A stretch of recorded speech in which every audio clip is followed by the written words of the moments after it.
Watching defeated enemies whose eyes reflected genuine fear was always a great pleasure. Right now, looking at the way the arrogant king kneeled down and bowed his head, staring at nothing, one could feel a pleasant sense of his own superiority. By offering his crown to an opponent, the former ruler was admitting that he had fallen and in exchange for forgiveness of his ancestors' guilt, offered to give up anything, be it throne or land. The only thing he asked for was the preservation of his own life. As everyone predicted, this war was won by the vampires, powerful and bloodthirsty creatures who knew no mercy. At first, it might have seemed that the ruler of these creatures was reaching out to the former king, but only someone who didn't know vampires would think so. With one motion of his hand, he made his main enemy's head separate from his body. Watching their ruler die, the people realized that under the rule of such monsters, they would live worse than cattle. Looking at the king's blood slowly dripping down the hands of the bloodthirsty creature, the courtiers were in a real panic, for they realized that this creature was going to kill every last one of them, leaving only decapitated corpses. The vampire ruler reveled in his power and triumph and believed that his brilliant era would last forever. The vampire squad that had been sent to deal with the humans had almost finished their dirty deeds, and the last of them were left to finish them off. As they expected, their work didn't take long, so now there were few people left. Those who were still breathing were urged not to fear not death. The survivors had to accept their fate, for they did not have long to suffer. But people were not going to just accept death. They defended themselves to the last, protecting their children. A woman who was cradling two small boys cried out that the horrible era of vampires would not last long.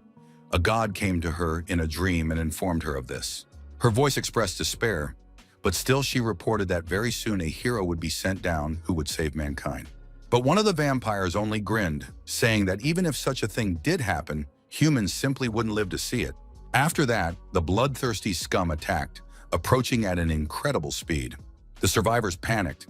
Their main goal was to protect their future, the children who could continue their fight. However, the enemies were much faster and more agile. The humans simply had no chance of winning. Even despite the tremendous speed and strength of their opponents, the human warriors did not give up. They died, but they met death with dignity in battle as equals to their killers. Seeing the casualties and the agitated from the amount of blood-spilled eyes of the enemies was eerie. It was not possible to realize the depth of these feelings, because soon another representative of the human defenders died.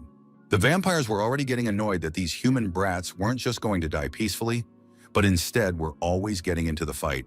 I wanted to kill these restless creatures and let all the blood out of their bodies.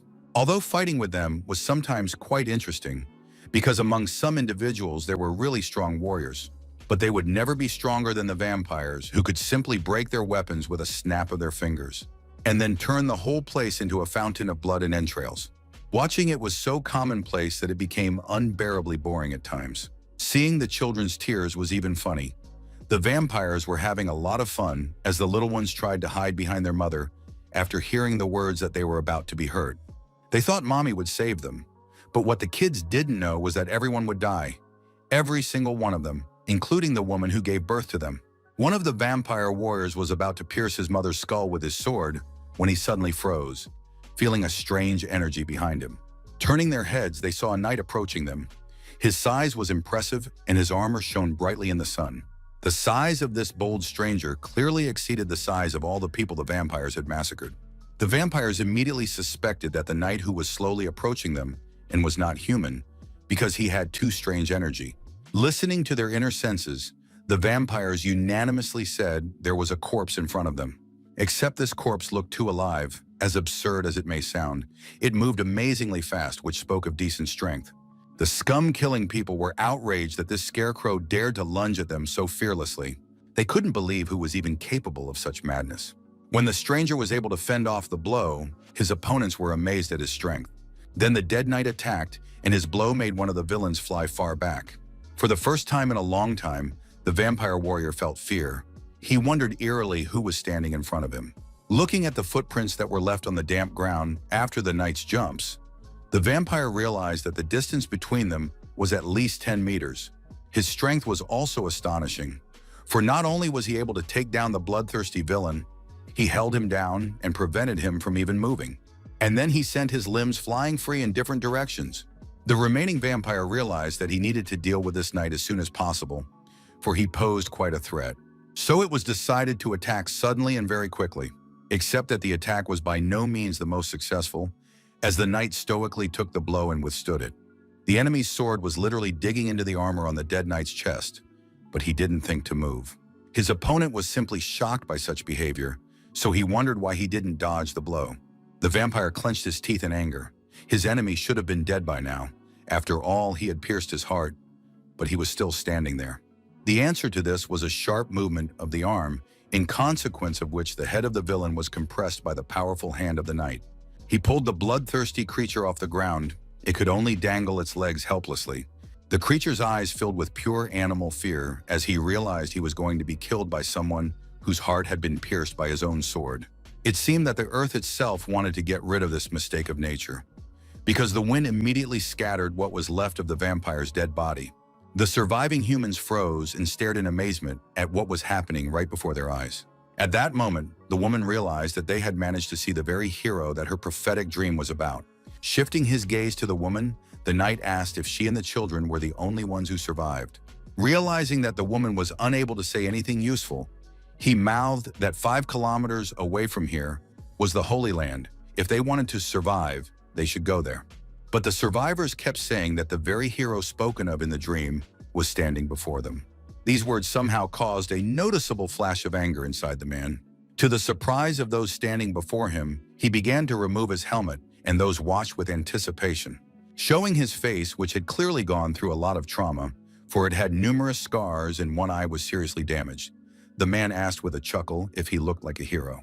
It was obvious that his appearance frightened people, for they clearly wanted to get as far away from him as possible. And when his nose fell off and fell straight to the ground, it clearly didn't make him look like a hero from fairy tales. Grinning, the knight raised his nose, feeling the men freeze and scrutinize his every move. When he raised his eyes and looked at the survivors, they recoiled and then screamed loudly that there was a monster in front of them.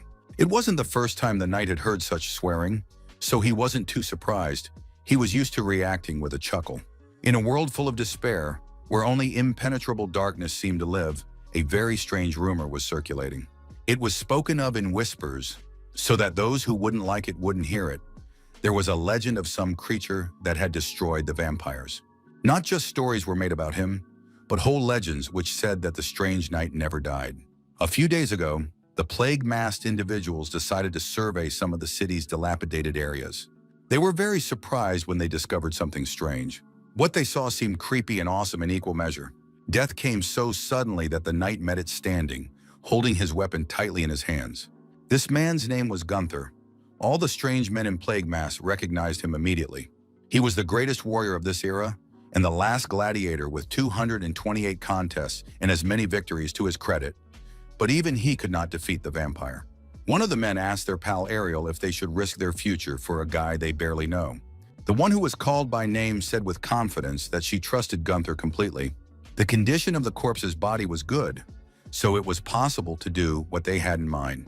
Removing the mask, Ariel took a close look at the one who had not long ago been alive. Without taking her gaze away from his dead eyes, she mouthed that when the truly dark times came, only a hero could save everyone and bring hope. Life was a very cruel thing, and often those who were supposed to be living a quiet life had to see and do things you wouldn't wish on anyone. Gunther was a victim of circumstance who had to do a terribly dirty job, but he did it perfectly. He survived in circumstances where survival was simply impossible. Fate had some plans for him, because it did not allow Gunther to go quietly into the next world. When his dead body opened its eyes, all the people in the plague mass shrieked with joy. But Gunther himself did not share their enthusiasm. He was frightened, for he was sure that he was dead. It was announced to him that he had been reborn to save all of humanity from the oppression of the vampires. The living dead man's eyes rounded as he realized that someone had brought him back from the other side of the world. The first thing he asked was that a mirror be brought to him immediately. When he saw the reflection of his body, he couldn't find the appropriate words. From the mirror, a monster looked back at him, a doll that had literally been put together piece by piece so that it could function. Ariel immediately objected, saying that he was not a monster, but the last hope of mankind. The girl explained that Gunther's brain contained a life support device that his colleague had created. The same co-worker entered the conversation and explained that as long as the device was in his brain, he couldn't die even if he was blown up and his limbs floated in the air. Pointing to the severed limbs, Ariel mouthed that the warrior's body would be enhanced with specially designed muscles. They generated dozens of times more energy than a normal human. With such physical strength, one could fight vampires on equal footing. Gunther listened in amazement, his one eye widening in surprise when he was informed that there was a possibility that he would become even stronger than the bloodsuckers. It was understood that he was brought back to life while creating a hero to fight vampires. It was sudden, and the scientists stated that there was no one better than Gunther. So now he was asked to do only one thing: fight for the people in their future so they could be rid of the oppression of the blood-sucking scoundrels. Becoming a hero saving humanity was quite good, but the man had one very important condition. These words did not please the scientists very much, but they agreed to listen if the condition was adequate. When one of the men stepped closer to Gunther, he grabbed his head with what was left of his legs and squeezed it tightly. He sent away all those who dictated his rules and said his condition was to get rid of it all, so ordered him to be released immediately. Ariel jumped up to her comrade Renaer in shock and started to beg to be released. But instead, the warrior asked if the girl knew how to become the strongest soldier. Without waiting for an answer, he muttered that he needed to learn how to kill people without blinking an eye. In the opinion of our hero, vampires became a real curse. But also, people were not sinless.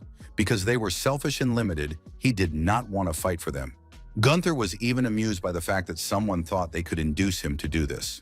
Only one life was important to him, and that was his own. He saw no meaning in the others. So he demanded that his arms and legs be put back in place and released immediately, or Renaer's head would explode right now. It was pure truth, the man groaned, his face flattened and the vein on his forehead swollen to its limit. In that moment, Ariel realized that they had miscalculated badly when they thought they could make such important decisions about Gunther without asking what he himself wanted. Taking the watch in her hands, she elicited a chuckle from her dead subject. The warrior asked if she really cared about the time poor Renaer was about to take his last breath. Ariel looked calmly at the one who threatened his friend and mouthed that the man didn't have much time left. Our hero didn't know what he was talking about at all when he was informed that he only had 4 seconds left. After this time, the world around Gunther turned red. It seemed that the dead could not feel pain, but it turned out that this was a lie. His body went limp, and poor Renaer was finally able to free his head from that grip. When the warrior's eyes closed, he was still conscious for a while and could hear those who had done this to him screaming that he was very dangerous. Gunther woke up and screamed loudly because he thought that everything that was happening to him was just a crazy dream. But then he realized he was still hanging in this strange laboratory, suspended by what was left of his limbs. He was brought back to reality by Renaer, who grumbled that his jaw was still sore and even thinking was uncomfortable for him. Gunther asked, puzzled as to what was going on here. The scientist's words didn't explain anything. All he said was that both animals and machines need recharging. Then he hinted to the warrior to turn around, and he saw that he and Ariel were connected by a strange wire. Renaer said that he was being recharged by the life of another person. Gunther didn't understand anything. Everything seemed too surreal to him. He didn't understand these vague phrases about human life and recharging. Ariel entered the conversation. She explained that it was literal. The warrior needed to be connected to her through a special device to be infused with life energy. This will allow him to move and be incapacitated, and once disconnected, he will only have 2 hours. Our hero screamed in outrage. He thought that giving such a small amount of time just didn't make sense. Renaer shook his head and said that such a reaction was expected. But they asked the warrior to simply believe that all these actions were aimed at saving humanity. People with a built-in device to siphon off energy were called energy workers. Among hundreds of volunteers, only Ariel's transplant was successful. Renaer stated that it was very difficult to develop this device right now, so she may have been the only powerhouse. So when Gunther says he's only going to fight for himself, he needs to think a little more. After all, without Ariel, his life will only last 2 hours. So if he starts destroying people, it won't last long. So he was offered to fight vampires for the girl who was now his only source of life force. The new details were simply overwhelming, and our hero didn't know at all how to react to it and what to do next. He was pulled out of his thoughts by a loud shout. Someone was calling for Captain Renaer, saying they had some unexpected problems. The man replied sharply that they were not to be disturbed, for work was in full swing. But this warning did not stop the man who flew through the door. Glancing frowningly at Gunther, the man explained that their peace had been disturbed by the one they called Snake. But not a few seconds later, something killed this masked man without letting him say a word. Those who took his life said with a chuckle that Benzel-Nim had ordered them to bring all the precious things and all the men and women. They were vampires who had apparently gotten a tip that there were plenty of people to kill in this place, and they clearly intended to do it in the most brutal way they could think of. Everyone, including Gunther, froze, not knowing how to deal with the vampire brats, although our hero could not worry, because he was already dead anyway. As strange as it was, the dead one was the first to come to his senses and told to have his limbs attached to him immediately, for it was the only way to keep them alive. Renaer ordered his men to buy them some time so that there would be an opportunity to gather Gunther. His men were against it, saying they were bad fighters and would go for pure suicide. They suggested their captain go himself, for he said he had previously been a hunter. But the man only got angry, asking what would happen to them if their captain died. He insisted that his order be carried out quickly and without question. The men did not want to go to their doom and leaned in every way possible, saying that there were only 4 of them and it was not advisable to send them away. Ariel realized that if she didn't do it, no one would, so she took her crossbow and said she'd buy some time. But in the meantime, everyone should work on Gunther's limbs. Everyone watched in amazement as Ari rushed in the direction where the bloodthirsty vampires were without hesitation. The scariest thing was Gunther, because he realized that the only source of his life force could die right now. When the girl saw her opponents, goosebumps ran down her back. She hadn't seen such hideous creatures in a long time. The vampires laughed and mocked her, saying that such a little girl was probably looking for death since she had come here all alone. Ignoring all these words, Ari released the first arrow, which hit the target clearly. But at the very last moment, her enemy caught the arrow and prevented it from penetrating his skull. The girl wasn't upset at all. She just put a new bolt on her crossbow and said that her enemy was creepy, talkative. These words made the vampire so angry that he broke the arrow with one hand and decided that he would kill the girl slowly so that she would have time to suffer before she died. As fast as the creature was, Ariel never stopped firing arrows at it. She was extremely focused. From the outside, it seemed that this fragile girl was not at all afraid of those who were several dozen times stronger. So far, the vampire had been lucky and dodged every time another arrow flew over his body. In an instant, the enemy came so close that when Ari fired, you'd think she'd finally hit her target. But unfortunately, that wasn't the case. The bloodsucker managed to get out of it and use one lucky trick. Strength and phenomenal speed helped the vampire switch from defense to offense so that he collided with the girl's body. He gripped her throat tightly, preventing her from taking even a small breath. It seemed the creature was about to crush her windpipe. Grinning, the vampire said that her pretty face would really like Benzel-Nim, so maybe he wouldn't disfigure it. The second vampire ran closer when he heard that their prey was attractive and stated that he wanted to take it for himself, but his partner ordered him to move away from them. The 2 scoundrels began arguing over which of them should get the spoils. As they shouted at each other, even their keen hearing prevented them from noticing the danger getting too close. An unknown force, in an instant, scattered them in different directions, not giving them the slightest chance to resist. It was Gunther, of course, who watched with amusement as their 2 enemies flew into the wall with a deafening crack. The warrior froze when he noticed the one he now couldn't exist without was staring at him. He clasped his huge palm around her face and asked if the girl was crazy to go alone to a place where death could be waiting.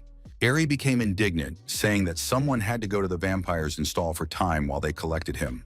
Before Gunther could answer anything, he suddenly heard that their enemies had already come to their senses and continued to argue over who the booty belonged to.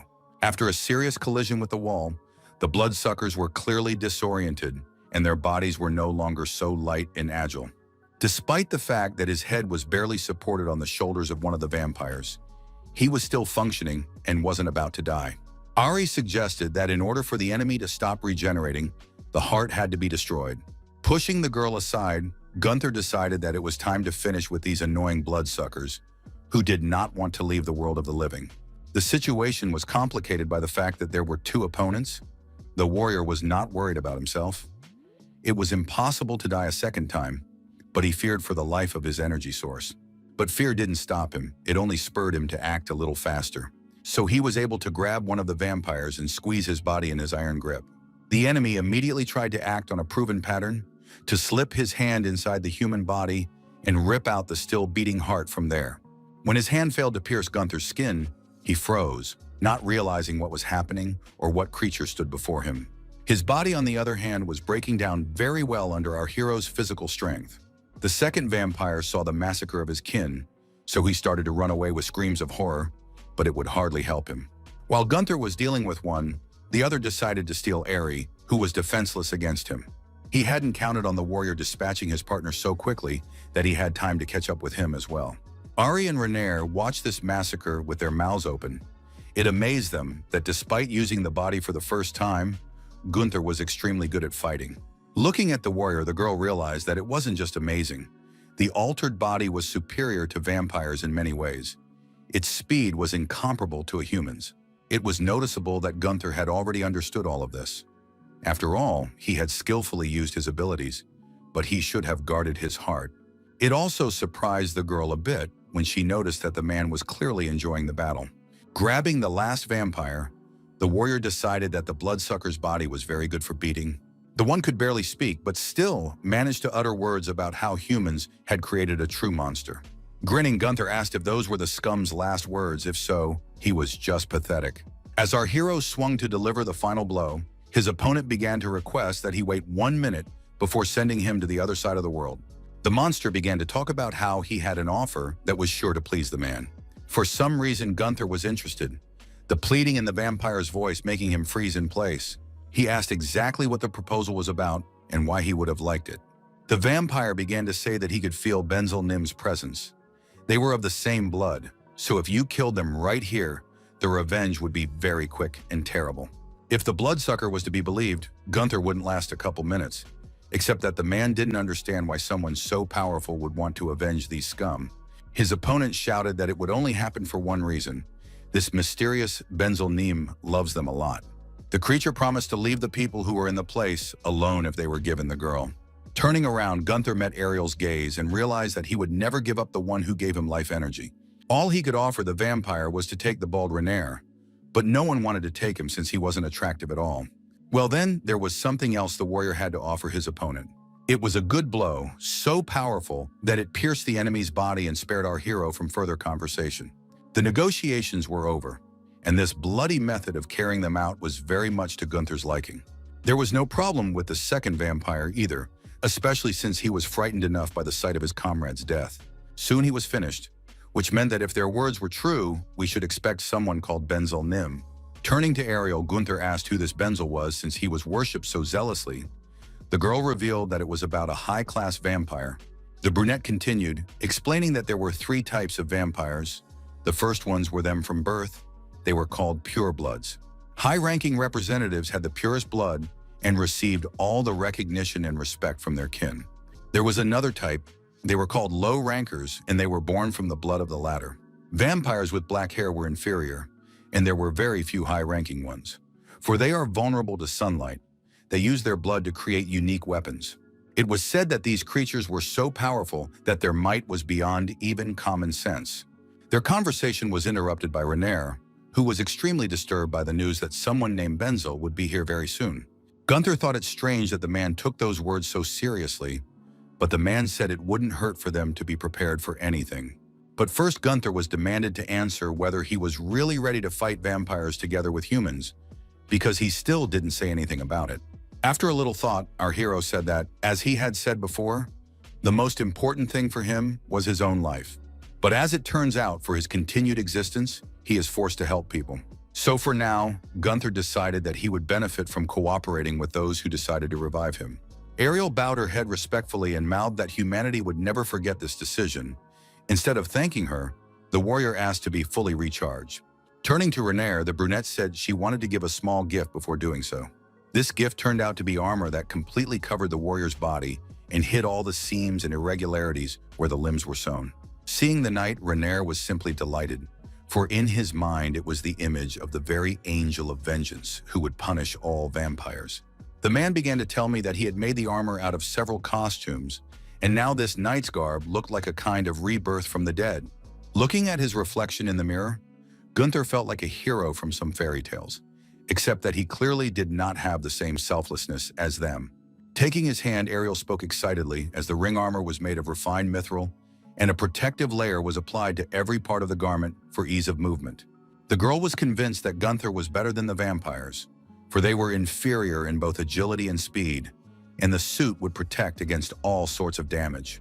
There was something else. Ariel asked the man to look at his wrists, On them, he found a thin red stripe.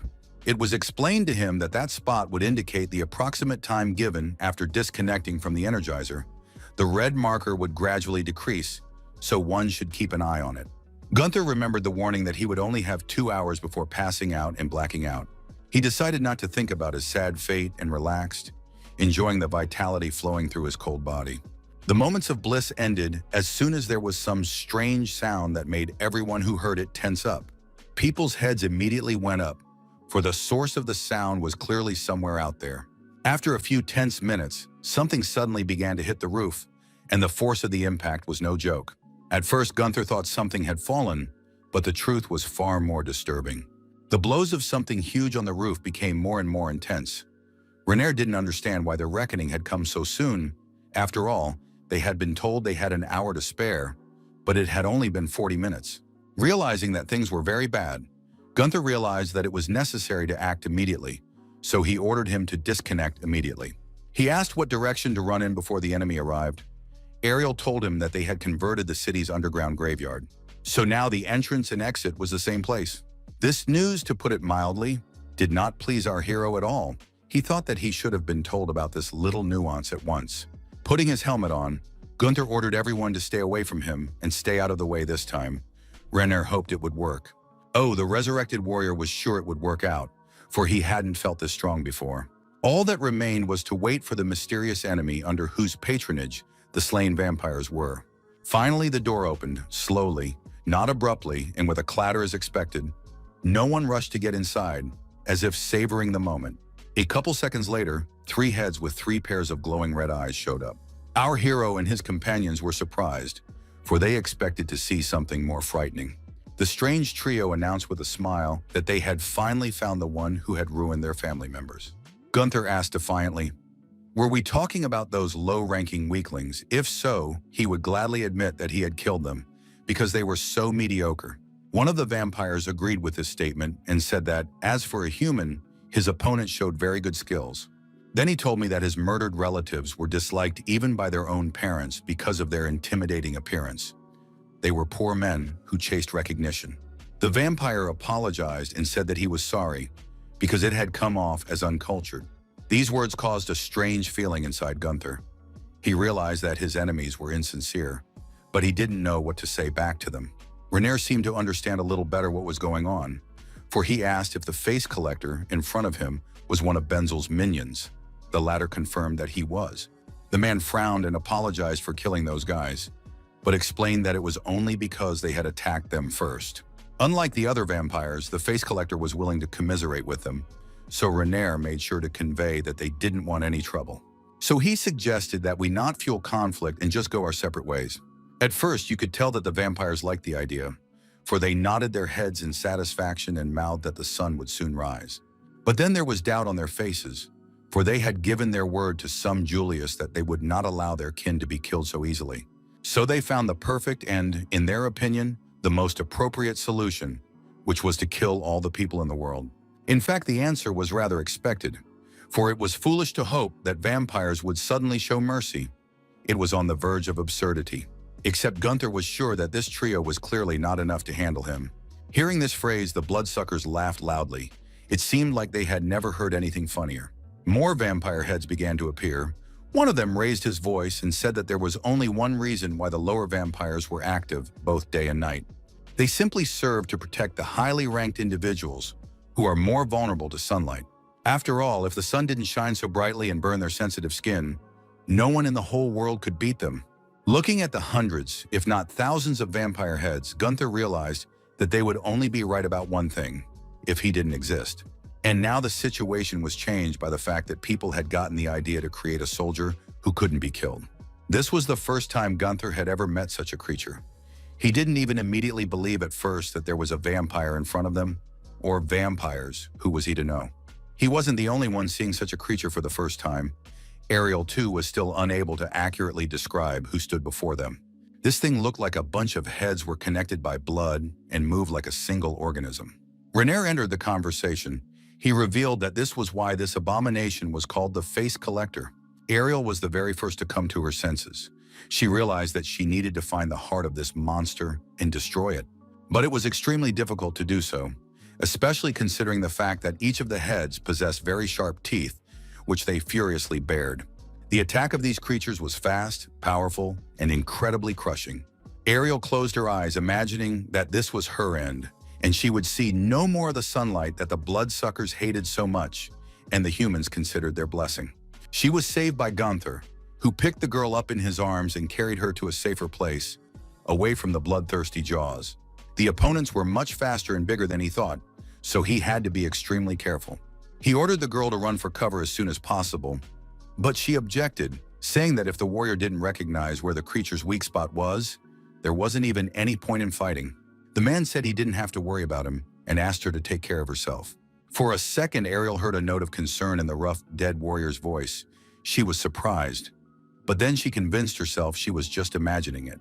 Meanwhile, the monster was slowly advancing on one of Renaer's subordinates, who was so frightened that he couldn't escape. Smelling the scent of fresh blood, to which was added notes of fear and adrenaline, the face collector drew in the air with pleasure. The creature was roused by the opportunity to devour another body and satiate its unquenchable thirst at least a little. The poor man had already resigned himself to his unfortunate fate and prepared to feel the pain of numerous bites. But no pain followed. Even when he had already closed his eyes, Gunther intervened again, determined to thwart the possibility of a snack. This incredibly puzzled and angered the monster, for he had already set himself up for carnage, and he was stopped once again. Our hero attacked, and his blows stunned the enemy, who did not expect that anyone seriously dared to attack him. Gunther's logic was simple. If he didn't know where the monster's body was, then he should simply get rid of all the heads. Renaer and his underlings watched this bloodbath with open mouths. But despite the warrior's strength, the man still didn't believe he was comparable in power to the highly ranked vampire. The face collector thought in a similar way. He considered himself an invincible being to be worshipped. Except Gunther decided to go against the system, break all expectations, and show his true power. When the monster felt his power on him, he realized that there was no one among humans who had displayed such abilities. A tinge of horror appeared in the red eyes as the creature asked if its opponent was human. It was not in our hero's plans to be frank with the enemy, so he inquired what this information would give him. These words were followed by another blow that did some nasty damage to the vampire. A gap finally appeared among the heads, and our hero, without wasting time, put his hand through it, hoping to reach the body. When he did so, the vampires were delighted, for at last they were able to grab their opponent's arm and bite him.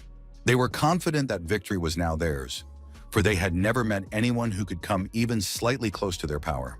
Laughing loudly, the vampires shouted that now the warrior would not be able to escape and would die immediately after they drank every last drop of his blood.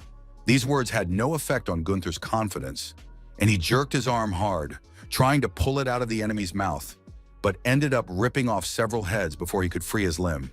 His jaws still clenched Gunther's hand in an iron grip and had no plans to unclench.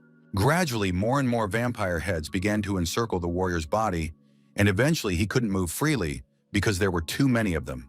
Now even the one who could no longer die became truly afraid, for he knew that some things could be scarier than death. The vampires promised to make his existence a living hell before finally consuming him. At some point, more jaws began to clench his body and try to immobilize him completely. Eventually they succeeded, and then darkness fell. Then unwanted memories of past events began to come, of stories that they had once found something unexpected in the dump, among the piles of trash. Where no human foot could tread because of the enormous amount of filth, there lay an infant who choked with tears. Understandably, he cried because he longed for the warmth of his mother who had left him in this place. No one heard his desperate screams, so he lay in that disgusting place for days until in an instant, everything changed. The baby's crying abruptly stopped, and he didn't make another sound. Anyone who wanted to save him would have to find the child, who lay eerily quiet without anyone's help or parental love. That child was Gunther, who was used to struggling to survive in this world alone. He had always had to rely only on his own strength, so the despair he was feeling now was familiar to him.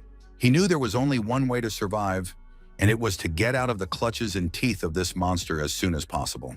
The force of the bite was definitely very strong. Gunther realized that getting rid of one or two heads would be realistic, but freeing the body from the grip of a whole dozen was almost impossible.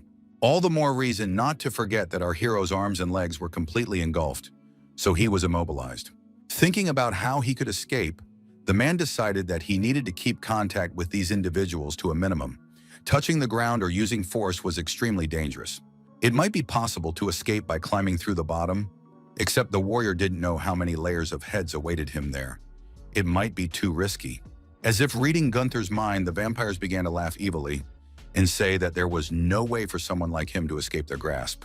After a while, another head appeared amidst the darkness and began to call for the warrior to come out to meet it. After all, she wanted to end the night as soon as possible, to taste his blood on her parched lips. Our hero immediately took notice of this sudden activity, for it clearly meant no good. Soon, more and more different heads began to appear. It seemed strange, for before they had all been the same. One of their heads was clearly uncomfortable with what was happening. She seemed to be an unwilling participant in the whole act. A gruff voice spoke up and told him that the creature's name was Albert Loren. He was once a hero fighting vampires to protect humans, but now he was just another head in the monster's collection. The monster seemed to treasure this head, for it even kept the hair on it and didn't distort the facial features. Finally, the most important creature that was running the whole thing came out of the shadows. She announced that only the most beautiful and marvelous faces were gathered here, out of all the daredevils. Their souls were doomed to remain in this ghastly place without aging or fading until the end of time. According to this vampire, he managed to create a perfect hell for his victims. Because staying here, they desperately wanted to die but couldn't. After listening to this long speech, Gunther only grinned, saying that his face would not be to the monster's liking. He mouthed that it was not worth worrying about. He felt that the warrior already deserved to be here after showing his magnificent willpower, so it could be said that Gunther was a unique exhibit. Realizing that these words had no effect, the warrior decided to mention once more the fact that his appearance would not be to the liking of the monster, who valued a beautiful shell. This time, such phrases made the creature think about what was said. He was angry, asking if the man thought those words would somehow help him escape, but the man only urged him to test their veracity. Without thinking long, the monster ordered one of the heads to remove the captive's helmet. When the vampire saw what Gunther was talking about, his mouth dropped open in surprise. For before him was indeed a monster whose appearance did not match what he expected to see. Smirking, Gunther said that a handsome man like him shouldn't be in this collection, so now his presence here was unwelcome. Hearing this, the monster laughed. It couldn't believe that its victim had decided that he could actually get out of here, especially considering his current situation. Gunther's eyes were serious in assessing when he said he could do it, provided he had just a little help. Then his face contorted into a crooked smile, and he muttered that vampires weren't the only ones with teeth that could bite painfully. After saying that, he sprang into action and literally started biting and trying to chew his way to freedom. These actions caused the monster a real shock, because he could not believe that someone dared to do something like this. In his opinion, it will not help Gunther to save himself.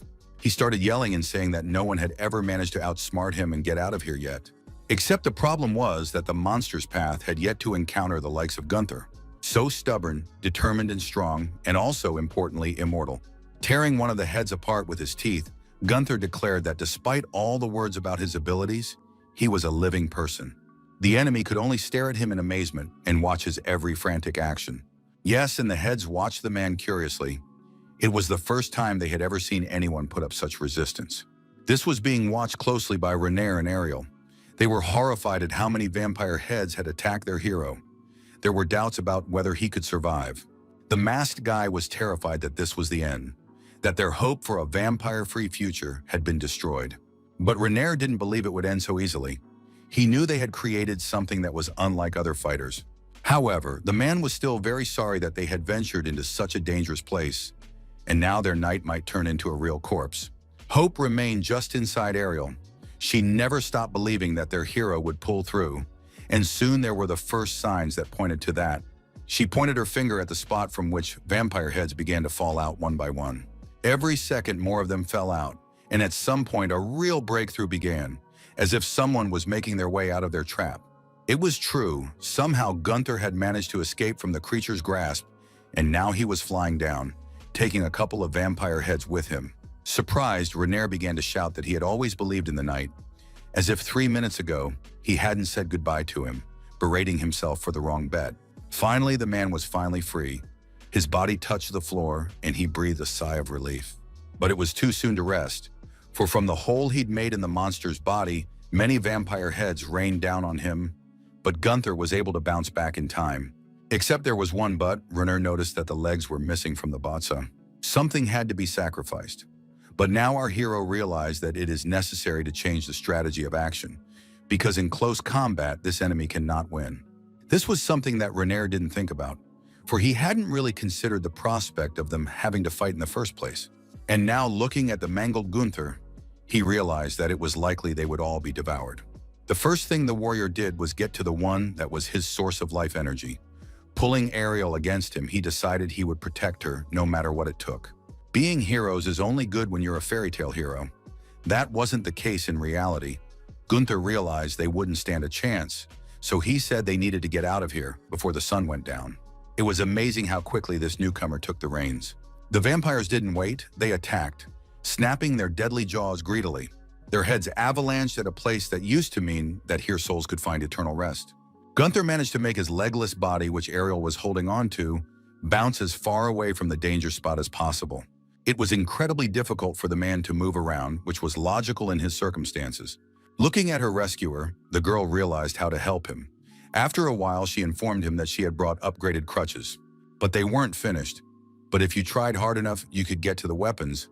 Gunther cut this speech short, saying they didn't have time for that. They needed to get out of this place immediately, so he ordered Ariel to hold on to him as tightly as possible. She obediently complied. When the warrior felt the grip on his body grow stronger, he sprinted away as fast as he could to get out of this dangerous place. The vampire heads viciously watched every movement of the human bodies, as if imagining what it would be like to taste their blood on their lips. Turning around, Ariel decided to see how close their enemy was. And when the vampires saw her, they froze for a second and stopped chasing. They realized that they really wanted to get this beautiful face in their collection and decided that they would do anything to make it happen. So now they moved even faster, urging the girl to give them her face. Each of the heads wanted to get her looks. Each wanted to touch her warm living flesh with their sharp teeth. Rolling his eyes, Gunther noted that Ariel was quite the hit with the bloodsuckers. He even joked that he was starting to get jealous. Becoming more serious, he asked how much time was left until sunrise. The girl replied that if it rose as it did yesterday, it would be about 5 minutes away. After assessing the situation, the man found that the door was empty, so he decided to hide there and wait for the right moment. His thoughts were interrupted by a loud laugh that sounded very close to them. It was followed by a cry of horror and pleas for help, someone trapped by the monster and desperately begging not to be allowed to die.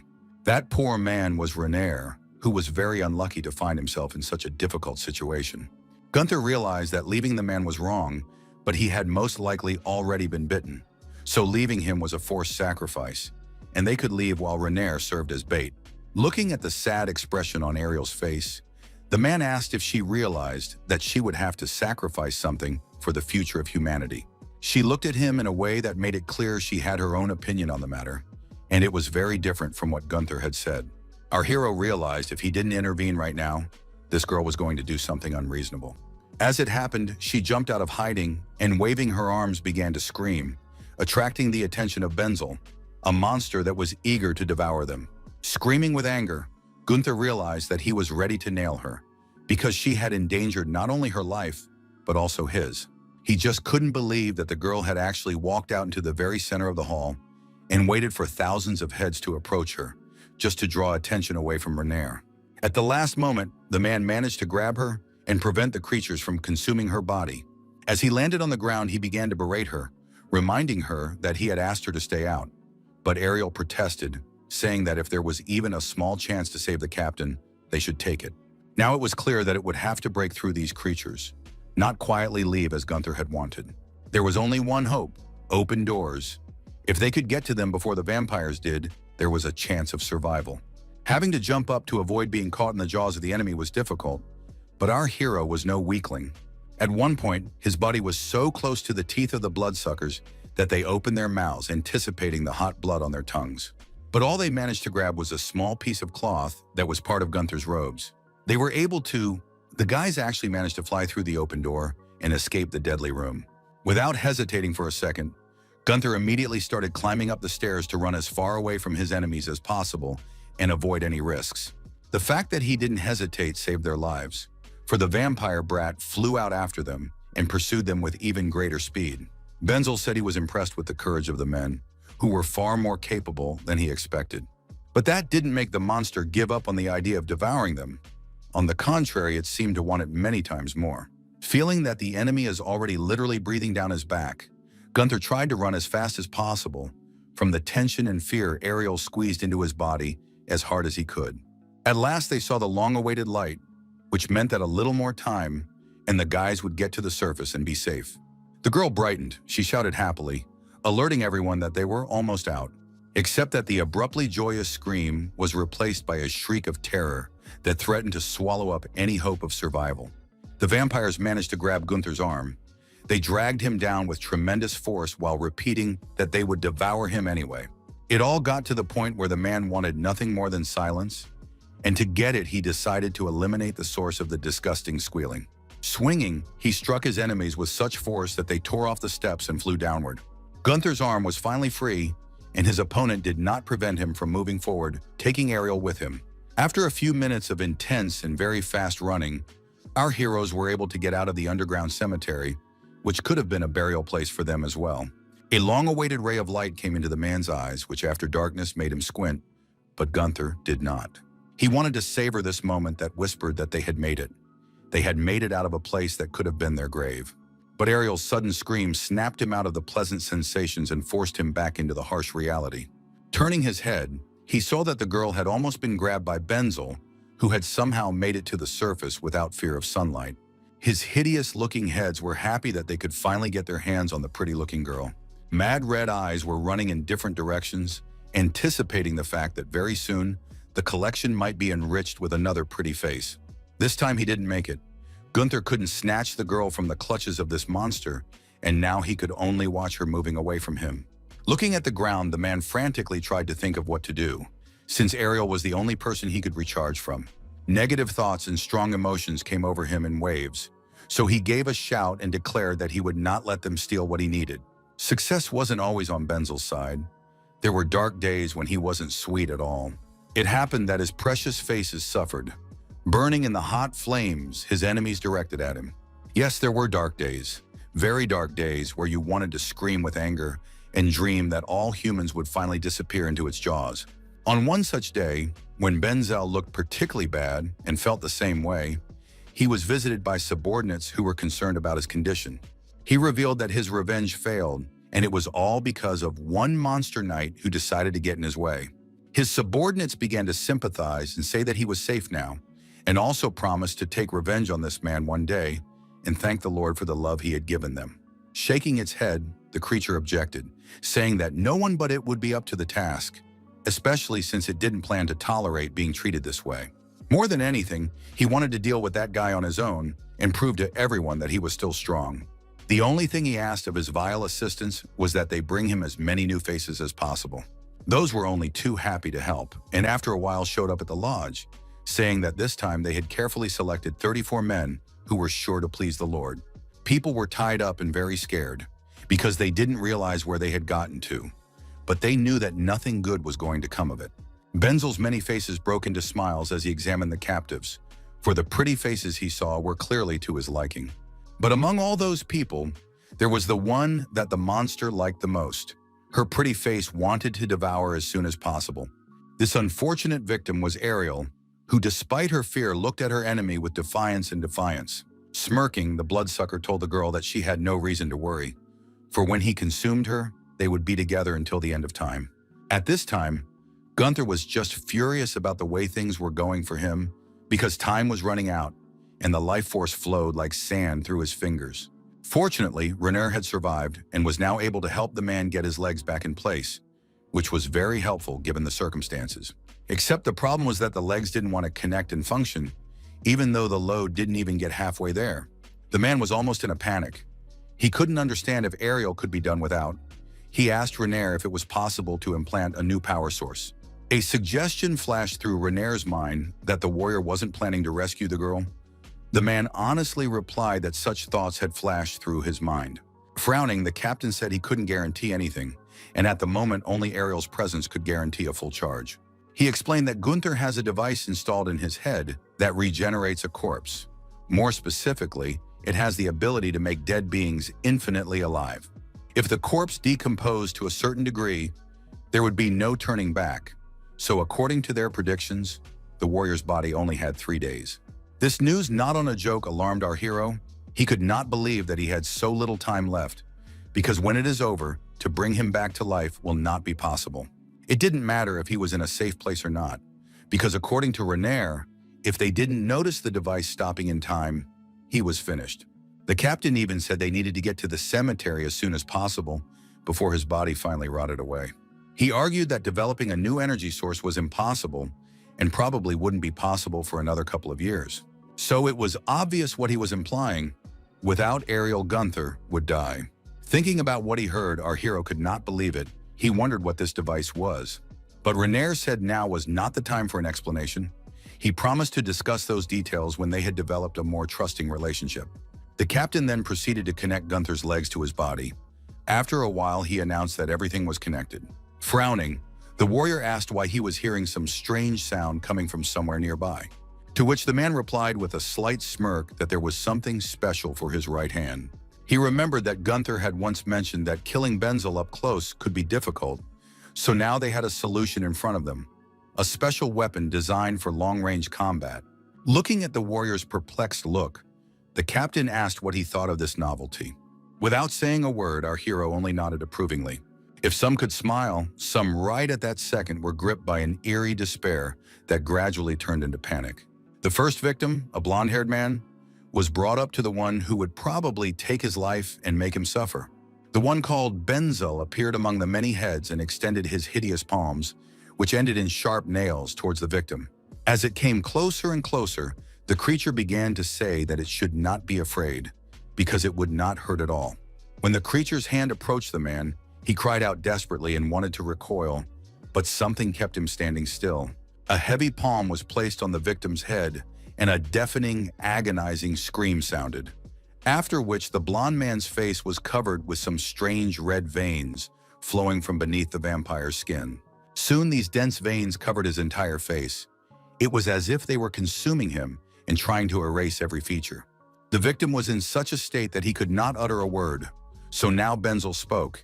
He said that his own blood was his main weapon, and his thoughts could completely consume the consciousness of the person he was using his powers against. At some point, the man's body fell to the floor like a rag doll. His head was no longer in the same place.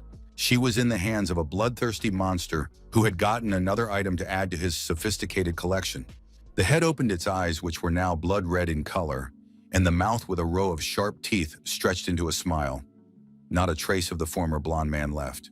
All the other victims who witnessed it were simply terrified, because they realized that the same fate awaited them. Ariel alone was silent and gave no sign that she was afraid.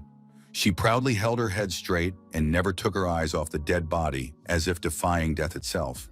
Benzel noticed this, and he really didn't like the fact that someone wasn't afraid of him, so the monster decided that she would be his next victim. The head in his hands perked up, happy at the thought that very soon he and Ariel would be one. Despite these intimidating words, the girl was unshaken, and fear was not reflected on her beautiful face in any way. Although Benzel was clearly annoyed by this, he said he liked eyes that didn't have a shadow of fear in them the most. Devouring people like that was what he enjoyed the most. But he also missed the times when fools realized the truth and fell into utter despair. Listening to these crazy speeches, the girl indifferently said that at the moment, the thing that frightened her the most was another thing.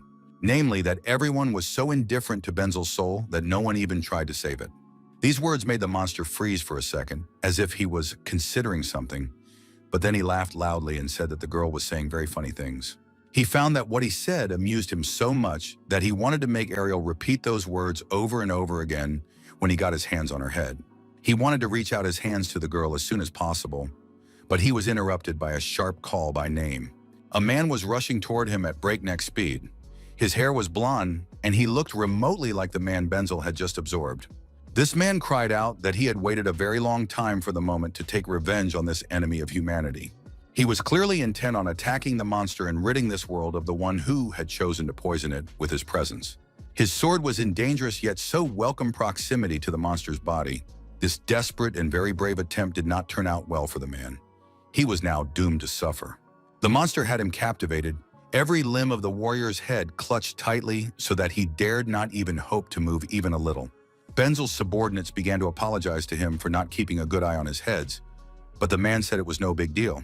Even though the man was immobilized, he didn't stop talking for a second, saying that even though luck wasn't on his side, one day there would be someone who could defeat the creature. After all, this was the unquenchable will of humanity to live. These words did not impress, but only annoyed the monster. However, the monster expressed his sincere hopes that heroes like this restless young man would still meet on his path. He enjoyed watching those who thought it was worth sacrificing themselves for humanity.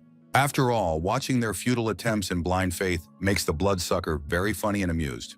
Clenching his teeth in anger, the man muttered that such a monster who was only interested in killing would never understand their beliefs. Benzel's face became serious and a little angry in an instant.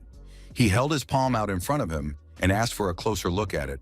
It was all scarred, as if it had been burned badly, which was true because the monster said that he had once saved people from a burning house with his hand.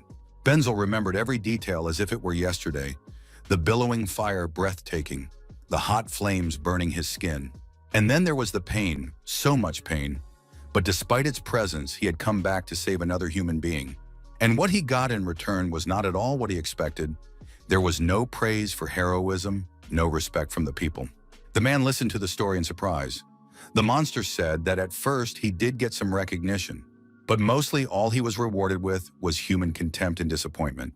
The person to whom he was telling this could not believe the truth of these words, for he believed that people had no reason to do such things. There was only one reason for this behavior. It was the monster's face that caused terror at the mere sight of it. It was hard to deny. Even the man froze in fear when the monster revealed its true appearance to him. Benzel continued his story by saying that people only saw him as a monster. Even those who called him a hero, upon seeing his face, began to hate him. There was no place for him in the human world, for no one wanted to see a monster like him. He questioned if it was his fault, but the only thing Benzel had done was sacrifice himself for others. It was only because of his mangled face that everyone turned away from him and wanted to rid themselves of the monster's company as soon as possible. It was evident the anguish the memories brought to Benzel, the pain of realizing that he was not loved just because of his appearance. He was now absolutely certain that sacrificing his life was the stupidest thing one could do. After all, vile creatures like humans could only harm and destroy, not create. As sad as this story was, the prisoner said it did not excuse the horror that Benzel was doing now, for he had become the ultimate brutal killer.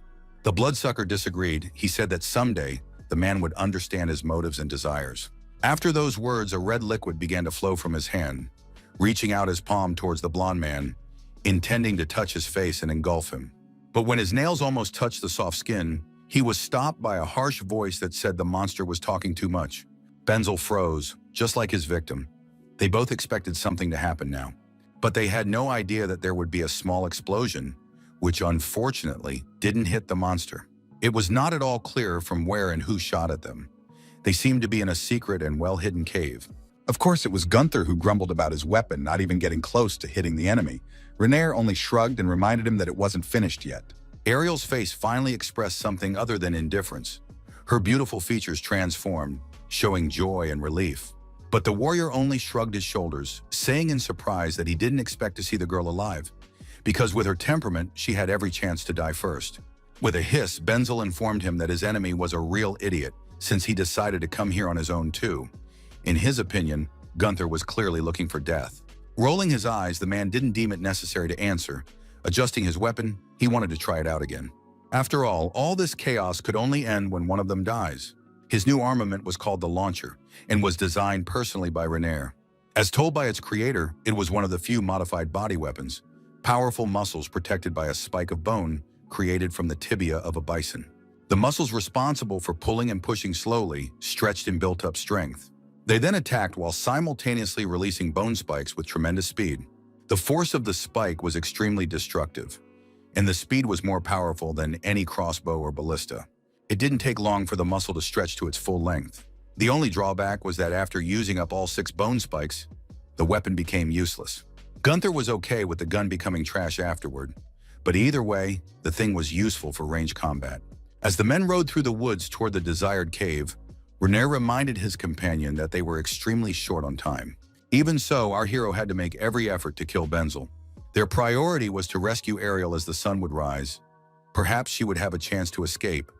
But Benzel's accomplices were not susceptible to the sun, so they didn't stand a chance. Plus, Gunther wouldn't be able to recharge while traveling, and if he stopped, the inferior vampires would simply tear them apart.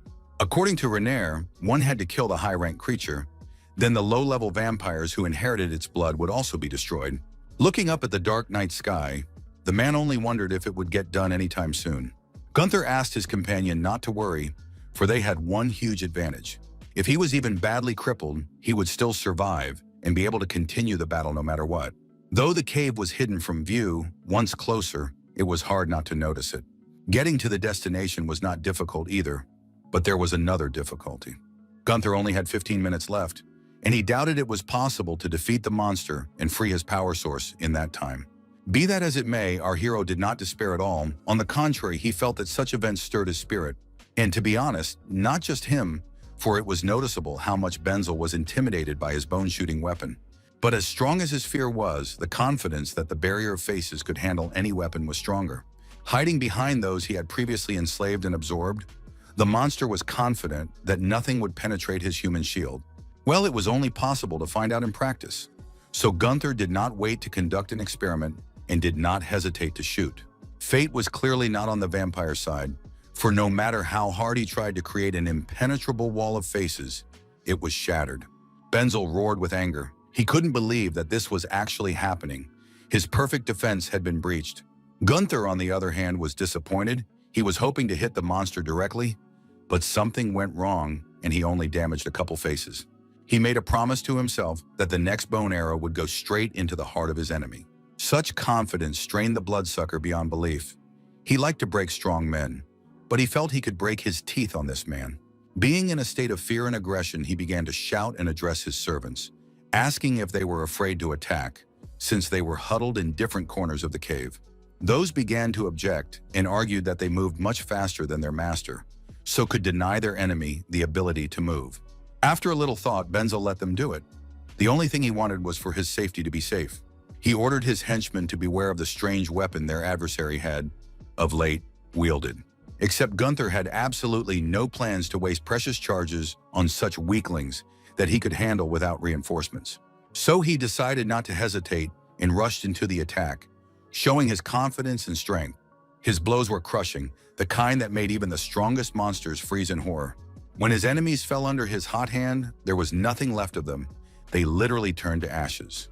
The main problem was that there were too many vampires, and while he was dealing with some, others were already attacking him.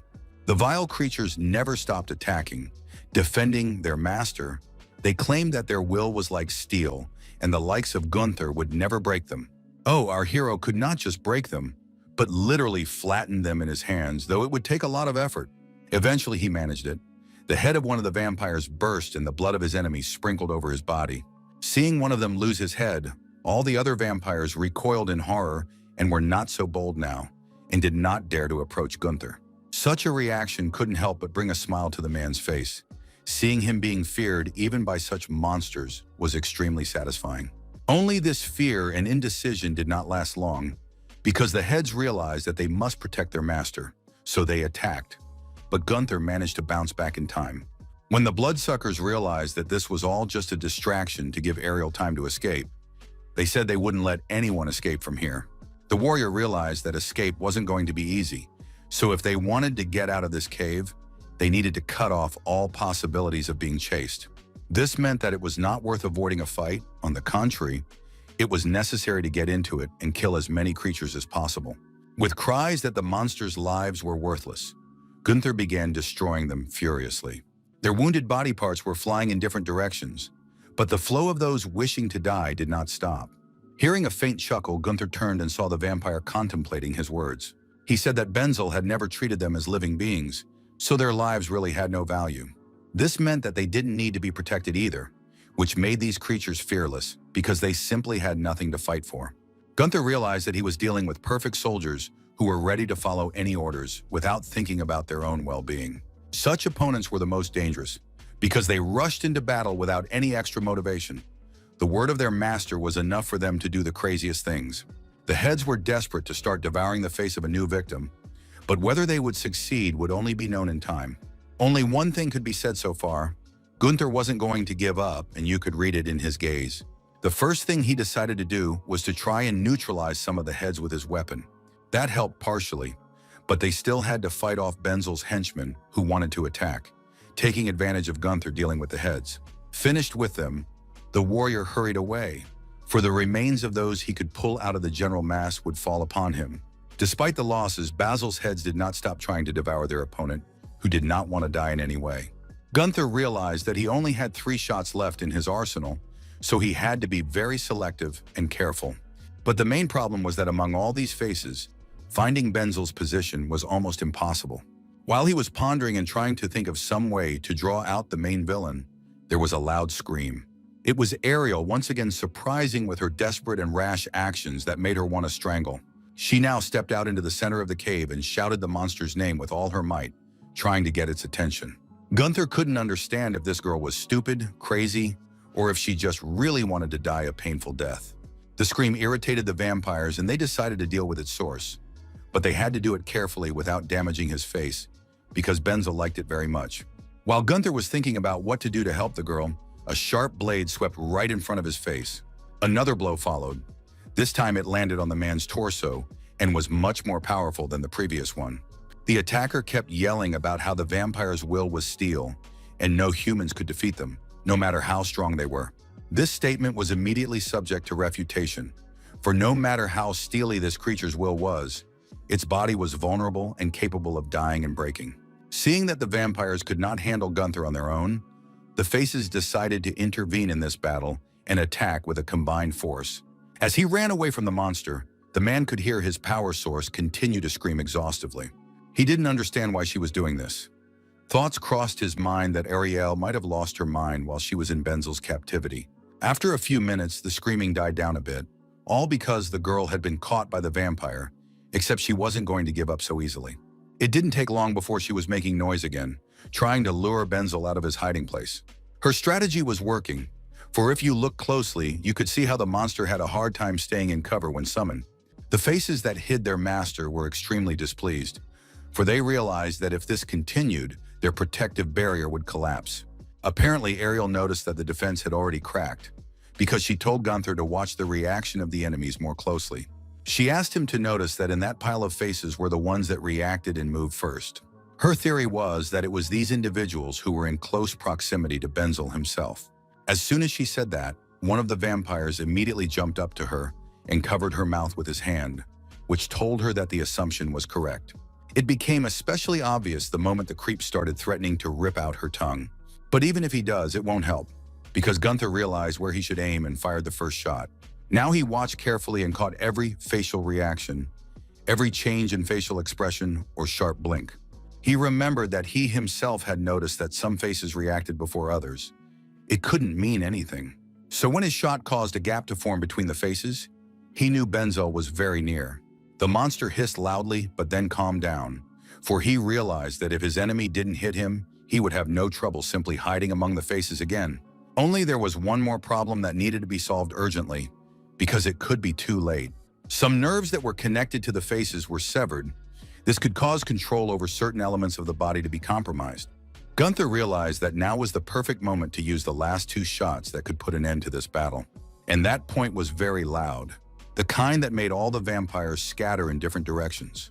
It was an impressive blow, so Benzel was in a lot of trouble, because this time the shot went right next to his body, caught him just a little bit, but that was just the beginning. This attack was enough to frighten the monster, who still thought that no one would dare to harm him. Realizing that there was one last shot left, Gunther decided that he should make every effort to make sure it came right on target. Realizing that the host was in great danger, the vampires became agitated and nervous. They wanted to destroy the enemy's weapon in time, so rushed at the warrior with the whole crowd to try and block him. There were so many of them that by piling on Gunther with the whole bunch, they managed to prevent him from taking the final shot. But such tactics were only effective for a few seconds. Regrouping, our hero managed to aim and shoot even in such conditions. Benzel's terror was so intense that it seemed to become tangible. Finally, Gunther's blow came right on target. The body of his hated enemy was destroyed. Except that even though the body was badly injured, it wasn't over yet, for the monster's heart continued to beat. Ariel didn't know what they were going to do next. It seemed this was a real failure, and they were all doomed to become just another face in Benzel's collection. She realized it was over. There was no time left at all, so she ordered the man to destroy the device that was in his head. At first, Gunther didn't understand the meaning of what she said. He didn't understand how she could call his attack a failure if he managed to hit. Then he added that he wasn't done with the enemy yet, and a sequel was to follow. There wasn't much time at all, but as it turned out, Gunther had one more attempt to strike. Ariel frowned, trying to figure out where the warrior had gotten another projectile in her arsenal from. But his answer was not a weapon at all, but his own physical strength, which helped him escape from the vampire's captivity and made him rush to the attack. His body was his most important and dangerous weapon, and Gunther was determined to use it to the max. All that remained was to get to what was left of Benzel's body and destroy anything that could bring him back to life. The shadows thickened and began to take on a shape that looked more and more like the torso of a monster. It eventually regenerated and was now what it was before, but it will never be what it was originally. One day, a young man wished to join the civilian army, for he always believed that saving people was the most important goal. He wanted to be like his father, a hero who saved the lives of the weak and defenseless. And he became someone who helped others, except he had to pay a very high price for it. After what happened, he was not expected to be a hero and recognized by people. On the contrary, all he received was mockery and ridicule. The people he once wanted to protect did not accept him. He had no place in their society because they considered him a monster. A face that once glowed with hope for a bright future was now disfigured by the harsh reality that would have to be accepted. It all hit the man so hard that he tried to shout to his father, who was no longer in this world. He asked if his death was really worth it all. He was treated like cattle just because his appearance was so different from the others. The man now didn't know what to believe or what to do next, for he didn't understand anything else. But one day comfort came to him. While he was sobbing, someone's hand gently and without any animosity stroked his head. He hadn't been touched like this in a long time, so the action made him open his eyes. Blinking away his tears, he saw that standing before him was a vampire, a highborn from whom a powerful and very ancient energy emanated. The blonde-haired vampire said he had been watching him for a very long time and shared that he wished to create a new world. The man listened interestedly about how the process of creation would be very painful and difficult, so help from those like him would be needed. Those words gave the man faint hope for a better future, so he asked what other world the bloodsucker wanted to create. The one told that there would be no place for injustice in the new reality. It was exactly what the young man so desperately craved. He wanted his soul and actions to be seen, not his face, which was a reminder of his injuries. Now that was exactly what the vampire was suggesting, to create a world that was far better than the one they lived in. He had agreed to join a creature he had previously considered his enemy, but now his enemies were those he had previously desperately wanted to protect. But now the building of a new world was in jeopardy. After all, the monster's body was pierced by Gunther's powerful fist, who wanted people to finally be left alone. A sense of triumph overwhelmed him, and the realization that victory was just around the corner made the man smile broadly. Benzel's body began to dissipate, realizing that the end was just around the corner. He wondered if there was really room for a monster like his opponent among the heroes that people praised so much. Benzel's subordinates were terrified. They tried to shout to him, but there was no response. A couple seconds later, their bodies scattered just like their master. Being in the midst of the vampire's blood and watching nothing left of them, for the first time in a long time, the warrior felt contentment. A carriage accompanied by nearly a dozen people left the confines of the cave. A sharp jiggle and the loud clatter of wheels woke Gunther, who had passed out just after the enemy had been defeated. Upon waking up, the man did not immediately realize that it was over and he was safe, so anxiety gripped his mind. When it reached him that all the horrors were finally over, he jerked up sharply from his seat, stopped by a sharp shout. Correcting the wire that connected them, Ariel asked him not to move too sharply when he was plugged into the power.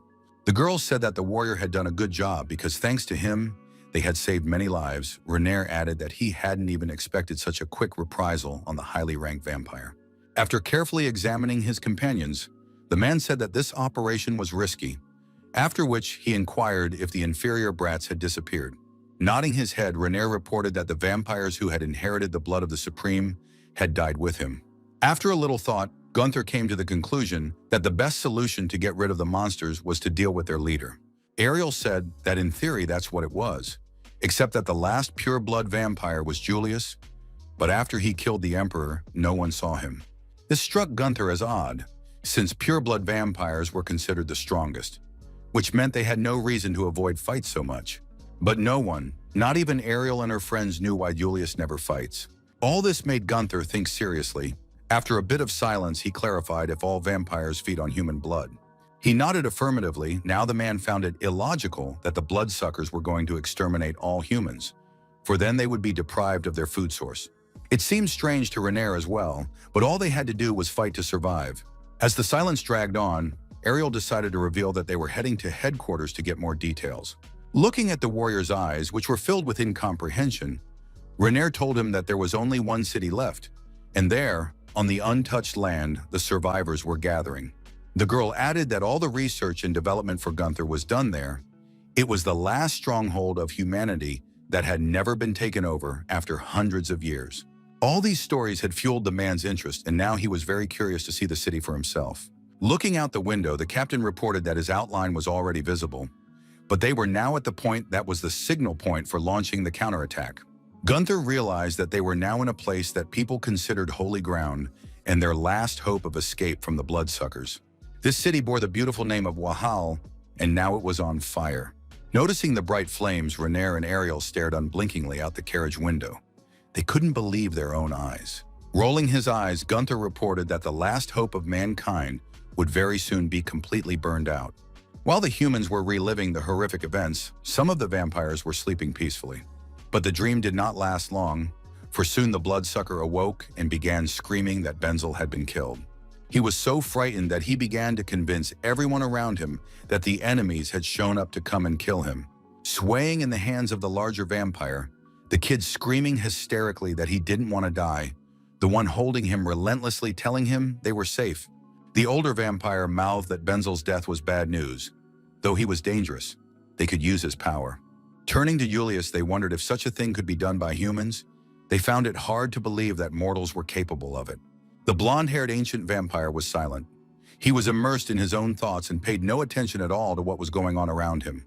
Then he blinked, and as if to return to reality, he ordered his acolyte Yen to find out what or who had killed Benzel. It remained to wait for news. Only then it was possible to come up with a strategy for further actions. There were many explanations as to why Wahal was called the Holy Land. The main one being its geographical position. It was perfect, as if given from above. Being on the edge of the continent, where steep mountains flank it, trade here advanced with difficulty, and there was never much development, but it was possible to produce our own food. Getting down to the sea was also difficult, all because the island terrain was very rocky. The only way to enter this place was to pass through a bridge that was 1,200 meters long. So if the city is well defended, you can easily repel more than 10 times the number of garrison troops. This place will never fall. That's why it was called blessed. But now a completely different picture was visible. The bridge in the city itself was on fire. In addition to this, significant destruction was visible. Renaer couldn't even imagine what had happened, because when they left, everything was perfectly fine. As he entered the city limits, he called out to some warrior whose name was Leonard. He immediately turned his head toward the captain and was visibly relieved that he was unharmed. Shaking Renaer's hand, Leonard mouthed that he was worried that his news might come too late. The man grinned and said that he wouldn't be so easy to kill. Leonard's face expressed genuine concern when he asked what was wrong with Ariel. Upon hearing her name, the girl immediately stepped forward and said that thanks to Mr. Welf's care, they were able to return home safely. Upon hearing those words, Leonard blushed and said that she could just call him by his first name. And he also expressed his joy that everyone was safe and sound. Taking his gaze away from Ariel's face, the man finally turned his attention to the man he had heard was named Gunther. Our hero immediately asked who he had the honor of speaking to. Renaer explained that Leonard was the leader who was in charge of defending the walls of Valhalla. This man was gentle and kind-hearted, so he immediately invited the guys to come inside, because he realized that they had been through a lot. They had already managed to put out the fire, so it was safe there now. Looking around, Gunther couldn't understand why a place that was holy and great was now in such a ruined state. Leonard said that they had given up defending the areas beyond the bridge, and by pushing the defense line back to the wall, they lost the ability to control the entire region. That was understandable, but Renaer was curious about what had happened in Valhalla, since they had dealt with Benzel and were on their way home. hoping that everything was okay here. Upon hearing the news that the dreaded vampire was finished, Leonard was simply shocked. With a wink, Gunther said that he had dealt with him personally. The man's eyes rounded even more. It was obvious that he had not expected that the idea of resurrecting Gunther would have a positive result. When the surprise receded a bit, the leader revealed that as soon as Renaer and Ariel left the Holy Land, they were attacked. The girl assumed they were higher vampires, but Leonard couldn't say for sure, for these monsters were very different from those encountered before. They had a bizarre, twisted appearance and a strange shape. Remembering the past events, the man felt uneasy because those things had made a real massacre in Valhalla, a crazy show. Hearing these words, Gunther was angry because he couldn't understand how the battle could be called a show, but Leonard said that he wouldn't doubt it if he saw everything with his own eyes. The argument was interrupted by Renaer, who asked if the enemies had broken through the main gate of the fortress. The defender of the walls nodded affirmatively, saying that their invasion had dealt a great blow to the city's defenses. So now Leonard wanted Gunther to stay outside and guard the bridge until the repairs were completed. This commanding tone disliked our hero very much. He was not going to allow anyone to order him around. So Gunther said he was sorry, but he wasn't going to take orders from anyone. But that wasn't the only reason. In his opinion, humans were cannon fodder on the front lines, so having him in the rear would increase his chances of survival. This kind of words made the leader of the wall guards angry. He thought that an ignorant cretin was standing in front of him. He asked Gunther if he knew why he could just stand on his own 2 feet like that in this town. Receiving no response, Leonard shouted that he was their only weapon. In order to create him, 136 people had sacrificed their lives. Researchers labored to create Gunther's limbs, all made possible by the sacrifices made by these men who wanted to protect the Holy Land. Leonard was disgusted to talk to the warrior, for he thought of him as a gladiator who did not know what sacrifice was, for he was willing to hurt others for his own salvation. Raising his voice to the extreme, the defense counsel stated that it was he, not Gunther, who should have been the corpse knight. He stated that he refused to recognize this monster as his hero and humanity's last hope. After listening to this fiery speech, Gunther hid his smile and came closer, saying that every time he meets such decent young people, he only wants to say one thing to them. The man came close and whispered in Leonard's ear the most obscene curses he could think of. These words hurt the defender of the wall so much that he was simply furious. He drew his sword and with shouts rushed to attack. This action did no good, for Gunther was much stronger, so now Leonard was flying down one of the city walls. As soon as he landed on the ground, his subordinates started running up to him and noticed that the fall was very hard and injury-prone. Ariel was furious. She reminded Gunther that she had asked that he refrain from making any sudden movements while plugged in. Grinning, the man said that the commander was the first to start arguing with him, so his actions were only self-defense. It was obvious that these words did not convince the girl, for she looked at him with a look that sent shivers down her spine. A new day came, and the dawning sun illuminated the blue water surface. Leonard was slowly regaining consciousness, but his condition was not the best. The fall had caused many nasty injuries. When Gunther saw that the commander was alive, he sighed sadly and expressed his regrets that he could not send him straight to the other world. Ignoring these words, Ariel turned to Gunther, saying that in order for the humans to win this war, he would not be able to do it alone, no matter how strong he was. Looking the girl in the eye, he listened intently to the story about how it took a lot of manpower to create his modified body. Even a powerful body won't help him if even one part is faulty, she said. So a constant supply of materials and labor is needed. So now his job was to save as many people as he could and protect the Holy Land so that the supply would not stop. Peering at his strong arm, the corpse knight wondered if the girl meant that he now had to fight all the monsters he would see. Nodding her head, Ariel mouthed that it was the best way to win. Sighing, Gunther ironically said that in that case, he should get a weapon right away. Ignoring the man's tone, Renaer said that an improved shipment had just arrived. Upon opening the box, a strange arm could be seen, with sharp jaws present on the surface, but there were only 2 such units. This news did not please both Gunther and Ariel. The girl asked what had happened, for there should have been many more weapons. Leonard frowned and apologized. He told them that almost all of their force had gone into defending the fortress and putting out the fire, so they just didn't have time to make more guns. Our hero wasn't as upset about the quantity as he was about the appearance of his new arm. To him, it looked like a wall decoration. These words greatly angered the commander, for in front of them was a weapon with incredible bite power. The second arm was even stranger. Some sort of red material unfolded and stretched, forming a sort of shield. Examining the hand carefully, Gunther realized that it could be very useful directly in battle. Looking at the man's interested look, Ariel explained that it was a shell shield, a type of weapon whose size could be freely adjusted. It was much stronger than a normal steel shield and had resistance to fire. But Gunther wondered when they would be able to make something like a bone launcher, because although it could only fire 6 shots, they were powerful. After a bit of thought, Ariel said it would take her 6 months, as there were many different materials for each weapon. Except for human limbs, they were disposable. Sighing, the man concluded that nothing normal was available right now. Shrugging her shoulders, the girl explained that getting materials during wartime had been quite difficult. Leonard rose from his seat and said he'd be back as soon as he got the report from the patrolman, followed by Renaer, who also had important things to do. So the men separated and wished Gunther and Ariel a good night's rest after what they had experienced over the past few days. The day flew by very quickly, so that the sun had already set over the horizon and the streetlights were on. But the corpse knight didn't feel like sleeping. He didn't know if he even needed to now. Instead, he considered his new sword. He liked this weapon, for it was perfectly balanced. It was already enough to prepare him perfectly for battle. Ariel was silent at first, but then she couldn't stand it and said that the man had been a little over the top in his conversation with Leonard. She said that the corpse knight was chosen after much deliberation, involving the royal family, nobles, and common laborers alike.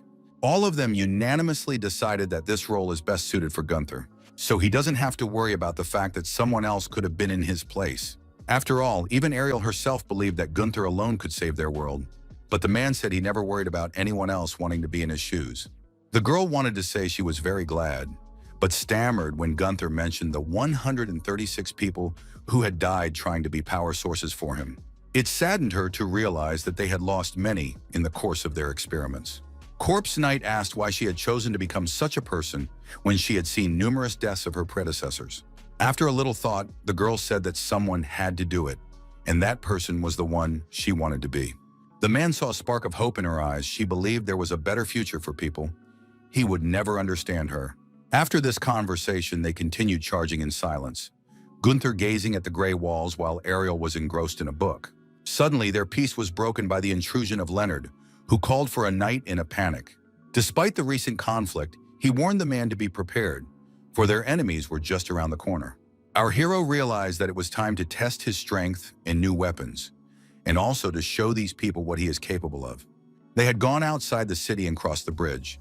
Now they stood and peered into the darkness, waiting for the appearance of the unexpected guests. The recharging was finished, so Gunther hurriedly disconnected the wire that connected him to the girl, so as not to hurt her by making sudden movements. Leonard ran up to Ariel and asked her to stay at a safe distance. Looking at the warrior, the brunette sternly asked him to make every effort to return alive. The warrior realized that these words were most likely motivated not by concern, but by a desire to save a successful experiment, but nodded anyway. Putting his helmet on his head, the corpse knight moved forward. He didn't want to wait to be attacked. He liked to be the one to attack first. Inside himself, he decided that whoever came, he would destroy anyone who posed any threat to the city. So far, the dark forest was quiet and still. Too quiet, even the animals were silent, foreboding trouble.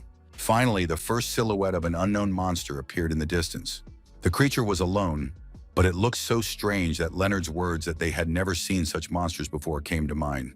Carefully examining the enemy, Gunther noticed its strange movements. They indicated that the monster was not very fast. If he had speed like other vampires, he would be able to block any attack from above in a second. The warrior decided to try and get closer. He decided he wanted to end the monster right now, regardless of how much strength or speed it possessed. Suddenly, the creature shifted and started running towards Gunther. It screamed that it wanted all the spectators to pay their attention to it. Monster was talking some nonsense about being very happy to see his dear fans who decided to watch his show. According to him, he put all the soul of Ibelina into tonight's performance. So it was time to show the first act. The monster called him the Pig King. He wanted to continue ranting, but he was beyond words right now. All because Gunther had gotten so close that the tip of his sword almost reached the monster's body. Except that when he swung to strike, the sword whizzed past and didn't hit the enemy at all.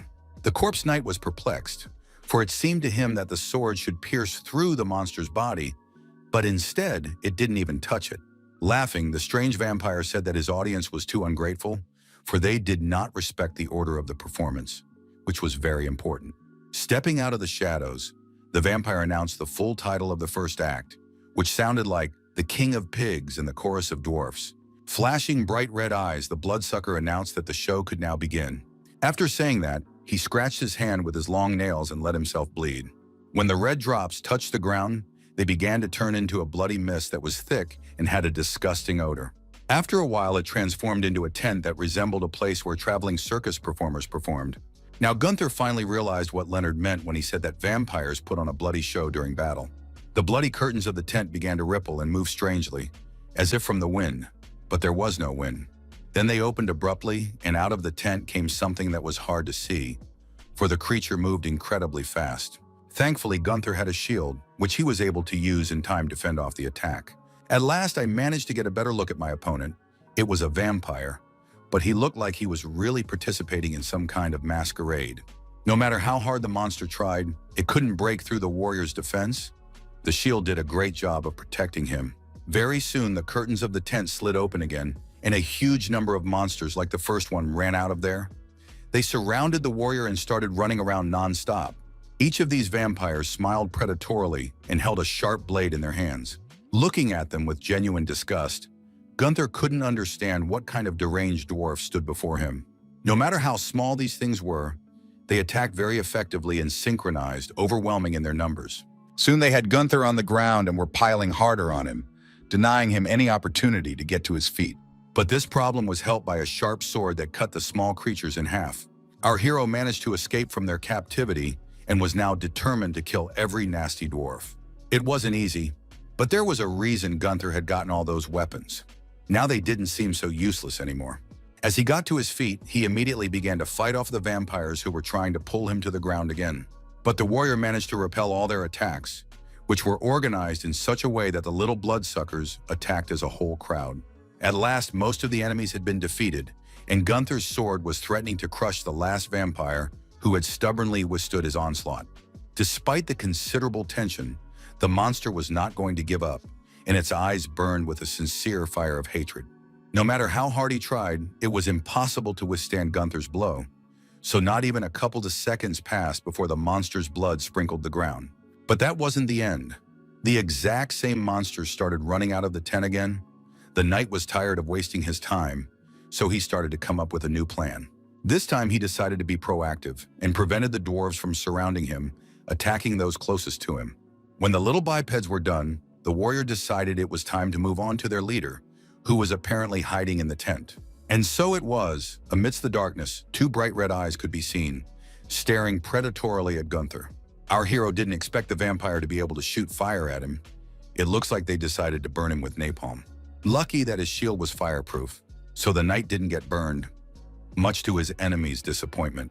After this fire show, something that resembled a huge pig began to emerge from the tent, with another dwarf sitting on its neck holding a torch.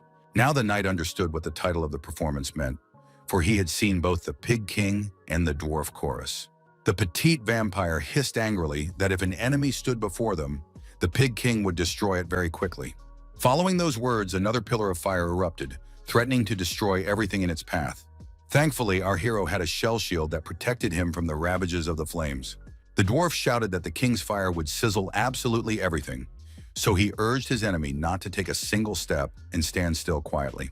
But no one was going to listen to the little monster, so Gunther cautiously, small steps moved forward, overcoming the flaming wall. Noticing that the corpse knight was still alive, the vampire was shocked. He couldn't believe that anyone could survive the king's attack. He urged his ruler to unleash more fire to finally wipe the stubborn man from the face of the earth. Except no matter how strong the fire was, the shield still minimized the damage and the warrior would continue to advance. Gunther had become so accustomed to the strenuous motion that the fire now seemed to him quite weak, so that this obstacle was not critical to him.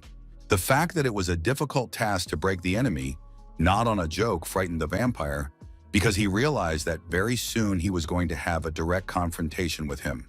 As it was, the warrior's fist was already heading for the bloodsucker's face to finish him off once and for all. The corpse knight continued to make his way through the flames. He was motivated by the fact that the enemy was already quite close, which meant the battle would soon be over. When the fire had dissipated a bit, he saw that the sword the dwarves had knocked out of his hands was stuck in the ground, quite near where he had been standing. Pulling it out, he headed towards his enemies, realizing that all his worries were in vain, and everything was much simpler than he thought. His opponents could only watch in horror. Now our hero realized that he was in for some real fun, which he hadn't had in a long time. After all, the second act was beginning, and this one meant only one thing: the show went on. When the passageway opened, Gunther did not hesitate to head inside, because the only way to defeat the main vampire was to find him. Walking down a narrow corridor, the man found himself in a circular hall, in the center of which was a strange installation resembling a weapon stuck in the ground. Looking around, the warrior realized that his enemies were aesthetes who took care of the decorations.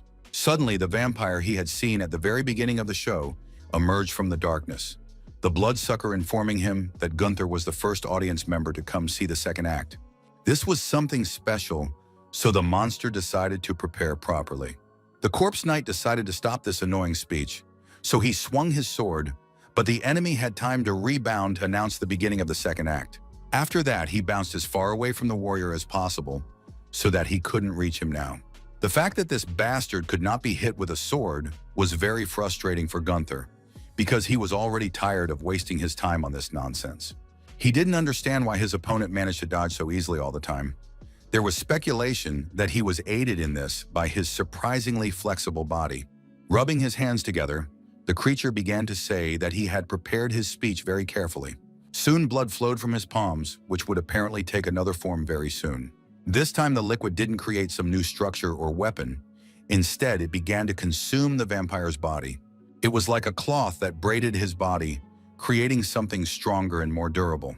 The head of the bloodsucker appeared from the encircling red threads and announced that the audience would now be presented with a confession from the ever-suffering actor, Ibelina. After that, his head was also covered by a red veil, so that in the end, the entire crooked body of the so-called actor was covered in blood that resembled a cloth. This transformation made the monster stronger and invulnerable to blows. When Gunther attacked, the vampire managed to wriggle and dodge so quickly that our hero simply couldn't hit him. It seemed that his enemy could anticipate every attack, for as soon as he struck, the enemy's body immediately reacted and destroyed all of the warrior's plans. Since he had such a dodgy enemy, Gunther decided he should change his strategy a bit. Pretending to swing his sword again, the man kicked the rocks with all his might, which shattered into small pieces and flew straight at the monster. But the vampire managed to dodge every rock that flew straight at him. This was simply unthinkable. The corpse knight could barely contain his anger. Looking at his facial expression, this actor-killer could only chuckle. Then he started pulling a sword out of his mouth, just like a real magician at the circus. Armed, the vampire attacked Gunther, who barely had time to put up a shield because the enemy moved with lightning speed. Despite the strong onslaught from the enemy, the knight did not stagger and withstood the pressure. He finally found the right moment and swung the vampire's sword away, forcing the enemy to move farther away. However, this retreat gave our hero no time for respite, for another attack followed. He batted it away and counterattacked, except no matter how precisely he aimed and struck, the bloodsucker kept dodging. As they once again clashed in a scramble, the sword of the enemy swept dangerously close to Gunther's face. But the blade did not wound him. Instead, the enemy kicked him hard. The blow was so powerful that the warrior flew away from the tent.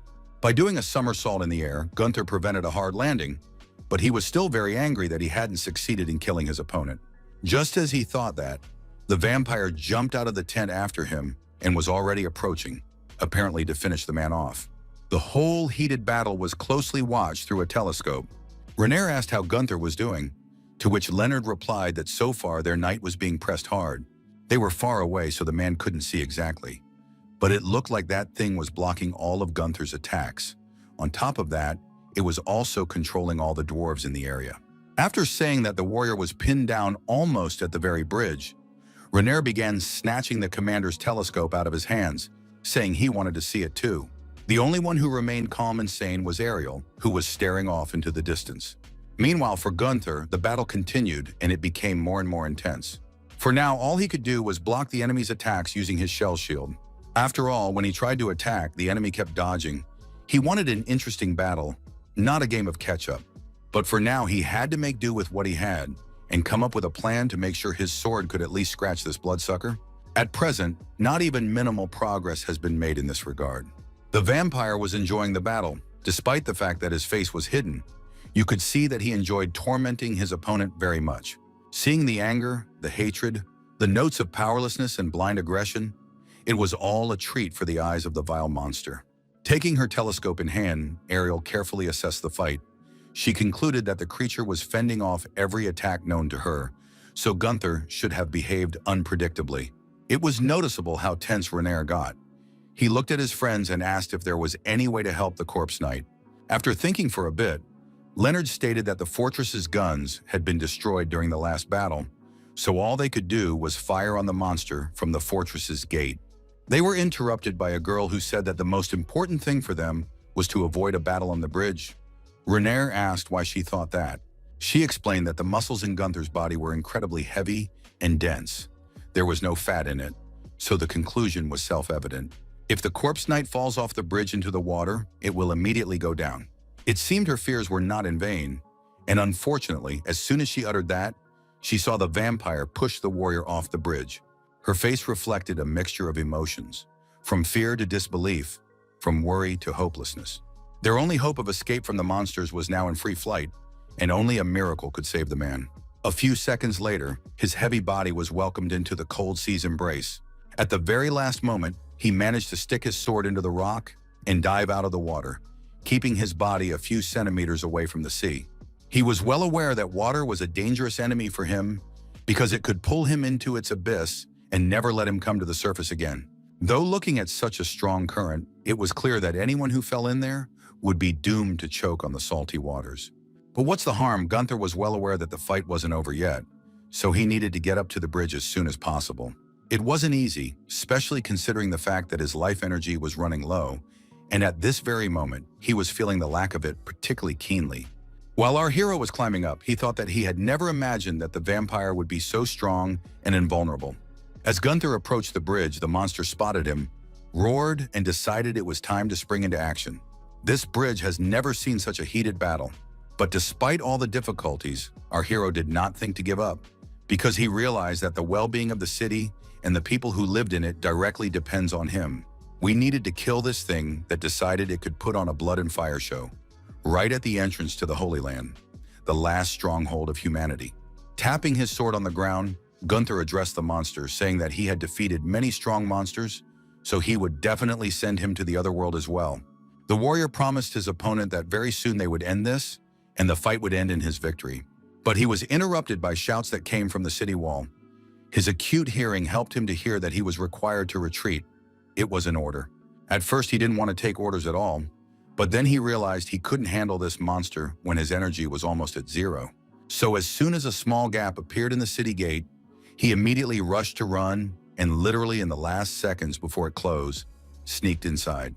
Nervously adjusting his helmet, the knight couldn't help but wonder if his allies had some sort of plan, since they had so abruptly ordered him to retreat. Walking up to Renaer and the others, Gunther immediately asked if he shouldn't concentrate completely on the battle during the battle. The girls stated that they all thought about it and decided that he couldn't beat the vampire, so they decided to use the stand until dawn strategy. Noticing the warrior's incredulous look, Ariel explained that they didn't have any defensive weapons or enough supplies right now, so Gunther was their only weapon. She continued by saying that it was still about 5 hours until sunrise, but the night's energy would barely last even 2 hours, so now it needed to be cleaned up, recharged, and possibly the arm replaced. Looking at the vitality index, Ariel said there was one nuance to their plan. It would take longer than usual to replenish his energy reserves. Maximum recovery from 2 hours of activity took about 20 minutes. Renaer added that this required keeping the warrior in a stable condition, forbidden to move, during which time they had to protect him and Ariel. It all sounded a bit unreliable and uncertain, so Gunther asked if it was even possible to realize their plan. Their conversation was interrupted as soon as Leonard appeared in the doorway. He was carefully watching all the manipulations that were being done to Gunther's body. He would have continued to watch, but he was distracted by the shouts of the guards, heralding that the vampire would be here very soon. They all got ready and their commander announced that they had to hold out for at least 20 minutes. Leonard urged his subordinates to show what they could do, for their first priority was the defense of the city. All these events were very stressful for our hero. He knew he would have to fight, but after all, ordinary humans were powerless against a high-level vampire. There was a huge chance that in 20 minutes they would all just die. Renaer said he understood that perfectly well. He said that every one of the guards knows this, but they will still fight for their city and its people. These words showed Gunther what it meant to be faithful to one's duty and to love one's home. Despite the obvious mortal danger, the soldiers fearlessly held the line and had no intention of retreating. Anger and determination burned in their eyes. They wanted to destroy whoever threatened Valhal's safety. To boost the morale of his twin brothers, Leonard spelled out that if they didn't catch the flames here and now, no one else would be able to light the darkness. With their spears out, the men froze and waited for trouble to break in at their gates. It didn't take long. The vampire effortlessly punched a huge hole in the gate and flew inside. Renaer tried not to react to the screams that were being made by his acquaintances, his friends, all the people he saw in the city every day. It was obvious that Ariel was barely holding herself together as well. Everyone realized that the city would not be without casualties today. They were locked in a safe place, but soon even there the blood of the slain began to flow. Apparently there was too much of it. Gunther knew he had to do something, but he was powerless now because he couldn't move a finger while he and Ariel were connected by the wire. So when another piercing cry of pain rang out, all he could do was simply close his eyes.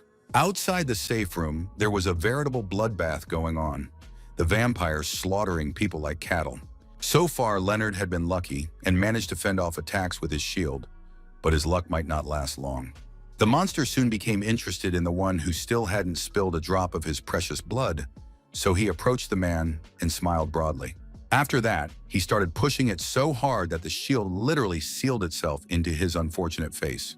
Playing with his victims gave the bloodsucker unthinkable pleasure.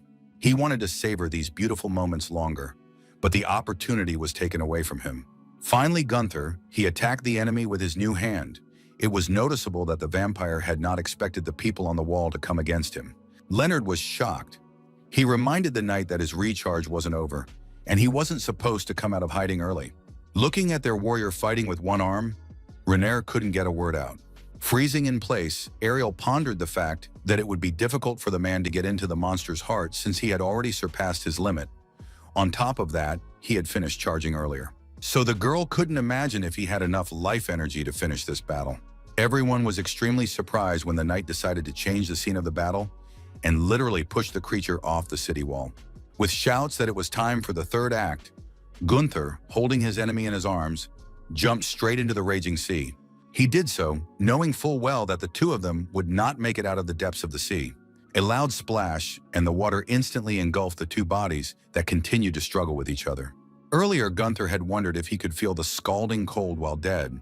As it turned out, he could, though not as vividly as before.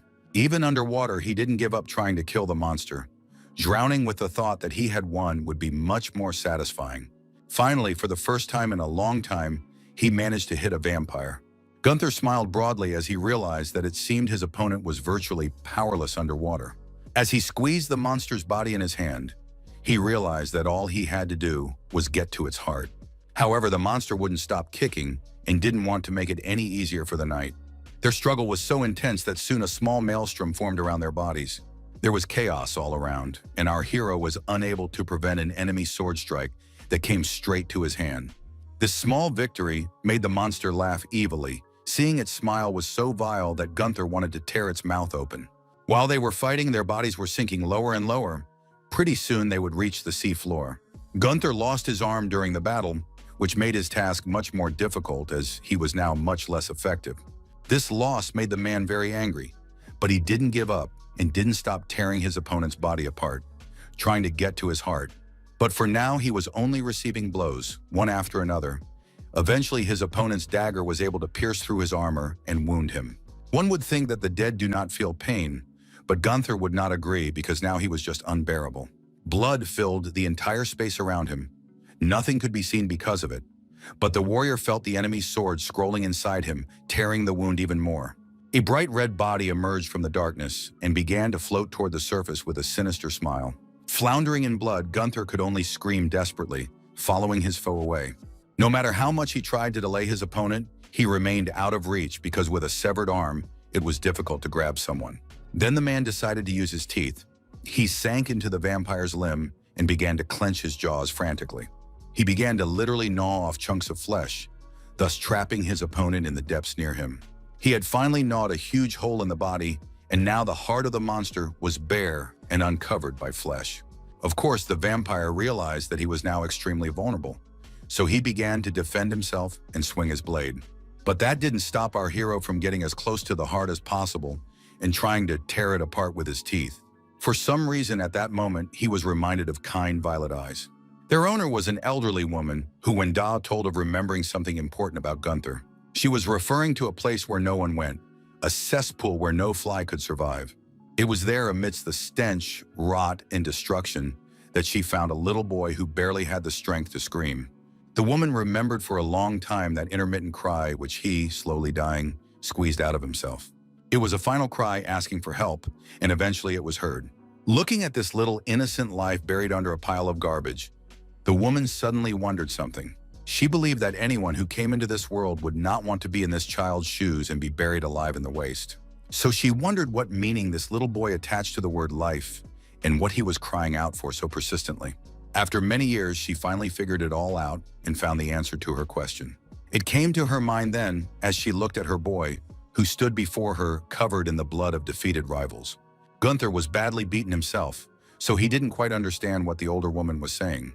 Grabbing his face, she laughed like crazy and said that the main meaning of life for the young man was revenge. Then the boy realized she was right, for no one wanted him to be born, no one wanted him to live. However, back then, Gunther had screamed his pitiful salvation from the last of his strength. So now he needed to fight to the end, similar to how he had survived all this time. The one who had raised him all this time thought he had the power and the right to do so. Plus, in relation to his parents and the world that had abandoned him, it was the best revenge. This realization pierced our hero as he took another look at the field, which was strewn with defeated enemies. Grinning, Gunther concluded that fighting to the last man was indeed the best revenge. Smiling warmly back at her pupil, the woman said that if he really understood everything, he could then prepare for the next performance. After all, she thought it was time to show everyone what her boy was worth. And now Gunther decided to show that he can cope with any challenge, even with the one that seemed quite impossible. After a while, the guards found Gunther's head nailed to the shore. Separated from her body, she somehow managed to swim to shore. Her condition was pitiful, but it could have ended much worse. All who saw it were overjoyed, for their greatest creation had survived and taken the trouble away from the city. However, Ariel was still very sorry that Gunther had to go through this nightmare. Leonard jumped out to meet them, informing them that they should gather the warriors sooner rather than later, as his battle was not yet over. Even being in such a state, our hero realized the defender of Valhalla's walls was right. When Renaer saw the condition his creation was in, his first reaction was genuine shock. The first thing to do was to recharge his head, because of course, there wasn't enough charge for his underwater adventures. Gunther kept trying to say something, but his condition did not allow him to utter a single word. All he could do was just open his mouth. Seeing the irritation on the warrior's face, Ariel realized that he couldn't speak properly without his body. She tried to calm the man down, telling him to wait just a little while. But it was clear from Gunther's face that he wasn't satisfied with that, and had to intervene with Renaer, who shouted orders to the man to stop kicking. After a few hours of hard work, the warrior's body was in its original state. He stretched a little and mouthed that he thought he was really going to die a second time. His optimism diminished when Leonard flew into the room, informing him that in his opinion, the vampire was still alive. This news displeased Gunther very much, for he remembered very clearly how he had bitten off the monster's heart. But Leonard wasn't sure about that, because where they had found the head of the corpse knight, there was something else. He said that the warriors had noticed footprints left along the seashore. The commander assumed they belonged to the very same high-level vampire. Following the tracks, the warriors found a suspicious wagon that could have been the hideout of that creature. The defenders of the city were in agreement that this monster couldn't fight with the dawn, so they decided to wait for Gunther there. But our hero did not believe that it all made sense, for in his mind was fresh the memory of how he had bitten the heart of his enemy. Everyone wanted to believe it was true, but Leonard insisted that the corpse knight check the wagon, and he'd better do it before it got dark. Gunther understood that it was necessary for the safety of the people, so he made concessions, even though he didn't like the fact that his words were being doubted. When the group of warriors came to that very wagon, the knight realized that the men were not exaggerating, for it all really did look strange. He realized now himself that a check would not be unnecessary, even if he was certain inside that he had stripped the vampire of his vile heart. Gathering his wits, Gunther quickly headed toward the suspicious motorhome. As he got closer and closer, the man noticed that the tracks around the wagon were still quite fresh. The wooden cabin looked exactly like a vampire's hideout. All the windows were boarded up so no sunlight penetrated at all. Gunther realized if this thing was really hiding inside, the time of day was playing into his hands. If he was pissed off, the vampire would destroy the wagon on its own. It was very quiet, but don't kid yourself, there was no security here because this place was probably guarded by inferior vampires. Reaching the door, the warrior froze for a moment, memories of how he had nearly died underwater flashing through his mind. He shoved them away and without another second's hesitation opened the door, launching sunlight inside. Looking around, Gunther found no one. It was quiet and empty, no sign of anyone's presence. But it didn't last long, for soon 2 bright red eyes appeared out of the darkness, and a familiar ghastly whisper was heard. Then the door slammed shut with a rumble, and our hero found himself locked alone with this hideous monster. Gunther was not afraid. He was determined to deal with his opponent, this time definitively. In the darkness, it was hard to see the vampire's fast movement, but the knight was too experienced, so he sensed his approach and was able to repel the attack. It was difficult, for the creature moved surprisingly fast and the darkness was not conducive to better reactions. Eventually, the warrior managed to throw the first dwarf out of the cabin. When he intended to get rid of the second one as well, he was stopped by a sharp cry. It was a plea to stop. The rest of the dwarves began to crawl out cautiously and say that the murderer of their king stood before them. Having circled these poor people with a frown, Gunther asked if it was worth killing the king, as all his pawns immediately weakened. One of them stepped forward and told them that everyone here could not fight or even walk. They were defective individuals with mangled bodies. Seeing the bewilderment on the knight's face, the dwarf added that they were all substandard goods that couldn't even fight him now. Even so, he added that now is the time for them to finalize the show. Gunther was amused to hear this from someone who killed humans without remorse. The dwarf said they were doing it because of an oath to destroy all humans, and the vampire oath was unbreakable. Crawling back into the darkness, the monster said that now he would finally show the finale of his show. A lantern was lit on the dwarf's back, and our hero realized that the man wanted him to follow him. The man walked into the darkness, an unknown without further thought, the ominous whispering of the other creatures around him. These sounds annoyed him, and after all, the dwarves weren't even real pigs. His companion told him that they couldn't become like humans, so the master made them play that role. That was the only way they could serve him well. The words seemed unpleasant even to Gunther. For a second, he felt sorry for these worthless creatures. Upon reaching the red curtain, the dwarf said he was presenting to the audience their latest and most beautiful merchandise. Behind the curtain was the very monster that Gunther thought was dead. It was Ibelina, and she was looking at her guest intently. A real flame was raging inside the man, growing hotter and hotter because of his intense anger. The vampire looked at him calmly and in some ways even gently, as if he already knew what was going to happen next. After gathering his thoughts and calming his anger, Gunther noticed something strange. There was no bloodlust coming from the monster at all. Stretching lazily, Ibelina said that she had a spectator in front of her, so she wasn't at all eager to drain his body. The corpse knight asked how she had managed to survive. After all, he remembered exactly how he had ripped her heart out with his teeth.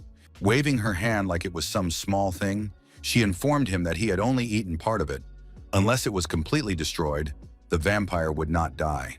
Moreover, if the heart was severely damaged, the bloodsuckers were deprived of their main ability. They could not control the blood, for all their power went to keep the damaged organ functioning. Frowning, the knight said it was very nice of the vampiress to share such details, but if her words were true, she and her minions would have burned in the sun by now. So Gunther decided not to believe this thing and attack, because the only one who should have been left alive was him. As the sharp blade approached Ibelina, she was as calm as ever. She seemed to have foreseen this turn of events, and it didn't bother her in the slightest. Meanwhile, Leonard and his retinue sat in the bushes nearby and tensely awaited the return of the corpse knight. One of the warriors reported that Gunther had about an hour to complete the job. They decided that if he didn't show up in 40 minutes, they would intervene. The tense silence was broken by one of the warriors, who asked if those vampires had once been human too. Frowning, the commander didn't immediately realize what his subordinate was talking about. The man said there used to be rumors of stray children and orphans going missing in the city. While trying to find them, they came across one very interesting and creepy place. In a huge dungeon where not a single ray of light penetrates, tools for crumbling human bones and metal plates were collected. But that wasn't all the gruesome finds. In one corner, a whole mountain of small broken skulls and mutilated bones were piled up. This story was listened to with genuine horror and interest. Everyone wanted to know what kind of place the guards had found. The man said it was like a factory where vampires made what they called goods. From what he understood, they made unusual people and put them up for sale. The warrior had heard that the smaller and uglier they turned out, the better their sales went. It was hard to believe that anyone was buying such perverted merchandise, but the guard had heard that wealthy merchants and powerful nobles were interested in it. Apparently, the size and ugliness of the goods determined a person's power in society, just as the people of Wahala bought beautiful clothes or jewelry. Everyone who heard this horrifying story could not get their heads around the fact that people were capable of buying children who had been subjected to unthinkable torment. But when a person has absolutely everything, and we are talking about something so unique and rare, all inhibitions are removed and moral principles do not matter. The warrior said that he had heard of some of the survivors going to the circus and staying there for the rest of their lives. He always thought it was just a scary story for kids, but if it was really true, then that strange wagon contained the victims of this production. After all this terrible story, the men wondered just one question: whether the people who do such horrors deserve to be protected and saved. Leonard didn't know what to say to that, because he didn't want to defend those who could do such a thing. Meanwhile, inside the wagon, interesting things were happening. Our hero fought the enemy with all his might because he decided for himself that this time he will come out the winner.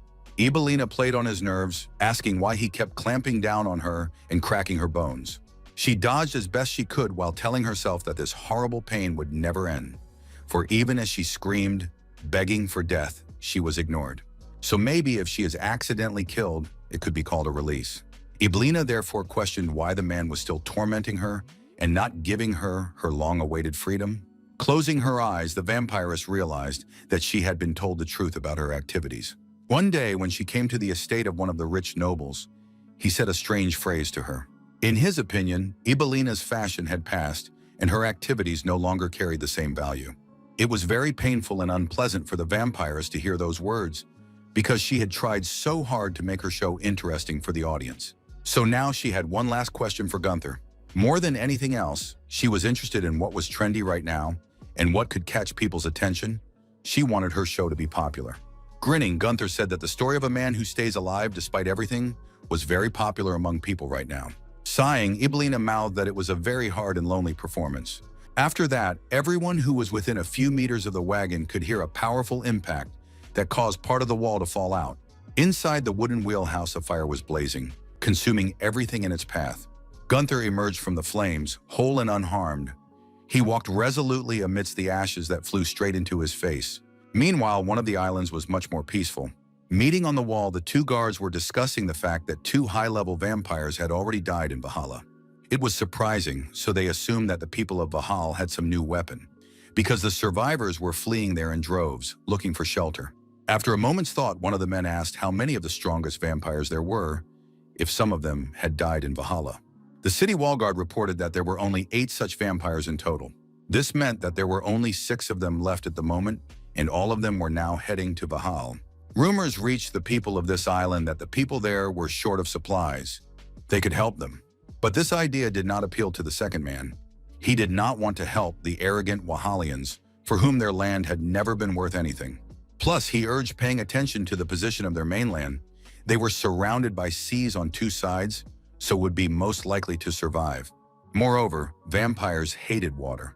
The man claimed that all bloodsuckers were terrified of it and wouldn't even go near it. His comrade was about to agree, but he was interrupted by a sharp, loud sound, remotely resembling an explosion. They froze when the sound was repeated and were so absorbed in looking out over the sea distances that they did not at all notice the shadow that loomed over them.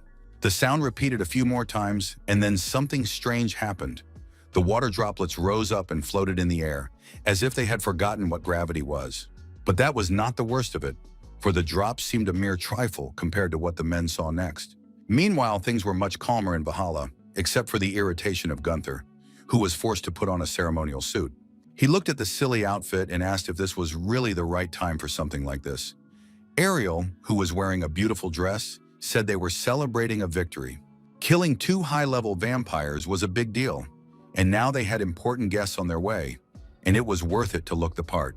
But our hero didn't care how prominent these guests were, because the danger was still present, and they had no time for nonsense.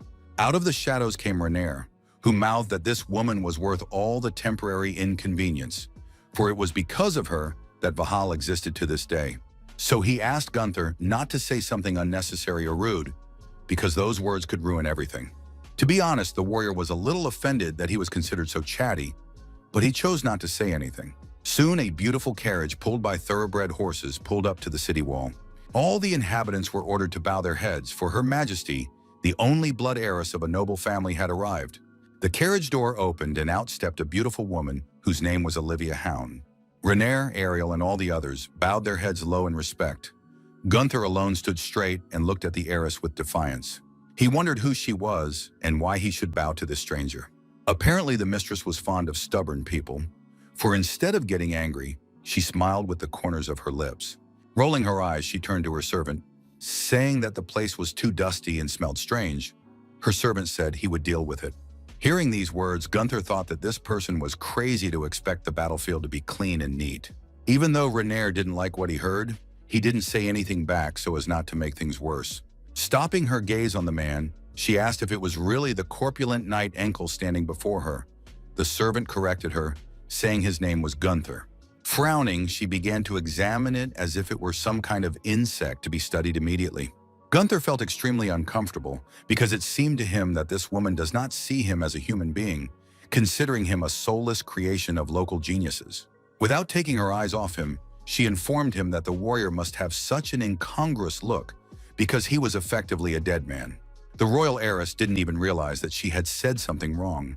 Waving her hands, she announced that she had come to this wilderness to personally thank the vampire killer. Her acolyte began clapping his hands and saying that this was a very magnanimous act that demonstrated the monarch's loyalty to her people. The woman didn't pay the slightest attention to the praise. She was only concerned that the surroundings were very dirty, so she suggested that we go inside the tower and talk there. The somber, dark stone building was not a welcoming place, ready for social gatherings. Once inside and seeing the chaos after the battle, Olivia Hound wrinkled her aristocratic nose and said that the atmosphere here was no better. Her servant promised to punish those who were responsible for cleaning, but the woman said she forgave them magnanimously, for she realized that it was the height of the war. She finally decided it was time to get down to business, so she asked Gunther what reward he wanted for what he had done for the city. Ariel spoke instead of the man, informing Her Majesty that they needed more human and other resources. The girl said that she was aware that many nobles, including her, had doubted their development of the Corpse Knight, but the plan had been successful. Thanks to Gunther, there were the first glimmers of hope in the war against vampires, but they needed resources to transform his body. So if the lady fully provides them with her support, they will be able to build a bridge that will help bring the long-awaited victory closer. Olivia Hound listened attentively to this interesting speech, but was in no hurry to answer anything yet. She could barely remember what Ariel's name was, and then with a bored look, she said she didn't ask the girl's opinion. The royal said she recognized the merits of the subjects, but said she had no way of sponsoring them, as resources were already limited. Putting her hand to her heart, she mouthed that she was the ruler of Valhalla, the last hope of humanity, so she must contribute to every cell of the mechanism. Moreover, Olivia felt that the help they were giving now was above board as it was. Clasping her eyes tightly, our hero whispered that he had absolutely no idea what she was talking about. Renair entered the conversation and reminded her that everyone thought his project was a failure. Therefore, most of the funds were invested in other guns. This news surprised Gunther, for he believed that the authorities had faith in Renair's development. Of course, it would never occur to anyone to dare to express their doubts about the heiress and admit that her opinion was wrong. However, Ariel demanded that the woman take into consideration the fact that people had given their lives to create someone like Gunther. Olivia's acolyte was outraged by such insolence, but the woman ordered him to be quiet and reminded him that the Corpse Knight project was top secret. After all, the mere phrase of a knight who has returned from the other side of the world tramples on the honor of the royal family and causes excitement among the people. Therefore, it is better for the future of mankind and for the researchers themselves if the project is not officially recognized. And as a reward for what she had done, she decided to grant Gunther the title of Count and give him the fertile northern lands. Her servant immediately began praising the decision and saying that the heiress to the throne was a very generous, wise, and generous ruler. Nodding approvingly, Olivia said that if Gunther agreed, then they had settled the matter and it could be considered closed. Giving the man her hand, she told him that he should kiss it if he agreed with the proposed solution.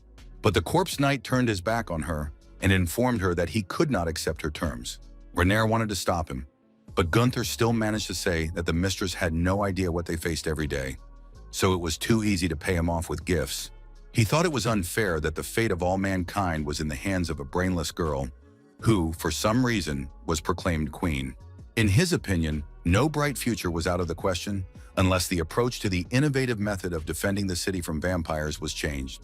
Those words were so harsh that Ariel abruptly ordered the man to shut up. Renaer in turn apologized to Olivia, saying that the knight was not trained in manners, except that no amount of apologizing diminished the anger that raged within the royalty. She was just furious that some living corpse decided to tell her what to do and call her brainless. But her angry flow of words was cut short by the guards, who entered the room without knocking and announced that trouble was coming. Everyone immediately noticed that Leonard's companion was barely moving and was extremely frightened. The commander of the wall defense himself reported that huge monsters were heading towards Valhall right now. The night was dark, and only an overly disturbing silence told that something was wrong. Looking through the telescope, Renaer couldn't stop grumbling. He asked Gunther if he realized he had caused them huge problems.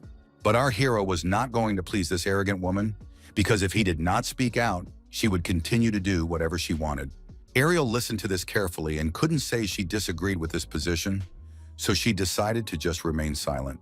She decided to ask their companion if Toronto had really been destroyed in just a few hours. The companion replied that those things had come ashore and leveled the city. According to him, only a few blows were enough to turn a thriving city into ashes. It was quite obvious that they were dealing with powerful monsters, except that Gunther asked not to be in a hurry to attribute these things to vampires. Suddenly, Renaer noticed something strange on the horizon, and it made everything inside him shrink with fear.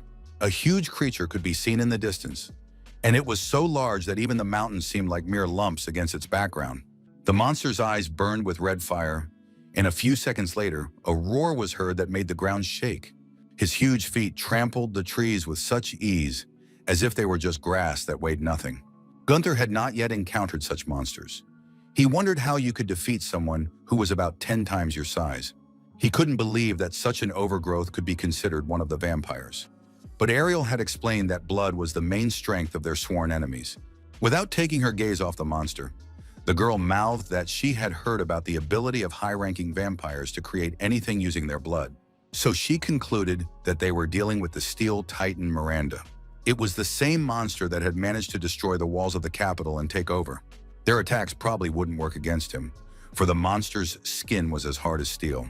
Ariel had heard of this titan, as he was quite famous for destroying many fortresses, but in person the monster was even more terrifying. This fame was a plus for people, because many experiments were conducted to find its weaknesses. The news was encouraging, so Gunther immediately asked what the results were. Hopes were dashed as soon as Ariel reported that the huge creature didn't have a single weakness. Now our hero became not just anxious, but really scared. The people decided not to wait for the monster to approach the city gates, so they rode out to meet it. Of course, Gunther, as the main weapon, rode in the lead, accompanied by his faithful companions. Along the way, Ariel said they were unaware of the enemy's weaknesses and had no idea where his heart was located. But the main problem was that his skin was so tough that it was impossible to pierce it. The girl was well aware that this meant only one thing. If the monster invaded Valhall, the stronghold of humanity would fall. After all the observations of the Titan, Brunette decided that he was the biggest threat. The monster had destroyed so much that his location was hard to track.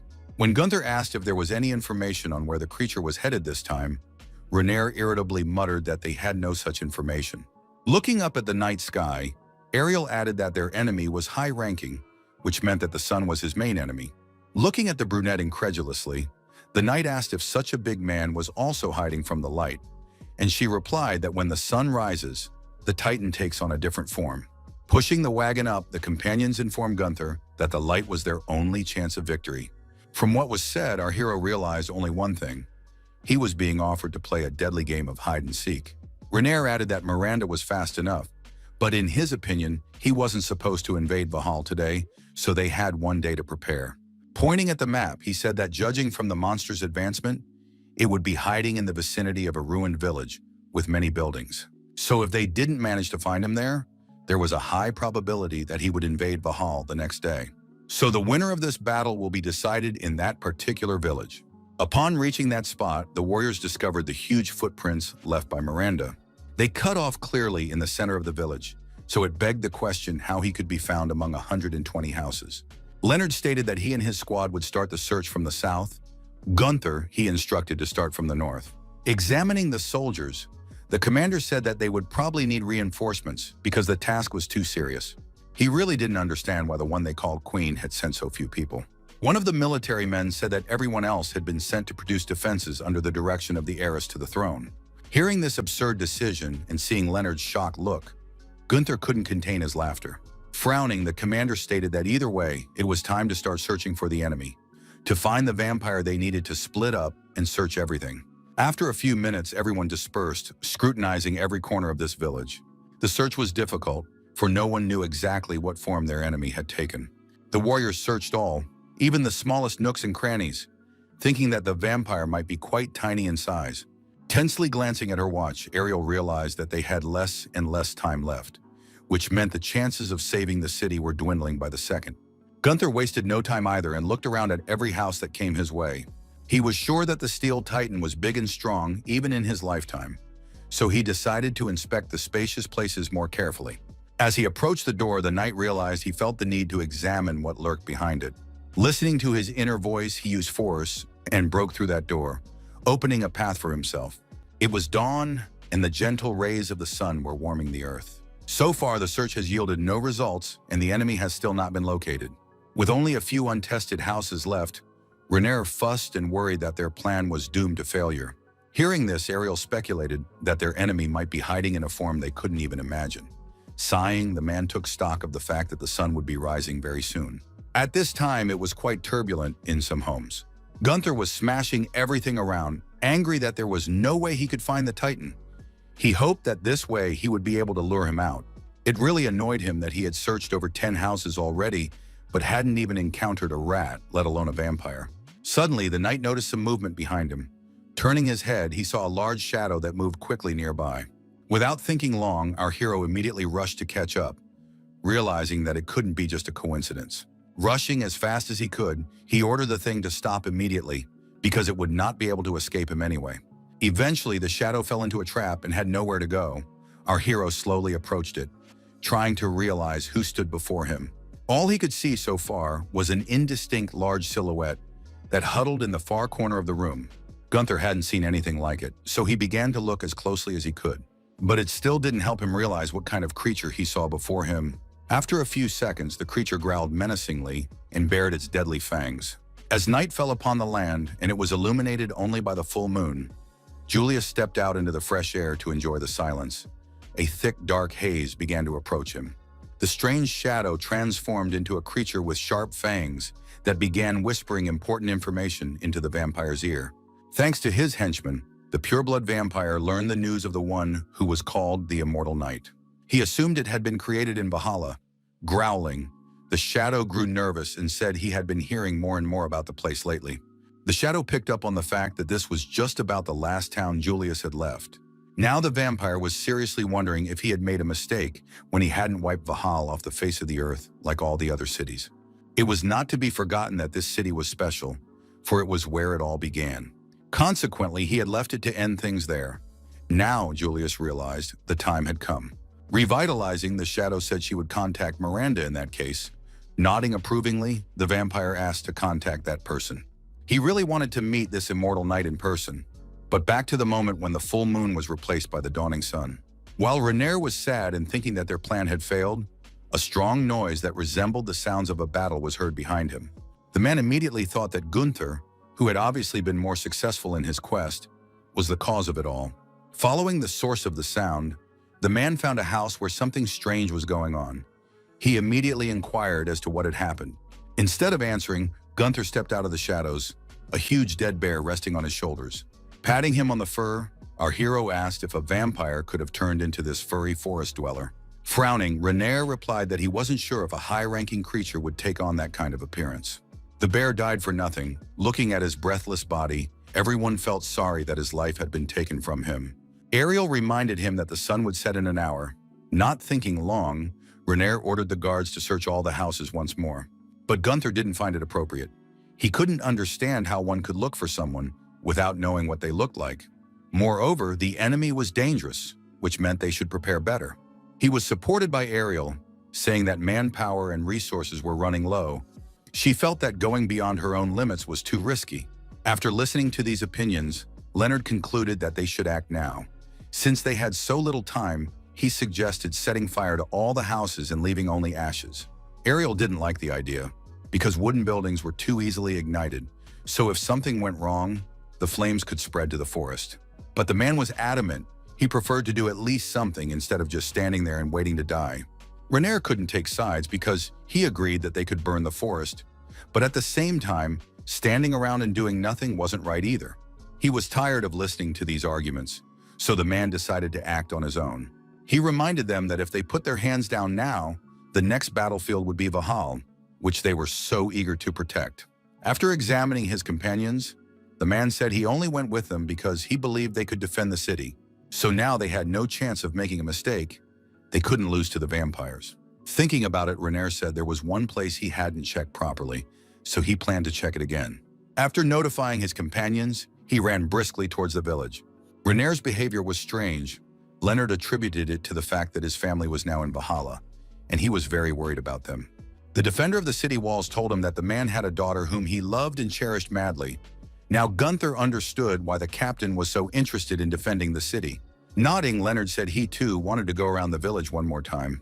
He asked the boys not to give up and to keep looking out for the enemy. Dusk was already approaching, and everyone in the village was becoming increasingly uneasy. Renaer wandered around the empty houses and cursed. He looked around every nook and cranny where the monster could be hiding, but all searches were fruitless. Looking up at the sky, the man noticed that it was becoming more and more gray. This upset him even more. A sudden pop caught his attention. Something strange was in this room. There was no doubt about it. Turning his head was very scary but necessary. Sweat streamed down the captain's face. Turning around, he saw nothing. Just when Renaer thought he had imagined it, a strange chest caught his attention. It was carelessly placed between boxes, but it looked a stitch new. It stood out sharply against the total desolation of the abandoned village. The knocking was repeated, and it was now clear that it was coming from inside the chest. Dusk covered the village. Not a single ray of light hit the ground anymore. And as darkness fell, a portal to hell opened. An unknown force burst out of the chest and destroyed the building. Poor Renaer was caught in the very epicenter of the explosion. When he landed hard on the ground, Ariel immediately rushed to him, followed by Gunther running after him. They knew they had to get the man or he might get pinned down. Looking at the monster beginning to raise its head, Gunther let out a curse and muttered to himself that he had envisioned such an unpleasant turn of events. Barely on his feet, Renaer reported the obvious, that he had found the man they had been looking for so long. The man sadly said that he could have killed the monster, but couldn't bring himself to do it. Hearing this, Gunther was furious. He screamed, asking what had prevented him from ending the death threat once and for all. From the look on Renaer's face, one could tell that the reason was very serious, for he was simply shocked. He told of finding a strange chest with something inside it. To check it for monster, the captain opened it, and he saw something that horrified him. Inside lay a small child, albeit a vampire child, but he couldn't bring himself to kill it. This story silenced everyone and made them stare at each other in confusion, for what they had heard seemed absurd. Looking at this huge beast, it was hard to believe that it was a child during daylight hours. This killing and destruction machine didn't even remotely resemble a vampire cub. It resembled a highly ranked adult. And this thing was very serious about flattening everything in its path. And first on her list were the people, the ones standing directly across from her. Aggressively waving its huge arms, the monster began to turn everything upside down. As his fist threatened to crush Gunther and his companions, the corpse knight barely had time to grab his friends and bounce away. Our hero asked in a panic if they had another plan. Renaer informed him that they hadn't come up with a specific strategy, as they had no idea how to contain the Titan. Angry, Gunther shoved the man away. He didn't want to listen to him, and he didn't want the captain messing around. For now, all they could do was stand in the middle of the ruined village and watch Miranda stride away. Left alone with Ariel, the warrior asked, without hope of an answer, how they could defeat this monster. However, the girls shared the thought that most likely the Titan's entire strength is in its heart. If you wound that organ, the creature will fall. All that remained was to figure out how to penetrate Miranda's thick skin, because killing him was worth any cost. The horror of the soldiers was hard to describe in words, as they were literally rendered speechless and froze in place when confronted by the Titan. They had no chance of escape when Miranda decided to crush them with his foot. This giant killed people as if they were annoying insects. He did it so easily as if they were not living beings. His goal was literally in front of his eyes, the Vahal glittering its lights and seeming to point the way to the city gates. The monster believed that nothing in this world could stop him. In truth, it did. But now Gunther had appeared, so the course of events could change. Our hero moved to follow the giant, though he didn't yet know what he should do to stop the attack on the city. Finally, the monster noticed that he was being followed by someone he hadn't called for. The warrior reacted lightning fast. He decided that it was extremely dangerous to stay where he was, so he decided that the best option was to move forward. There was nowhere to go, so our hero jumped on the giant's leg and began to move along his body. Once he got to a comfortable spot, Gunther began punching at his enemy's skin, trying to break through it, but even his fist couldn't handle it. Still, he didn't give up trying to hit as hard as he could, even though it was to no avail. Miranda watched these desperate attempts with undisguised interest, for he had never yet been attempted to resist.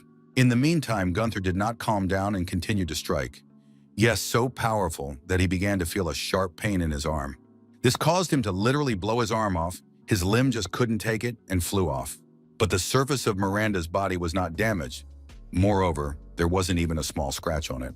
All these actions did was anger the monster, who was now ready to destroy everything around him in an even more sophisticated way.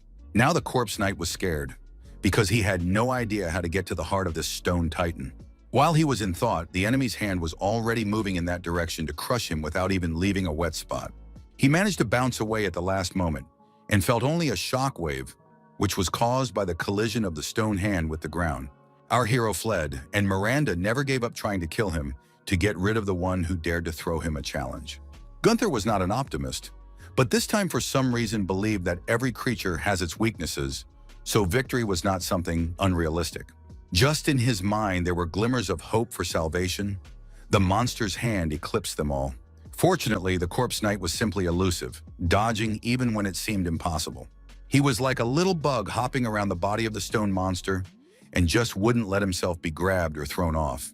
Miranda kicked and twitched as if his stone body was tickled by Gunther's light jogging. Finally, the monster got his way and grabbed his enemy's leg. Lifting it up, he regarded the daredevil curiously. You'd think the warrior was saying goodbye to life and remembering all the prayers he knew, but no. He had finally found what he had been looking for so long. It was the one defenseless spot in his eye, the one place that, once struck, would get rid of Miranda once and for all. Now the corpse knight realized that victory wasn't something impossible. He could achieve it if he beat everything right. Except that the Titan also had intelligence and could take strategic actions.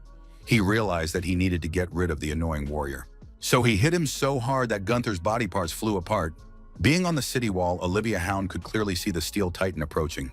Even the ocean was not a hindrance to him, for he walked straight through it as if it were but a puddle. The queen was 100% certain that there was no such thing as an invincible Titan, for she knew of instances where low-ranking members of that class had been defeated by commoners. She was convinced that there was no need for the corpse knight's assistance. When a servant approached her, the heiress asked how the preparations were going. The servant replied that all preparations were complete and the launch could begin. Turning around, she looked at the innovative weapon that had a lot of money and resources invested in it. Olivia thought it was beautiful. In her opinion, the appearance of the weapon symbolized the power of noble royalty. It was the greatest tool created by mankind. Hundreds of giant arrows possessed incredible strength and were ready to be launched. The royal servant claimed that they would definitely pierce through the Titan's skin, and there would be nothing left of him, not even his heart. Smiling majestically, the woman realized that the moment the giant fell, everyone would realize that the true emperor and hero who would rule humanity was her. Her greatest desire was to show the power of the great royal family, and that she was never wrong. Raising her hand up, she signaled for everyone to get ready to fire. Her gaze was fixed on the enemy, and Olivia could already see his huge body falling into the water with a thud. Screaming, she ordered the arrows to be launched, and in the same second, Thousands of guns flew towards the monster. Meanwhile, those who remained alive and hiding in the forest thicket gathered near Miranda's huge footprint. Examining all that was left of Gunther, Rainier asked if this was the last trace that pointed to the knight's sad end. The warriors nodded sadly. Looking at the burned flesh, the captain couldn't believe it was all that was left of their efforts to save humanity. Clutching the piece of armor to himself, Rainier said that if he had been more determined, if he hadn't doubted for a moment, none of this would have happened. Tears flowed from his eyes as he apologized to the dead Gunther. Ariel looked at it and couldn't say a word. She couldn't accept that the one with whom she had willingly shared her life energy was no longer in this world. She was so engrossed in her sad thoughts that she didn't notice another burnt piece of flesh land near her. Something rumbled behind them, and everyone turned around to look at the source of the noise. It turned out to be the head of everyone's favorite Gunther, who had already had time to mourn. Our hero irritably declared that he was still alive, though not quite unharmed. There was no limit to Ariel's relief, but Rainier asked with annoyance if the knight had been sitting in the tree watching them suffer all this time. Hugging what was left of the warrior, the girl said that she was very glad that he turned out to be alive, even though Gunther had made everyone worried. It was a little strange to the man that the brunette had managed to become so attached to him in such a short period of time. When everyone was assembled, the wagon moved toward town. Rainier, Ariel, and what was left of Gunther chattered incessantly. The knight said that he found the monster's weak point. It was the eyes. By destroying them, one could gain victory. It was extremely difficult for the man to speak, as all of his insides were either damaged or missing, but he was able to convey the information that Miranda's eyes were not covered by skin. Listening to this speech, Rainier could barely make out anything, for Gunther's words were hardly audible. Ariel, on the other hand, had figured it out. She thought the most important thing was to get to the heart, because the damage to his eyes would only throw off his coordination. The warrior spun in place and spoke only of wanting to attack Miranda's eyes. Something inside him told him it was the right thing to do. At last, Gunnar's plan reached Rainier. He asked if he really wanted to get inside the monster through its eye sockets. Opening her mouth in surprise, Ariel said that if they pulled something like this off, they might have a chance. In the girl's opinion, the only problem could only be how exactly he would get to his head. Their conversation was interrupted by loud noises coming from the direction of the city gates. From the window of the wagon, they saw a great number of arrows flying at the Titan. When they came into contact with the monster's body, everything around them erupted in bright flames. The guys guessed that it was the same weapon that the Queen had sponsored. It looked intimidating, but it was unclear if it would harm the steel Titan. When the flash went out, a large silhouette could be seen among the spray that rose due to the impact. Miranda didn't just survive, he walked among the waves unharmed, except for a little annoyed at being doused. It was reported to the Queen that the steel Titan had not fallen. It was still continuing toward the city. Approaching the frowning mistress, the servant asked if they should consider Plan B. Except the next plan wasn't ideal at all. Olivia knew it perfectly well, and the fact that she had no choice incredibly threw the woman off her inner equilibrium. Meanwhile, the monster was already very close to the city, its heavy footsteps creating a small but perceptible earthquake. At this point, our travelers had just reached the town. They were shocked that the creature was already here. Rainier was very worried that some of the locals might get hurt. He told himself that he had to become more determined. Suddenly, someone called out to his dad, and the man immediately recognized the familiar voice. Remembering Leonard's story, Gunther realized that the captain's favorite daughter was in front of them. The girl of impressive size hugged her father tightly and lifted him effortlessly into the air.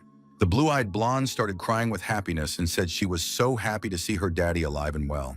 Looking disgruntled at his daughter Audrey, Rainier asked why she still hadn't evacuated, since he had ordered her to do so as soon as the Titan began to cross the sea. Grinning, the girl wondered who would make the body of a corpse knight if she left the city limits. Putting her father on the ground, she told him she didn't have to worry about her, but she had all her thoughts on whether her parent had survived. Clenching her fists, she reminded herself that she had grown up a long time ago and was now stronger than Rainier. Physically, yes, but morally for Rainier, Audrey will forever be his little daughter to look after. Having enjoyed this family squabble, Gunther raised his voice, but instead of words, he made no intelligible sounds. Noticing the knight, all Audrey's attention shifted to him. She immediately asked if it was the same Gunther in front of her. Holding out her hand, she said she had wanted to see and meet him for a very long time. Except Gunther couldn't shake her hand in return, because the right limb was missing from its place. Realizing that she had done something stupid, Audrey started to apologize, but she was interrupted by Ariel, saying that they didn't have time for that. The brunette requested that Renair's daughter put all the body parts together quickly, for she needed to incorporate the modified weapon into his body. She explained that it was to get on the Titan's body. Hearing this, Audrey was very surprised, for the plan seemed crazy. Taking off Gunther's torso, the girl told him that the first thing she would do was connect the body parts she had brought before the others. These were the torso and arms, as they were the most valuable. Renair noticed that it had gotten too quiet, as if the Titan was no longer approaching them. Immediately after these words, the nearest wall collapsed, and all the shards flew straight towards the man. But at that moment, the shards were the last thing on Renair's mind, for he had seen something far more horrifying. Along with the wall, the monster demolished his dear Audrey, whom he so desperately wanted to protect. He saw nothing but his little blonde-haired girl who had been hit. It's unlikely that anyone could survive something like that, and Renair understood that. Everything around it crumbled and crumbled into the ocean, wanting to find peace in the watery abyss. Noticing that Audrey was alive, hope and a desire to save her, by all means, awakened inside Renair. He jumped to follow his falling daughter, grabbing onto the debris of the wall. The man caught her and held her from her fatal fall downward. Holding herself and Audrey together with one hand was almost unrealistic. But Renair didn't give up and asked her to hold on a little longer. But only a piece of wall, which he grasped with cracks because it could not withstand such a large load. Audrey was well aware that her father's old and weak body would not be able to support the two of them, so she asked him to save the last remaining torso of the night. The man shouted that his child was far more important than this iron. After these words, the wall failed. Except that despite this, Renair continued to hang on instead of falling down. All because he was being held back by Gunther, who clamped his teeth firmly into his arm. The corpse knight tried to say something, but the words were still unintelligible. No matter how hard Renair tried, he still couldn't make out a word. The only thing the man wanted to say to the warrior was thank you for not letting them die. Meanwhile, the steel titan continued to smash everything around him, his feet and hands crumbling everything he touched. The city was undergoing urgent evacuation, with Wahala authorities trying to rescue as many residents as possible. Leonard shouted for people to drop their luggage and flee to the outskirts of the island, for there they could find shelter. Hearing the question of how long his men would last, the defender of the wall turned his head irritably. His anger subsided in an instant when he realized that Her Majesty was standing before him. Coughing nervously, Leonard said that at this rate, they would barely make it through the night. This was clearly not the prognosis the queen wanted to hear. Her frown clearly spoke of that. Then she asked what the corpse knight was doing. The man replied that according to the latest information, Gunther and the others were preparing to fight the Steel Titan in a different way. Closing her eyes, the woman said she would look at his efficiency, for if he did not help, they would all die on the island where there was only one way in and out. But Olivia found a silver lining in that too. If all the residents died, there would be no one to judge her. Looking at the fleeing people, she grinned, for she realized that after a while the inhabitants might not be alive, and so they would obviously not care to gossip about her. When Leonard heard those words, his world crumbled. He did not want to consider as his queen the one who rejoiced in the deaths of her subjects. In Renair's workshop, the work was boiling, because everyone wanted to connect Gunther to his body as soon as possible. Ariel had warned that once all preparations were complete, the warrior should go out and fight, but he was well aware of that without her. Examining his new arm, which was a greenish hue, he noticed that this weapon was very strange. Placing the limb on Renair's head, our hero realized that it was sticking just fine. Looking sternly at the man, Ariel told him that this weapon was modeled after a lizard's arm and was designed to climb steep and slippery terrain. Feeling that nasty cold limb on his head, Renair looked at Gunther unhappily. But nevertheless, the man muttered that he was very grateful to Gunther, because before he could not think that he would save him and his daughter. Frowning at the captain, the knight asked if they all thought he didn't care if his companions lived or not. Looking away, Renair said that he had only seen before that Gunther thought exclusively of himself, especially since he knew nothing about his past. The man suggested that our hero might have been happy with someone in his past life, and they imposed a new reality on him. This assumption made Gunther smile evilly. He told me that he wasn't happy with anyone, because even his parents didn't love him. Not only that, they were such wimps that they couldn't kill him, and instead threw him in the trash. Gunther was not happy, and then, when he became an adult, because he spent all his time with gladiators who only wanted to kill him and become famous. Now the knight was well aware that there was nothing fun about being with someone, for he was always surrounded by those who wanted to knock him down. But despite all this, he survived and went on to earn his fame as a strong warrior. Even when everyone wanted Gunther to die, he got back on his feet and kept fighting to the end. So now he piously believed that there was nothing in the world more valuable than this, his drive to live and win. Hearing this tragic story, Renaer felt truly sorry for this guy, because in his short life, he was never able to learn what happiness is. The man tried to convey to Gunther that there were things more valuable than survival. Such was the life of a man who had nothing. The warrior's eyes literally burned through Renaer. It was obvious that his stance would not change. There was no need to continue this conversation, for the assistants reported that the connection was complete. Finally, our hero was able to disconnect from Ariel and get to his feet. He couldn't wait to start the battle with the Steel Titan. He was about to leave the safe room when Ariel suddenly called out to him. She was silent for a few seconds, as if she couldn't find the words, but then she said she hoped to see him tomorrow. Clamming up, the knight said that if it was a joke, it wasn't funny at all. He genuinely couldn't believe that someone could be waiting for him. Pushing aside unnecessary thoughts, he stepped out into the street where there was true chaos. Gathering his thoughts, the warrior walked confidently towards his enemy. Some of the inhabitants were trapped, with a chasm on one side and a huge steel titan looming over them on the other. They looked at him and realized that there was almost no chance to save themselves. So people with tears in their eyes began to say goodbye to their lives. Miranda's eyes sparkled when he saw the number of his new victims. He was distracted from his pleasant thoughts of mass murder by the sensation of someone running up his leg. It was none other than Gunther, who planned to end this bloodthirsty creature once and for all. Despite the huge hand trying to push him down, our hero continued to persistently run upward. He successfully dodged all the blows, which annoyed his enemy even more. But it didn't slow him down at all. With the help of his new hands, which were very tenacious, Gunther quickly crawled over the Titan's body, getting closer and closer to the right spot. Soon, our hero had already reached his waist, so he had actually traveled halfway. The fact that he was crawling behind him made him invisible to the enemy, though the latter obviously felt his insistent presence. There wasn't much left to climb, but suddenly the knight noticed that the Titan's arm was planning to throw him down again. This time he succeeded. He threw Gunther off like a pesky gnat, and he flew helplessly down. A very hard crash to the ground awaited him, so Leonard thought he was finished. But not here. Our hero has been through so much that a simple fall could not take his life. Except he lost his hands again. Lately, his limbs had left their places so often that Gunther was starting to get used to it. Despite his injury, the man flew up from his seat and decided that by all means, he would make his opponent answer for the harm done to him. The locals who witnessed this picture could not believe that a human being could survive something like this. They wondered who was in front of them. Obviously, they didn't get an answer, because the corpse knight was already running towards the new dangers. Once again, he was going to be crushed, and once again he managed to avoid it. At least somewhere in this world there was stability. Despite the destruction and chaos around him, our hero kept moving forward, getting closer and closer to his goal. His tenacious hands helped keep his grip firm and steady rather than sliding down the Titan's body. Of course, Miranda's hand kept trying to dislodge the warrior from his body, for he sensed that Gunther was up to no good. Each time dodging became more and more difficult, because it seems that the opponent had studied the technique of movement of the man well enough and now could predict his movements. And in a way, it helped the Titan because his blows became clearer and more accurate.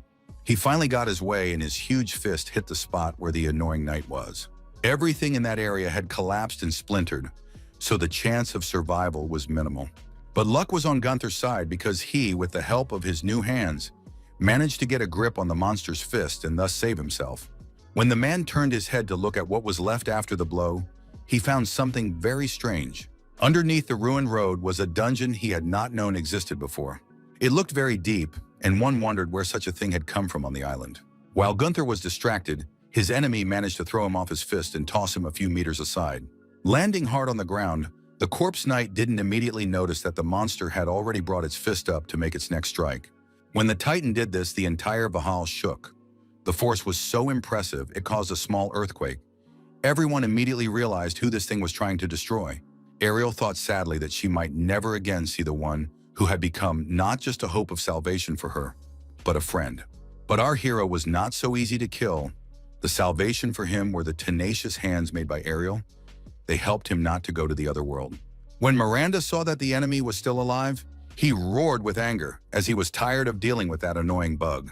What he never tires of is tearing up a city, leaving only ruined buildings in his wake. Realizing that if this thing wasn't stopped, it would turn everything into a pile of garbage, the warrior decided he needed to move on to the main part of the plan. They were his main target. He needed to get to them as soon as possible. With a shout, Gunther thus proclaimed that he would not leave the Titan alone until he was dead. Losing a few limbs didn't stop him from climbing onto the monster's back and deftly scrambling upward without stopping for a second. He'd already gotten to his head, so there was only a small space separating him from her eyes. Except he needed to distract Miranda somehow to jump to his face. At that very moment, the steel Titan finally noticed that someone was crawling on his neck. But what distracted the monster from these thoughts was seeing a surviving citizen of the city whom he decided to send to the other world. Gunther realized that this was the moment he had been waiting for. The enemy was distracted, which meant that it was possible to act. Seizing the opportunity, he began to move just incredibly fast, all to get to the right place. He managed to jump over the Titan's head, and now he could clearly see his target, two glowing eyes that seemed to be showing him the way. Folding his hands into a fist, our hero decided that he would aim them directly at the eye socket to punch it through. Miranda tried to catch the imposing knight, but he failed, and now Gunther was a couple of centimeters away from his target. Once upon a time, there lived a little boy so defenseless that anyone could afford to hurt him. One day his brother was attacked, and there was nothing he could do about those who brutalized the child. All because the monster was so huge that defeating it seemed simply unrealistic. Then Julius, a highly ranked vampire, found him. He promised that the boy would never be afraid again, because in the world they would create together, everything would be different. There he will be safe, because the monsters that the baby will be afraid of simply will not exist. The child loved the idea, because he was so tired of hiding from stronger people and suffering when they hurt him. He agreed to go with Julius and create a new world. But then the kid didn't know that in this new world, the most important monster would be himself. He will be the one who hurts the small and weak. He will be the one who will be feared to the point of trembling at the knees. The one small boy had become the one he despised so much, the one feared by the children in whose place he himself used to be. This sudden realization stopped the Titan for a second, for he had never had a purpose to torture the weak. He only wanted to repay his abusers. It was at that moment that Gunther jumped on him, for he simply could not help but take advantage of his opponent's confusion. He couldn't be stopped, so our hero finally managed to get to the eye and pierce it. The eyes of the frightened children reflected a frightening yet welcome sight. The huge steel Titan that had been a nightmare to all who had heard of it had been defeated, and now its remains fluttered in the wind. In this battle, only one was destined to survive, and that person was Gunther. He was severely battered by this battle, losing most of his limbs and barely able to move. The people of the town looked at him shocked and with their eyes and could not understand how this man was able to survive such injuries. They assumed that the monster in front of them was just another monster, except that for some reason it didn't attack them, but helped slay the Titan. Walking through the ruined streets of the city, Gunther tried to ignore the inhabitants until a child called out to him. The little girl cautiously crept up behind him and asked if he was the man who had defeated the Titan. Frowning, the warrior said gruffly that he was the very hero. Gunther had already turned away and was about to go away when suddenly the little girl said thank you to him. She muttered that it was only because of him that she and her brother had survived, for if the monster hadn't died, it would have surely killed them. Such treatment was something new for the man, because before that he had only been treated in a consumerist way. As he approached the city wall, Audrey greeted him with enthusiastic shouts of how incredible he was and how nimbly he moved through the air. In her opinion, if Gunther had a slightly prettier face, they would have put a monument to him. She even offered to give him a hair transplant, but Renaer pulled back, saying she was already overreacting. While father and daughter were gabbing, Ariel put her hand on the man's shoulder and simply said that she was very happy to see him again. Raising an eyebrow, Gunther wondered if she was being serious, for her expression hadn't changed a bit. Ariel didn't even know what to say to that, because she didn't think the corpse knight noticed such little things. As it turned out, the man was very attentive and picked up even the smallest details in the behavior of others. He was about to say this, but the door to the room opened abruptly and their conversation was interrupted. For on the threshold stood the queen, who decided to break their idyll. Examining Gunther with a critical eye, she noted the fact that he was badly banged up, but the most important thing was that he had defeated the Titan.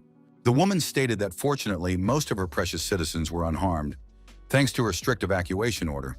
but that armaments, businesses, and the siege had been destroyed. But now it's time to decide who will be held responsible for all this chaos. Looking around at everyone in the room, Olivia Hound asked if they knew what she was talking about. Her gaze stopped on Captain Renair, and he realized that this address was specifically to him. It was indeed true, for the Queen had said that at the crucial moment when he could have killed the vampire, he had hesitated and not followed through. Audrey was shocked when she heard that her father had made a fatal mistake that carries the death penalty. The girl bowed hysterically before the ruler and asked for pardon, saying that her father was a mercenary, but she had a good heart, which did not allow her to kill anyone. Not a single vein on the face of the heir to the throne twitched when she said that a pardon was impossible because someone must be punished for what had happened. But when Gunther said that the more he looked at her, the more he realized what a nightmare this witch was making, her face changed a lot. The corpse knight agreed that Renair had chickened out, but he still thought it was fairer to punish someone who had lost a bunch of warriors by fooling around. He wondered why the queen did not come out to her subjects and, like a true ruler, admit her mistake. Frowning, the woman didn't know what to answer, for this knight had actually figured out that she wanted to shift the responsibility from herself to Renair. She was outraged when she heard this commoner telling her that she was playing an inappropriate role. While they were arguing, they didn't notice at all that someone strange was present in the room. Someone who until that moment had been hidden by thick shadows. Smelling something amiss, Gunther turned his head sharply and froze in place. He couldn't believe he hadn't noticed the enemy's presence until that moment. The queen followed the man's gaze and her eyes opened wide. Our hero realized what the new enemy was up to, so he immediately rushed towards Olivia. As much as he wanted to close her mouth, her death was not at all welcome now. The vampire was attacking very vigorously, filling the room with his dark power. He reported that he was the brother of the king, the last of the royal lineage. He was called the one who never became a ruler. He still managed to cut off and grab Gunther's head, after which he told him that he had come here to take the immortal knight, because that was what Julius wanted. Since Gunther was unable to protect anyone, the knights took over, but only their attacks were not effective at all, and the vampire easily killed them all. The last of the royal family urged the warriors not to waste their lives. All he wanted to do was just take the knight away, according to his promise to Julius. The vampire had promised not to hurt anyone if no one got in his way. All he wanted was Gunther's head and nothing else. He didn't think the knight was valuable enough to give his life for him. The warriors looked at each other and thought that perhaps there was some truth to that. Despite their doubts, the soldiers continued to pursue the vampire. They weren't about to give him their main weapon. The queen came forward and said with bitterness in her voice that she had heard that the vampire standing in front of her had become a true monster. But once upon a time, he was the man she called her uncle. Looking at his niece with a frown, he said he was surprised that his relatives still continued to fight. With a twinkle in his eyes, he asked if the future queen would stand in his way because of some head. The ruler's look said that she would only confront her relative because of her principles and wounded pride. But then she surprised everyone who knew her, for the woman simply stepped aside, forgetting that the one who had saved their all lives was in the hands of the enemy. This act was unworthy of a ruler, so Olivia was already beginning to think about how she could justify her decision to others. Turning around for the last time, the uncle decided to tell his niece that her footsteps were too loud, while real princesses tread silently. The phrase made the woman so angry that she gritted her teeth, but still didn't move to help Gunther. None of the people of Valhalla moved to save the one who was willing to sacrifice his life for them. The warrior's mind was swarming with thoughts of who and what he was fighting for, because people had once again shown him a consumerist attitude. He looked into the eyes of those whose lives he had saved, and he desperately wanted to spit in their faces. Only Renair, his daughter and Ariel stirred and tried to reason with the residents, shouting that they all had to save Gunther. It was clear that if the vampire crossed the bridge and hid in the forest, they would be powerless, because the thicket was dark and full of obstacles, so it would be impossible to track the enemy. Renair took the hint that it wouldn't be long before the sun would rise, which meant they needed to tie up the enemy before he could hide in the woods. His daughter reminded him that they didn't have the right guns. Then she changed the subject and asked why Daddy wouldn't just run away, since no one would have time to look for him. As he left the city limits, the vampire informed him that a true king never shows weakness. Hearing this formulaic and very pathos phrase, Gunther almost rolled his eyes. Holding the knight's head in his hands, the one who never became king moved unhindered across the bridge toward the forest. Suddenly, a daredevil ordered him to stop, which surprised the vampire and Gunther, who had no hope that someone would stand up for him. When the knight saw who exactly decided to follow the enemy and free him, he was extremely surprised. After all, it was none other than Leonard, who just a short time ago had been screaming that Gunther was unworthy of being a corpse knight and it should be him in his place. Casting the men a skeptical look, the vampire asked if he really wanted to get in his way and be killed, all because of that useless head. Leonard replied in no uncertain terms that Gunther was worth fighting for, even if there was only one head left of him. The answer surprised the bloodsucker. He wondered why there was such a struggle for this corpse knight. Clenching his fists in anger, Leonard said that they considered this warrior to be the last hope of mankind, and for her, he was willing to pay any price. When he heard this, the vampire laughed, for he found the motif amusing. All the humans he had met lived solely for themselves. They killed and despised those who were even slightly different from them. In his opinion, humans only harmed each other, so he sincerely didn't understand why he would give his life for such fallen creatures. In fact, Leonard partially agreed with his opponent, except that he couldn't admit it even to himself. Even so, the man sincerely believed that humanity should have been given a chance at salvation. Leonard said that no matter how corrupt the world was, he wanted to believe that there were people who would never lose their inner light. He believed that people could heal their wounds, for within them was devotion and a desire to find salvation. Other warriors began to gather around the man, so he shouted even louder that he would not stand still to watch people turn each other into monsters. Closing his eyes in annoyance, the bloodsucker said that the speech was very touching, except that Leonard's opinion was shared by only a few people out of thousands of indifferent people. Slowly approaching these daredevils, the vampire reminded him that there were only 5 of them, and they couldn't compete with his power. He once again suggested that they retreat, for otherwise the death toll for today would increase. But this little rescue team wasn't going to back down, because once Gunther had saved them, and now it was their turn to repay him in kind. These words pleasantly surprised our hero, because he had not even hoped to start believing in good intentions of people again. The warriors didn't say another word. Instead, they moved to attack and rushed at their opponent with shouts. Not a single muscle on the bloodsucker's face moved. He was completely unperturbed by the fact that he was alone against 5 men. Before following Gunther, Leonard addressed his brothers and said he was honored to have fought alongside them. For many of their warriors, there was no fear of dying for their captain, for he had saved their lives more than once. However, no one hid the fact that they were scared to go to certain death. Hearing this, Leonard only said that their act would never be meaningless. They may not be credited as great heroes or major characters in history, for they were not generals or kings. Even so, their little battles and courage mattered. He promised to do his best to make a difference and not let his comrades die today. Leonard piously believed that they were doing a good deed that would be remembered by the people of Valhalla. These words gave the rest of the warriors confidence and motivation. Now they weren't so afraid to give their lives for the last hope of humanity. However, when death was already knocking on the warriors' doors, they realized that it was scarier than they could have imagined. In their minds, the men envisioned a quick exit from life and did not consider the option that they might lose limbs and agonize in pain, wishing for a death that never came. During the battle, Leonard had lost an arm and was now desperately clutching it, trying to somehow overcome the terrible pain. Their enemy muttered that his opponents were very persuasive, so he began to respect them for the courage they showed. This time he decided not to finish off the barely alive warriors. The vampire asked that they consider it a mercy. After all, in his opinion, having a good heart was a royal duty. Leonard didn't have the energy to argue with this monster, so no matter how much he hated to do it, he had to give in and bow his head to it. The vampire and Gunther's head were almost at the woods. He resented the fact that the king was forced to walk through the woods, even though it was a place to hide from prying eyes. Just when the bloodsucker thought he was finally going to be quiet, someone called out to him. Turning his head, he saw a beautiful brunette standing with a sword in her hands. Ariel had come to free her friend by all means. Rolling his eyes irritably, the vampire wondered if such a young lady was also willing to lose some of her limb in a fight with him. This phrase did not convince the girl to back down in any way, so her opponent emphasized that he had already pardoned people today, so he would definitely kill her. But Ariel stubbornly said she wasn't going anywhere, because in her opinion, without Gunther's head, they'd have nothing at all.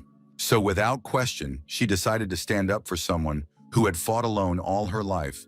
Even if they both died, she wanted the corpse knight to feel for the first time that he wasn't alone. Even the emotionless vampire found this confession very touching. The brunette blushed with embarrassment as she wasn't used to being so open and sincere, but she didn't move from her seat and didn't take her eyes off her enemy.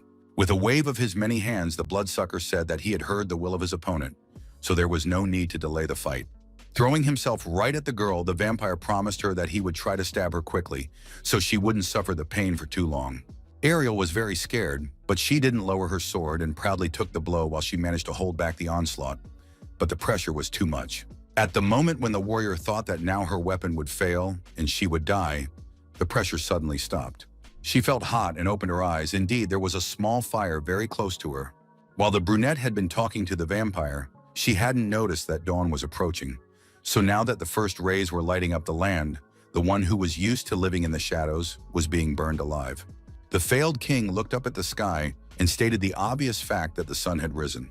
He was lucky to hide under the only tree that was in front of the forest thicket, for there was no further shade anywhere. The monster realized that there were only 50 steps to the entrance to the forest.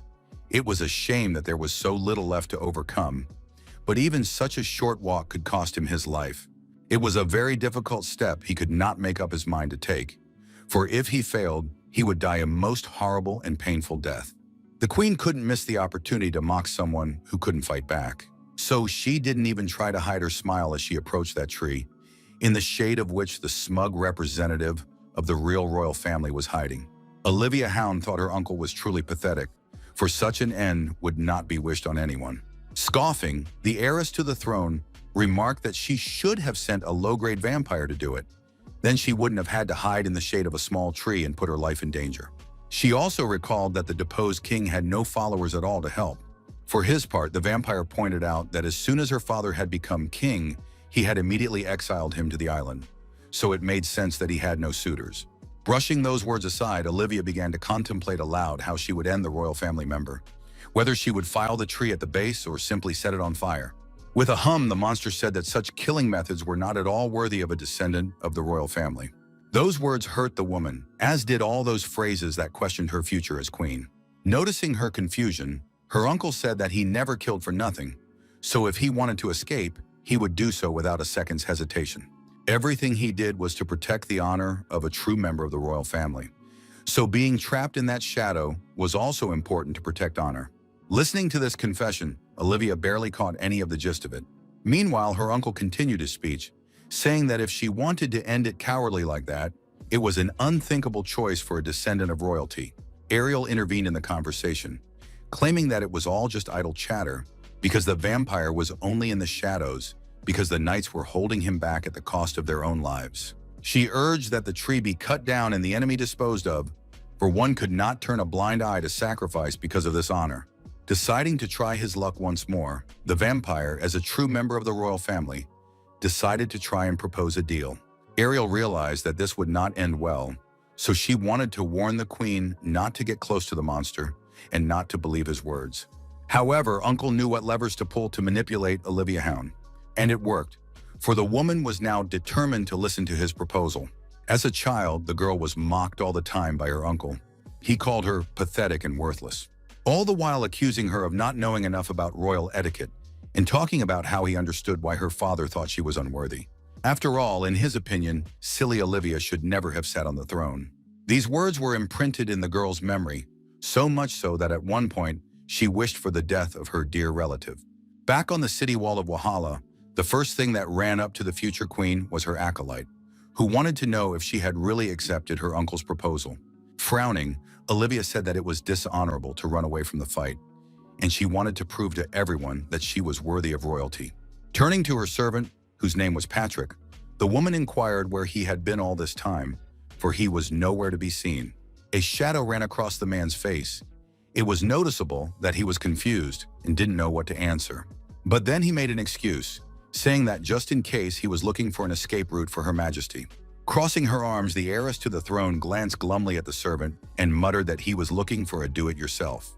Anyway, she warned that if the man dared to run away without saying a word, she would tear off all his limbs. She told Patrick not to forget that his grave was next to her own.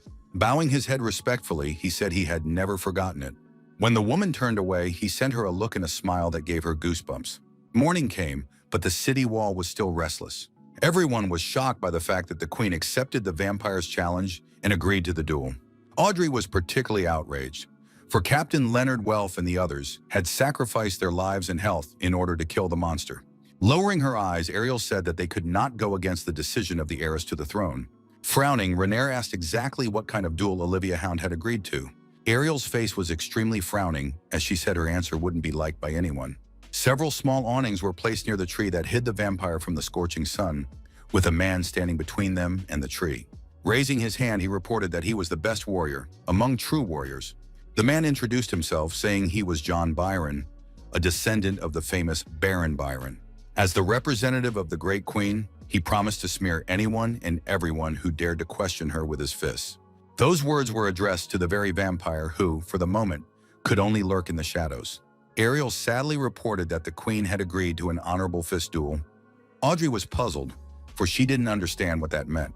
It was explained to her that it was a type of honorable duel that usually involved the noble, the applicant who offered the duel, and the acceptor who accepted it. They must take turns hitting each other. If you dodge a punch or move even one step after it, you lose. Audrey wondered what was honorable about it. Ariel said the point is to fight without ducking until one of the contestants falls. It turned out that everyone was fighting for his life, but the future of mankind depended on the result of this mock battle. Renaer understood that too, and he really didn't like that the Queen had put them all at risk. But either way, Gunther's head was on the line, so they should win. If the fight was between members of the royal family, each side is represented by 4 people who fight in their place.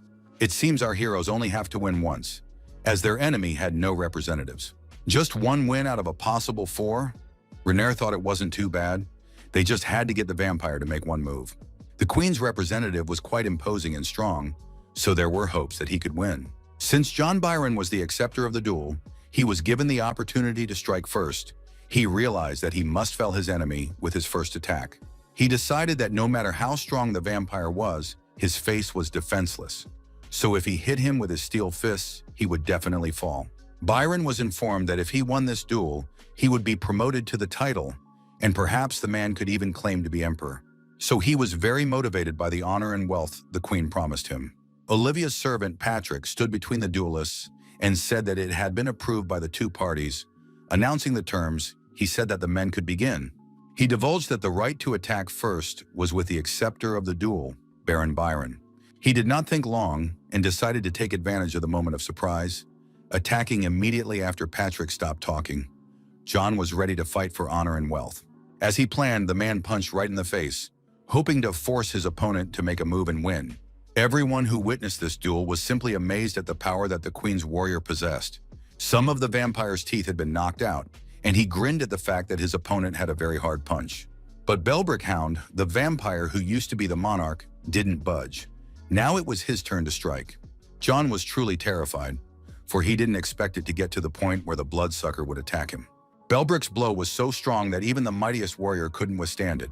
The referee announced that John Byron was down, which indicated that he would not be the winner. So the winner was obvious. Belbrick Hound won this duel unequivocally. Ariel and her companions looked at it all with open mouths, for exactly what they had feared had happened. Patrick was tense, but the Queen wasn't too worried, because she knew they only had to win once. She was sure the other winners of the honorable fist duels would do better, so she suggested waiting for them. The second participant was Bruno White, whose name was Nicholas. He ran around knocking his opponent down with just one punch. The vampire took stock of the fact that this challenger definitely looked stronger than his predecessor. Nicholas was sure that the duel was not only about strength. He knew that if he targeted his opponent's weaknesses and sowed panic, he would be able to move him. Therefore, the man immediately pounced on his vulnerable spots, which were located in the temple area. The blow was so hard that the bloodsucker's head snapped back. He seemed to pass out, which wouldn't be surprising. Except even that kind of strength didn't move Belbrick. Everyone was shocked that the vampire was standing still. They were afraid that none of the challengers could win the duel. Opening his mouth in surprise, the judge was not immediately able to announce his verdict. Although Belbrick Hound's head dangled listlessly, he withstood the blow and didn't take not a single step. Nicholas was outraged. He didn't understand how his opponent withstood his attack if his back arched. Humans couldn't do that.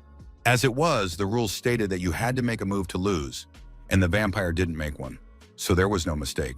It was unfair, and Nicholas could not accept this turn of events. However, he had no choice. The fight continued, and now it was the vampire's turn to strike. Belbrick's fist slammed so hard into his opponent's body that he literally folded in half. He had been thrown as far back as his predecessor. It was unclear if Nicholas had survived the attack. A sharp gasp was heard from the crowd, and someone said the man was dead. The third representative was the Duke of Rambler's eldest son, whose name was Joseph. This guy was convinced that the most important thing in a fight was to know your opponent. He stated that he had analyzed the vampire's patterns and habits in previous fights. So sure now was he that he had discovered Belbrick Hound's vulnerable trait. The bloodsucker asked without the slightest interest as to what was his weakness. Nodding his head toward Belbrick's manhood, Joseph laughed loudly. However, even this knowledge did not save him from imminent defeat. Audrey, Renaer, and Ariel could only watch in silence as the third corpse was carried out of the shade of the tree. Looking at all this, the captain's daughter couldn't believe that the queen had let so many people die, jeopardized their future, and all because of her own pride. Ariel said they only had hope left for the last representative. According to the girl, they knew him. Audrey shifted her gaze to her and asked who they were talking about. When the queen called Gunther's name, the vampire was extremely surprised. He even asked again to make sure he got it right. Olivia said that it was the corpse knight that was her last representative. Belbrick remarked that he couldn't approve of that, since the knight's head belonged to him. But the woman reminded her uncle that he only owned a smaller part of Gunther. And here they had the rest of his body. Roughly speaking, they owned most of the warrior. Grinning, Olivia said that if she lost the battle for the royal name, she would definitely give Gunther's head to the winner. Noticing the uncertainty on her uncle's face, she asked if he was afraid of losing his honor. Instead of answering, the vampire smiled broadly, making it clear that there was no way he was giving up his position. When our hero was told of his participation in an honorable fist duel, he was, to say the least, displeased. Rising from Ariel, the knight had slowly come to his senses and was now extremely unhappy that the vampire had not been killed because of the queen's scheming. And he also really resented the fact that he was a bargaining chip in this whole power game. At that moment, Olivia entered the room, saying in a haughty tone that was very honorable. She said he had the honor of knowing noble pain. But of course, in her opinion, someone like Gunther could not understand it, for he had lived too insignificant a life. Grinning, the corpse knight said he wouldn't even try to understand what the Maris, who hardly knew anything about pain, meant. Gunther wanted to refuse to take part, but Olivia said that if he fought fair at her side, Captain Raynor's execution would be cancelled. There was hope in Audrey's eyes. She began to thank the generous ruler, but so only nodded her head and mouthed that the duel would be held at sunset. Such a kind act raised even more questions for Gunther, for he realized the queen would not do anything for nothing. As soon as the first rays of sunlight illuminated the ground, the city wall was bustling with people. Gunther put his arm back in place, which felt very strange and unfamiliar this time. Ariel explained that this limb was designed to swing as wide as possible, but she asked the man to be careful, for this limb was created in a hurry, which meant it was short-lived, according to the girl. The strange color explained by the fact that it was sewn from the hands of Captain Welf and other knights. This news did not please Gunther, for before he did not know what his limbs were made of, but now he was aware that he was wearing other people's flesh. He felt very sick with all these realizations, but there was no time for that, for the battle was to begin very soon. Ariel crouched beside him as she began to have what looked like a panic attack. She said that once the warrior had mentioned that the most important thing to him was his own life. And that was fine, because now his body was woven with death and the sacrifices of others, all so that he could continue to function. Looking at the situation from this angle, our hero realized that perhaps the girl's words made sense. There was a little more confidence in him now, for he felt he had to avenge all these people who had sacrificed their lives in health. As the sun set, the weather turned bad and the water surface became choppy. Gunther and Belbrick met on the bridge for one last honorable duel, which was approved by both sides. The vampire's face expressed no emotion, but inside himself he was nervous, for he had not expected to face such an opponent. Then he smiled, however, and realized that he should have expected something like this from silly Olivia. He convinced himself that everything that had happened was going according to his plan. And of course, Belbrick made sure that his joints could fall out at any moment. His upper body could fly away, but his lower body would remain stationary. This meant that Gunther had no chance of defeating him. Emboldened, the vampire decided he would love to watch the corpse knight lose to him. Such would be his revenge for what his father had done to him. But this was no time to gloat, for the judge had announced that the duel acceptor could attack first. When the vampire realized the power he would have to face, He doubted he would have the strength to withstand it all. All his brilliant plans crumbled as quickly as his opponent's fist approached. The force of Gunther's blow was so incredible that his enemy's head broke away from the rest of his body. Looking at the referee, our hero mouthed the obvious fact: he had blown Belbrick's head off. He wondered if that had secured his victory. For a few seconds, the man simply remained silent, not knowing what to say, but then he found that the rest of the vampire's body hadn't moved a single step, which meant that the blow hadn't affected the duel in any way. This decision so angered the corpse knight that he nearly told the judge everything he thought of his decision. While they were talking, they didn't immediately notice that something new began to appear in place of the monster's head. The ugly face looked at Gunther and angrily muttered that the enemy was close to victory, but now it was his turn, which meant it would soon be over. Clenching his fists, the bloodsucker thought only that his dear niece had made a huge mistake when she agreed to the duel. Now he was more certain than ever that no one could defeat him. On the eve of the battle, when Gunther's body was assembled like a constructor, it was also well strengthened. At first, the warrior didn't understand why they were digging into his throat, but then Ariel explained that the inside of his mouth was reinforced with steel so that his head could withstand the blow. Grumbling unhappily, the knight said he felt dirty after all that manipulation. Looking him straight in the eyes, Ariel mouthed that he wouldn't last long. In her opinion, the fight might be over sooner than he thought, hence the need to win as soon as possible. Now it was time to test how well his body had been worked on and how long it could last. When the head of the corpse knight stayed where it was, instead of flying off directly into the ocean, the vampire was amazed, for he clearly hadn't expected anything like this. Gunther didn't budge a step, so now it was his turn to strike again. And he was very happy about it, for it was evident on his face that everything was working out just the way he wanted it to. The warrior's blow was again so powerful that Belbrick's head did not stay in place. She flew back a few meters, leaving only a trail of blood behind her. This time he didn't hold back and almost took a step, but he regained his balance at the last moment. Now his victory was in doubt. When the bloodsucker noticed it, he was simply furious. It was hard for him to believe that someone had managed to disrupt his perfect plan. Anger had consumed his mind, and now he didn't care about the duel. All he wanted was revenge on the one who had humiliated him. This time, his strike was far more crushing than all the previous ones combined. However, Gunther stood firmly on his feet and did not move an inch. The queen watched the battle tensely. Her servant reminded her that this was the last acceptor. One wondered if he could bring them victory. Nervously nibbling her fingers, Olivia ignored the question, because for the first time in her life she didn't know what to say. Gunther's punches were already standard. He punches, his opponent's head flies off, and so on in a circle. Except Belbrick was finding it harder and harder to take it all in each time. As his head regenerated, he thought about the situation taking a very dangerous turn, for the knight was much stronger than one would think. It was clear that if one continued like this, one could really go to the other side of the world. But the only thing worse than that was that he would lose, and everyone would see it, including his dear niece. Belbrick could not accept the fact that he, a royal personage, could lose out to some chattel who shouldn't even be standing next to him. Clenching his teeth in anger, he decided he would do anything he could to avoid disgracing his noble name. With wild fear in his eyes, the bloodsucker began to repeat that only he had a chance to become king. Only he could command all these people.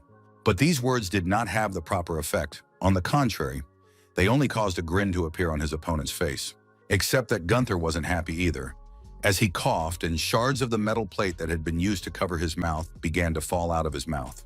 The vampire continued his tantrum, telling him that his father had taken away his chance to sit on the throne.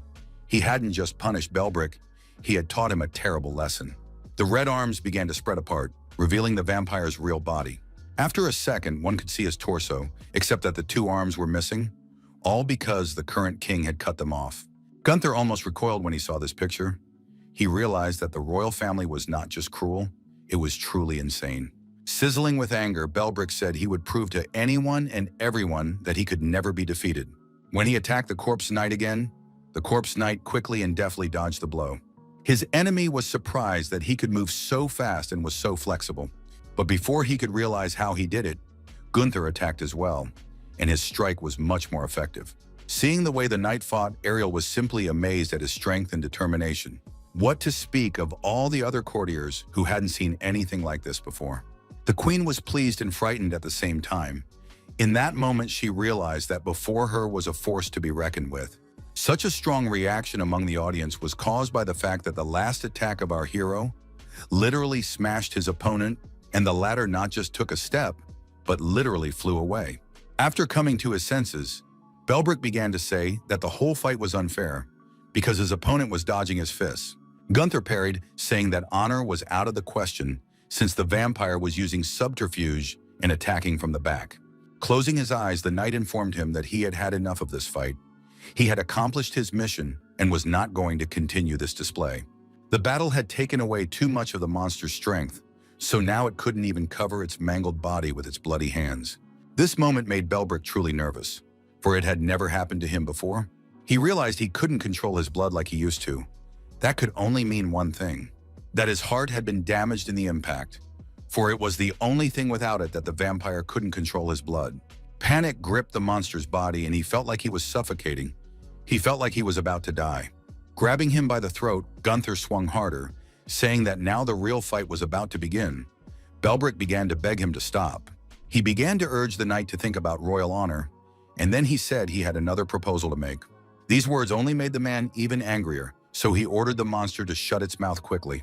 The vampire didn't dare to squeak anymore, especially after seeing the fist that was rapidly approaching his face. Blood spurted from the open wound and stained the bridge red. When it was over, the heiress to the throne came to her senses and remembered that there had been a moment when Gunther had ducked the blow, even though she had asked him not to. She resented that even under threat of death, even at the risk of the end of all living things, the knight had allowed himself to defame the honor of the royal family. The anger was so immense that it betrayed the woman's courage, and she screamed loudly at the one who had finished off the highly ranked vampire a second ago. But then her servant decided to intervene, asking in a strange tone if she hadn't seen how things really were. The man reported that he did not see their acceptor dodge. Rather, he took the blow and steadied himself before swinging around and knocking the vampire down with a fourth blow. Turning his head to the rest of the audience, he gave them a frown and asked if everyone had seen what was being discussed. At first, those didn't know what to answer, for they too had noticed how the corpse knight had dodged one of the attacks, but they were smart enough to realize that saying so was not allowed. Glancing over, they reported that it was exactly as the queen's servant had said. Gunther withstood the blow and then knocked out his opponent. To confirm his words, the servant turned to the archivist and asked what exactly the latter had written down. Stammering, he quickly tore out the sheet and recounted the same words as the courtiers, only in a more clever wording. Grinning, the man said that if everyone was talking about what he noticed too, then it was the truth. Eventually, the queen fell silent and asked uncertainly, "Did that mean she had won the duel?" Patrick said solemnly that that was exactly what happened. Her eyes widened and her heart began to beat joyfully in her chest. She had finally defeated her uncle. She laughed out loud, forgetting all the rules of decorum and royal protocols. For the first time in her life, she felt such relief and joy. Along with her subjects, she laughed and cheered, savoring this moment of her own triumph. Everyone was praising the queen and shouting about how majestic she was, everyone except Ariel, who was disgusted to breathe the same air with a person who was willing to sacrifice them all. Meanwhile, Gunther was still finishing off Belbrick, who hadn't died and was very reluctant to do so.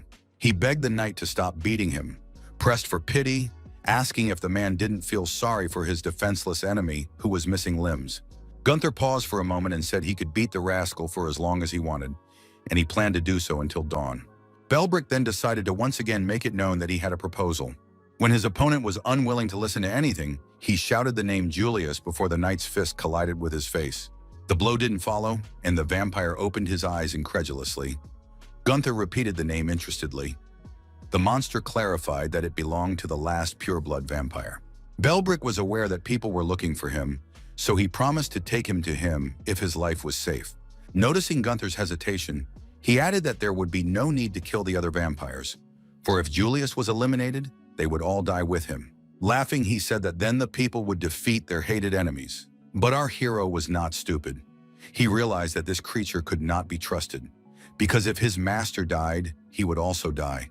So there was no point in taking him to Julius. The battered monster was outraged that someone had dared to mock the vampire's promise. Especially, he had promised Julius to bring an immortal knight to him, so Belbrick was obligated to fulfill that vow.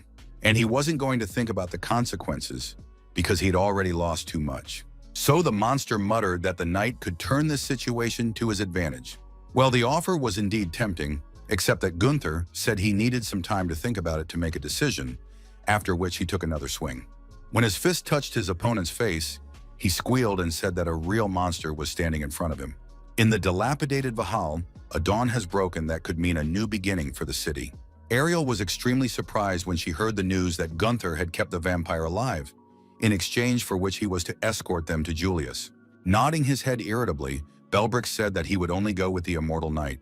He then reminded him that he was royalty, and if he was now being held captive, he should be treated with courtesy and released from his shackles. Gunther stepped forward and said that all Belbrick had was an honorable title and a long tongue, so all he was going to get was a few more punches in the face. Seeing the warrior's fist so familiar, the bloodsucker immediately shut up and stopped shaking his rights. Ariel was more composed and diplomatic, so she explained that they couldn't trust the monster, and without the shackles, controlling it would be impossible. She also added that they were having trouble understanding the nature of vampire promises, saying that they had always been held back, but if you killed Julius, Belbrick would die too, which made them question his motives. It was clear that his goal had never been to kill all humans, so it begged the question of why he became a vampire. Looking closely at Ariel, the bloodsucker noticed that she was a very curious girl. He asked if she wanted to know his story. When she nodded, Belbrick laughed loudly and said that the royal family had too many secrets to share them all. This failed joker annoyed Gunther, who was eager to blow his head off once more. But the vampire once again made his promise to bring the boys to Julius if nothing threatened his life. The terrible events had changed Vahal greatly. Everything about him was a reminder of how many people had died because of the monster. Gunther and his friends left the room where Belbrick was being held. Ariel said they couldn't trust him, but if he did help them get to Julius, things would work out in their favor. While the girl was talking about what they needed to prepare for their journey, she noticed that her nose was bleeding. Looking at her bloody fingers, she realized that this phenomenon was very strange, and she hadn't had anything like this before. While Gunther was making plans to kill Julius and end the war, Ariel fainted after accidentally disconnecting the power cable from herself. This sharp jolt was felt by the warrior. Turning his head, he realized that something wrong was happening. Renaer also ran up to the brunette who was lying unconscious in the middle of the hallway. No one understood what had happened to her. Her name was called, but Ariel gave no sign of life. Her breathing was barely perceptible, and her pulse was barely palpable. The girl was taken to the hospital wing. Masked staff immediately told of her high fever. They also ordered her to undress to allow more access to oxygen, because the patient's breathing had become too rapid. Gunther watched all this in shock and tried to understand why Ariel suddenly became so bad. If a couple minutes ago she felt fine, upon seeing her body the man froze in place. It was all covered in wounds and welts. But on top of that, there were many different devices on her back. He was approached by Renaer, who explained that Ariel's body had been enhanced, with numerous drugs and potions injected into her system. He also said that her body had many mechanical devices to detoxify and control the poisons that produce the drugs. Except these devices have distorted her intestines, so now she can only eat prescribed foods and soups. Closing his eyes in surprise, Gunther said that they were all lucky to be alive. It must have been very hard for Ariel to live with the realization that she alone had managed to survive all the interventions. Renaer's face turned sullen. He said he had been up all night fighting her body that didn't want to live. Our hero asked why his power source had lost consciousness, and if there was any chance of recovery. He was told that so far all they understood was that she had a high fever. The captain picked up on the fact that Gunther was starting to care about Ariel, even though he was most likely the cause of what happened to her. These words angered the callous warrior. The man said he was worried about himself, for he could have died along with the girl. But Renaer was old and wise enough to learn to read between the lines. After a while, the masked doctors reported that Ariel's breathing had returned to normal, but they were unable to determine the cause of her illness, so they could only observe her condition. Gunther found it very strange that she was unconscious but not receiving any energy at all. Pointing to his hand, he reminded her that it was still connected to him, and it would make sense if it recharged a little from him. Grinning, the captain said that was what the night was all about. After all, he was trying to recharge her, even though the girl wasn't even awake. Shrugging his shoulders, Gunther muttered that he couldn't just sit and wait. Renaer said there was no way to recharge it, because power was only produced at 100% when the device was in a steady state of motion. If one moved vigorously or got sick, energy production would be greatly reduced or even limited. It meant that the knight couldn't produce enough energy right now. Nodding his head, the captain said he did, however, he could maintain some power so he shouldn't break the connection. After all, that's the only thing that will help him conserve his remaining energy. However, there were no guarantees for if Ariel got worse, she might not be able to tap into the energy, let alone conserve the one available. Hearing this, Gunther realized that there was a chance that he would die a slow death. It was much worse than fighting vampires. Renaer was in complete agreement with that, but he also realized that they definitely couldn't go to Julius in this state. For now, the captain has decided to find a temporary solution to defend the city. It may be necessary to mobilize everyone who can hold a weapon. Hearing this made the warrior uncomfortable that this was the first time he had been sidelined. The sun was already setting over the horizon, coloring the world in golden tones. And our hero all the while sat beside Ariel, who never regained consciousness. Glancing at his hand for the 100th time that day, he realized he had less than an hour of energy left. He shifted his gaze to the girl, whose face was restless and red with fever. It was unclear which of the two of them was worse. For some reason, there was an urge inside Gunther to wipe her sweat. It was something new and strange, and he put it down to irritation. As he touched her skin with the damp cloth, the man noticed for the first time how small her face was. Her nose and lips were so tiny they seemed to belong to a doll, not a person. After that, Gunther took her palm in his and realized that Ariel's hand was also tiny. He didn't understand how you could endure pain that literally rips your flesh apart in this tiny body. There was only one question in the man's mind. Why does she put up with this, and what helps her not give up? Suddenly, the door swung open and Audrey entered the room, bringing a bucket of water so Gunther could wash and clean himself up. But when she noticed the corpse knight gently touching Ariel's hand, she froze in the passage. Gunther also froze, for it seemed that he had been caught doing something forbidden, though it was not so at all. Closing her eyes so as not to see too much, Audrey apologized for coming unannounced. Mentioning that the basin of water would be at the door, she hurried out. It was as if she didn't hear what the man was telling her about things not being what they seemed, for she wished the boys a good time lastly. This phrase made Gunther so angry that he shouted with anger, because everything was really not as Renaer's daughter might have thought, and now she would spread rumors around the city. The day was replaced by a dark night that enveloped the bustling city and plunged it into a long-awaited silence. Ariel was still unconscious, and Gunther was still wiping sweat from her forehead. Focusing his attention on this action, he realized he was starting to slowly go insane. It was very unusual to see Ariel in such a state, for she had pretended to be so strong all the time, and now she was lying here, barely breathing. Looking at her, memories began to arise in the man's mind of how brave and determined this girl was, how she piously believed in a better future for mankind. She also believed in him, truly and wholeheartedly. The brunette kept talking about how she hoped to see him tomorrow. Lowering his head, our hero closed his eyes and realized something. He too had hoped to see her tomorrow. Morning came, but even it could not chase away the shadows that loomed over the city. Gunther was angry, very angry that Ariel had not woken up, and he had begged her to do so all day yesterday. As he looked at his hand, he realized that his life energy was beginning to plummet. Sadly closing his eyes, Renaer said he had no choice and was obliged to use the last possible resort. Raising his eyes, the knight asked what he was talking about.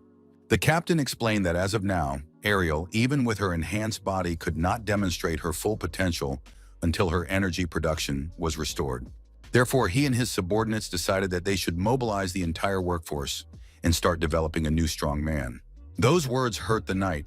He hadn't expected to hear something like that because he thought Ariel was the only option. The girl was put on a stretcher and carried to some place that resembled a crypt. All of this disliked the corpse knight very much, for he was disgusted by the mere thought that the brunette might die. Then he noticed a huge slab that was inscribed with human names from beginning to end. Renaer approached the slab, gently running his hand over it. He said that this was the first time the knight was seeing this monument. The old man confirmed the theory that there were unmistakable names written on the stone.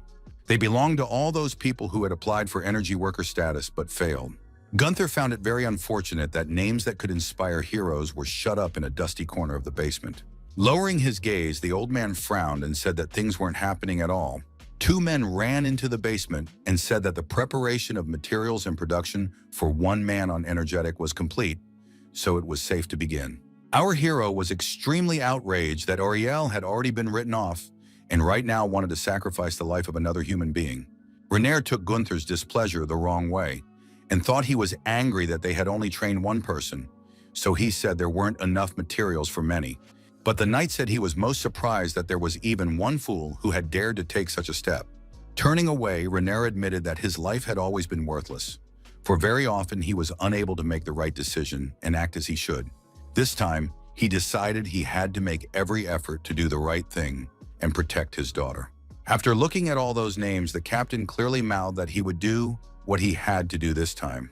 Therefore, this time, Renaer made the decision to become an energizer and save the corpse knight. Gunther couldn't find the right words. It was so amazing that he opened his mouth and just remained silent. If the captain's words were to be believed, the energy production itself didn't take long. He added that even in the event of a power outage, if he became an energy worker, Gunther could live until his head rots. When the knight regained the power of speech, he asked what would happen if the old man failed to become a source of life energy in the end. He said that he didn't even consider that option because he was sure that he could do it. With a wave of his hand, Renaer ordered Phase 1 to begin. But before he lay down on the couch, he said Audrey didn't know about his decision. So the man asked Gunther to keep quiet about it too. A few minutes later, our hero paid a visit to Renaer and recoiled when he saw him squirming in pain, his body covered in blue veins that pulsed violently. He anxiously asked the doctors what was going on, but they calmly replied that it was the first phase where a special drug was injected into the challenger. But this was not the end. Our hero was told that very soon it would be time for the second phase. Gunther came closer and asked how the old man was feeling. He tried to steady his trembling voice, but it was bad, so when he said he was fine, it was hard to believe. The doctors announced that the chances of success for Phase 1 were exactly 50%. That was a pretty good start. After a little thought, the captain asked how much energy the knight had left. The one replied that there wasn't much energy left, so if he was going to die, he wouldn't hear the farewell speech anymore. Rising on his elbows, the man intended to say something, but Gunther interrupted her, asking her not to say goodbye. But what Renaer said was not at all like a will. He admitted that Audrey was not his own daughter. Hearing this, the knight was, to put it mildly, surprised, for he thought he was in for a sad philosophical speech about life and death. The man went on to say that he was betrayed by the mercenaries he spent his life with, and after losing everything, he was left on the streets. But what saddened him most was not that he was penniless, but that he had been betrayed by those he considered family. And then, as Renaer sat outside slowly starving to death, everything changed. A small trembling hand held out the last piece of stale bread to him. It was little Audrey who was willing to give her last to a complete stranger. The memory was still very vivid now. A little blonde angel holding out a handful to him and smiling sweetly. Even though Audrey's parents had abandoned her, Renaer was grateful to them, for through their terrible act he had met her. The captain never expected to be a father, but his daughter found him on her own and taught him how to be a parent. Gunther listened intently to the story of how, in a cruel and ruthless world, Renaer was able to rise again with his Audrey. So now the man hoped that the corporeal knight would be lucky enough to meet the right person to help him heal the wounds of his past. His warm gaze indicated that he was speaking very sincerely. The conversation was interrupted as soon as the doctors entered the room, informing them that preparations for Phase 2 had been completed so they could get down to business. Pointing in the right direction, Gunther was asked to step aside so as not to get in the way. Then there were some strange, unexplained processes that were difficult for an outsider to understand. The only thing that was absolutely certain was that for Renaer, the procedure was not going in the most pleasant way. At this time, Audrey stood at the window and wondered where her father had disappeared to, for she had not seen him for a whole day. Only the worst thoughts popped into her head, though she tried to chase them away. Gunther had already been hooked up to the Renaer. He sat anxiously waiting to see if the charge would go. Looking at the fact that his energy was gone and no new energy was coming in, he realized that his hopes were empty. Resting his head back in his chair, our hero withdrew into oblivion. Some time passed and a new name was carved on the graphite slab that was painfully familiar to every resident of Valhalla. That name belonged to Captain Renaer, a dear father, friend, and protector of the city, who was not afraid to sacrifice himself. He remained as an energizer for 12 days, 5 hours and 4 minutes, after which he was wrapped in a burial shroud. The energizer's production was documented as a failure, even though Renaer had given the knight energy that was enough for 12 days. When Gunther saw that his body began to charge, he first rejoiced because he thought that a miracle had happened, but it was not so. It was not something supernatural at all. Everything worked only because the captain possessed an indomitable will. Another miracle was that on the 11th night, Ariel came to her senses. For the first time in a long time, Her eyes opened and consciousness slowly began to return to her. Even though her body was very weak, this girl showed herself to be a real fighter, for she picked herself up and started producing energy the very next day. Rumor had it that Renaer's health took a sharp decline as soon as he saw Ariel awake. Perhaps the man was relieved and thought he could retire. But most of all, everyone remembers his words that he said just before he died. Taking his named daughter by the hand, the man mouthed that he had learned during the period of his life what torment was, except that even in such a ruthless world, a small hope came to him, which gave him a solid piece of bread and became the meaning of life. For this, he was very grateful to his little girl, who made his life completely different and filled it with joy and love. As Renaer closed his eyes, a memory came to his mind of the first time he held his child's hand. He knew what happiness was, and now he was not afraid to leave the world of the living. For there, in oblivion, the old man could finally find peace and live in his memories of how happy he was raising Audrey. Images of her helping him wash his hair when he was sick came to life in his mind, or how she fell in love for the first time and brought her boyfriend home. Then Renaer wanted to kill that kid, but for his daughter's sake pretended he was happy to meet the young man. Sinking deeper and deeper into the events of bygone days, Renaer let a tear fall and withdrew into another world.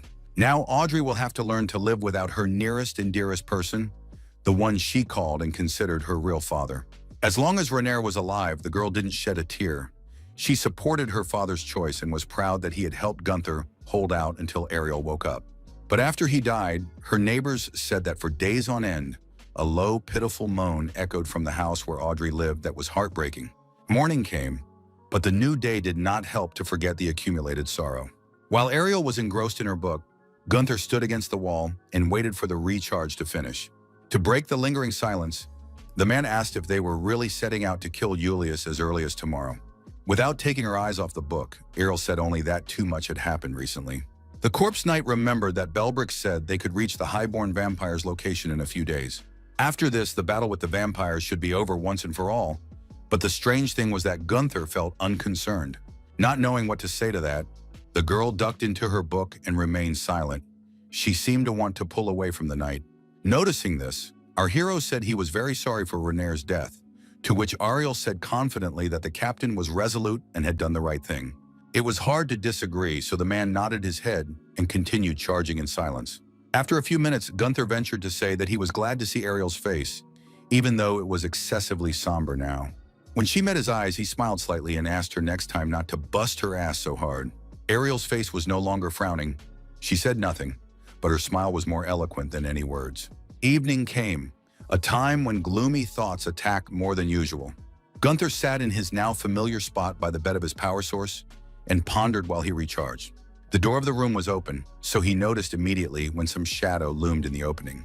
Someone clearly didn't want to be discovered in this place. What a shame it had already happened. As soon as an uninvited guest wanted to enter their room, Gunther made him welcome by introducing him to his dagger.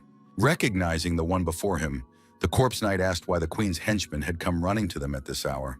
Patrick didn't tense up at all at the proximity of the weapon, but immediately stated that he wasn't here on the queen's orders. First, he expressed his sympathy for Renaer, for he was indebted to the captain too, for his work. For some reason, Gunther didn't believe a single word that came out of the queen's mouth or her cronies. Our hero picked up on the fact that Patrick was different when Olivia wasn't around. He hummed and said that environment makes people. He also reported that they were marching against Julius tomorrow, but there was a man who wanted to see Gunther very much before that. Frowning, the warrior said that in that case, Ariel should be woken up, since she was part of his team. But Patrick objected sharply and informed him that the warrior should be alone. The disgruntled knight said he could only function for 2 hours without power, so his power source should be nearby in case of a sudden encounter with a vampire. He was only willing to go if meeting a stranger was more important than all of humanity. After a little thought, Patrick reported that that was exactly what happened. According to the royal acolyte, the man seeking a meeting with Gunther was more important than anything else in the world. After all, the one who was called the King of Kings and the forefather of humanity wanted to talk to Gunther. Also, this mysterious man could tell the truth about what happened between vampires and humans. So now the corpse knight had a few strategies. Either go to the stranger and learn all the secrets, or show how unworthy he was. Of course, we had to go down to some secret dungeon, because you can't talk in one of the rooms. Walking down the narrow passage, our hero thought about who this King of Kings was, and how many rulers there were, since this one ruled them all. Patrick said that this man was different from all the others, for he was a true king who leads humanity. There was a kind of morbid worship in the man's voice for this monarch, who in his opinion was the very truth, who had awakened the order of things in divine providence. And then Gunnar finally realized that they were talking about the king, not the queen, which meant they weren't going to Olivia. Hearing those words, Patrick hummed and wondered if the heir to the throne looked like someone who could lead a crowd. Now the knight realized that he was not just a servant of a spoiled girl, but a real double agent. Grinning, the man said he would take those words as a compliment. Meanwhile, they had already managed to descend into the underground tunnels. But Gunther saw far from the abandoned catacombs he had expected. There was an entire underground city beneath Valhalla. The knight's mind immediately recalled the memory of the Titan destroying the city and the strange network of underground tunnels that seemed to lead here. Handing Gunther a torch, Patrick announced that they were in the deepest and widest structure in history. No other such existed. He said that the central square of the underground city was made of expensive marble and onyx and inlaid with precious stones.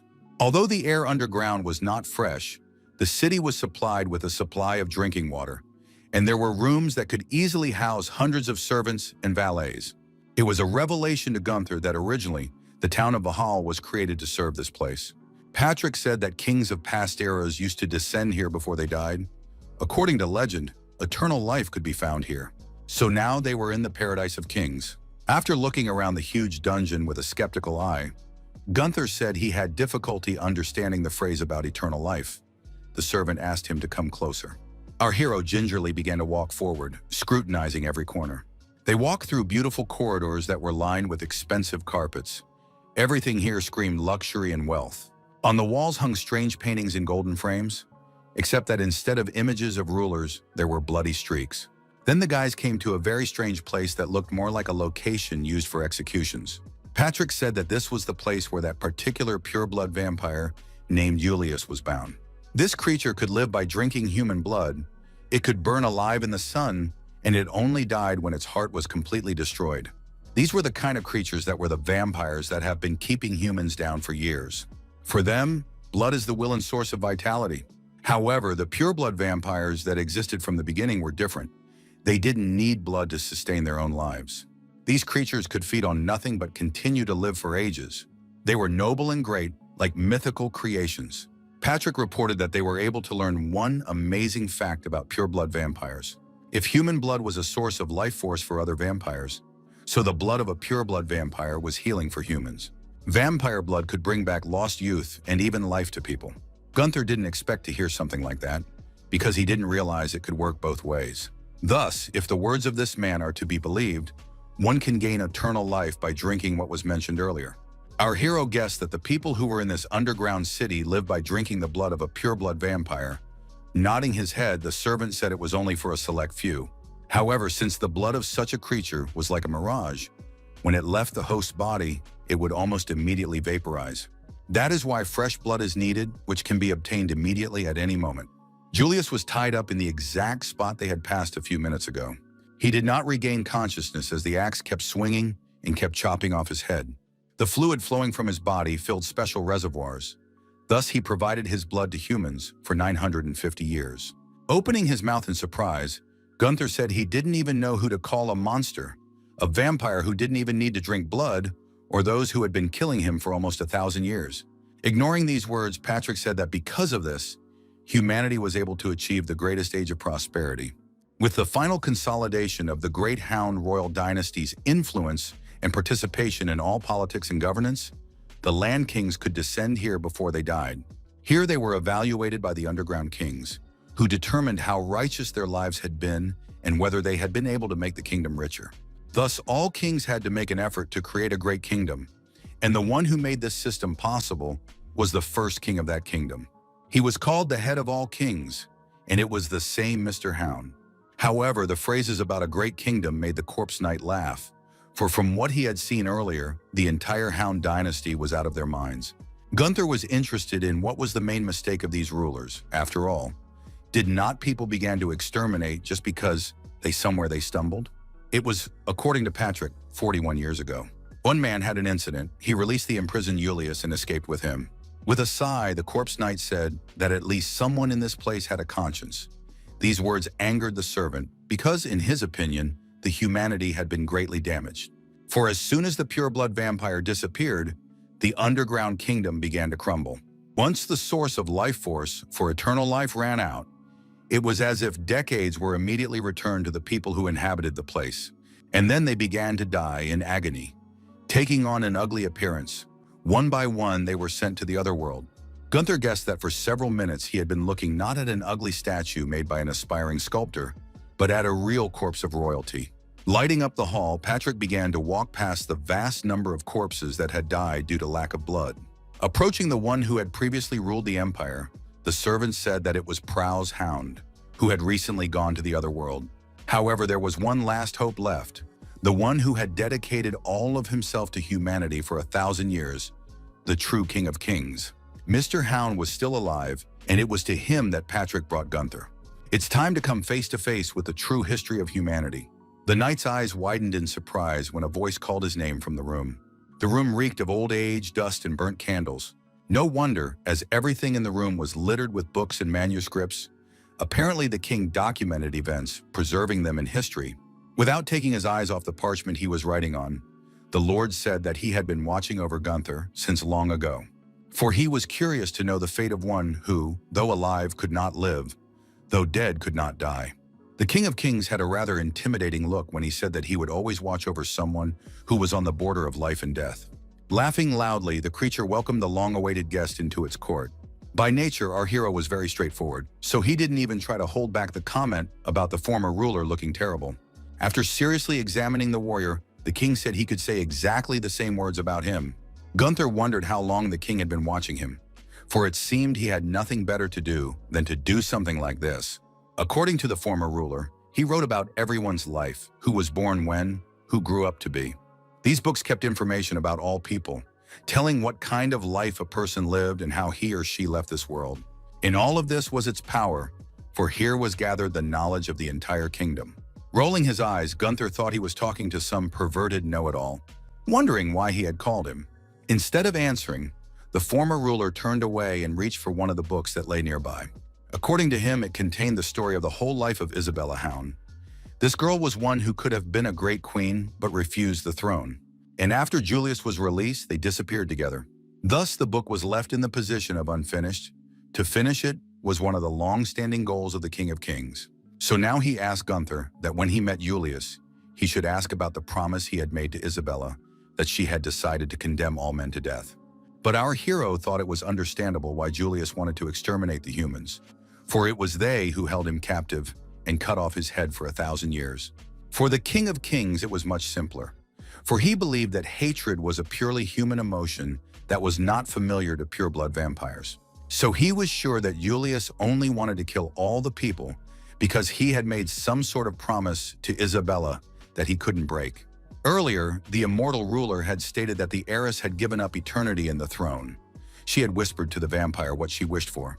But compared to that story was an even more curious one, the choice Gunther would make at the last, decisive moment. Our hero listened attentively to the decrepit old man's musings about whether he would choose life or death, whether he would retain his humanity or become a monster. He was interested in what he would write on the last page of the story of the corpulent knight Gunther. So the ruler was looking forward to finding out how it would end. Listening to all this, the knight realized one thing. This creature, which was once a human, considered humans only characters in his books, not living beings. Morning came, but even that did not erase the memory of the night's events. Looking at his hand, Gunther saw that the vitality meter was filled to the maximum. Putting on his armor, our hero determinedly set out on their current trek to the lair of the main enemy, whose name was Julius. Knight was on a recharge for now, Ariel walking beside him and talking about how they were finally going to do what they had talked about for so long. He asked if the girl was well rested before the hike. She nodded her head in bewilderment. Then Gunther added that she snored like a locomotive. Deciding not to comment on the phrase, the brunette said that as long as they moved with Belbrick Hound, Julius wouldn't be able to know their location. So once they leave Valhalla, they need to move very fast so that the enemies don't suspect anything. Honestly, Gunther thought they were up to a risky game, but the girl mumbled that it was better than setting up a straight-up battlefield in Valhalla. Nodding his head affirmatively, the knight walked forward. Ariel matched his steps and they began to cross the bridge together. The boys were almost out on the path when someone called out to them. It was Audrey, who waved hello and announced that they too had finished training and would be moving out now. The first thing Gunther noticed was that she had cut her long curly hair. The man said the new hairstyle suited her. The blonde laughed and thanked her. The warrior asked where Belbrick was, and as he approached the wagon, the blonde said that since he wasn't allowed to be in the sun, he was inside it. Soon the vampire raised his voice and informed him that he should be given this special treatment, as he was a member of the royal family. Gunther rolled his eyes and said that if that bloodsucker didn't stop talking so much, he was going to give him a couple punches. Seeing the corpse knight's fist through the bars, Belbrick immediately shut up, for he didn't want to invite trouble. After a few minutes, the helpers reported that the wagon was all ready and they could depart. A few wagons moved from the site and set off on their mission. Looking into the distance, our hero thought about what had happened to him lately. He was reminded of the King of Kings' words about whether he would choose life or death, remain human or become a monster. The extent to which that decrepit old man was obsessed with other people's stories was a little frightening. Pushing these thoughts away, Gunther quickly headed towards the wagon. He didn't want to clutter his head with these strange musings. The departing carriages were closely watched by those who helped load them. They mentally wished good luck to their comrades. Atop the city wall stood Olivia Hound. She was extremely scowling and irritated. Then she turned on her heels and strode away, as if she were disgusted by the mere thought that these people might return. Julius, meanwhile, sat quietly in his house and ate breakfast with what was poured in a glass. Its contents might make impressionable people uncomfortable. He closed his eyes and enjoyed the peace, for he did not yet know that very soon this peace would be taken away from him. Gunther and Ariel were on their way. It wouldn't be long before the vampire and the corpse knight would face off in a duel to the death. The wagons were rushing at full speed, stopping only to give the horses some rest. At this point, from their location to Julius' location was 528 kilometers away. Based on Gunther's calculations, if they can pass 450 kilometers every day like this, then in about a month we'll decide who will survive and who will die. Except that our hero was afraid of the fact that Julius already knew that they were coming to him. Belbrick heard this and laughed out loud, for in his opinion, it wasn't worth applying human common sense to a pureblood vampire. The former Hound's heir said Julius was always where they were going. He came out infrequently. The last time was when he committed the assassination of the king. Gunther assumed that this place must be amazing since the ancient creature was lodged there. But it wasn't like that. There was nothing beautiful there. All that kept Julius in one place was Isabella Hound's grave. It was clear that this was the same Isabella the King of Kings had spoken of, the one who had helped the vampire free himself from his imprisonment. He was distracted from these thoughts by the touch of Ariel's body. Turning his head, the knight saw that she had fallen asleep, leaning on his torso. Cuddling the girl to make her more comfortable, Gunther realized that she needed to take better care of her body since she was so tired that she fell asleep even under these conditions. They rode quietly until the knight heard a surprised cry. It was Audrey, pointing her finger directly toward Ariel, who was lying in Gunther's arms. The man got angry and started saying there was nothing wrong with it. He was just holding the girl down so she wouldn't fall in her sleep. But it was clear from Audrey's face that she didn't believe a word of it. At that moment, the horses gave a loud neigh and reared up. Renaer's daughter flew backward and hit her back painfully on the floor of the wagon. She saw that despite how much the carriage bounced, Gunther had managed to protect Ariel from any impact. Noticing Audrey's gaze on him, he muttered irritably that he had to protect his only source of power. Jumping out of the carriage, Ariel's first thought was to find out what had caused the horses to rebel. The warrior on horseback reached forward and pointed to a field strewn with bloody corpses. Putting his helmet on, Gunther stepped forward. He pushed the girl back, ordering her to stay safe. Walking through this field, it was clear that not much time had passed since the incident, for the smell of blood was still clearly perceptible. After examining the corpses, the knight concluded that the dead had not been stabbed or bitten. They seemed to have been crushed to death by something. Everyone began to fuss and warn the wagons that were behind to be careful, for no one knew from where the enemy would jump out at them. Someone shouted that they should gather all the bodies, as they might need them when they needed to create limbs for the corpse knight. But it wasn't that simple. In a trembling voice, Audrey turned to Ariel and pointed her finger at something strange. The girls were horrified to find that all the corpses had no hands. A loud laugh came from the wagon where Belbrick was sitting. He said that things were taking an interesting turn, as they had just entered vampire territory. The former monarch said that among the high-ranking vampires were two crazy kids who didn't understand words at all. One of them was named Dennis, and he had no wrists. He was of a foul sort, so Belric didn't want to compare himself to him, but there was simply no denying his skill at killing people. To be honest, Ariel had expected something like this, because she didn't believe that they would get to their destination without any obstacles. Inspecting his human companions through the narrow grating, Belric grinned and wondered how many of them could survive. Vampire instinct helped them realize that they still had another 582 kilometers to go to their destination. It was expected that the road to Julius would not be an easy one, so it was left to speculation as to what would happen during their journey. Audrey suggested moving as quickly as possible and avoiding all-out battles if possible. But the most important thing for them was not to lose the so-called the Black Wagon. It was manufactured in Vahal's lab to make the journey easier. It had a huge number of devices installed, and there was also medicine and other food. But more to the point, the Black Wagon was needed to deliver a new, improved corpse weapon, so its defense was a top priority. However, Gunther disagreed with the part about the top priority, because for him it was Ariel. For a second the girl froze and didn't know what to say, but then she decided that the man meant that she was the source of the energy and nodded her head in agreement. Audrey threw the guys a strange look again, but this time she didn't say anything. The little carriage wasn't that hard to defend, especially considering the fact that it was reinforced with several layers of iron plates. According to Ariel, it was arranged in such a way that impacts of any force would not damage the devices. It looked like it wouldn't be long before they would find out how effective that decision had been, for the men who were walking ahead reported that they were under attack. They scattered in terror in different directions and screamed that the vampires were quite close. Pulling out his sword, Gunther told Ariel to get ready, for they would be performing. Audrey announced to the others that they were moving out. After that, it was chaos. The wagons were overturned with such ease as if they weighed nothing at all, and screams and cries were heard everywhere. Suddenly, some kind of shadow jumped onto the corpse knight. It moved so fast that it was very easy to miss it. Something heavy landed with a thud right in front of his feet, and he didn't immediately realize what kind of creature was in front of him. In the next second, a huge hand appeared in front of him, trying to crush its new victim. This vampire looked extremely strange. Up to halfway, he looked like everyone else, but instead of his lower body, he had a huge arm. The monster stated that he had already managed 30 dismemberments today. He thought he had been very productive, but he wasn't averse to adding a few more to his victims. Looking at the black hair, Gunther concluded that the vampire in front of them was a lower-level vampire, though he looked strong enough. Determined not to delay this monster, our hero grabbed his sword and rushed to attack. They needed to move on and not attract too much attention, which meant dealing with this problem as soon as possible. It was very difficult to dodge the huge hand, for despite its size, it was very agile. The vampire claimed that no matter how hard the enemy tried, it was nearly impossible to destroy the body given by Dennis with human power. However, our hero set out to disprove this theory and prove that vampire heads come off all the same way. This statement greatly surprised his opponent, who clearly did not expect to meet such resistance.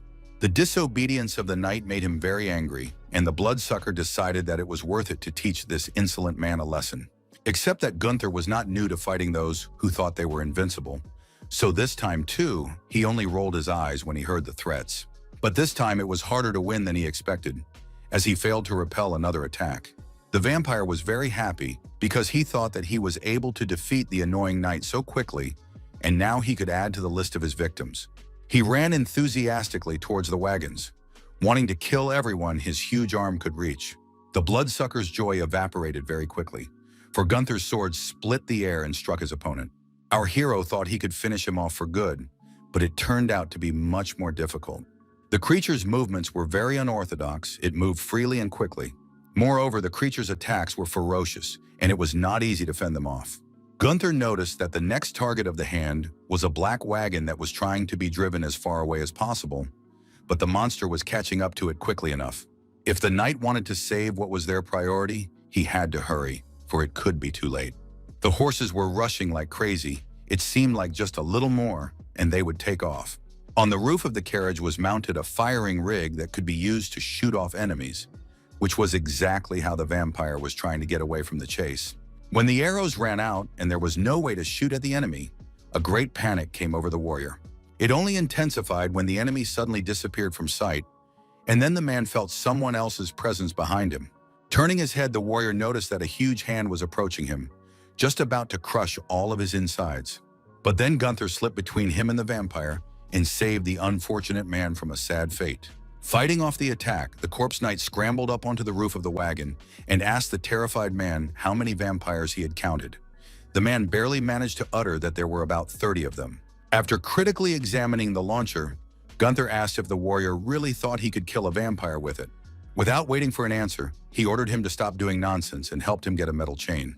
Meanwhile, the monster had already chosen a new victim, who was shaking with fear, cowering in a corner. Pleas for mercy didn't work. For the very next second, the bloodsucker was enjoying the crunch of bones and the sound of flowing blood. The victim was still twitching when the monster leaned over her and cut off her wrists. Smiling, he stated that this was the 12th pair. But then he shifted and ran to find new goals because he was still a long way from reaching the norm. The monster watched his kin run towards the pathetic humans and shouted that they needed to get as many new wrists as possible. Without stopping for a second, the creepy creatures ran towards the wagons, wanting to smash them and kill those who drove them. The horses moved without respite, trying to drive the black carriage as far away from danger as possible. But this danger had caught up with her, despite her desperate attempts to avoid it. It was lucky that Gunther was nearby and was able to intervene just as the creature rushed to attack. He had been helped to get a metal chain, so now he was well armed and could scare off the enemy. However, there were too many attackers, so it was worth figuring out how to use the chain not only defensively, but also during attacks. Good thing Gunther had a rich imagination, so he was able to incorporate the chain into his techniques, and now the attacks were more effective. He was able to jump up and stay in the air when his opponents attacked him, because the chain allowed him to be more maneuverable. At this point, he had become simply elusive to his enemies, and that couldn't help but make him happy. He began to notice the manner of his opponent's attacks and decided that he needed to wait for the perfect moment to strike back. When Gunther did what he had planned, the vampires had a very hard time because no one liked getting change.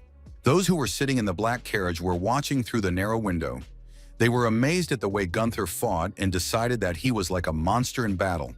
These masked guys figured that if it went like this, the corpse knight could easily win. As soon as the man uttered this, a blow was thrown in his direction, which knocked the victim to the ground in an instant. Ariel immediately ran up to him, unable to understand what had happened and how they could have failed to notice the enemy attack. It turned out that the vampires had used a new tactic. They were aiming for the horses to stop the wagon and quietly kill everyone inside. They fired large cobblestones that were lying around. And it should be noted, the tactic was very effective. Gunther realized that if he didn't figure out how to deal with this kind of trickery, they risked being horseless and stuck halfway to their goal. The horses were running very fast, but the arrows were not bad, so the stone flew with great speed straight into the animals. Hoping he would make it in time, our hero rushed forward to kick the stone away. His fist and the cobblestone were within an inch of each other, and one could only wonder how this would end. A moment and blood splattered in different directions, sprinkling the ground. The stone hit right in the bridle. The horses were a little traumatized but alive, except that they were unhitched from the carriage. There was utter chaos all around, animals bellowing, some screaming in pain, but there were no mortally wounded. Except now the wagon stood still and was too vulnerable to the oncoming enemies. Looking inside, Gunther asked if the outfit had survived. Ariel popped forward and said it was fine, but the horses were out of commission. At first, the man said he would quickly harness them again, for it wasn't such a problem. But then he turned around and saw the vampires approaching and realized he didn't have time for horses. Looking up at the steep hill, the knight decided that the carriage would roll perfectly fine on its own under such an incline. When our hero started pushing the wagon to the cliff, those who were inside started shouting loudly and asking what he had come up with. They were afraid that they would just be thrown down. Gunther continued to push the carriage, saying that he was doing exactly what they thought he was doing. He asked them to hold on as tightly as possible. Screaming, Ariel asked the warrior not to make any rash decisions, for they could get hurt. But the corpse knight paid no attention to these cries. He continued to push the wagon down the slope. When the acceleration was strong enough, the man jumped onto the roof and began to roll down with everyone else. Those inside were trying to keep their balance and not fly away. It wasn't as easy as it might seem at first glance. At that moment, Ariel remembered all the prayers she had been taught as a child, hoping that some of it would help save her. The wagon was rolling much faster than Gunther expected. It was impossible to control it, so one could only hope that no one would get hurt. Things got even worse when the sedge showed up ahead, and they risked flying right into it. It was clear that it was worth clearing a path, so Gunther jumped off the roof and decided to take matters into his own hands. It was impossible to overtake the carriage and remove the rock, so the warrior decided to change their own trajectory of movements. Everyone inside was afraid that they would crash into a huge stone boulder, but at the last moment, they turned around and managed to avoid the devastating impact. Only minor scratches appeared on the wood that lined the carriage. It was the most harmless thing that could have happened. When the danger was over, everyone breathed a sigh of relief because they didn't even expect it to be over. But it was too early to relax, because another bump sent the carriage and its passengers into free fall. Audrey almost knocked down the employee who was standing next to her. She managed to grab the handrail at the very last moment. Through the latticed window, the girl noticed that they were being carried straight into the abyss, which could only be crossed by a narrow bridge that was difficult to fit into. After briefly considering their situation, Audrey said that the best option to evade the chase was to cross the bridge and then destroy it. It wasn't a bad idea, except that they weren't driving toward the bridge, but straight into the abyss over which it dangled. Gunther jumped out of the carriage, for he realized that they would all perish if their direction was not changed. First, he endeavored to stop the carriage. For this purpose, the man leaned his back against it with all his might and began to hold it in place. The wagon stopped traveling at full speed, but still kept moving, inexorably approaching the cliff. When a couple of centimeters remained between the abyss and the black carriage, Gunther finally managed to stop it completely. It was much harder than our hero expected, for he had not been so tired for a long time. He then grabbed his chain, hooked it over the edge of the carriage, and began dragging it toward the bridge. Everyone who was sitting inside came out and began to help the knight push, for it was much easier to do it together. The guys were already on the bridge when one of the masked guys noticed a whole bunch of monsters running after them. They needed to cross another half of the bridge if they wanted to destroy it and escape these bloodthirsty creatures. Fortunately, they had arrived on the other side in time, so what was left was to drop the suspension bridge and keep the enemies from getting close to them. Ariel shouted to Gunther to be extremely careful, for these vampires were surprisingly fast. But the knight didn't plan to slow down either. He began to deliver quick and crisp blows with his sword directly at the supports that held the structure up. Pretty soon the supports were destroyed, which meant the bridge could not stand either. But only they built it on their conscience, and it was not so easy to destroy it. Although the supports were damaged, the crossing still did not fall into the abyss. Noticing this, Audrey and Ariel started yelling for the warrior to try hitting both the pillars and the ground nearby at the same time. Perhaps it would help finish what they started. Taking a look at the vitality meter, our hero realized that he had very little time left, which meant he had to destroy the bridge in one blow. The vampires were just around the corner, a few more seconds, and they would cross the bridge and be able to attack them. Now Gunther himself panicked, because he realized that their lives hung in the balance. The first vampire lunged at him, but the knight never gave up hope of cutting the bridge and getting rid of all his problems in one fell swoop. Finally, the supports that held up the bridge broke, and what everyone had been waiting for so long was accomplished. The enemies, along with the wooden structure, went where it belonged. The river took into its icy embrace those who liked to feed on other people's blood. When it was finally over, everyone began to run towards Gunther, because it was noticeable how much he was exhausted. It was clear to him and himself that if things had gone on a few minutes longer, he might well have said goodbye to his life. After he uttered this, as if confirming his own words, our hero fainted. Not all vampires died in the falldown, of course. Some were damaged to the point where they could no longer function, but there were some who felt fine.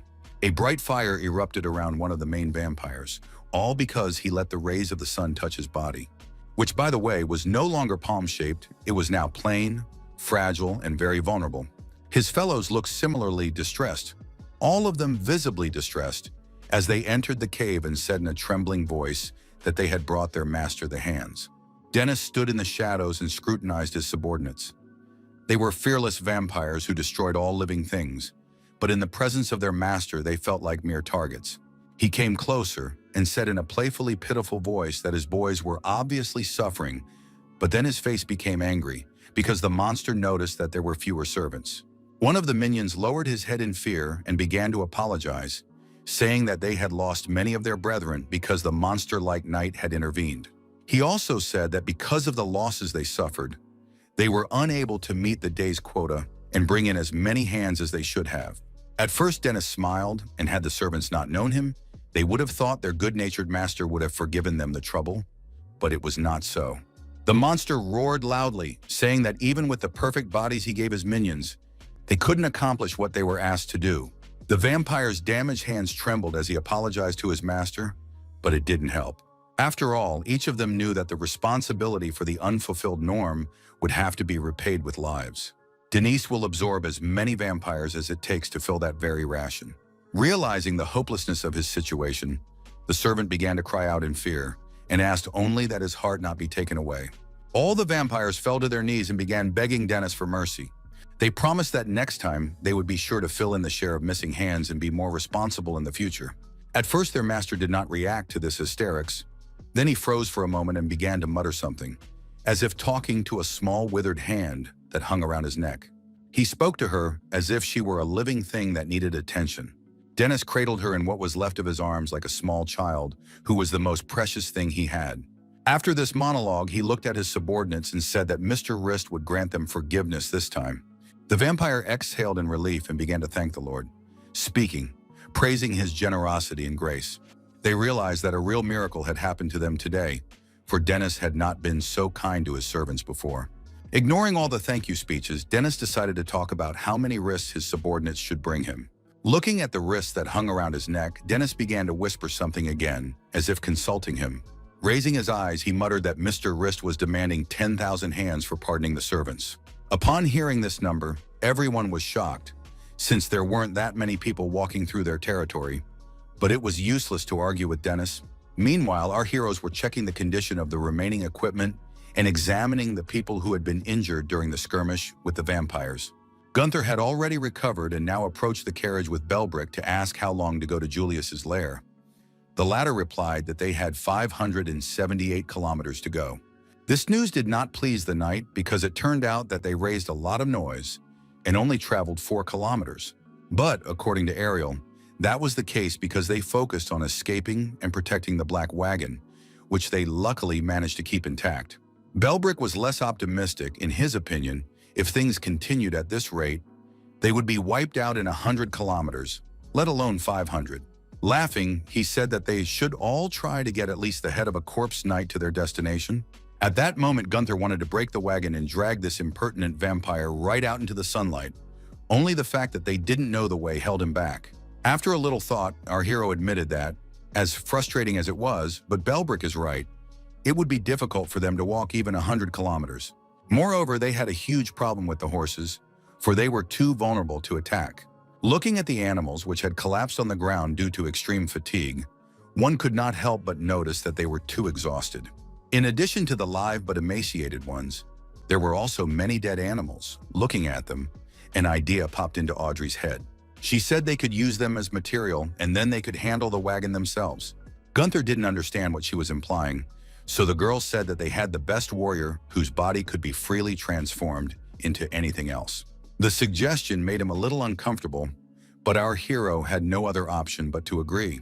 After thinking about what she had heard, Ariel realized that if Gunther became a horse, it would be easier to move, except there was one more problem. There was very little time for production, to which Audrey responded with the following suggestion. She wanted to launch it now. At first, Ariel didn't even know how to react to such enthusiasm, but then she decided to trust the blonde. After all, she was Renaer's daughter. He never failed. Night came and everyone scattered to the wagons to rest after a hard day's work. At this time, the vampires came out to hunt, who by all means had to bring their master 10,000 hands. Their ringleader shouted that they might not return until they brought the right amount of brush. It was a good thing that not all members of the expedition had fallen asleep, and those who saw the creatures approaching started sounding the alarm and waking everyone else up. Ariel ordered them to start moving. Gunther was panicking, for he had been told that all the manipulations on his body would go quickly, but they were still not finished. Audrey tried to reassure him, telling him that they were trying to finish as quickly as possible, but it didn't help much, for the man could see that the enemies were very near. When they had almost reached the wagons, Gunther loudly ordered them to finish with his body immediately and make it fit to take the fight. The vampires were rushing like crazy, for the most important thing for them was to collect 10,000 hands. They didn't care about the obstacles, they only saw people to cut off limbs and bring them to their lord. Gunther had no idea what to do because he still could not move normally, and the monster was already literally flying at him. At the last moment, Audrey announced that the connection was complete, and it was now safe to engage these creatures. The vampire froze abruptly when he saw what was coming at him. He was clearly shocked and didn't know what to do, for in front of him was something he had never seen before. Gunther was not just a monster, he was a real centaur, with the torso of a man and the lower part of a horse. Our hero was very fierce and without hesitation attacked the enemy, who was clearly impressed. Like a horse, the corpse knight began to trample his victim, ignoring her screams. He himself was impressed with this strength he had gotten from the horses. His muscles were much stronger and more enduring than they had been before. Laughing, he decided that he could do whatever he wanted from now on, as the feeling of his own power overwhelmed him. Ariel wanted to shout to him that while they were stacking the cargo, he should cover them and hold off the enemies. But when she turned around, she realized that he was already gone. She was extremely surprised to see how much power the man now possessed. Noticing that everyone around him admired and feared him, Gunther got even more into the spirit and was now completely absorbed in the battle. Pouncing on the enemies, he tried to destroy each of them so that there would be no more chases and raids. He was having extreme fun asking where the daredevils who planned to kill him had gone.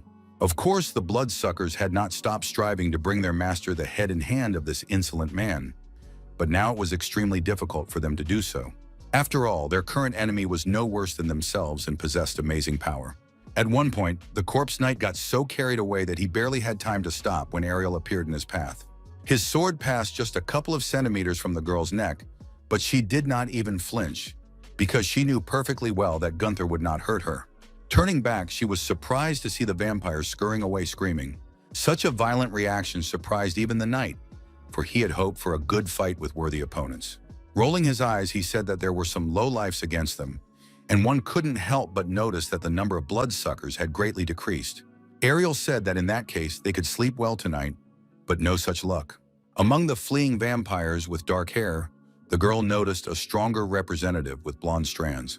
Except that instead of leading the march on the humans, he began attacking his own, tearing their bodies apart with his own hands.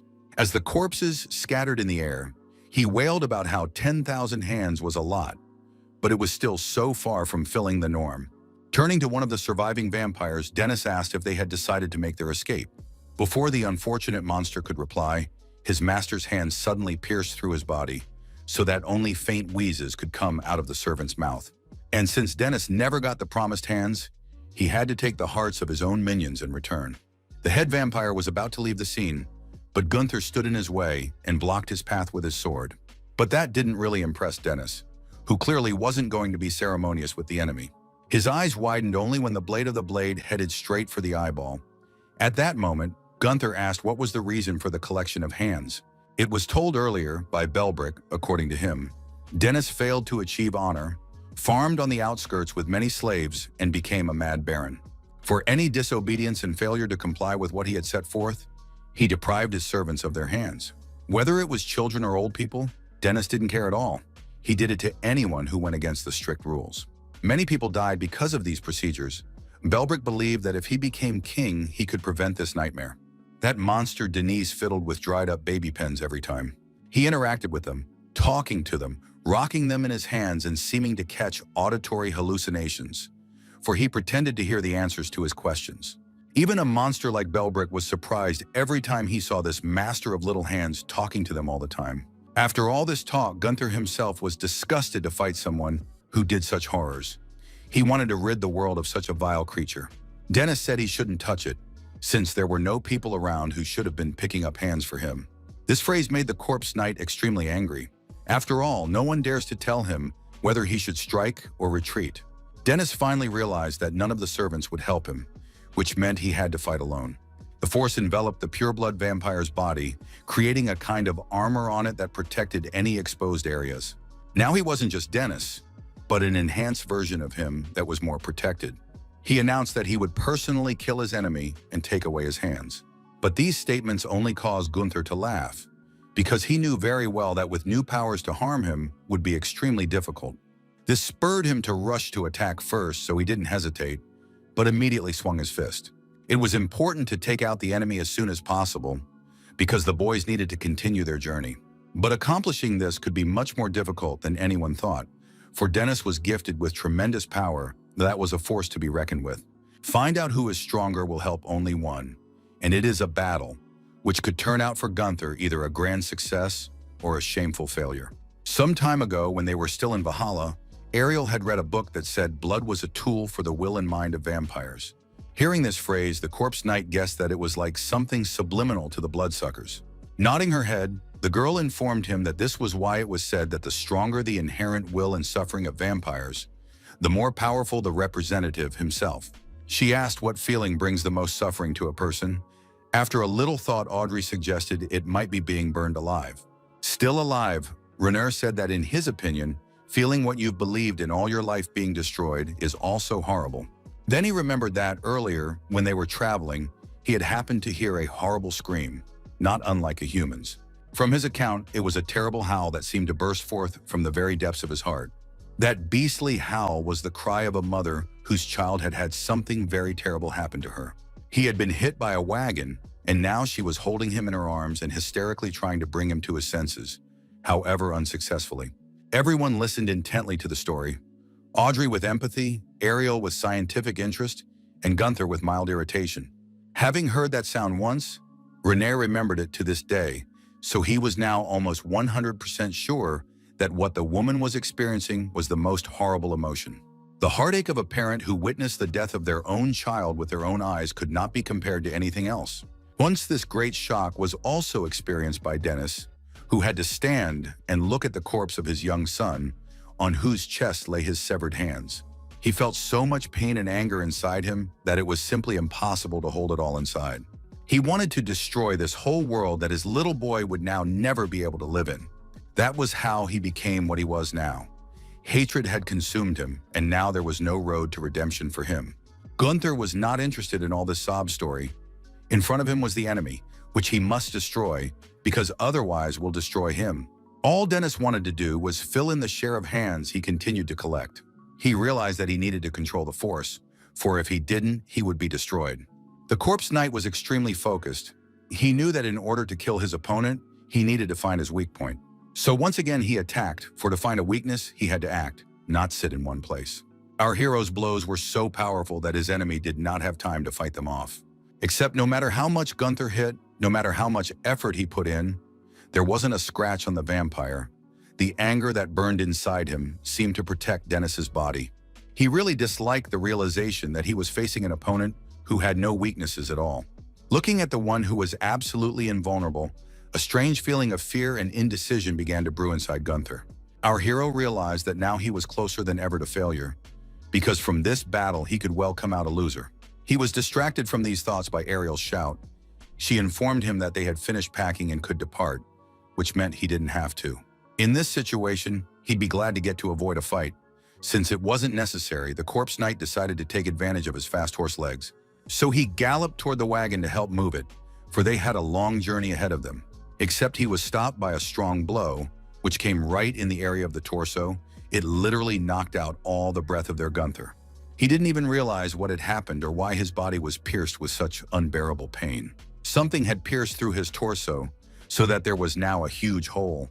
Dennis had done it, of course. He was the one who had the power to make an ordinary rock a weapon capable of delivering such a blow. The monster had no plans to let Gunther go, for this was not just a fight for him, but a higher purpose that he had to accomplish, and for that he had to kill. An even larger stone flew at the corpse knight. The blow came right to the head, so it was still unclear how much damage had been done. Seeing that Gunther was in grave danger, Ariel shouted loudly, even though it wouldn't help him stand in any way. The injury was much more serious than one could imagine, because the stone hit his face, and Gunther did not even immediately realize where the damage was. He couldn't see anything, and in a panic he suspected that his eyes had been damaged. If that was the case, it was the end. But it wasn't just his eyes that were damaged. One part of his face was simply destroyed, missing an eye and most of his cheek. Now the world was completely dark and unpredictable for him, for the poor man was completely disoriented. He could hear that the enemy was approaching. He could hear his loud footsteps, but he could see nothing and could not understand from which side to expect a blow. Then the brave knight decided he wouldn't die so easily. He didn't want to let someone kill him without making much effort.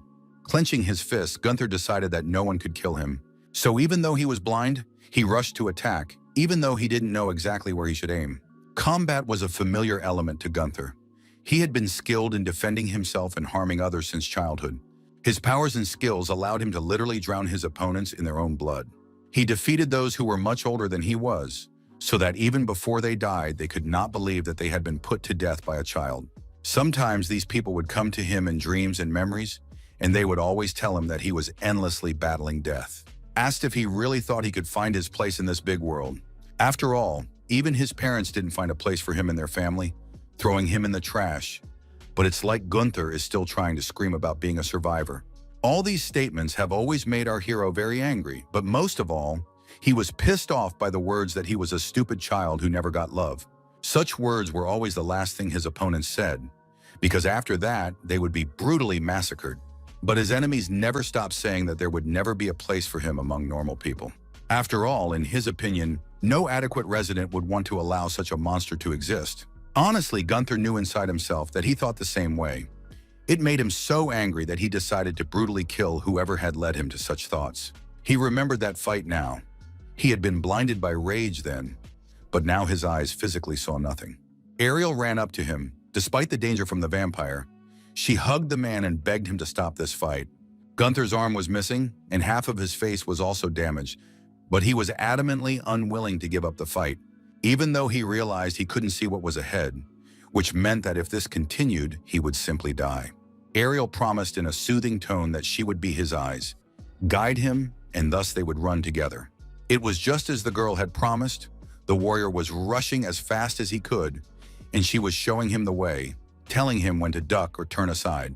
Thus our hero managed to avoid attacks and not get hurt even more. The chase did not stop, for not only our boys were determined, but also their pursuer. Dennis ran after them with incredible speed and then jumped up, deciding that attacking from above was a very good idea. It was a good thing Ariel spotted his jump in time and managed to tell Gunther to dodge to the side so that their enemy crashed into a block of stone. But the knight was still hit, as the rocks that began to fly off to the sides due to Dennis crashing into them hit his damaged body hard. Pain shot through his body and he screamed. He was tired of seeing nothing and couldn't figure out where to expect new danger from. He couldn't even guess the enemy's next move, and he was angry that he had been robbed of the opportunity to make any plan of action. He was scared to die in the dark, scared that he wouldn't look at his enemy before he left this world. After all, this was exactly the fate that those who hated him kept telling him about. He didn't want to go to the other world in this way and in this form. Ariel felt panic rolling over the man. She pulled him tighter against her and began to talk to him to distract him from the harmful thoughts. She moved closer to him and told Gunther to listen and feel her heart beating. It didn't do much to curb the negative emotions, but still Ariel didn't give up and talked about how the knight didn't need to worry so much because she was there for her. His companion reminded him that he wasn't alone now, even though it was unusual for him to have someone supporting him, but it was worth getting used to. Ariel was determined not to let the hope of all mankind die in battle. Finally, Gunther began to come to his senses. His hand squeezed the girl's palm, and she realized that it was not in vain that she was near him. Now he trusted her completely, and they galloped much faster, for if he didn't have eyes, there was Ariel, thanks to whom he had a chance of salvation. She would tell him in time when to duck, and the man would do what needed to be done without further question. After some time of running blindly, our hero heard the announcement of a wagon on his left 5 meters away. Ariel was worried that they would be caught up, but she tried not to show it to the man. She only supported him and told him to keep it up, except she didn't immediately notice that there was a hill ahead, and they were speeding straight into it. Looking at the fact that his opponents had managed to escape, Dennis swung his arms irritably, for that was all he could do. He couldn't accept that collecting 10,000 brushes wasn't as easy as he would have liked. So the vampire made the decision that he would continue his pursuit every night, so the nasty humans would try to get rid of him for nothing. After all that awaited them in the future was death by his hand. It might take a long time, but the monster was willing to spend even his entire immortal life on it. At the last moment, Gunther managed to stop and not fall down, so now he reached the wagon and dragged it in the right direction. The long-awaited morning came, which dispersed all the children of the night into dark caves and other dark nooks and crannies. The carriage stopped and the members of the trek decided to check the cargo. Finally, Audrey could exhale after all they had been through such a terrible, nerve-wracking experience. After resting a bit, she asked Ariel what they had next on their schedule. But the brunette didn't say a word. She fell asleep right in Gunther's arms, who at this time was charging with her vitality. The man was awake, but he was also very tired, so he asked Audrey to let them get some rest after the Owen had been running away from the vampire all night. Smiling, the girl stepped back, deciding that these heroes deserved much more than just a vacation. When she wanted to get farther away so as not to make noise, Gunther called out to her and then asked about how soon his eye would be restored, for it was impossible to fight in such a condition. Frowning, Renaer's daughter sadly muttered that the corpse knight should know about the problem. This phrase made our hero not on a joke nervous, because clearly did not bode well. Audrey shared that fortunately there was no damage to her head, just a new patch needed to be put in. Yes, and the face, in her opinion, was quite capable of being restored to its original state. The main problem was to repair the eye, which had suffered too much damage. The vision was restored, but now our hero saw quite differently than before. The picture was too distorted, as if he was looking at the world around him through a crooked mirror. According to Ariel, of all the parts for the modified body, it was the eyes that proved to be the most difficult. They saw no possibility of restoring his right eye, so they would not even undertake this difficult endeavor. Audrey added that the eye's connection to the brain wasn't being done properly because there were a lot of nerve connections there. Even their latest technology wouldn't help. This was all eerily disliked by the corpse knight. He couldn't believe they had given up so easily. He wondered how he could fight with eyes that distorted everything in the world. He began to demand that they implant some sort of eye that would give him the ability to see normally. Ariel was fine with trying to get a better result. The lab was in full swing. All the necessary tools were ready and waiting to be put to use. They took out his old eye and put in a new one. It was completely black, and Gunther couldn't see anything with it. The next option was red and very much resembled a vampire's eye. With it, he could see a little more than just blackness. This eye showed him people in such a way that their souls seemed to leave their mortal bodies. A gray eye with many speckles allowed Gunther to see Audrey, except it was divided into 8 parts. There were hopes for a bright green eye, but with it, the knight saw nothing either. The golden eye brought objects so close that the man was lost in space, so it didn't fit either. Audrey was extremely depressed when she reported that she had tried all the options, but hadn't found anything suitable yet. Ariel offered to continue on the road since the delay was making them vulnerable. As much as Gunther would like to get a new eye as soon as possible, he agreed that if they stood still, they would make a great target for enemies. So he was harnessed to the wagon, and he dragged it, guided by internal sensations and instincts. Suddenly, he felt something jump right under his feet. Gunther immediately screamed because he thought it was a vampire, but it was no bloodsucker at all, just a little rabbit that was peacefully running about its business. Continuing blindly was very difficult, so vulnerable Gunther had never felt before in his life. He couldn't even notice when rocks were falling and once almost got hit by a small rock slide. Ariel, sitting behind him, said she would help him until they could solve his eye problem. She noticed that the man was pretty scared, so she decided to ask if it was because he couldn't see anything. Gunther said that ever since he was born, he had been surrounded only by those who wanted him dead. He had to be on guard even in his sleep, because there were those who could stick a knife in him. All his life, the man had relied only on himself, but now he saw nothing and was vulnerable to those who wished him harm. The darkness had such a negative effect on him and revived the worst nightmares in his head that he began to dream of the woman who had given birth to him. He felt that she still wished him dead, wanted to finish what she had started and make him die right in the dumpster. It was unrelenting, and Gunther felt that if it didn't end, he would simply go insane. The man began scratching his head with his hands to dull the mental pain of the physical, but Ariel held his hands in place. The girl asked if her companion would mind if they held hands and continued the journey together. She squeezed his hand tightly in her small palm and told him she would become his eyes. She wanted him to trust her and stop looking into the darkness. Though the brunette realized that trusting someone was not at all easy for Gunther, who was used to having enemies looming over him even at night. But now the man himself wanted to relax for the first time, to let go of control and trust the one who was forced to be there for him. Squeezing her small palm, he mouthed that he would try to make the trust between them grow stronger. For a while, the wagon moved quietly, and Gunther believed they could make it work. Then Ariel announced that there was a creek ahead. It could be quite slippery there, so the girl asked him to be careful. His hoof stepped into the cool water. It felt good at first, but that soon changed. A loud scream made everyone in the carriage stir, thinking they were being attacked by another monster. Ariel was the calmest of them all. When Gunther squeezed her hand hard, she asked him in an even tone of voice to stop doing that, for he might break her bone. The one calmed down, listened to her, and thus they crossed the stream, which could have been a serious obstacle. But thanks to their combined efforts, it didn't happen. The road was not the best, for there were roots everywhere, but Ariel kept warning about them and guided Gunther where he needed to go. Thanks to her, he didn't fall into the slippery mud that was right in the middle of the path. However, the next puddle was bigger, and there was no way around it, so Gunther and his companion slipped and fell right into the stinking sludge. To put it mildly, Ariel was not happy about it, for now she was all wet and dirty. Audrey just couldn't help laughing, because it was very funny to watch serious Ariel, who was up to her ears in mud. The wagon moved swiftly, but with each passing hour, the way became more difficult, for it was dark evening.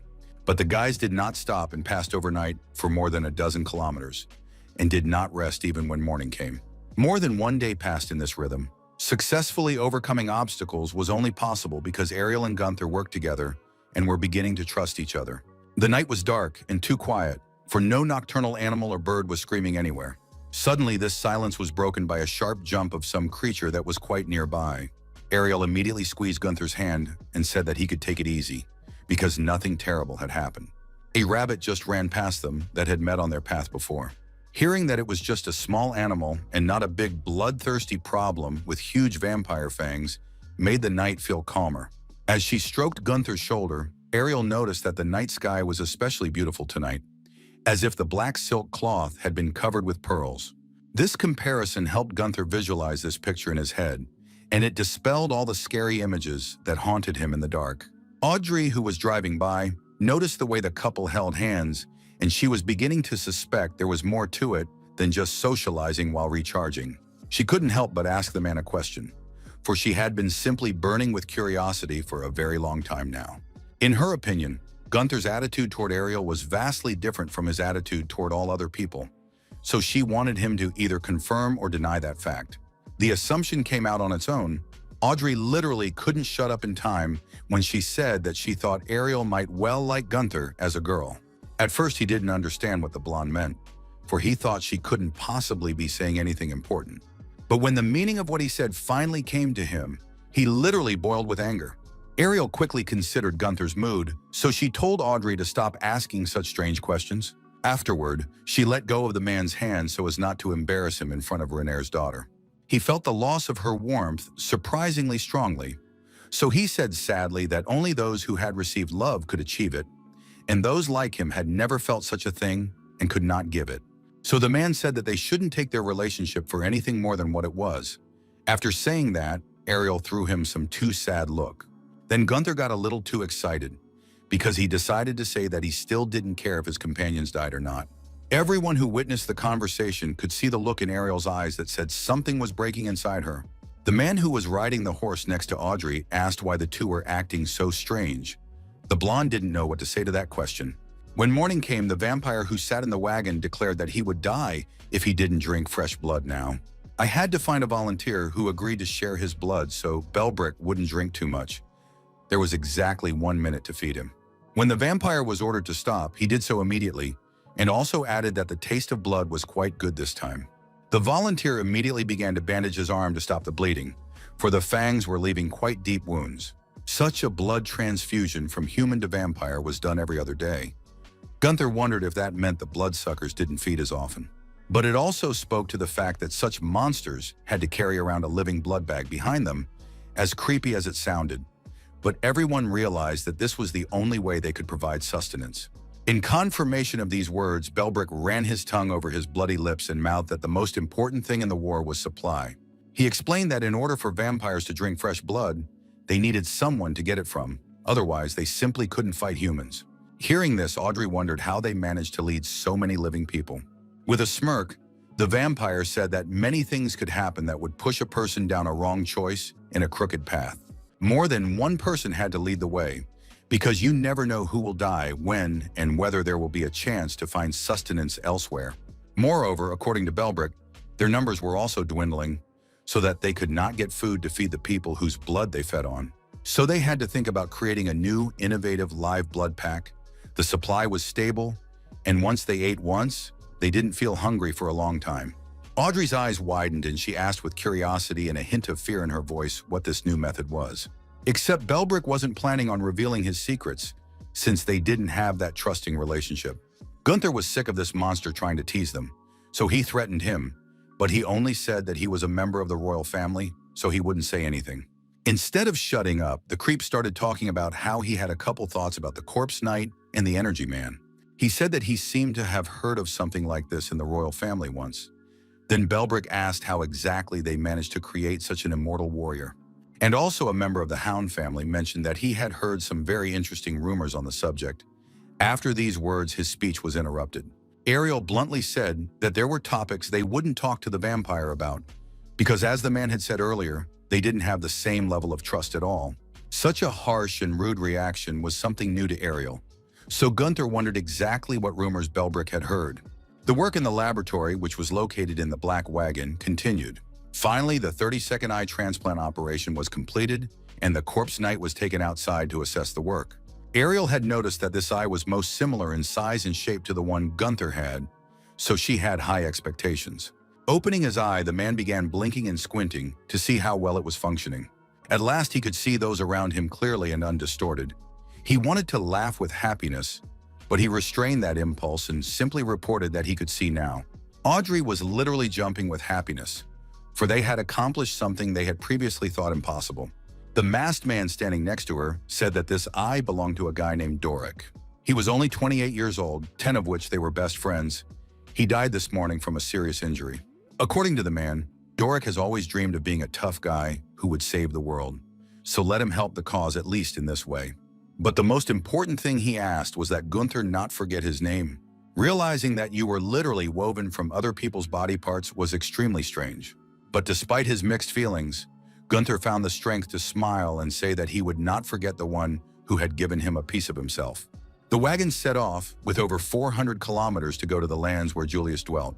Belbrick was extremely displeased that they were moving so slowly, so he began to push the men and yell at them to work harder. Audrey, Gunther, and Ariel rode ahead of the group. They paid no attention to the vampire's screams and believed that they were moving slower than they expected. But they were making progress one way or another. At one point, Audrey's stomach rumbled so loudly that everyone looked at her. She said she hadn't eaten anything but a piece of bread and dried meat all day. It was rather ironic, for while humans were denying themselves food due to food shortages, vampires were stuffing their bellies to the brim. All the girl wanted at this point was a warm bath and something to drink, but instead she spent half the day running around the wagons, servicing them and supervising the workers. Their conversation was interrupted as soon as they were approached by a man who reported that there were two strangers ahead of them. The guys had similar thoughts in their heads. They didn't understand why anyone would travel in these parts, and even in such a small group. A man and a woman approached them, dressed like rich nobles. They spoke of how they hadn't met so many living people in a long time. They seemed to be a married couple, were overly nice, and offered the travelers a rest in a village that was nearby. Ariel frowned and wondered if there was a village right in the middle of the battlefield. What also confused her was that the couple's clothes looked overdone. It didn't seem like they were survivors, so that begged the question of who was standing in front of them and what these people wanted. The strangers stopped talking abruptly and began to look around. They didn't think they would be asked such strange questions. Then they started laughing loudly. The woman called her companion Evan and mouthed that they should have introduced themselves first because things looked really weird. The man stepped forward and said that after several studies and sacrifices, they had finally managed to figure out a way for vampires to survive, and now they were endeavoring to share the knowledge. Audrey froze in place when she heard that they had uncovered the secret of the bloodsuckers. The couple kept luring the boys to the village, saying they would tell them more about everything there. These strange people laughed and talked about how the travelers were extremely lucky to have encountered them. Their smiles seemed so strange and contrived that our heroes became increasingly creepy. Gunther smiled back so as not to arouse suspicion, but he was well aware that they were trying to be lured somewhere. He turned to his companions, telling them that they should not believe these suspicious men and go with them to the village. It was best to continue on their way. Ariel supported this decision, for she felt they needed to get to Julius as soon as possible. Almost all of the team members raised their hands and said they agreed that they should not go along with these people. Except Audrey started saying that they were short on supplies right now, and if they didn't replenish them, they might die before reaching their destination. And she was also very interested in information about the vampires' way of survival, because it could come in handy for them in this war. Now the team members hesitated, for they were very hungry, and looking at these neat and tidy people, one could tell that they definitely knew some way to survive. Rolling his eyes, Gunther said he should have caught a rabbit and roasted it instead of complaining about life. He wanted to add that they should not be tempted by this bait, but his speech was interrupted by a warrior who had been sent to ride ahead to scout the situation. The man reported that about 1 kilometer away was the vampire they had encountered earlier. Dennis was rushing after our heroes, hoping to get his hands on them and fulfill the norm he himself had set. Gunther realized that because they had spent a lot of time on the prosthetic eye, they now had to hurry because from this distance, it was quite easy to catch up with them. The warrior didn't feel like fighting the creature, for its body was invulnerable. Here a stranger entered the conversation and began to say that they should hurry to his village, for there they would not worry about the bloodsucker and everything else. He felt that they should hurry if an encounter with the monster was undesirable. Everyone realized that this man was pressuring them, but they didn't understand his motivation. After all, why would he lure them to his village? However, they didn't have much choice now, so they got into the wagons and headed for the village. When the last carriage passed through the gate, it began to close with a dense wooden barrier, which was very difficult to break down. Ariel and Gunther immediately noticed that this strange gate moved as if it were alive. The strange couple smiled happily, and the man muttered that he was very happy to have guests, for in this place they could forget about the oppression of vampires. They were offered food and lodging. It sounded too tempting for the tired travelers, so they followed the stranger down the long underground corridors. This man and woman were so smiling and compassionate, it became uncomfortable. The space looked like there were quite a few inhabitants, and there were also passages and rooms intertwined here like a maze. Gunther realized that it was eerily reminiscent of an anthill. As they walked further, they noticed that in some places underground water was breaking through, forming miniature waterfalls. The man reported that they were in the central square, which is where they could have left their luggage. On both walls were huge tables that were piled with all sorts of delicacies, the whole feast prepared especially for the guests. This sight did not make Ariel happy, but rather tense, for this one looked too good, so the question was how it had been obtained. In Gunther's opinion, no one would eat what appeared on the table incomprehensibly, but Audrey did not ask herself such questions and began to fill her stomach. Once she realized she was being looked at, she frowned and ate a little more calmly. The host took a piece of bread and said that all the food that was on these tables was grown and prepared in this place. He pointed his hand in the direction and showed that sunlight and flowing water entered these caves. So it was quite possible to grow crops here and even raise animals, albeit in small quantities. According to the head of the place, they had been short-handed for a long time, but the fact that so many people came here was a great joy. Ariel saw everything with her own eyes, but she couldn't understand how such a place could be created by humans, for it looked too unnatural. And she was also very surprised that there was no special device here, but still, the vampires didn't sneak in and attack. Her doubts were very familiar to the man, for according to him, he had thought the same thing when he first came here. No one knew the exact reason, but vampires avoided this place. Moreover, there was plenty of food and enough space to accommodate a large number of people. Then the Lord looked closely at Gunther and recognized him as the corpse knight about whom so many rumors had been circulating. He guessed that the team was going to kill a pureblood vampire. This venture seemed too risky to the man, so he began to convince to stay here. He really wanted the travelers to stay in his village, to be fed, warm, and completely safe.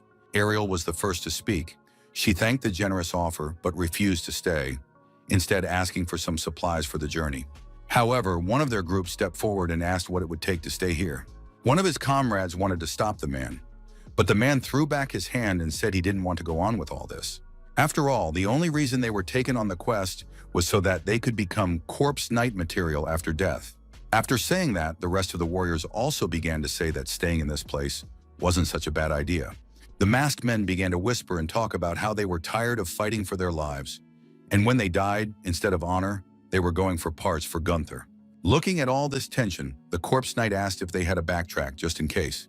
Ariel said she had memorized the direction to some extent, but she didn't think it would be easy to take out the black wagon. While the guys were talking about the modified body and how to transport it, Audrey noticed something strange. The bricks that were near the wall started to move by themselves, so at first you'd think it was unrealistic. But Audrey wasn't crazy, so she told her friends about the wall starting to move like it was alive. Gunther said he noticed it too. And then a crazy assumption popped into his head, he said, that this settlement, an anthill, could be a fully living thing. As our hero pondered this crazy thought, he noticed that the members of their expedition had crowded up to the head of the village. Something bad must have happened, for the strange man's sinister smile indicated just that. It was like a preacher standing over these lost people and saying that he supported their wise decision because there was no need to risk lives fighting vampires anymore. Here they could farm and start families in peace, but there was one thing they had to do to stay. Curiosity and fear mingled in the eyes of men who desperately wanted a quiet life without risks. Their guide to a bright future said they had nothing to worry about because they would not be asked to do anything difficult. They were joined by a woman who appeared out of nowhere and pointed with her hand to a cave and said that those who wished to stay should go there. This seemed even stranger to Gunther, because in a dark, quiet place, anything could be done to these guys. Even though the corpse knight didn't like it, he had to ask Belbrick for help because there was a chance he knew where they had wandered off to. But he began to speak in riddles, as always, which angered Gunther even more.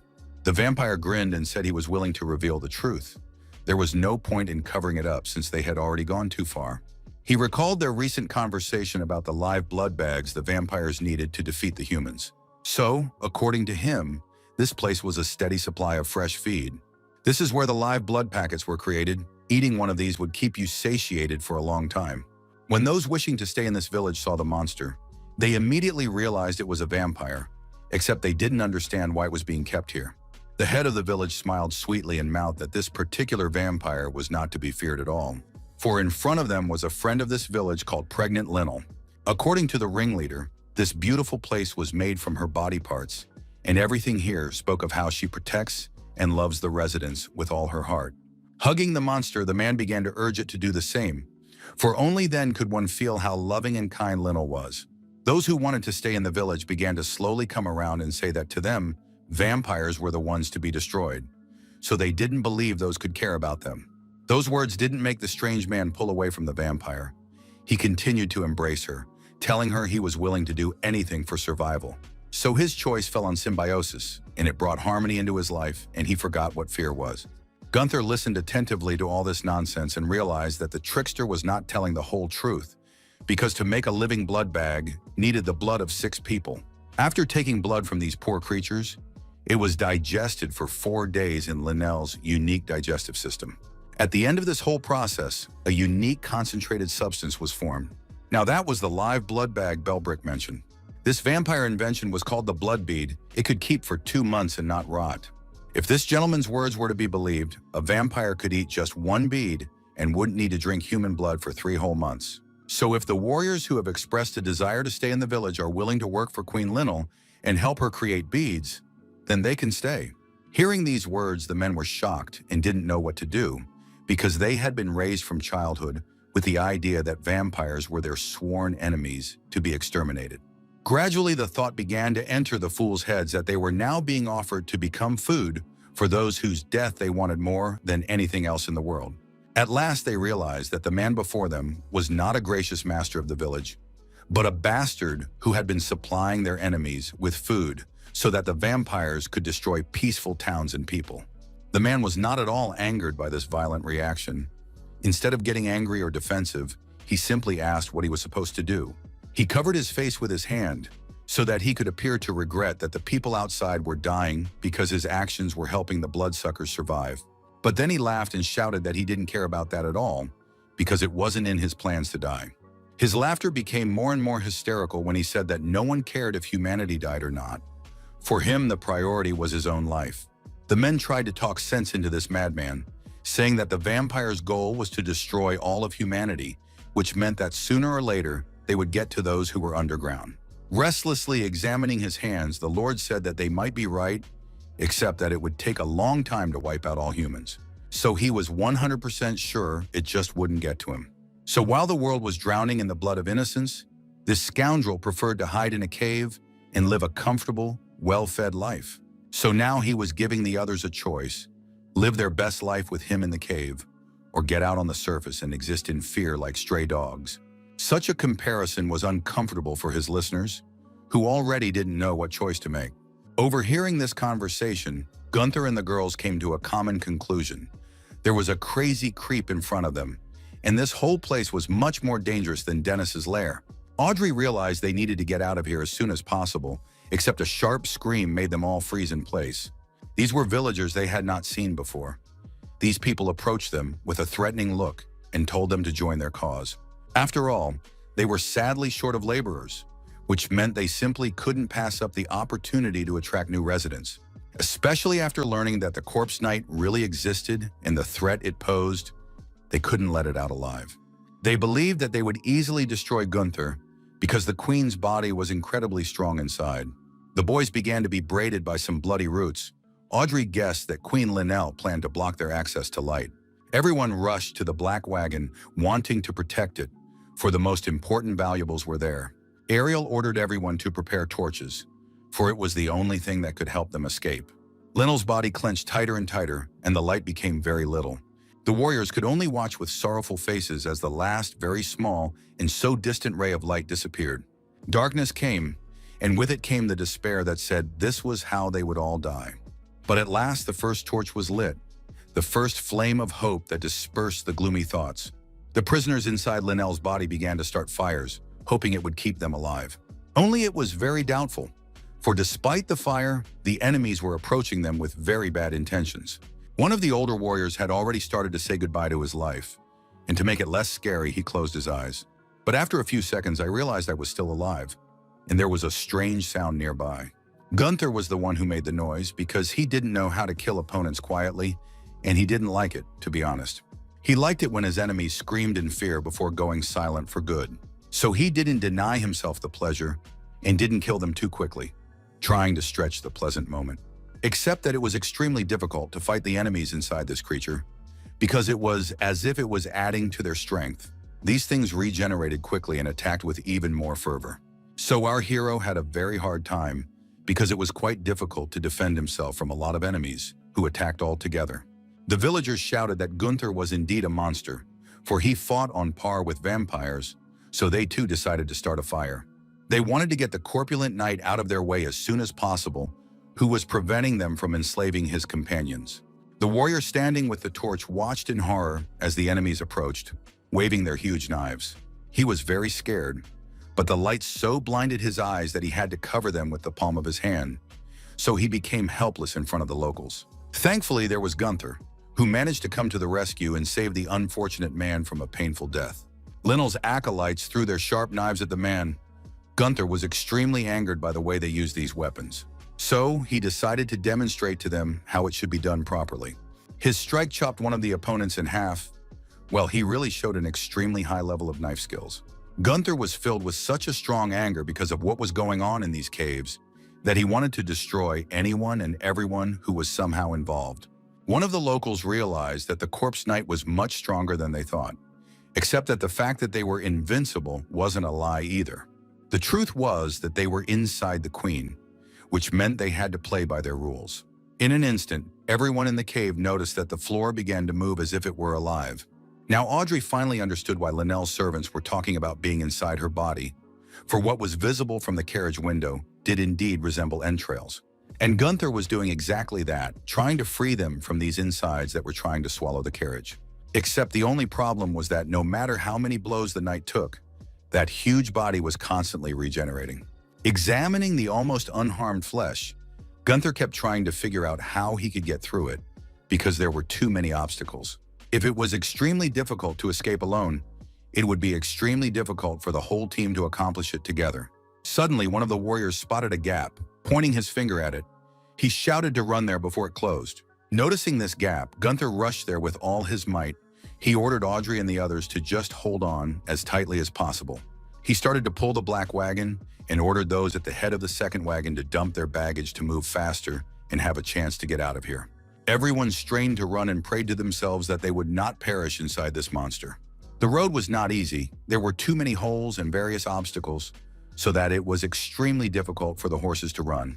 The anticipation of rescue dissipated abruptly when the warriors noticed they were being chased by a strange vortex. One of the team members glared at it, wondering what was inside. Gunther wasn't paying attention to anything. His gaze was directed only at the gap, which was getting smaller and smaller. Holding on to the handrails, the girls only hoped that they would escape in time, for no one wanted to think about what would happen if they failed. They were so close now, they could literally feel the fresh air and that smell of freedom beckon them.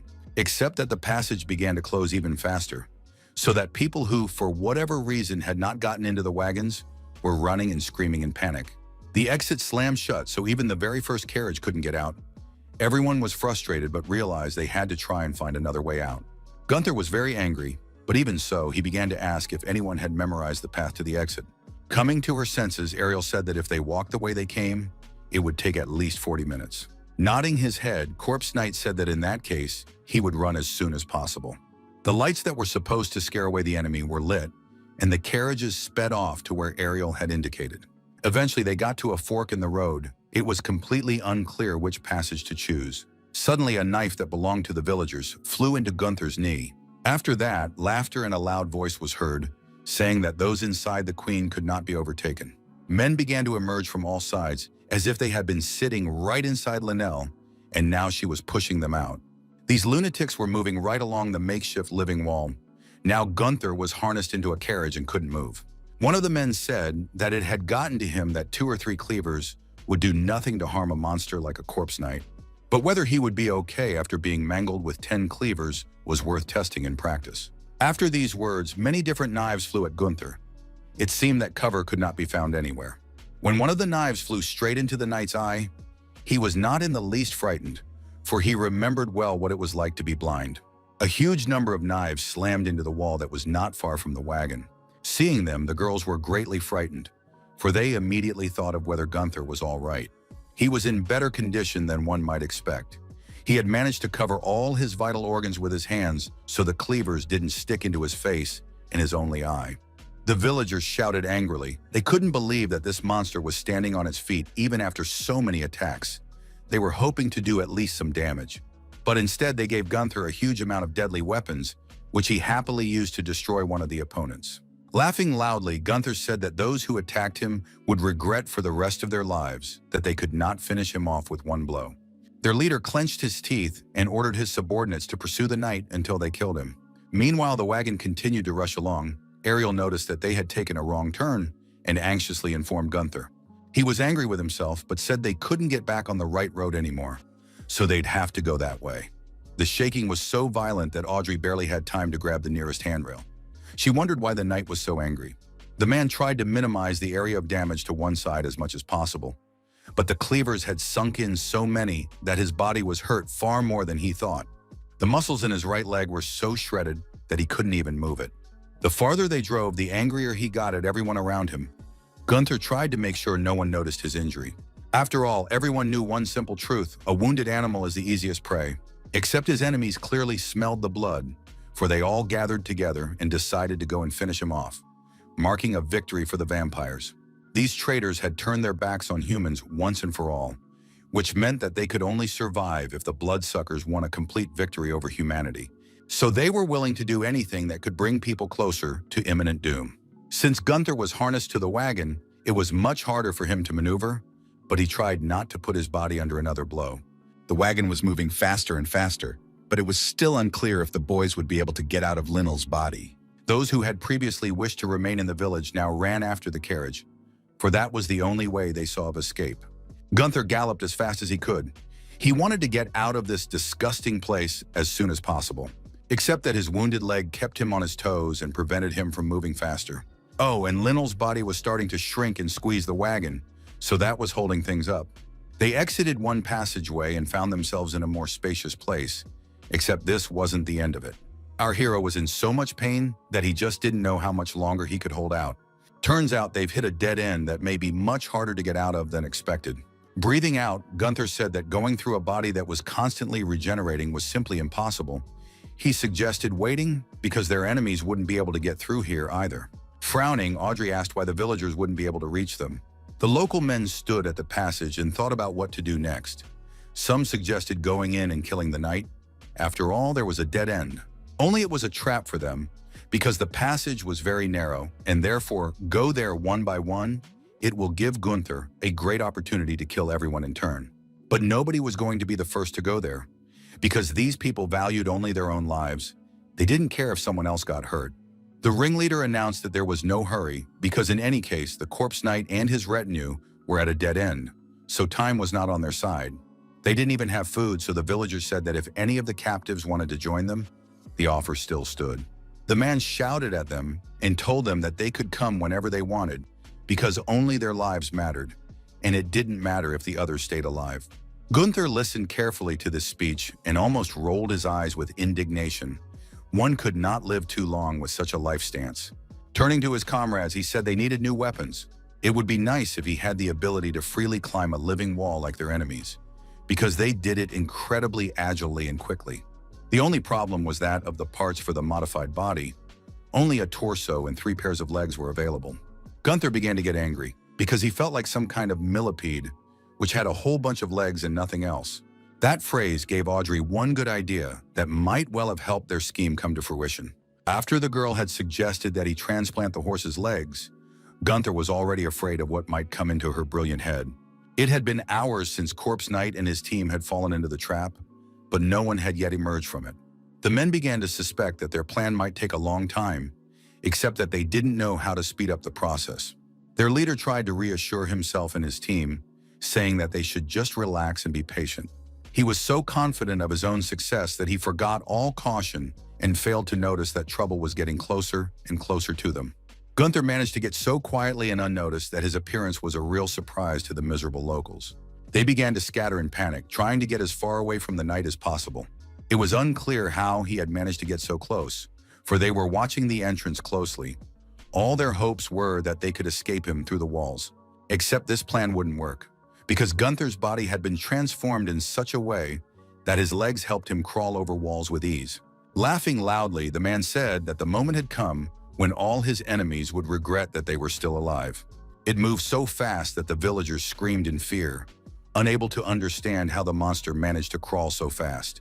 No sooner had the gang leader run a few meters than suddenly our hero grabbed him by the throat and roared that the man's life was of no value.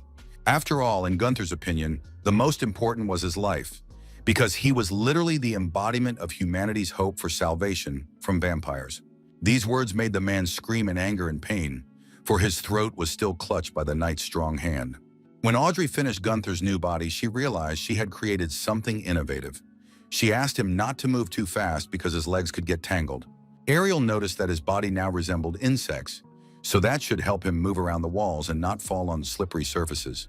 She was completely right, because Gunther immediately tried out the new body and realized that he could do things he could only dream of before.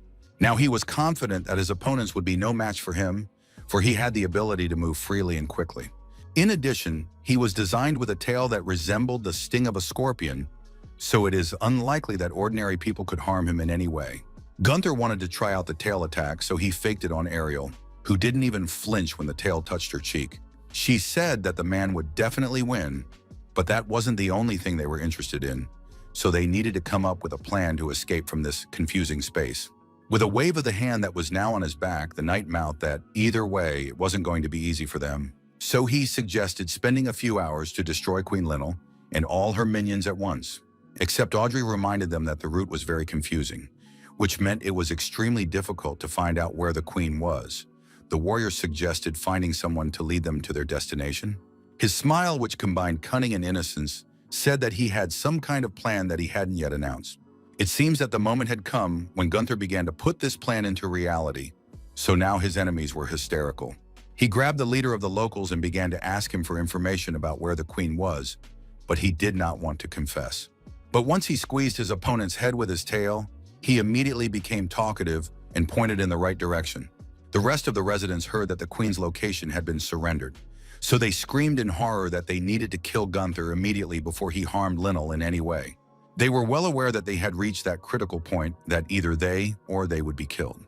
One thought crossed the minds of these scum.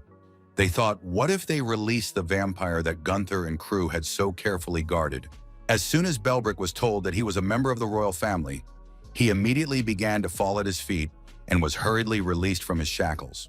As they began to loosen the bolts on his steel sarcophagus, Gunther appeared, clearly unhappy with what was happening. Upon seeing it, the vampire didn't realize at first what kind of monster was approaching them, for he hadn't seen anything like it before. The locals were also extremely frightened, as they had never encountered someone who could move so fast in this place before. But our hero didn't care what anyone thought of him. A plan was brewing in his head and he was determined to follow it. Noticing the fork, he wasn't immediately sure which way to go. But when he pressed his captive, he immediately said he wanted the leftmost hole. Ignoring the fact that he was being chased by a whole host of enemies, he followed where their leader pointed. Perhaps he shouldn't have listened to the captive, for in the hole he directed Gunther to, new attackers awaited. There were many of them, and they decided to attack in a group, so it was extremely difficult for the knight to fight them off. But his body had several pairs of legs and a tail for a reason. Thanks to the extra limbs, it was surprisingly maneuverable, so fleeing was realistic. His enemies were very angry that the monster was able to so easily dodge their surprise attack, which they had pinned their hopes on. It became clear to them that humans were not at all equal to such a creature.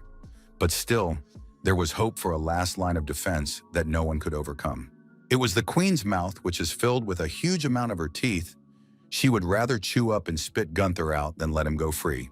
However, despite all the warnings, our hero boldly went to the place from which, according to rumors, no one returned. He rushed forward and felt the huge teeth closing behind him. Fear threatened to consume him, but the knight did not give in to those emotions. Holding the captive tightly in his arms, he told him with a chuckle that it looked like something really interesting was going on behind them. But there was more to come, for at last the head of the very Linnell, the queen with whom vampires could survive, appeared. She was right on course, and Gunther was already itching to kill her to stop the supply of live blood bags. Seeing that the enemy was already right in front of the queen's nose, the locals were furious, for Linnell had no defense, except they didn't understand at all how they needed to stop such a monster, who apparently had decided to completely destroy the place. They finally realized that Gunnar was going to kill them all. The leader of the locals realized that if they destroyed the place, the people outside would become aware of their existence, and they would definitely try to kill them. But the most frustrating thing was that he didn't have the strength to finish off this monster who had learned that getting out of here was very real. Clenching his teeth, he realized that he had made too many mistakes, so now the probability of dying was too high. The man's eyes filled with tears as he looked at Gunther and begged for his rescue. He recalled risking his life to bring Gunther's team here safely, and on top of that, sacrificing himself on behalf of all humanity. His pleas grew more insistent as the ringleader asked to make an exception and let at least one of him go. Tears streamed down his face as he promised to dedicate his life to working for the good of the people if he did get rescued from this nightmare. When the locals saw that their leader had not only lost faith in salvation, but had decided to abandon them all, everything became clear to them. No ideas of brotherhood and a better life away from everyone else made them fight. Seeing all this, the weapons themselves flew out of their hands. They all knelt down and begged the knight for salvation, for now it was unclear to them how to survive in this world. These people began to call out to Gunther and say that he too had made mistakes, so should realize that everyone deserves a chance at redemption. Oh, how the corpse knight loved hearing those pathetic cries. That was exactly what he wanted. He so enjoyed watching these selfish scum following their instincts, begging to be saved. Except he was just as scummy and clearly wasn't going to show them even a drop of mercy. Instead of giving them peace, Gunther ordered the first 10 men to run to his queen and stab her right in the heart. Only these 10 were the ones he had promised not to kill, so the villagers should hurry if any of them wanted to keep their lives. At first, the locals didn't realize if the corpse knight was joking or speaking seriously. But then they realized that they didn't care if it was a joke or not. If there was any chance of rescue, they had to take it. Now, nothing united these people. Each of them cared only about their own well-being, and the fate of their comrades did not interest them. Waving their cleavers, they ran towards their queen, the one who only a few minutes ago they had considered the meaning of their lives. Now they were ready to kill her. Suddenly, the red flesh on Linnell's face began to dissipate, revealing her true appearance. The vampiress opened her frightened eyes and looked angrily at those who wanted to take her life. She was once a beautiful girl with gray eyes and soft facial features. She watched intently as the couple rejoiced over their newborn baby, and instead of feeling joy, she felt sad. Someone pityingly patted her shoulder and said the already obvious thing. The gentleman's second wife had borne the child of the first. It was her mother, whose face made it clear that she was not pleased with this turn of events. The woman called her daughter into her chambers and began to reprimand her, asking if she had forgotten how much money and effort had been put in for the sake of her marriage to the prince. It was all about getting his lineage and sharing all the power that belonged to him. Even marrying her father cost her mother an incredible amount of effort that should have gone to her daughter's benefit. But now things were not going at all according to the plan the mistress had devised for her girl. Linnell didn't know what she wanted, as her happiness was crumbling right before her eyes. Oh, and Mother pressed so hard that she was relentlessly reminded that she had laid down her life to get that unfortunate pedigree. The woman blamed her for getting close to her goal, but she never got to have the baby that was supposed to cement their success. To realize her mother's cunning plan, the girl did everything for it, married a man she didn't love, and lived a life she didn't want. Even though she didn't like it, she continued to live in a strange place, among strangers, and all for the sake of her mother's dream. But even while following all her instructions, she wasn't getting even a drop of the love she deserved. Instead, the girl received slaps on the face and phrases that such useless creatures are loved only because they achieve something. Those words hurt Linnell so much that she decided she would not do any of the things her mother had asked her to do. At one point, the realization came to the girl that she had been born only to appease her mother's greed and insatiable ambition. In the eyes of the most kind-hearted person, Linnell was just a tool for the next birth that would bring a child of a noble family into the world. The mother didn't even try to deny it. She just said that now the girl knows the truth. And now that she's learned, she has to try even harder to finally stop being useless. After these words, the small world in which Linnell lived was shattered. She lost the person she thought was closest to her. After all, according to her mother, the only reason girls like her existed was to produce new noble children. That's when she was found by Julius, who reminded her that they live in a society where women are treated as incubators for incubating offspring. He said that only she herself could break this vicious circle and choose her right to a happy future. The only thing that will help change such attitudes is a complete reformation of their society, which will probably destroy the human world. That's how she became the one feared and revered. But now people wanted to hurt her again, so it was time to let out the thorns. She felt that she couldn't let herself die because she still hadn't been able to produce something good, alive and real. She wanted her child to destroy the entire human world so badly that dying now was something Linnell couldn't do. The forest was quiet at night. Sometimes only the wind would disturb the tranquility and make the trees bend to the ground. Except that all this silence was broken in an instant when the caves began to collapse and a vicious, bloodthirsty creature burst out of them. Linnell was furious. She had been in a blissful sleep all this time, but now she realized that she still had to fulfill her mission and bring to the light the one who would end humans. She continued to be chased by men who wanted to get into the top 10, because then Gunther would save their lives. No one cared about their queen's life. All they so desperately wanted was to strike as soon as possible. She didn't know where to look for salvation, for having been in hibernation for a long time. Upon awakening, the vampiress was completely disoriented. She was not so afraid even when her mother scolded and beat her for unfulfilled duty. Seeing the monster in all its glory and power, people became frightened and now were not so bold to run at her with their cleavers. But she wasn't the only problem, for now they were also joined by Dennis, who was happy to see so many hands in one place. Now the locals were just shocked. They regretted that they had gotten out of their caves because now their lives were under terrible threat. Gunther and his team realized that they had no time for emotions because they had to run right now. At last, the corpse knight himself appeared and said that he was a little late because he was looking for that ugly bellbrick whose existence had been forgotten. The representative of the Great Hound royal family was very angered by these words. He wanted to be treated with dignity. But our knight didn't care about any of those words, so he simply tossed the prisoner to the masked guys and ordered them to return him to the wagon. As they fussed around the carriage, the locals panicked as they tried to escape from the two vampires who clearly wanted to eat their flesh. They were pushing each other, fussing and not caring at all whether their comrades would survive. These bastards were only interested in their own lives and nothing else, except that this behavior made catching them even easier, so Dennis could safely replenish his ration of severed brushes. The head of the village began to say that he would bring all the locals to the vampire. He was willing to do anything to ensure that he would not be touched.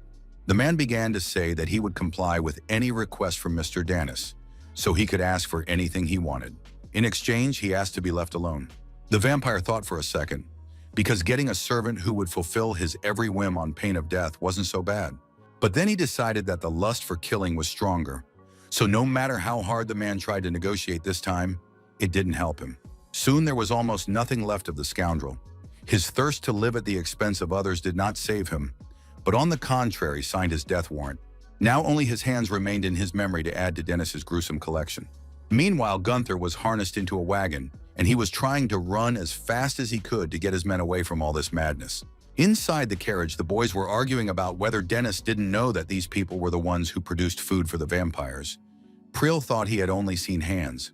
Be that as it may, Audrey felt that this monster presented them with the perfect opportunity to make their escape. But still, many had worries about what to do with the vampire Linnell. Gunther realized that he couldn't fight her, because then Denise would join in, and it was impossible to fight two vampires at the same time. And the anthill had been destroyed, so the man didn't think it was the vampire that posed any danger. Walking through the forest, Linnell cried and screamed with anger. She didn't want to die before she gave birth to a new monster. The wagon was moving very fast, so it was necessary to hold tightly to the handrails, except that one of the warriors felt sick and could not do so. The comrade sitting next to him did not have time to hold him, so he fell to the ground. The man shouted and asked Gunther to stop, for they had a crewman down. This man's name was Eric. When approached to help him, he told me that he had hardly slept for 3 days. Others too began to complain about being too tired. For all this time, they had done nothing but run without respite. Looking at his vitality indicator, the corpse knight found that his strength was also running low, so it was necessary to take a break. He would offer to rest for a couple hours, as everyone needed to get some energy, a snack, and sleep. Sitting in his carriage, Belbrick couldn't believe that the heroes saving humanity could set up camp right here. Now that the vampires were cut off from their food supply, the humans were closer to victory than ever before. The captured vampire reported that they only had 180 kilometers to go, so everyone should cheer up and continue on their way. Except no one was listening to Belbrick. Gunther was calmly eating the soup, which had a very flavorful smell. The man liked the flavor so much that he decided to feed Ariel too, who didn't mind at all. After eating a couple spoonfuls, she informed him that she wasn't hungry anymore, so the food was worth giving to those who lacked it. Gunther didn't like the fact that she was eating so little. He was worried about the girl fainting again from helplessness. With a shake of her head, she firmly said she wouldn't eat another spoonful. Deciding that talking was unnecessary, the corpse knight began to silently feed the one that was giving him his life energy. He wanted her to eat normally and not get sick anymore, because then he would kill her himself. Looking at this picture, Audrey grinned and said there was something cute about it. The man standing next to her didn't agree at all.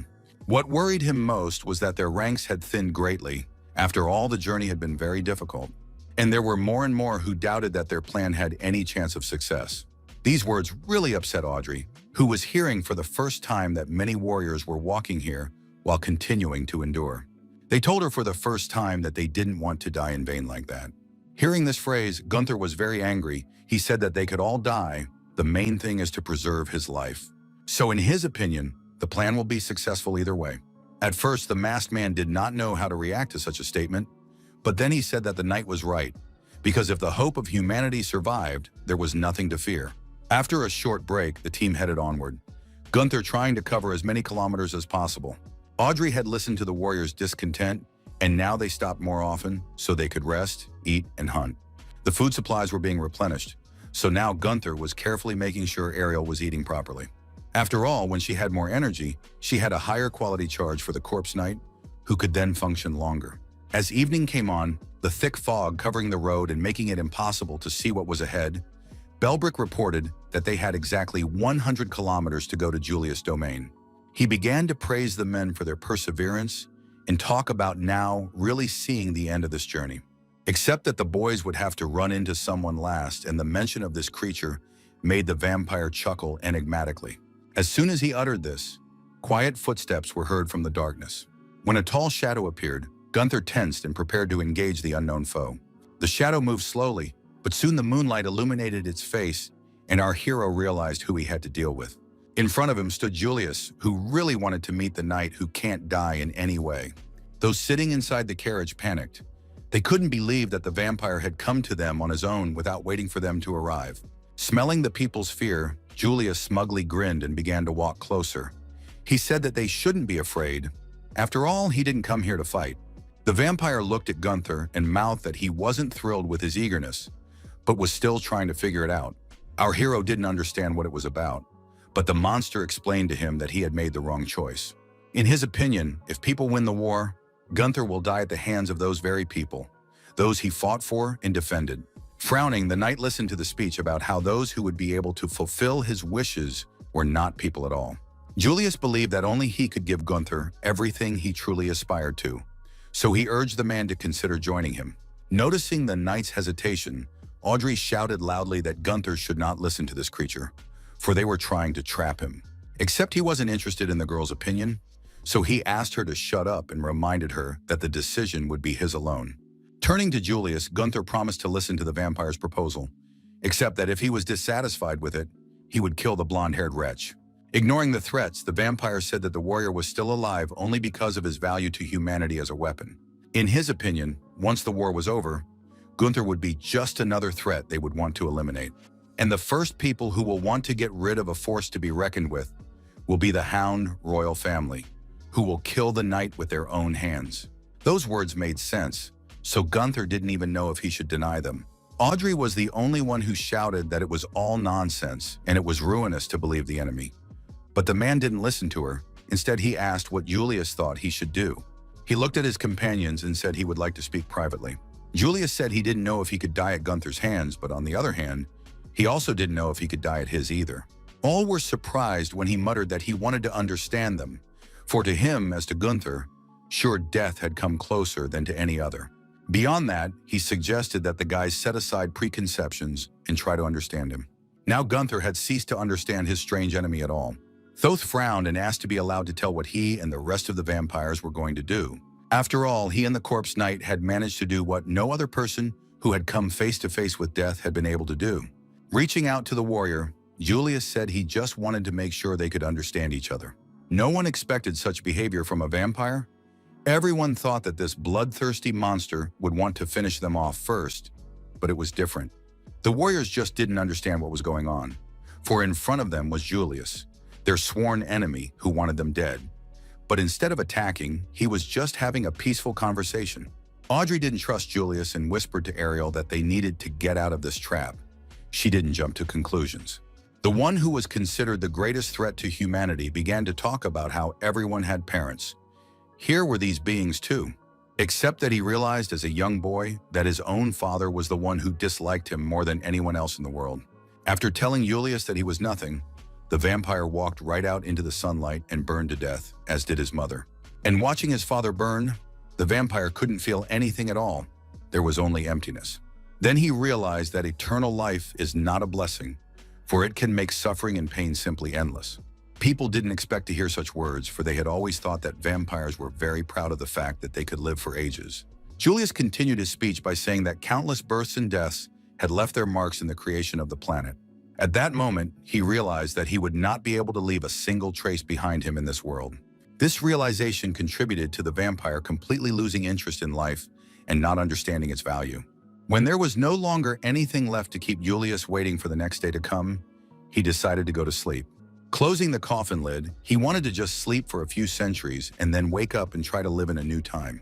Except he wasn't allowed to do it. People, as always, decided to screw it up. Mr. Hound was led through the dark corridors. This family was famous for putting their lives before others.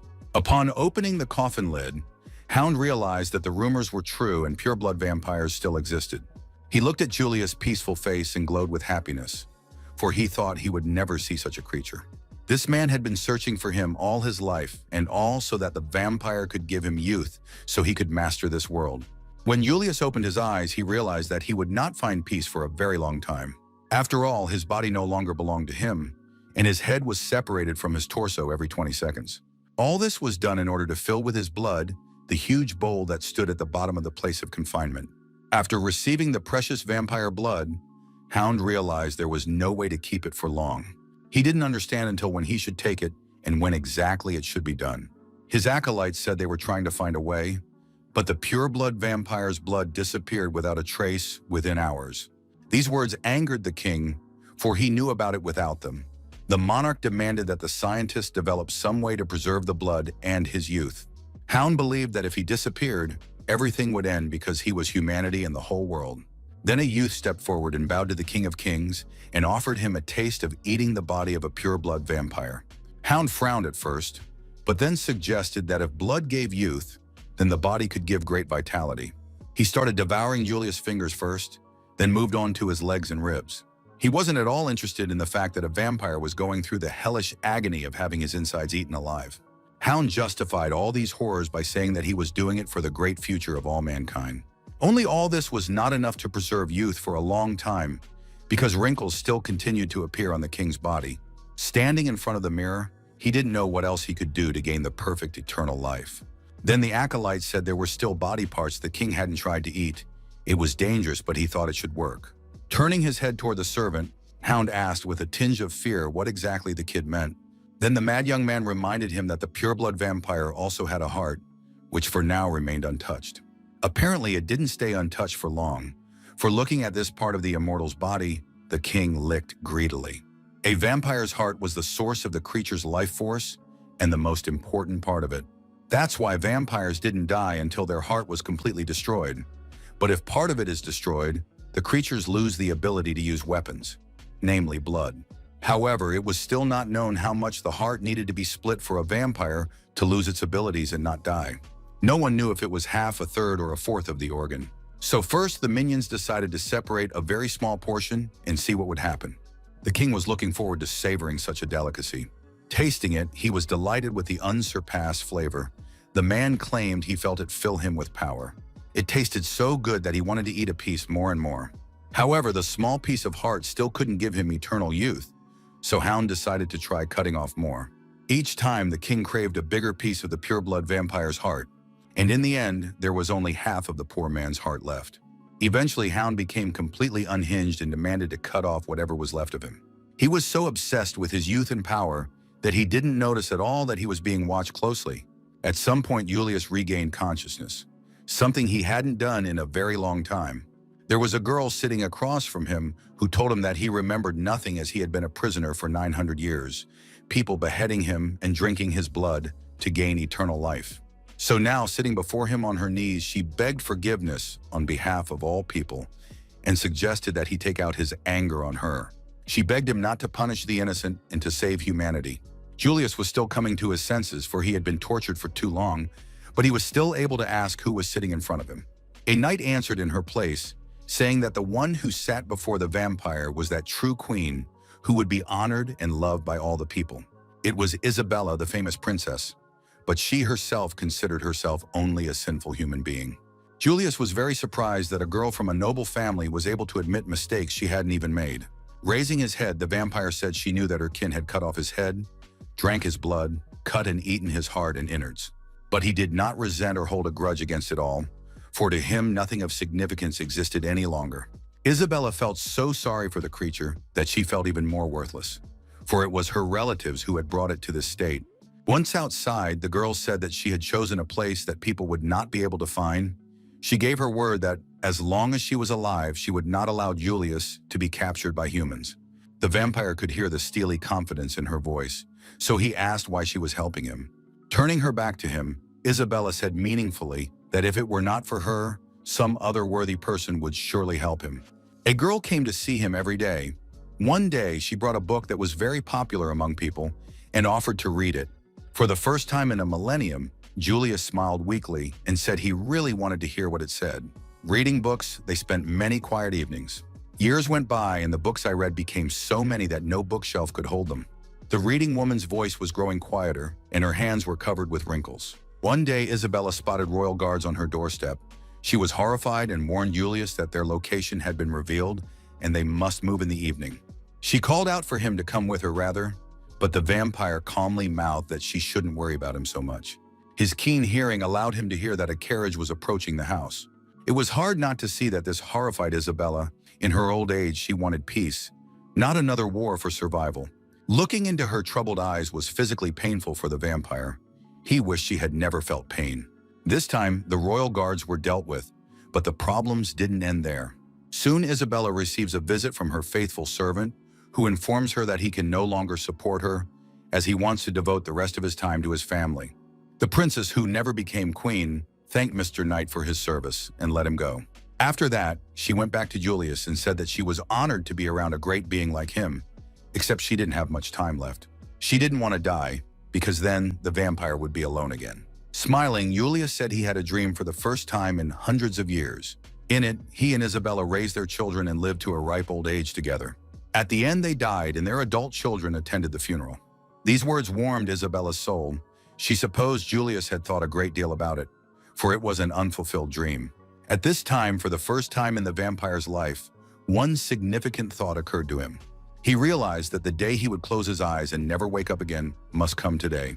But it seems that this thought was not destined to come true. After telling Isabella about it, she assumed they had about another year, but the vampire thought she might die sooner.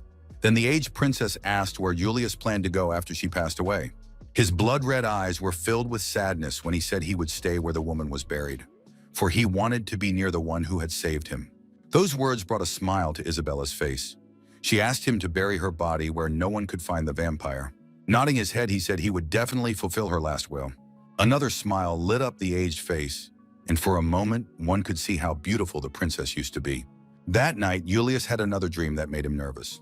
He was buried so deep in the cold earth that it was impossible to take even one breath. But he didn't want to get to the surface because the vampire was comfortable there, probably because Isabella's body was buried nearby. Julius felt countless insects eating his rotting flesh, but even so, he felt comfortable for the first time.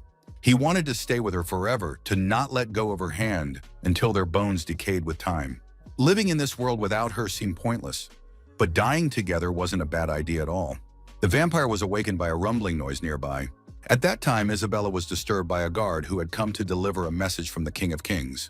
After piercing the woman's body with a sword, he said that foolish people would be crushed to death under the weight of their belief in justice. Julius arrived when it was too late.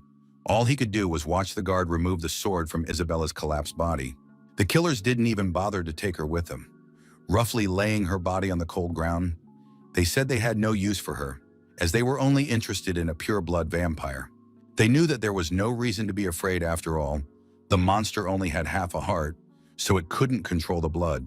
They did not have to storm the house, for Julius himself came out to meet them without the slightest resistance. He was immediately attacked, but he met these attacks without a shadow of fear. The warriors were wrong when they thought he was weak. Yes, he no longer had the magical power of blood, but what remained was a physical strength that far exceeded that of a human. Therefore, it was not difficult for Julius to deal with these vile murderers. He walked toward Isabella's body, leaving behind bloody footprints that stood out brightly in the snow. As he approached her, he realized she was still breathing. But with a wound like that, she wouldn't last long. Julius offered to bite her and turn her into a supreme vampire. But he warned that in order for her life to last forever, human blood would have to be drunk. Taking the man's hand, Isabella stopped him, saying she didn't want to live at the expense of others. Julius was surprised to hear the phrase that if a man so desperately wanted to keep himself alive, it was nothing more than arrogance and stubbornness. This noble woman believed that life was cyclical and she had already served her time. Looking at her bloody hand, the princess realized that her end was closer than she expected. Except there was something she couldn't see and wasn't likely to see. Frowning, Julius asked perplexedly what she meant. He assumed the woman wished to see the end of those who wished her dead, in which case, it would only be his pleasure to destroy the rotten royal dynasty. He wanted to fulfill Isabella's every wish, for she was the most worthy person he knew. Smiling warmly, the princess said she would now tell him about what she was so eager to see. She thought the world was a beautiful place, spoiled only by humans with their cruelty and lust for power. More than anything, she would like to see a world where no one gets hurt. These words echoed with pain in Julius' heart, and for the first time in all this time, he thought about the fact that it was really people who were ruining the world. So now he has decided to make it his life's goal to create just such an ideal world. That promise released the weight on Isabella's heart, for she knew what a vampire promise meant. She decided to touch one last time the man she had loved all her life, even though she was sometimes afraid to admit it even to herself. Then her hand slipped helplessly from the vampire's cheek, leaving behind only a wet, bloody trail. Leaning against the body of the one who had become the meaning of life for him, he cried for the first time in 100 years. Listening to this story, no one could even move from shock, for this was fundamentally different from what they knew. Since then, Julius began studying humans to create a world where they wouldn't hurt each other and make each other suffer, and he discovered one special human quality. None of them can live alone, but each thinks only of himself. This strange paradox has for centuries caused people to hurt each other. Such has been human nature. This is why Julius believed that a world in which people do not harm each other is only possible. It will only be real when all humans are gone from this earth. Hearing these words, people were just shocked and did not know what to say because they realized that the vampire was right. Julius felt that this was his story, his duty to bring the world to the state his Isabella had dreamed of. Audrey was the first to come to her senses. She started screaming that this was not the way to go, and exterminating all humans was not the solution to the situation. Her speech was picked up by one of the masked men, who asked if they offered an alternative. Would the vampires stop the carnage? After thinking for a bit, Julius said a firm yes. He wasn't against ending the war if he was offered a decent solution and people stopped hurting each other. He added that even if they had to kill him to carry out the plan, it didn't matter all that much. If they find a way out of this difficult situation, they can do what they have to do, because he made a promise to his beloved and intends to keep it. Now everyone was thinking about that very alternative, except that no one could come up with one. Ariel was the first to speak. She thought that from the beginning this idea didn't make sense after all. People couldn't help but hurt each other. After all, it was really in their nature. Audrey backed her up, saying that the world he'd promised Isabella was too good to be real. Upon reflection, the blonde suggested that if the Hound family hadn't killed Isabella, Julius would have buried himself with her. Because of their greed, these people have done a terrible stupidity and condemn people to such suffering. Rolling his eyes, Gunther said that he didn't care about the past, as he only cared about the present, so he was interested in how exactly Julius planned to save him. The vampire recalled that the Hound family had tried to find ways to use his blood and flesh to gain eternal life. Initially, it was of no interest to him, but he knew for a fact that they had managed to accomplish something. And one of those accomplishments was Gunther's body. Of that, he was 100% sure. Looking at Ariel, who was a storehouse of life energy, he wondered if he was right. The girl looked away strangely, then said that the vampire was lying and that it was a baseless statement. Julius sat down and calmly mouthed that he didn't know what exactly the corpse knight's body was made of, but he felt a kinship with his own flesh and blood. That meant he could use the blood to keep Gunther alive. Audrey screamed loudly that it was impossible, for there was no vampire blood or flesh in the knight's body. Ignoring the girl's screams, Julius calmly stated that he did not consider Gunther a human being, so he would not include him in the list of those to be destroyed. Also, the pureblood vampire added that if the knight joined him, he would make him one very important promise. It was that Gunther would be provided with Julius' blood until his will to live was extinguished. A little more, and Audrey would become hysterical. She screamed that the monster was lying, for the knight would not be able to draw energy from vampire blood. Julius didn't care about these cries. He held out his hand and said he would voluntarily give the man eternal life. So now the choice was only for Gunther to decide whose side was closer to him. It wasn't an easy decision to make, especially considering the fact that the entire empire that ruled them was rotten and deceitful. Audrey continued to scream about not believing the vampire brat. Ignoring the shouts, Gunther silently disconnected the wire that connected him to Ariel. After that, he grinned and said that he had already made his choice. As he headed towards Julius, the masked men tried to stop him, saying that they knew better than to trust him. Ariel stared at the fleeing knight's back and couldn't believe that he would give up on them so easily. Except he didn't do what he was expected to do. The corpse knight got as close to Julius as he could before piercing his body with one of his hands. The vampire wasn't surprised.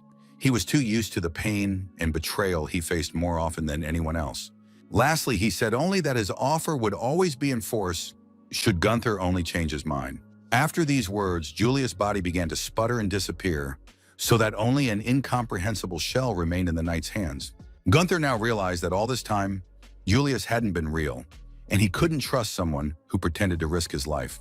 Looking at how the corpse knight rushed into battle and outsmarted everyone around him, his comrades felt ashamed that they thought as if he would betray them.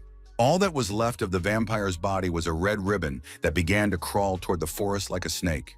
The shadows around her thickened, and it was the unknown entity reporting that conveyed what the pureblood vampire wanted to say.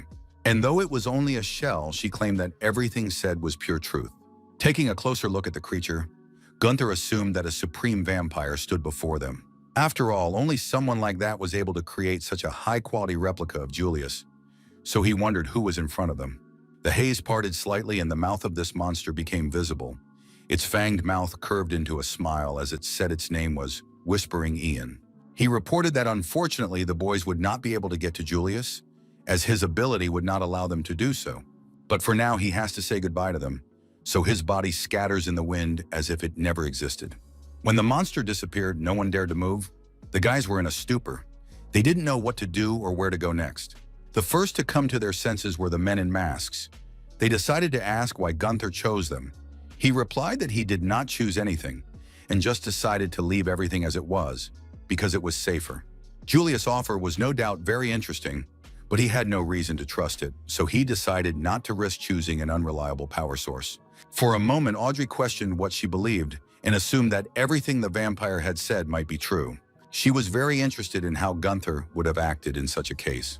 Our hero said he didn't have to answer that question, especially since there was a lot being kept from him too. So he thought he might have a secret or two too, especially since no one, including Audrey, would be able to stop him if he had a plan in his head. Inside, the knight was a complete certainty that he was the one making the major decisions, and the others were only following him. These words made Audrey clench her fists, but she said nothing, and Gunther began to incite her, saying that if the girl had any complaints, she could voice them. Except he'll only listen after some secrets are revealed to him, like telling him what his body's made of. Audrey's face said that she didn't want to share that kind of information. But our hero continued to stare at her expectantly, hinting that he would not leave the question unanswered. Sighing, Renaer's daughter said that his body was the love and many sacrifices of all those who believe in humanity. According to her, that's what his body was made of. The vague answer so infuriated the knight that he approached Audrey threateningly and wondered if she was mocking him. The blonde didn't bat an eyebrow at his threatening tone. She said that the truth was that they didn't have the power to stop the corpse knight, but they all trusted him only because her father, Renaer, believed in his idea and Gunther, so he wasn't afraid to sacrifice his life. Except the knight didn't see it that way. In his opinion, the man had given his life not for him, but for his daughter whom he loved so much. In his opinion, Renaer sacrificed himself because he believed that the only way to save the girl was to keep their invention alive.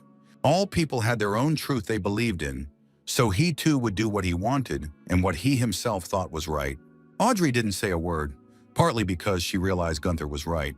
Their conversation broke off as soon as they heard the screams of the warriors. They talked about how it was not worth saving Gunther, for he was only a selfish parasite. The masked men standing nearby looked at each other. They did not understand who had said it, for the voice came from the forest. Except there was no one there, just a thick fog that covered the ground. Looking around, Gunther realized they were dealing with something mystical. However, all the strangeness ended as soon as the first rays of sunlight illuminated the land. As the corpse knight dragged the wagon, the debate within was sharpening over whether he would betray them as long as that probability was considered high enough. Frowning, one of the masked men asked what Gunther was really made of. Lowering his eyes, the warrior said it didn't matter. It only mattered what the knight himself would believe. The question remained, if Gunther wanted to betray them and join the vampires, who would be responsible for the subsequent casualties? Only the warrior did not think that he would betray them, because he had gone through fire and water with them. A voice was raised by one of the older warriors who said they were too quick to make decisions. He suggested that no one had witnessed Gunther's battles in the gladiatorial arena. According to him, the knight was ruthless, not only to men, but also to beasts. Normally, gladiators spared their surrendered opponents, but Gunther killed them without hesitation, no matter how much they begged for mercy. And then he shouted that the weaklings had better not even try to kill him, because they would go to the other world before they could raise their sword. He believed he could only be killed by those willing to risk their lives, and the cowards hiding in the shadows would never succeed. Not even anyone in the audience was on his side, even though he always won. Everyone despised Gunther, including the spectators and other gladiators. There were always enough of those in the arena waiting for someone to finish him off one day. The warrior believed Gunther was the one who survived by slaughtering others. He wasn't called a heartless monster for nothing. So this man will never sacrifice himself for others. Hearing this was unpleasant, though the boys in the carriage realized without this story that the knight probably didn't care about them. Turning to Ariel, the men decided to ask her what she thought about what they should do if Gunther became a traitor. The girl said that after her encounter with the false Julius, something had been bugging her. She had noticed that usually armor or weapons made of vampire blood were red in color. Julius, however, seemed all too real. His skin and voice copied just perfectly. She assumed that Ian was a supreme vampire who fooled them by pretending to be other humans, as in Julia's case. In such a case, it would be impossible to distinguish real people from fake ones, and this would be the cause of rumors and false information. That was what bothered her most, not the prospect of Gunther's betrayal.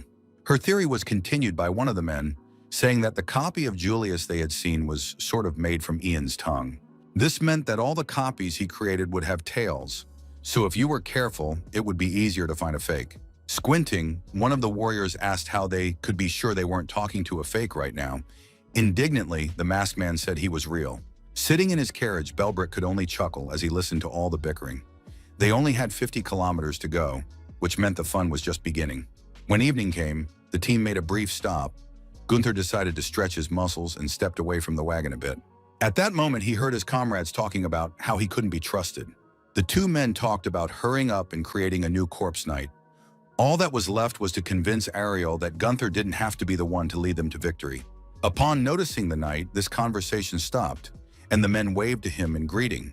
To themselves, they wondered how much he had managed to hear. The whispers were so loud that it was simply impossible not to hear them. Audrey and Ariel began to resent the fact that rumors that Gunther would betray them were everywhere. Everyone was just talking about how the corpse knight would slit their throats at the first opportunity. When the girls once again came across those warriors who were loose tongues, they decided to catch them red-handed to see if they were real. Except they didn't react at all to the remark and began to walk off into a dark part of the forest that was shrouded in thick fog. They kept talking about Gunther killing them and decided that they needed to kidnap Ariel so they could have leverage on the man. Some even began to spread rumors that the corpse knight was meeting with Julius while no one was in sight. Then word got out that the vampire and the knight had a common plan and Gunther would leave them under the cover of night. This madness was beginning to be truly believed, for men were asking each other in fear when the night would begin the massacre. Someone was even able to answer this question, saying that the man would deal with all of them the moment there were 20 kilometers left to the target. Gunther himself felt a belligerent mood and realized that his comrades were preparing for battle. Perhaps they were even planning to strike first. Except that the warriors decided to do nothing until the wagon reached the right section of the road, from which it would be 20 kilometers to Julius's estate. Belbrick was just thrilled with all the scandal with 20 kilometers left. He was eager to see what would happen next. He was very interested in what choice people would make regarding Gunther, because earlier they had planned something grand. Noticing that the energy was running low, Gunther ordered Ariel to come over and do what she was supposed to do, but she remained standing still. Instead, the warriors said that there were many witnesses to him meeting Julius, so they all wanted to hear an explanation. Frowning, the man said to stop talking about him because he was not dating anyone, and the accusers had no evidence to the contrary. So the only ones plotting intrigue were the warriors themselves, who wanted to steal Ariel and wait for the moment he ran out of energy. They were aiming for this so that they would have the perfect moment to create a new dead knight.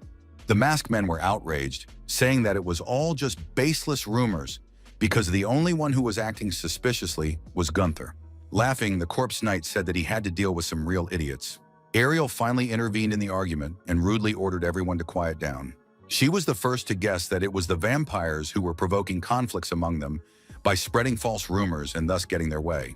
In her opinion, their disunity and disputes only played to their advantage, so they should stick together instead of having internecine wars. Grinning, Gunther said that now it no longer mattered what was true and what was false, for the warriors too believed that his death would keep them safe, which meant that all suspicions would only be dispelled when one of them died. Upon hearing this, the warriors said that they knew he was planning to kill them, so now they felt it was their duty to get Ariel away from whoever wanted to take her energy. Swinging his fist, Gunther growled that they could try to get closer, and then he would crush the skull of each of them. Audrey decided that she needed to save her friend, so she grabbed Ariel in her arms and decided that she would keep her safe from all ill-wishers. Seeing this, Gunther decided that she too had become a traitor. Ignoring the accusations, the blonde mouthed that the situation had gotten too heated, so she would have to take the girl to safety. After saying that, she ran as fast as she could toward the forest. Gunther was so angry that he shouted a bunch of threats after her. But when that didn't work, he decided he would finish off Renaer's daughter as soon as he had the chance. He threw the first punch, but Audrey managed to dodge and she continued her run. Suddenly, the path broke off and the girls had to jump down. There was a cave of some sort, and you could tell by the look of it that it was about to collapse. But Audrey didn't let that stop her and headed straight for it. She was sure Gunther wouldn't fit through such a narrow tunnel, so she ordered Ariel to make her way deeper into the cave. Sighing, Audrey asked how much time was left until the knight's energy was at 0. Her companion said he had no more than 20 minutes. Ariel suggested waiting here until Gunther calmed down. Then we could try to talk to him. Noticing that Audrey wasn't following her, the brunette turned her head and looked at her questioningly. The blonde asked if her companion still believed he was the hero who would save them all. Frowning, Ariel asked exactly what she meant. But before Audrey could say a word, the cave began to collapse and small rocks flew at their heads. Soon, a slit formed in the ceiling of the cave. Through it showed the face of Gunther, who ordered the girls to get out immediately. He shouted loudly and threatened to kill them on the spot if they didn't do as he ordered. Both girls realized that there was no way they could go outside, so they decided to move inside. At this point, the warriors began to look around the wagon in the surrounding area, trying to figure out where Gunther had gone. Chuckling, Belbrick rejoiced at how deftly Ian had dealt with all the humans, and he had no skills or powerful weapons. But even with those abilities, he's managed to kill more people than any other vampire, pitting people against each other and then methodically taking them all out, one by one, was Whispering Ian's win-win strategy. And he had already begun to apply it to the members of Gunther's team, who had scattered through the forest, eager to find the knight. When a warrior named Clark thought he was lost, his comrade Jack appeared from nowhere and started calling him to him. This Jack tells them he saw Gunther, so they must go after him and free Ariel from his clutches. Clark became completely embittered and said that he'd known this corpse knight would ruin them all. Except that if Clark had looked a little closer at his companion, he would have noticed that his eyes weren't brown, but blood red, indicating that this wasn't Jack at all. And now this creature that played the role of friend wanted to devour him once and for all. It seemed almost impossible to escape from his clutches. The man closed his eyes to make dying less scary. He sat like that for a few seconds until a familiar voice called his name. Then he opened his eyes and was startled to find himself at home, wearing casual clothes instead of his uniform, with his worried wife sitting beside him. The warrior couldn't believe that his beloved Cecilia was near him. It seemed impossible, because just a second ago, a bloodthirsty vampire wanted to devour him. When he told his wife about it, she laughed confusedly, saying it was all nonsense because vampires didn't exist. Continuing to smile, she got out of bed and told him he was just having a nightmare. The woman asked him to make the bed. After all, it wouldn't be long before the kids woke up. The mention of babies put Clark in a stupor. He wondered if their little ones were really alive. Tears of happiness appeared in his eyes when he said that he must have really woken up from a terrible nightmare. But they were just visions that the vampire had inflicted on the man before killing him and sucking all his blood. This was to ensure that Clark didn't struggle at all when the creature's tongue thrust the man's body right into the huge maw. Eventually, Ian easily swallowed the still living man. This made his appetite even stronger, as he wanted to devour all the other soldiers to satiate his hunger. Half an hour later, it had managed to devour 3 people already. They were in the monster's stomach and were slowly digesting inside it. No human has ever managed to get out alive after being inside the creature. Grinning, Belbrick decided that this was the end for these men who were so confident in their own abilities. Meanwhile, Gunther managed to get to the girls. He even managed to wound Audrey, whose blood stained the floor of the cave. When the blood spatter reached Ariel, she screamed loudly, for she didn't think the man would go that far. Audrey's back was badly mangled, so that every movement resonated with sharp pain. When Ariel saw that her friend was badly injured, she immediately rushed to her, as she was obviously unable to move on her own. After examining her bloody hand, Audrey smiled weakly and muttered that the most important thing was that she had managed to survive it all. Rising to her feet, she asked how much time Gunther had left. The brunette replied that he only had 1 or 2 minutes to spare. Noticing Gunther approaching, Audrey realized she needed to buy time, so she decided to piss him off by telling him that he hadn't tried hard enough to kill her yet. Oh, these words really had a strong effect on the knight, whose bloodthirstiness was reaching its limit. After that, she began to refute the words that her father sacrificed his life solely for her. The girl claimed that Renaer trusted Gunther, and this was the main reason. Except now, looking at the man's behavior, she didn't know if her father should have sacrificed himself for him. When the corpse knight was about to reach for her with his huge hand, she dodged with ease, leaving him with nothing. The warrior was so dumbfounded by her maneuver that he didn't even have time to orient himself, so he simply rolled on the ground. After falling down, he was no longer able to get up, for he had just run out of energy, so now he was powerless. After a while, Gunther opened his only eye with difficulty. His head ached terribly and ached even more when an overly loud voice said he was finally awake. Ariel, from whom he was charging right this second, said that at the moment, the knight was a big threat to them, so they decided to separate his head from his body. Hearing this, Gunther shouted angrily, but the girl calmly said that he could not worry, because if they wanted to create a new corpse knight, he would already be dead. Taking the man's head in her hands, the girl informed everyone else that while they were chasing each other, the 4 of them had disappeared. The meeting was interrupted as an agitated masked fellow entered the wagon, intent on telling them something. Team member that something strange happened to Gunther's body that they detached last night.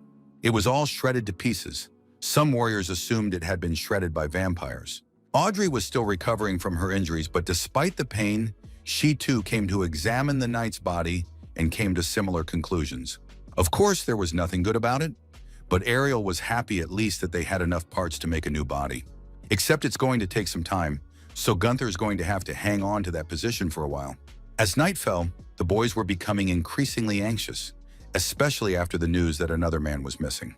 One of the team members assumed he'd just run away. To be honest, he understood him perfectly. After all, even if they returned Gunther's body, there was a very high probability that he would betray them all.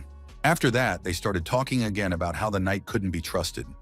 Their scheme was a failure, and in general, they would all die very soon.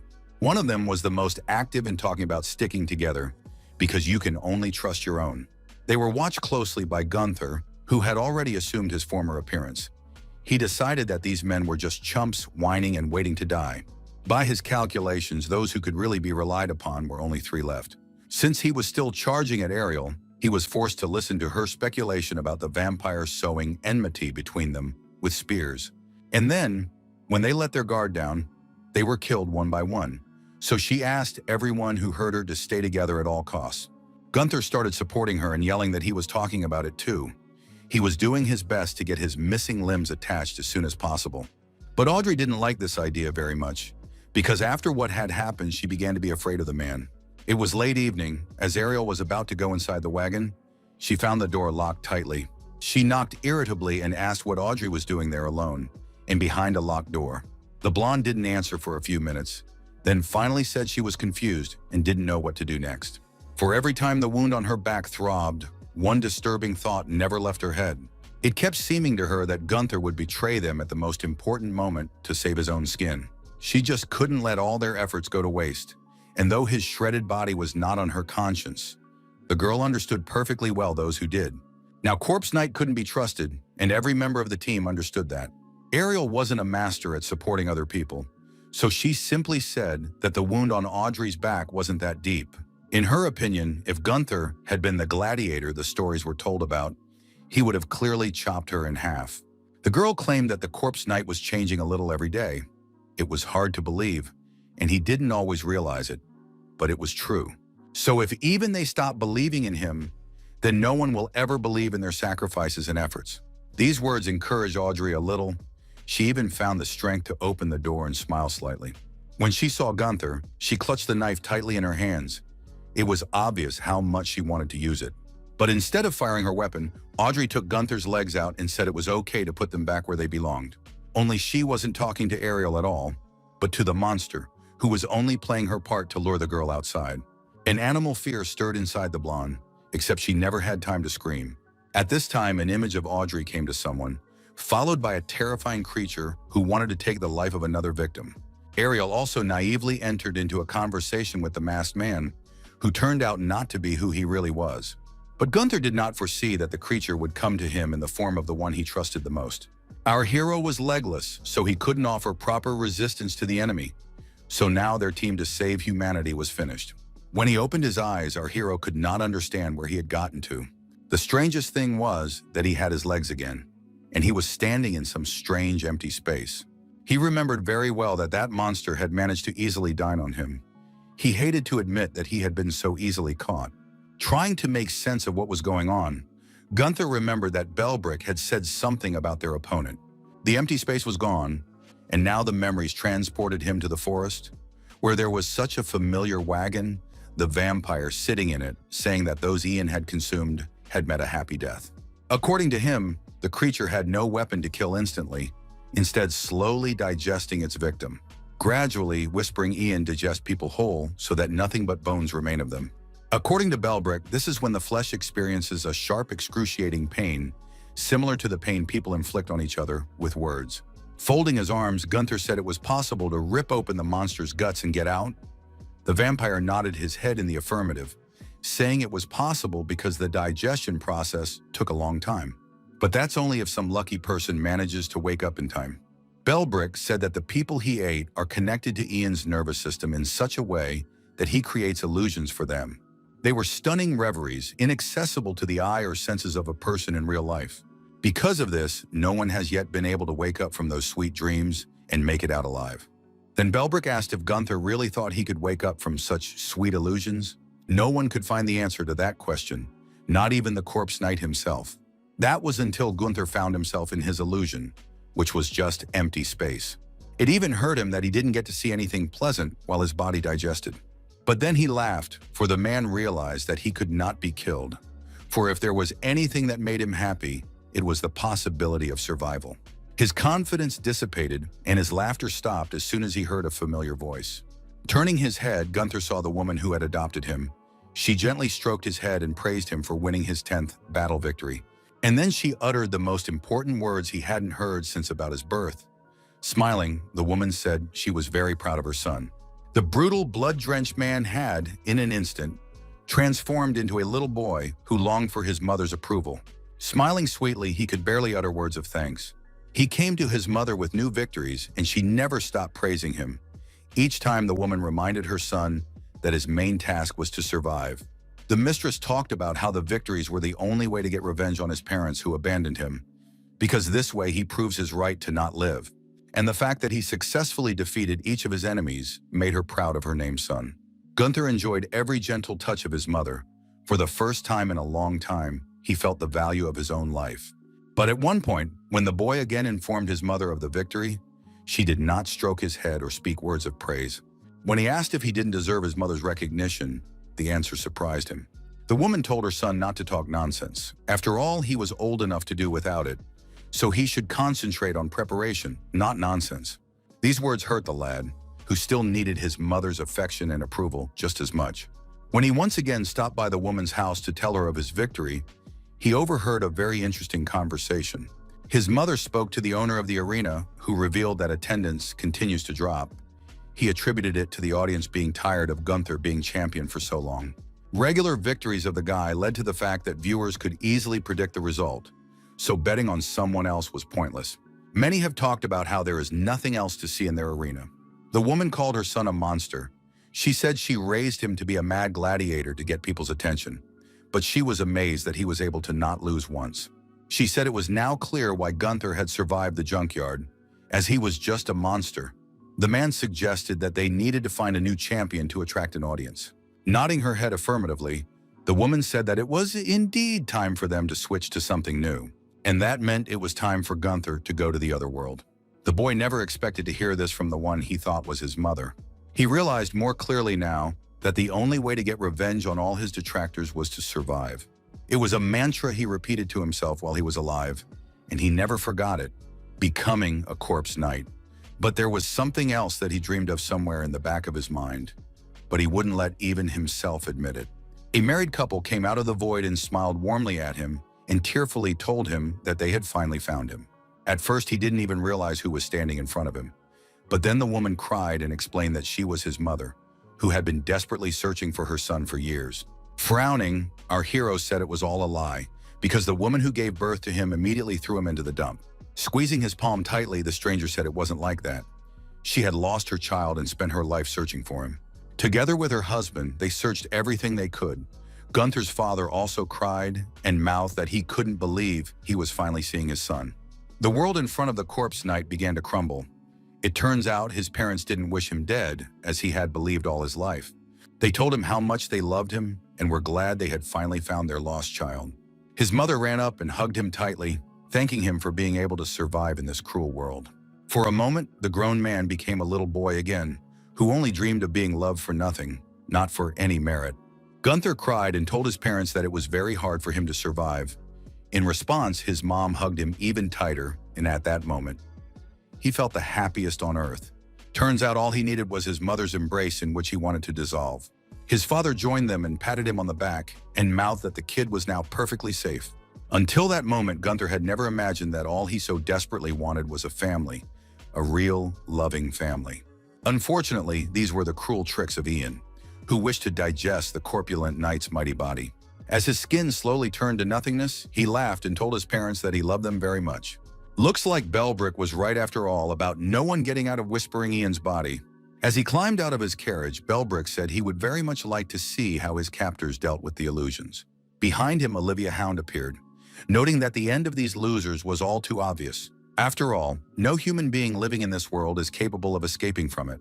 With a smirk, Belbrick said, acknowledging the fact that she was very adept at dealing with her enemies. But he worried that now that the supply of dry rations had been cut off, and there were almost no higher vampires left to fight, the promise of wiping out all humans was in jeopardy. Except you couldn't tell from the vampire's face that he was overly saddened by it.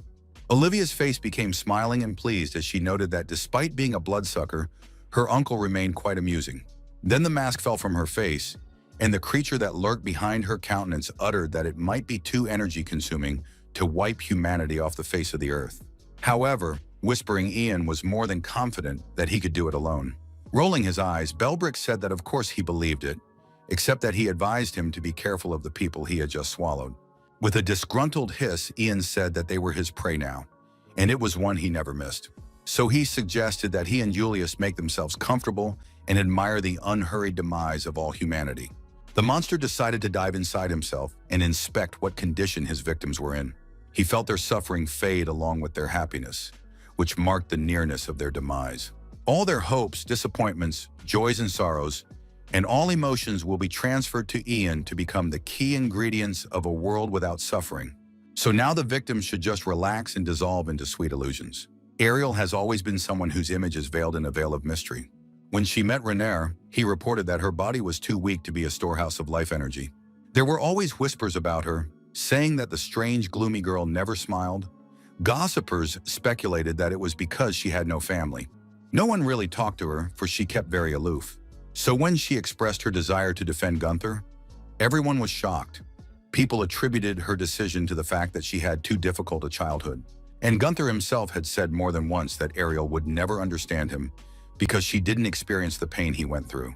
These words upset the girl because everyone was judging her, not knowing at all about the path she had to overcome. She was once a simple country girl who helped her parents with household chores. Carrying heavy buckets of water, the frail girl tripped and spilled the contents. She immediately began apologizing to her mother, promising to bring more. Except her mother wasn't impressed by her words and threw her the kind of scornful look that no child should see.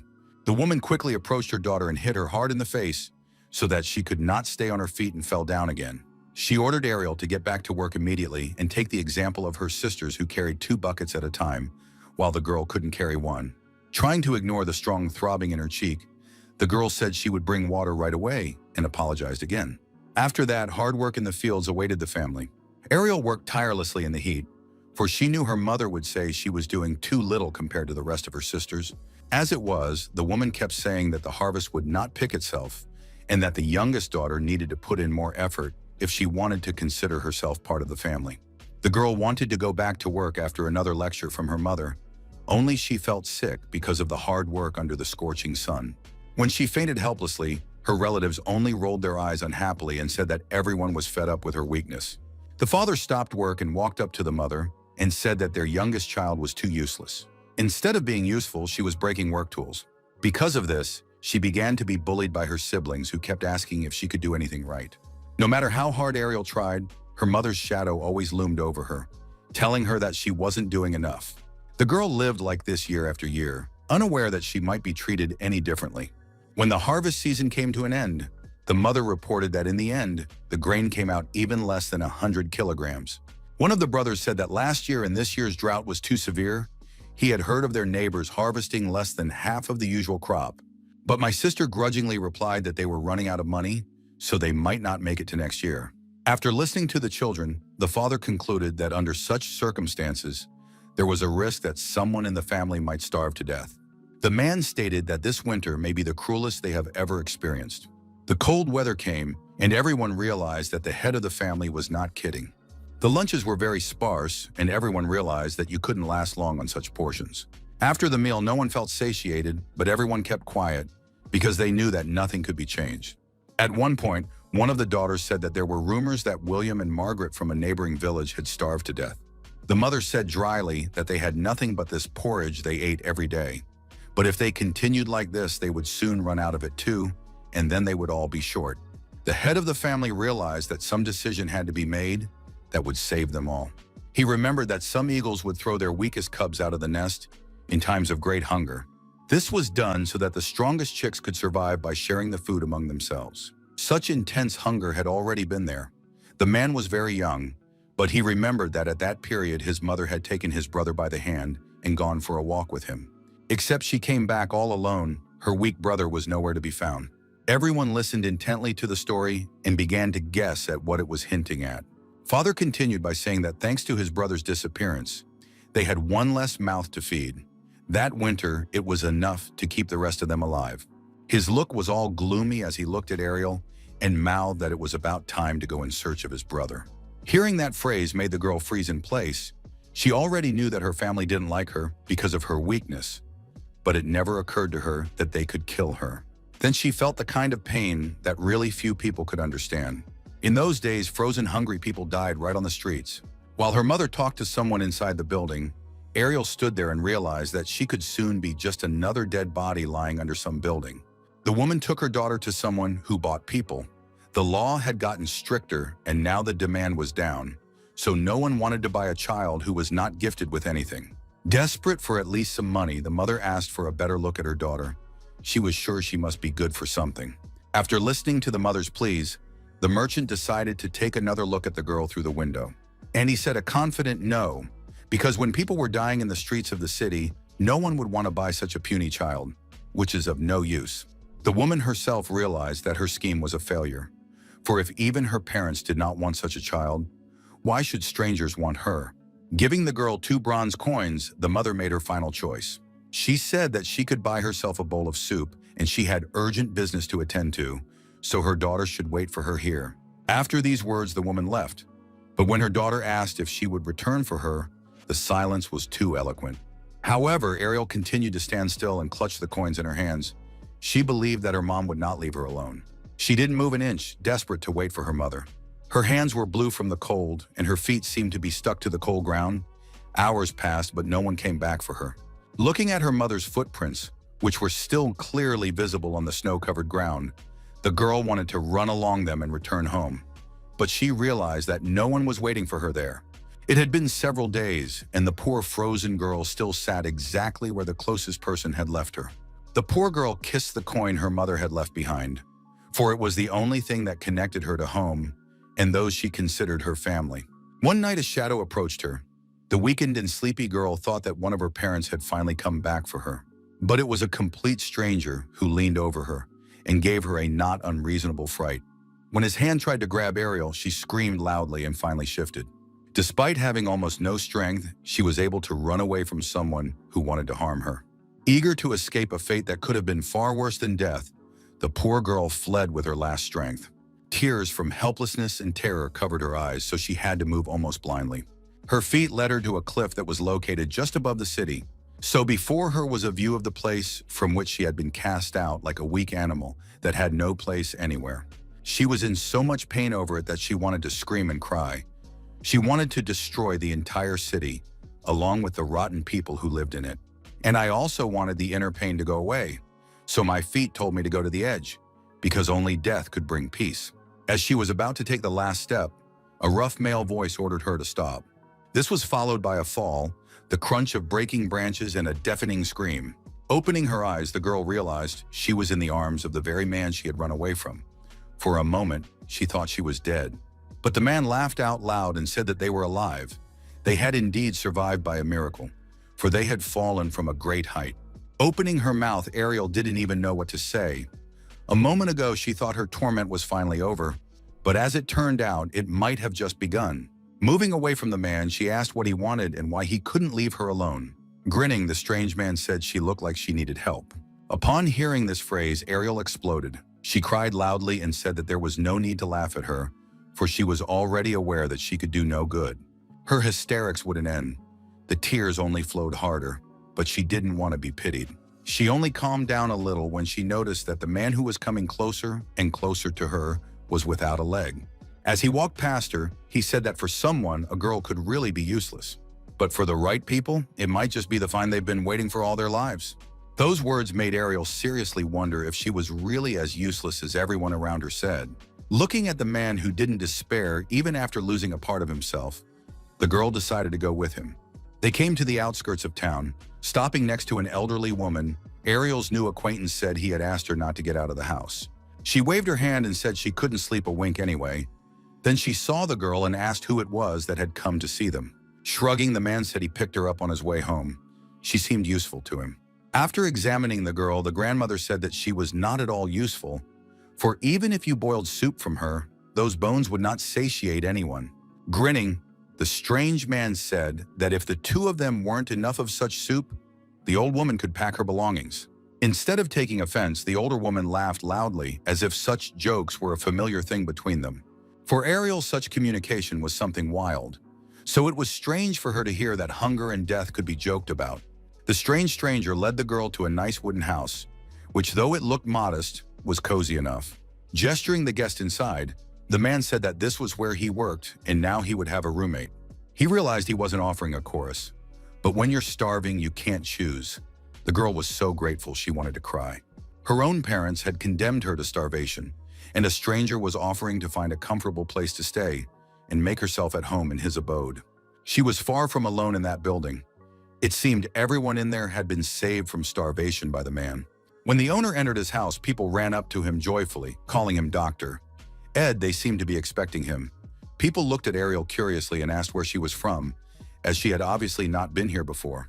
Lowering her eyes, the girl said she didn't know where she was or where her home was now. Instead of judgment or misunderstanding, however, the woman smiled sweetly and said that she too did not know where her refuge was or where to go next. She rose from her seat and motioned for Ariel to sit down, for the girl looked too exhausted. Meanwhile, Dr. Ed was chatting with a man who was complaining about his illnesses. The stranger said that Dr. Edmund was a highly respected man. People said he studied medicine at one of the most prestigious schools. With his incredible knowledge, he could have led a trouble-free existence and developed further. But the man decided to stay here to take care of the poor. Those who lived in the building spoke of him as a most remarkable man who saved so many lives that it is impossible to count. But there were some disgruntled among them, one old man claiming that Ed was a charlatan, for he had never been able to cure him properly. Frowning, the woman asked him not to speak ill of the one who had given them shelter, especially since it was only thanks to the doctor that the old man was still alive and almost well. When dinner came, Ariel got her portion of hot food. The man apologized for being able to offer only such a meager soup, for he had nothing else. The winter was too merciless. Each day, more and more people found themselves outside, dying of cold and hunger. After dinner, the girl went out to the main hall. There was a little boy crying who said he was very scared. His mother comforted him, promising that she would never leave her child. This picture caused Ariel very unpleasant emotions, because not so long ago, there was one in the place of this boy, except that no one came back for her. She had been abandoned. She was all alone in this big world. People seemed like enemies who wanted to do harm. Night came, and the girl's tired body finally found peace on the soft bed. But she couldn't sleep because someone kept crying and talking about how much pain he was in. Ed was sitting by the bedside of one of his patients who was moaning in pain and talking about how she was too weak to overcome the suffering. Listening to this conversation, Ariel froze in anticipation of what Edmund would say. He asked the sick woman if she knew how babies born without limbs were treated on farms. As he began his story, the man said that once upon a time, there was only pain and agony in his life.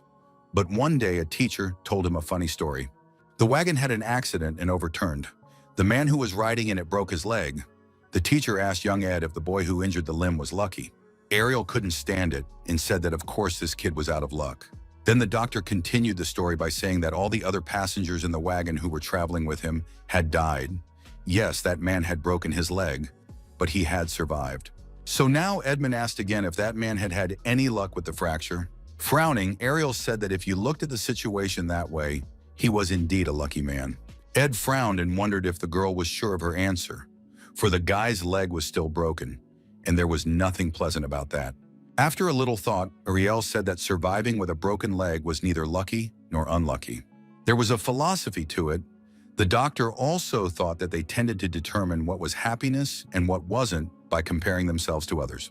Stroking the girl's head, the man said that, however it was, it didn't change the way they really were.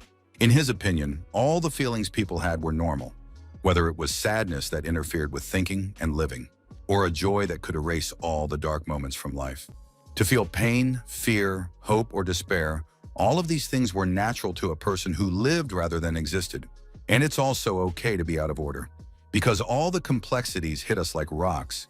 And even though those hits weren't physical, they did hurt a lot. Ariel knew exactly what Ed meant, for her heart clenched as soon as she remembered that her parents had not just abandoned her, but had condemned her to a horrible death.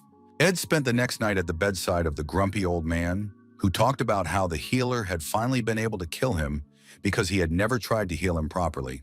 Smiling sadly, the man apologized to his old friend for letting him down.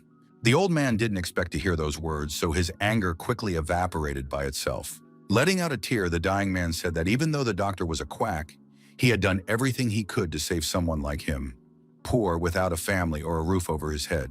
After saying this, he took out a bag of coins and said that these were all his savings that he wanted to donate to Edmund's cause. He didn't care where he spent it, because he knew this place needed a lot of things: medicine, repairs, food. After the old man said his last words, his voice broke and he froze. Ed realized now in front of him lay just a shell, for the man's soul had already left the body. This death hurt the doctor. He felt guilty, felt like he hadn't done enough, even though he hadn't. Ariel found him crying in the corner. She didn't know how to react to something like this, how to be supportive, but still she wanted to do something. A few days had passed since the death of the grumpy old man, and the girl finally decided to ask a question she was very interested in. She asked if she could ever be like Dr. Edmund. The question seemed very cute and naive to the man, but he answered without hesitation that the girl would do well. She was embarrassed to say, but still Ariel notified that starting tomorrow, she wanted to help the doctor, so he should tell her exactly what she should do. Smiling, Ed said he made the right choice when he decided to bring her to this place.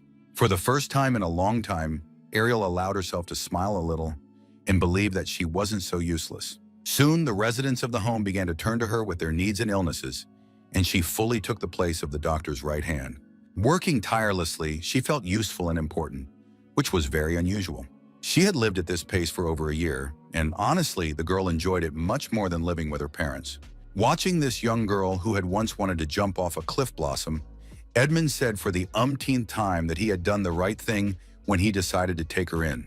Noticing the strange look in the doctor's eyes, Ariel asked why he was looking at her that way. He said that it felt like just yesterday she was a child on the verge of death. But if you look at her now, you can see a beautiful girl who is getting better, not by the day, but by the hour. Those words were so sweet, they made Ariel blush with embarrassment. A whole year had passed since the girl and the doctor had met, and winter had come, which was no less cold than the last. Looking at the snow-covered landscape outside the window, Ed said that there was a reason the teacher had come to him in his dream. It turned out to be a bad omen, but who would have thought that they would be caught in such a snowfall on the way? An anxious Ariel asked if they could go back, except that it was still a few days' walk to the village. But the doctor knew a daredevil who once jumped out into the street in this weather to prove to everyone that nothing could stop him. So this poor guy did not walk a kilometer as he froze to death. So he set a cautionary example for those who did not want to think about safety. It was morning, but the blizzard was not going to end. Both Ariel and her companion were sick with a terrible cough that had been going on for days. After a while, Ed diagnosed himself with a racking cough, along with a sharp pain in his chest, and these symptoms were accompanied by sticky mucus with blood. Due to hypothermia and constant drafts, they were getting worse, so the doctor realized that without competent treatment, they would not last long. The man knew that in such cases, it was necessary to moisten a gauze with mustard solution and place it on the chest. It helped blood circulation and expectoration of phlegm. Then the most important step was to drink medicines with extracts of eucalyptus, rosemary, elm bark, clover, and other herbs. The prepared mixture was to be taken twice a day for 3 days. Ed had one bottle with him, but only enough for one person. He had no doubt which of the two of them should take the medicine. The man had no hesitation in deciding to cure Ariel. The girl was very surprised that Ed had the medicine. He told her to drink and not to worry about anything. So she did, because she didn't even think that someone could sacrifice himself for her. This year's winter was too brutal, as the blizzard didn't stop even for a couple hours. The medication had already worn off, so all that was left was to hope that Ariel would recover and not get worse. So far, Ed had managed to hide from the girl the fact that he himself was getting worse every day. One evening, while sitting by the fireplace, Edmund asked that Ariel promise him something. According to him, The world was a very cruel and heartless place. Taking the girl's hand, he reminded her that even so, his teacher cared for him and he cared for Ariel. So now he wanted his ward to promise that she would try to follow in his footsteps and always help those in need. Frowning, the girl reminded herself that she was only a useless and clumsy student, so she doubted she could keep that promise. Except in Ed's opinion, all those words didn't describe the girl. He wanted her to believe in herself the way he believed in her. Clutching the man's hand tightly, she made the promise he was so eager to receive. After all, Ariel remembered absolutely everything he had done for her, so she didn't mind dedicating her life to a good cause. Lowering his gaze, the doctor said tiredly that was all he wanted to hear. At last the morning came. It pleased not only with bright sunshine, but also with the fact that the snowstorm was finally over. Jumping to her feet, Ariel noticed it immediately, and she also realized that she felt just fine. The overjoyed girl turned to the doctor to tell her about it, except no one answered her. As she came closer, she realized that Edmund wasn't moving and that his coughing breath was hoarse. He was so peaceful that for a moment, the girl thought of the worst possible outcome. But then he shrieked sharply and laughed loudly, so that Ariel thought he was going to the other side of the world because he was so frightened. Without stopping laughing, the man asked if the girl really thought he was dead. Then noticing that the snowfall had stopped, Ed announced that they were saved. The man then commanded the packing, for he immediately set to work. Except that the girl didn't react. She clearly said that she remembered the events of the past perfectly well. That terrible day when she lost a loved one. She realized that Edmund would never wake up again, that it was all just illusions. Except the illusion was so real, it was standing right in front of her and saying that now they could continue to live together happily ever after. Nodding her head, she replied that those days were indeed her happiest days, but it was pointless to stay here, for everything was unreal. The doctor reminded her that there was nothing but misery outside. She herself knew she couldn't be happy there. But as it was, the girl knew that in reality, the one who had been asking for help all her life was waiting for her. And if she doesn't answer that call, if she doesn't come to him, he will hate this world until the day he dies. So she decided she had to save him and restore her faith in humanity, especially since Ariel remembered her promise to Dr. Editor. The man asked if she really wanted to help someone who wouldn't appreciate it anyway. His student smiled broadly and said yes without the slightest hesitation. After that answer, Edmund was confident that he had raised a worthy replacement for himself. Gently stroking the girl's cheek, he said he was proud of the way she had grown up. It was all Ariel had ever wanted to hear. These words were so important to her that she cried with happiness. And it was the promise made to the doctor that made her open her eyes and break out of the world of illusion. Whispering, Ian noticed that one of his victims was moving suspiciously. Ariel finally came to her senses and began to struggle to break free of the monster's shackles, tearing them right off. She managed to free herself and get to Gunther. She started to wake him up, telling him that they didn't have any time left at all. Except that instead of thanking her for saving him, the corpse knight hit her hard in the face with his fist. Of course he was doing it unconsciously. He was only defending himself from the one that was trying to pull him out of the sweet dreams where he was truly happy. The girl was sad to wake him, for she realized that he had indeed found peace and was feeling well. He cried and screamed that he wanted to go back to his mother, whom he had finally found after years of loneliness and resentment. His face lit up with a smile as he talked about how much he loved his dear mommy too. Trying to shout to him, Ariel began to say that everything he was seeing was just a pleasant illusion that had nothing to do with reality. However, Corpse Knight didn't want to come to his senses. He screamed that he was in the very real world, so he should just be left alone. Looking at the man who had been through a lot of troubles but now looked satisfied, Ariel wondered if he was really happy. Gunther laughed as heartily as he had ever laughed before. He said he was finally going to his mom and smiled once more. Sighing, the girl said she understood perfectly well his desire to stay in the illusion, so she decided not to stop him from being happy. Stretching out on his chest, she figured their journey would end right here, inside the monster that was digesting their bodies alive. Meanwhile, Gunther was living the happy childhood he never had. He tried on clothes his mother had made, and his parents marveled at how they fit him. His father offered to try on something he had sewn, which the boy was absolutely thrilled about. Except that the smile slid off his face as soon as his parents told him he had to learn something before they died. The boy didn't want to think about something sad because he and his mom and dad were just getting to know each other. While the man was dreaming, Ariel talked and told him that she always liked Gunther, even when others said that he could not be trusted. He always managed to make the girl laugh, and he was also the first one who dared to punch Captain Welf and mock his huge jaw. The words seemed to break through Gunther's defenses, and he was able to hear them even while in the illusion. Even though his life energy was almost at zero, he could still move and hear voices, so the girl didn't give up hope of reaching him. She began to remember those moments when Gunther would banter with Renaer. In those moments, you could say she wasn't interested, but in truth, she was always amused by his phrases. And the girl also thanked him for the rabbit he caught for them, for it turned out very tasty. What was always noticeable to Ariel was that even when everyone was tired and losing hope, Gunther stayed true to himself and moved forward without question. She was grateful to him for that. There was an absolute certainty inside her that if it wasn't for his help, none of the team would have made it halfway. So in her final moments, she was very pleased to see that Gunther was finally happy. Looking into his peaceful face, Ariel realized that she was very lucky to have met a man like him. These words made little Gunther, who was alive with dreams, freeze in place. Ariel continued her speech. She said that she never thought she would be telling Corpse Knight what she was ready to say goodbye. Leaning very close to his face, the girl whispered that she was blessed to know a man like Gunther. After saying that, she hugged him, pressed her cheek against his, and thanked him for coming into the world. The phrase rang loudly in the little boy's ears and made him remember who he really was. Images of the past flashed through his mind, and gradually he remembered what had happened and where his body was. Illusion's parents noticed something was wrong with the guy, so they started asking him what was wrong. Many things had happened, so much so that it was extremely difficult to describe. It was so painful to realize that his parents' love could only have been a dream for him. He wanted to scream, to cry, to be hysterical, to do something to make the intense heartache stop tormenting him. But that pain made him come to his senses and finally open his eyes. Carefully touching Ariel's hair with his hand, the Corpse Knight screamed loudly, putting all the pain and suffering he was experiencing into that scream. The girl was so taken aback by the gesture that she was ready to dissolve into that tight embrace. Cradling her against him, Gunther began to ramble that no one had ever loved him, so he had no idea how to give love. Ariel finally responded to his hug and told him that he shouldn't worry about it, because she understood him and was the same way. The man trembled in her arms as he spoke of how he didn't deserve to be loved, for he didn't even love himself.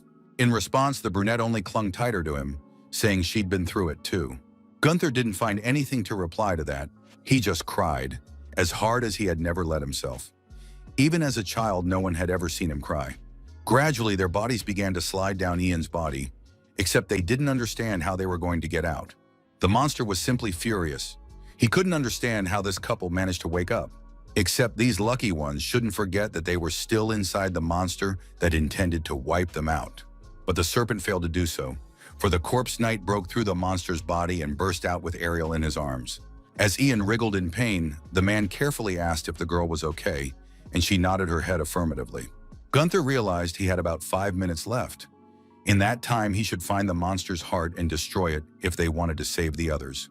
Thinking back on his little trip through Ian's insides, the man realized that there was nothing in the main part of his body, meaning the heart was hidden somewhere else. With a loud hiss, Ian shouted that the knight would not be able to defeat him with just one hand. It sounded like a challenge, and our hero gladly accepted it to prove to everyone that he was so strong that no obstacles would prevent him from winning. While the man fought, Ariel watched the battle. She was surprisingly calm, for deep down she knew very well that Gunther would get his way. All these events woke up the rest of the team. They were perplexed to wake up and ask what had happened. When Audrey heard that Gunther had woken up and was now fighting for them, she felt ashamed that she had doubted him. Looking at him desperately trying to kill the monster, everyone felt a strong prick of conscience for thinking he was a traitor. The whispering thing wouldn't give up. It sent visions of a mother over the man, who screamed that her son couldn't abandon her so cruelly. But now the knight knew that it was not his mother, but merely an illusion, so he ordered her to immediately shut up and disappear from his mind. There wasn't an ounce of pity inside him as his fist headed for the face of the one who called herself his mother. The monster was finally finished. Now its huge, dismembered body was lying helplessly on the side. Except if the monster's body no longer carried any danger, its vampire essence was still undiminished.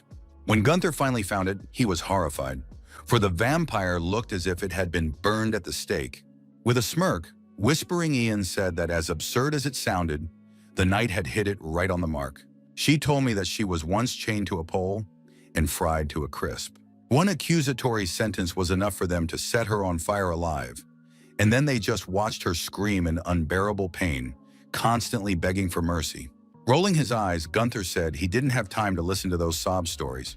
He advised her to tell them to her buddies, who were already waiting for her in hell.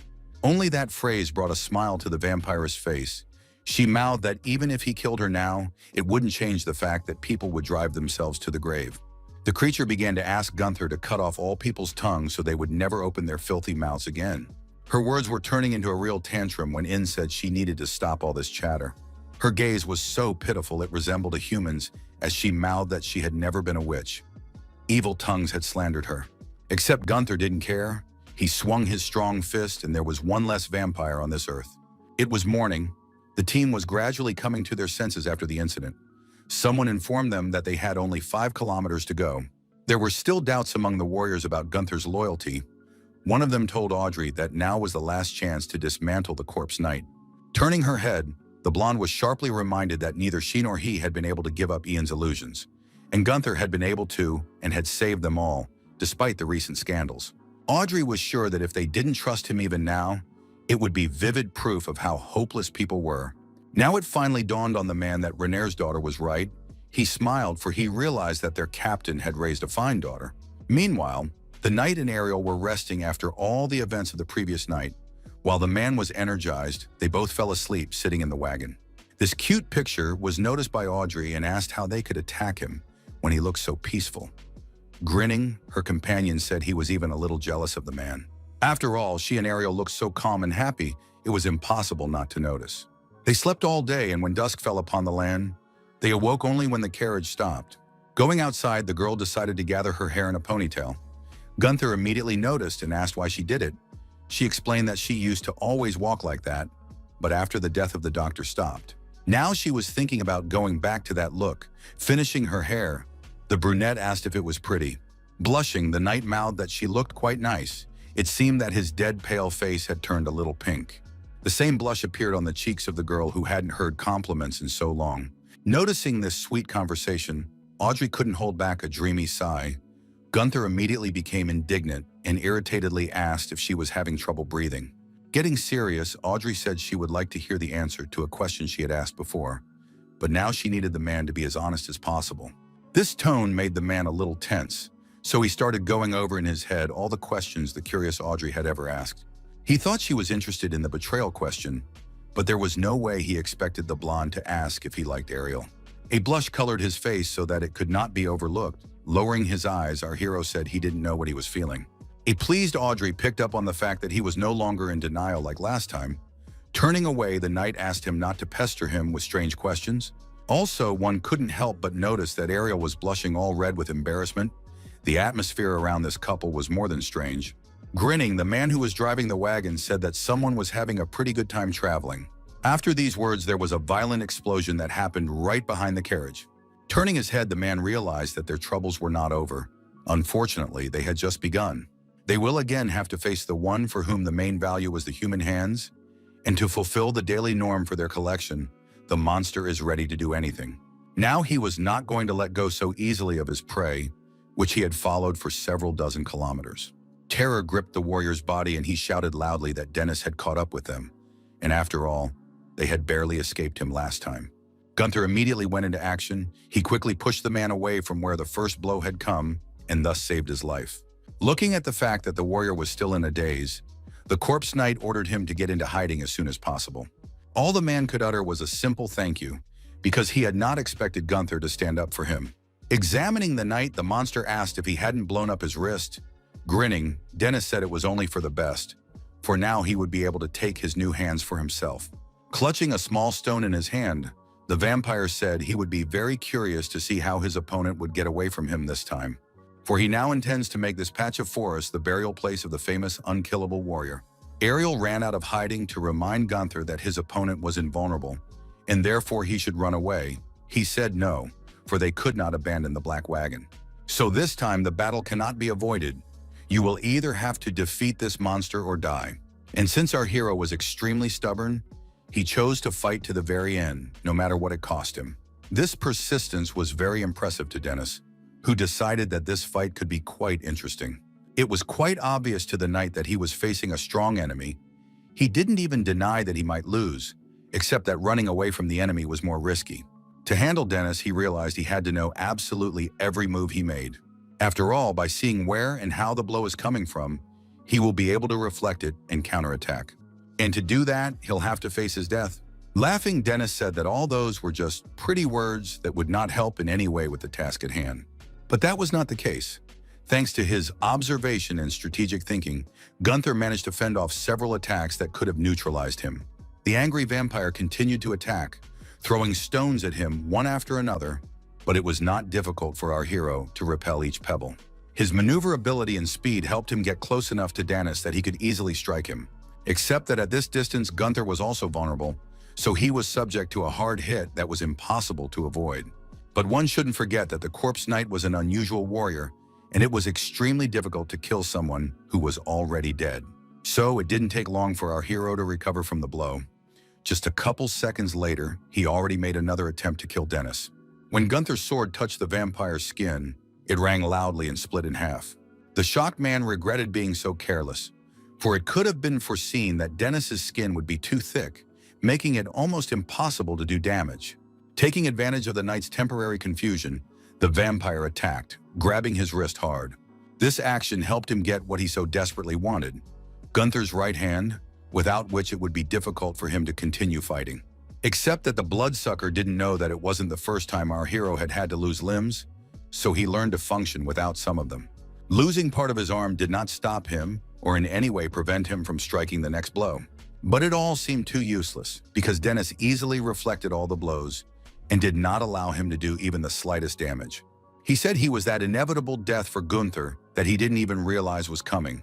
According to him, he was a fate that could not be bypassed in any way, so a warrior should just take it for granted and submit. His demand was that the man give him the other brush, and then he would make his death more painless. Of course, no one was going to give up, so the sounds of intense fighting could be heard even at the other end of the forest. The armor shattered as if it were made of paper rather than solid metal. The trees were blown down along with their roots from the battlefield as if they weighed nothing at all. That Gunther was in a bad way could be told by his appearance.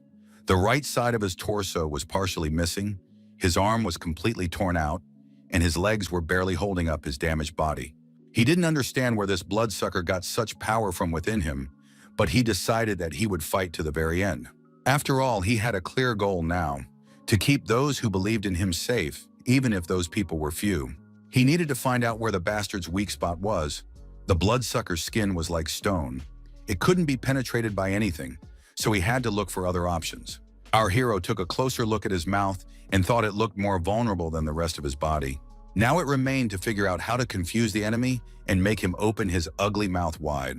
Noticing the strange movement in his direction, Gunther realized it was a good time to start moving. In fact, literally a few centimeters from him fell a huge cobblestone. After that, the vampire once again offered him to surrender. Dennis said that he could directly feel the man's desire to face death, so he might not even hope to escape. This fiery speech ended as soon as the vampire saw the wrist that lay prominently displayed, beckoning for him to take it into his intimidating collection. Overjoyed he had bought the fact that he would get his left hand so easily, the monster began to say that the second hand was just as beautiful as the first. This moment was the perfect moment to attack Dennis. Gunther understood this perfectly and decided to take advantage of it. Except the monster expected this turn of events. He grabbed the man who had pounced on him from behind and grabbed him with his huge hands. He said that today it would be Gunther who would meet the death he had been trying to escape for so long. But things didn't go according to plan, and it was Dennis himself, who didn't think he could be outplayed, who cried out in pain. His face was bare and more vulnerable, but he kept saying that no one could defeat him. It seemed absurd to him that someone would voluntarily go into his mouth and expect it to succeed. Now that he had the knight's brushes, he could safely nibble him down to the bone, piece by piece. By the time Gunther gets to him, he will have time to absorb his body completely. However, our hero was sure that he would be able to deal with him before it was too late.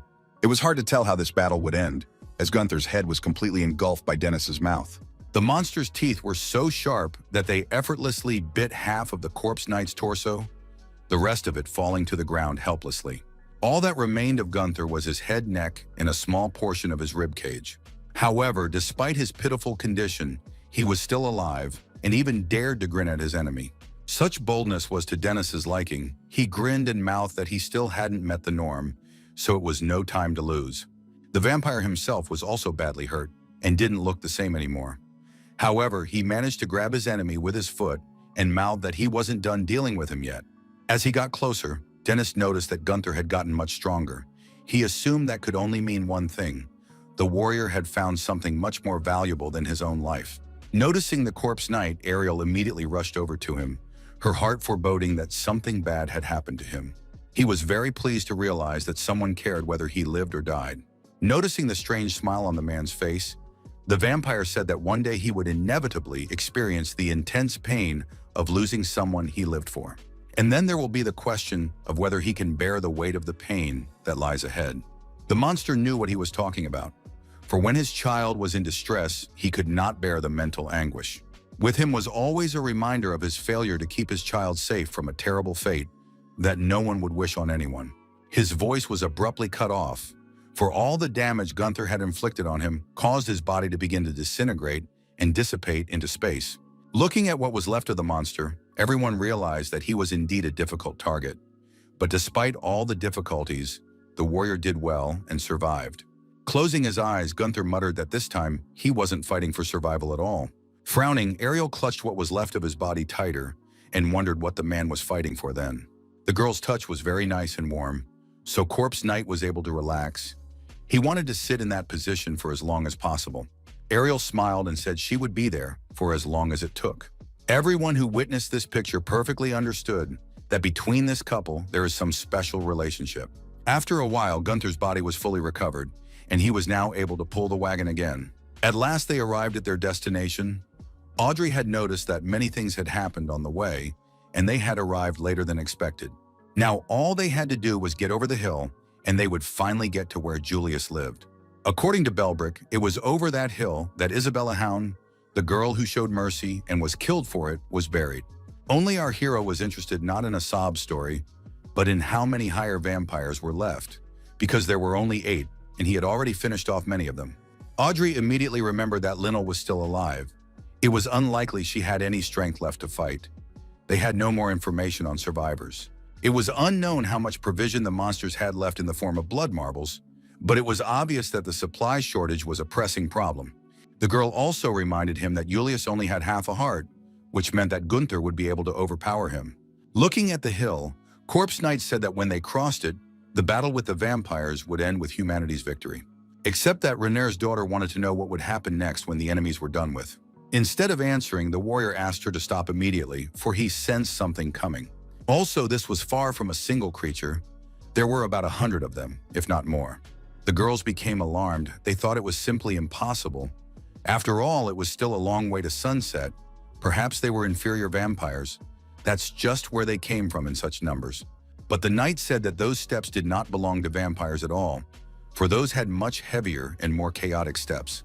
Soon a multitude of flags appeared on the horizon that spoke of the approaching army.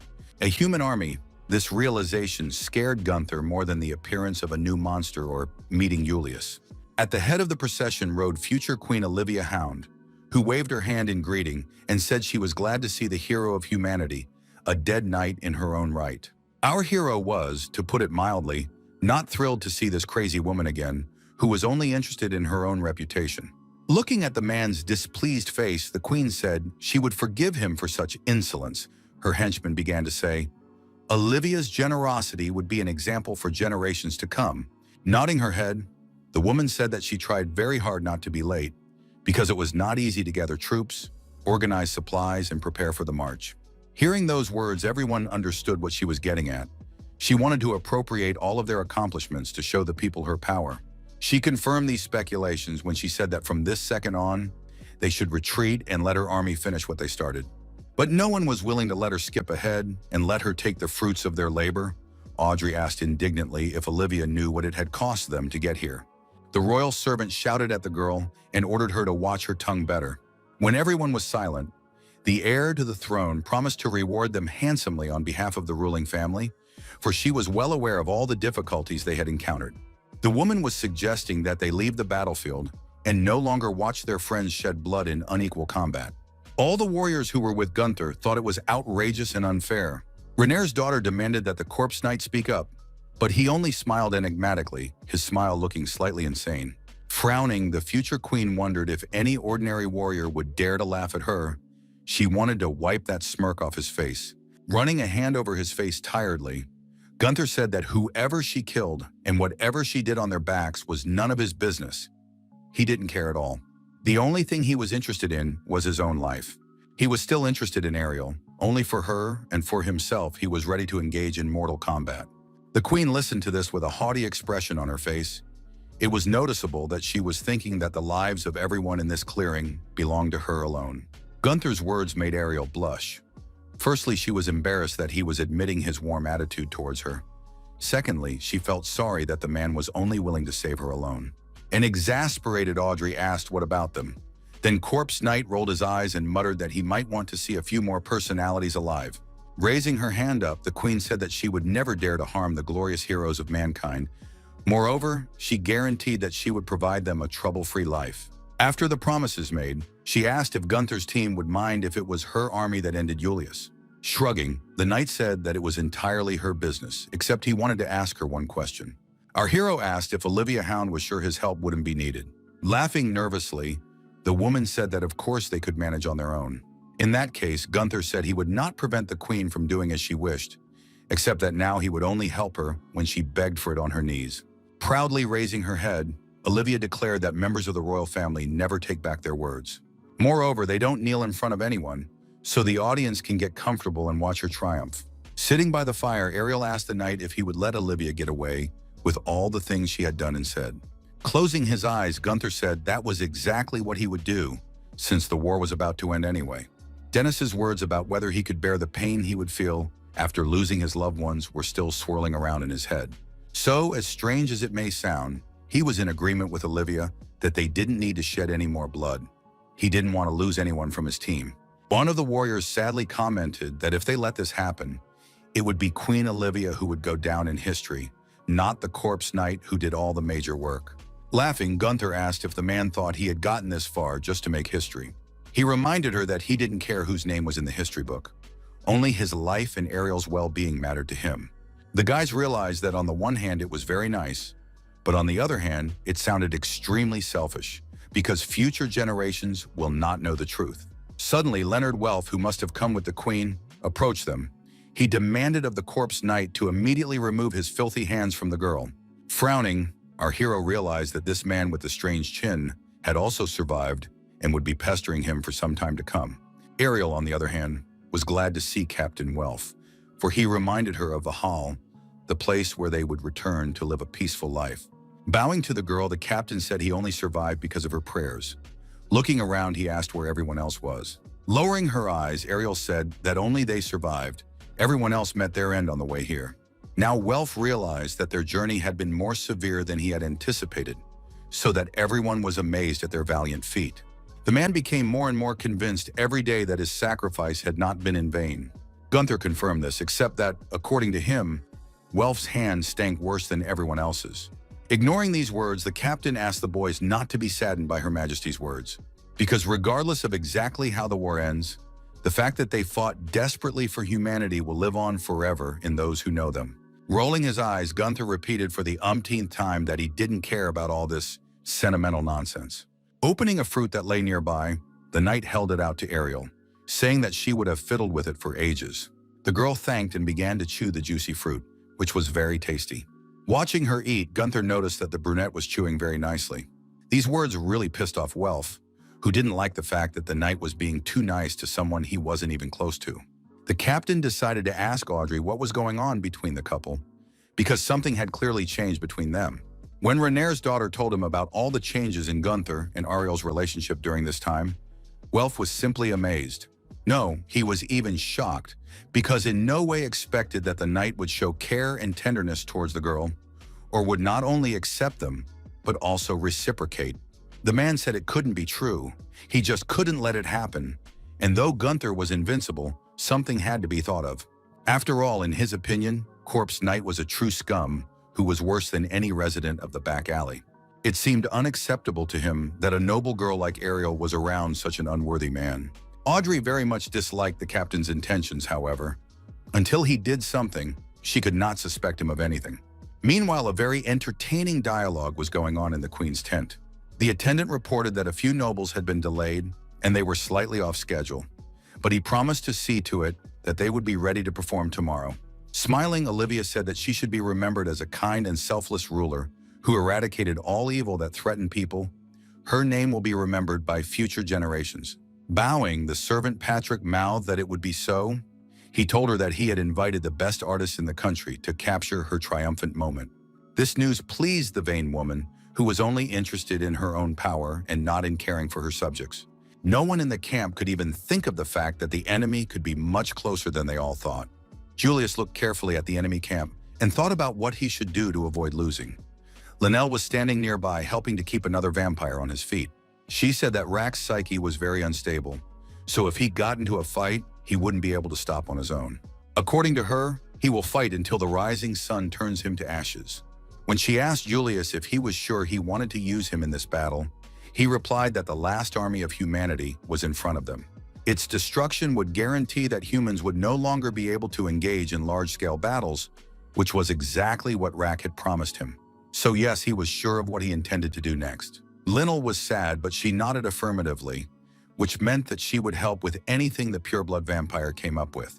Stroking Rack's arm, the woman pressed her sharp fingernail into his skin and let it bleed. She then moved closer to his ear and whispered softly that there were enemies ahead.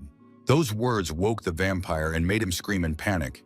He was ready to pounce on those who wanted to harm his family. He began to ask fearfully where exactly the enemies were, whether they were behind his back or just around the nearest corner.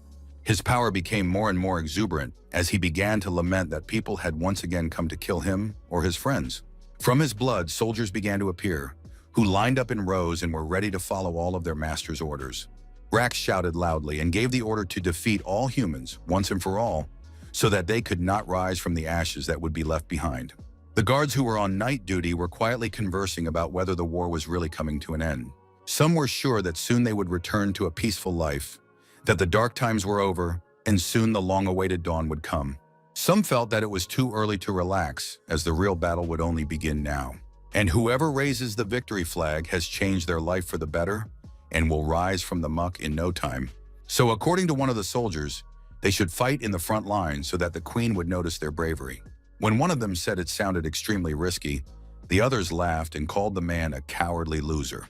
In the opinion of the most talkative of them all, war meant chance and was a great opportunity for the commoner to rise to prominence. This daredevil's name was Igor, and he planned to stay alive because he wanted so much to see his feat admired by others. The man who was standing next to him said he wasn't making any grandiose plans. It would be enough for him to just survive. The most silent of them twitched sharply and pointed his finger deep into the forest. He noticed some suspicious movement there. Everyone froze in place as they realized that their comrade was right. In vain they thought the war would end so easily. The first thing the guards did was inform the queen that they were under attack and she must run for cover. When she heard the news, she was extremely surprised, for she had been informed that there were no more vampires capable of fighting. She wondered what the attackers looked like. Patrick said that he had been informed that the creatures were in human form. The queen questioned what the number of opponents was. Patrick's face reflected anxiety and animal fear. He never gave an answer to that question. Everyone was terrified, but Gunther's team knew who to pry information from. Belbrick grinned and said he didn't even expect to see this vampire alive. According to him, they would have to face a certain Rack Legion. He was one of the craziest vampires who could handle even an army as large as the one his niece had amassed. After all, Rack's army numbered 1,000,000 soldiers, while Olivia's was only 2,000. Looking at the terrain that was dotted with enemies, the people had an animal fear, but despite it, they tried to come together and give battle. Running up to Gunther, Audrey told him to get ready for battle, but he replied that he wasn't going to do it until the queen kneels. He planned to let her savor this defeat, so taking Ariel in his arms, the knight mouthed that it was time for them all to get out of here, before the vampires crippled them as well. The soldier who was on Gunther's team said that although Corpse Knight was strong, even he couldn't match an army of 1,000,000, so he planned to take his advice. This warrior had already even managed to gather his belongings to set off immediately. Meanwhile, the queen's soldiers were trying to get the ballista up as soon as possible. They were aiming for the road, for they wanted to destroy any approaches to the camp. One of the arrows hit the strange blood knight, Except that one loss did nothing. There were too many vampire warriors. No matter how well the ballista shot, all the people realized that they were outnumbered, for there were too many opponents. Someone had said they should retreat, so those on the front lines should stall for as long as they could, even if it meant sacrificing their own lives. There were too few men to hold back the onslaught, so even the brave ones who agreed to the venture were soon fleeing in fear. Patrick realized that the queen must run right now, for in a few minutes it might be too late. Making her way through the crowd, Olivia was so scared and confused that she didn't even notice one of the vampire monsters approaching. The only thing she had time to see was the glow of steel that was too close to her head. A shocked Patrick realized either he would do something or another monarch would die before his eyes. Closing her eyes, the woman braced herself for the pain, for the blow was inevitable. But all she felt was the splatter of someone else's blood that stained her face. Opening her eyes, she wanted to look at the one who had spared her from an agonizing demise. It was her brave servant who managed to repel the enemy's attack in time and thus save the queen. At first, she thought it was Patrick. However, a man named Igor stood in front of her. He said he was from the outer garrison. Tossing her hair back, Olivia vowed to remember the name, for his warrior had impressive skills that had helped keep the royal alive. As he passed Igor, Patrick said that he must protect his ruler at all costs. The warrior was glad to be noticed, so was willing to do anything to not be left in the shadows. It was decided to lead Olivia Hound into a valley that was nearby. The passage there was narrow enough so that it would be easy to hold back the enemy warriors. However, one of the warriors reminded them that their opponents were vampires, which meant that it would be harder to win than he said. But Patrick said that the representatives in question were weak one at a time. So if you destroy them gradually, they would have a chance to survive. The risk was great, but they only needed to hold out until dawn. The queen approved of this plan, so she ordered an immediate advance into the valley. The warriors had been told that the ruler had ordered a retreat, so now they were relieved to begin to move away from the intimidating creatures that had been pushing them back. Rack's subordinates did not stop moving. They crowded the entire valley. It was simply impossible to count all the soldiers. The passage to the place where the queen was going was really narrow, but that didn't stop the vampires and they boldly entered it, following the humans. The royal guards were not about to retreat, for they were ordered to hold off the attack until sunrise, the commander ordering them to act boldly to drive the vampires back. Except that no amount of motivational speeches helped people put aside their fear and go to certain death. But there was a daredevil among them, who rushed ahead of all. He was Igor, who either could not wait to die, or he was so thirsty for fame and recognition.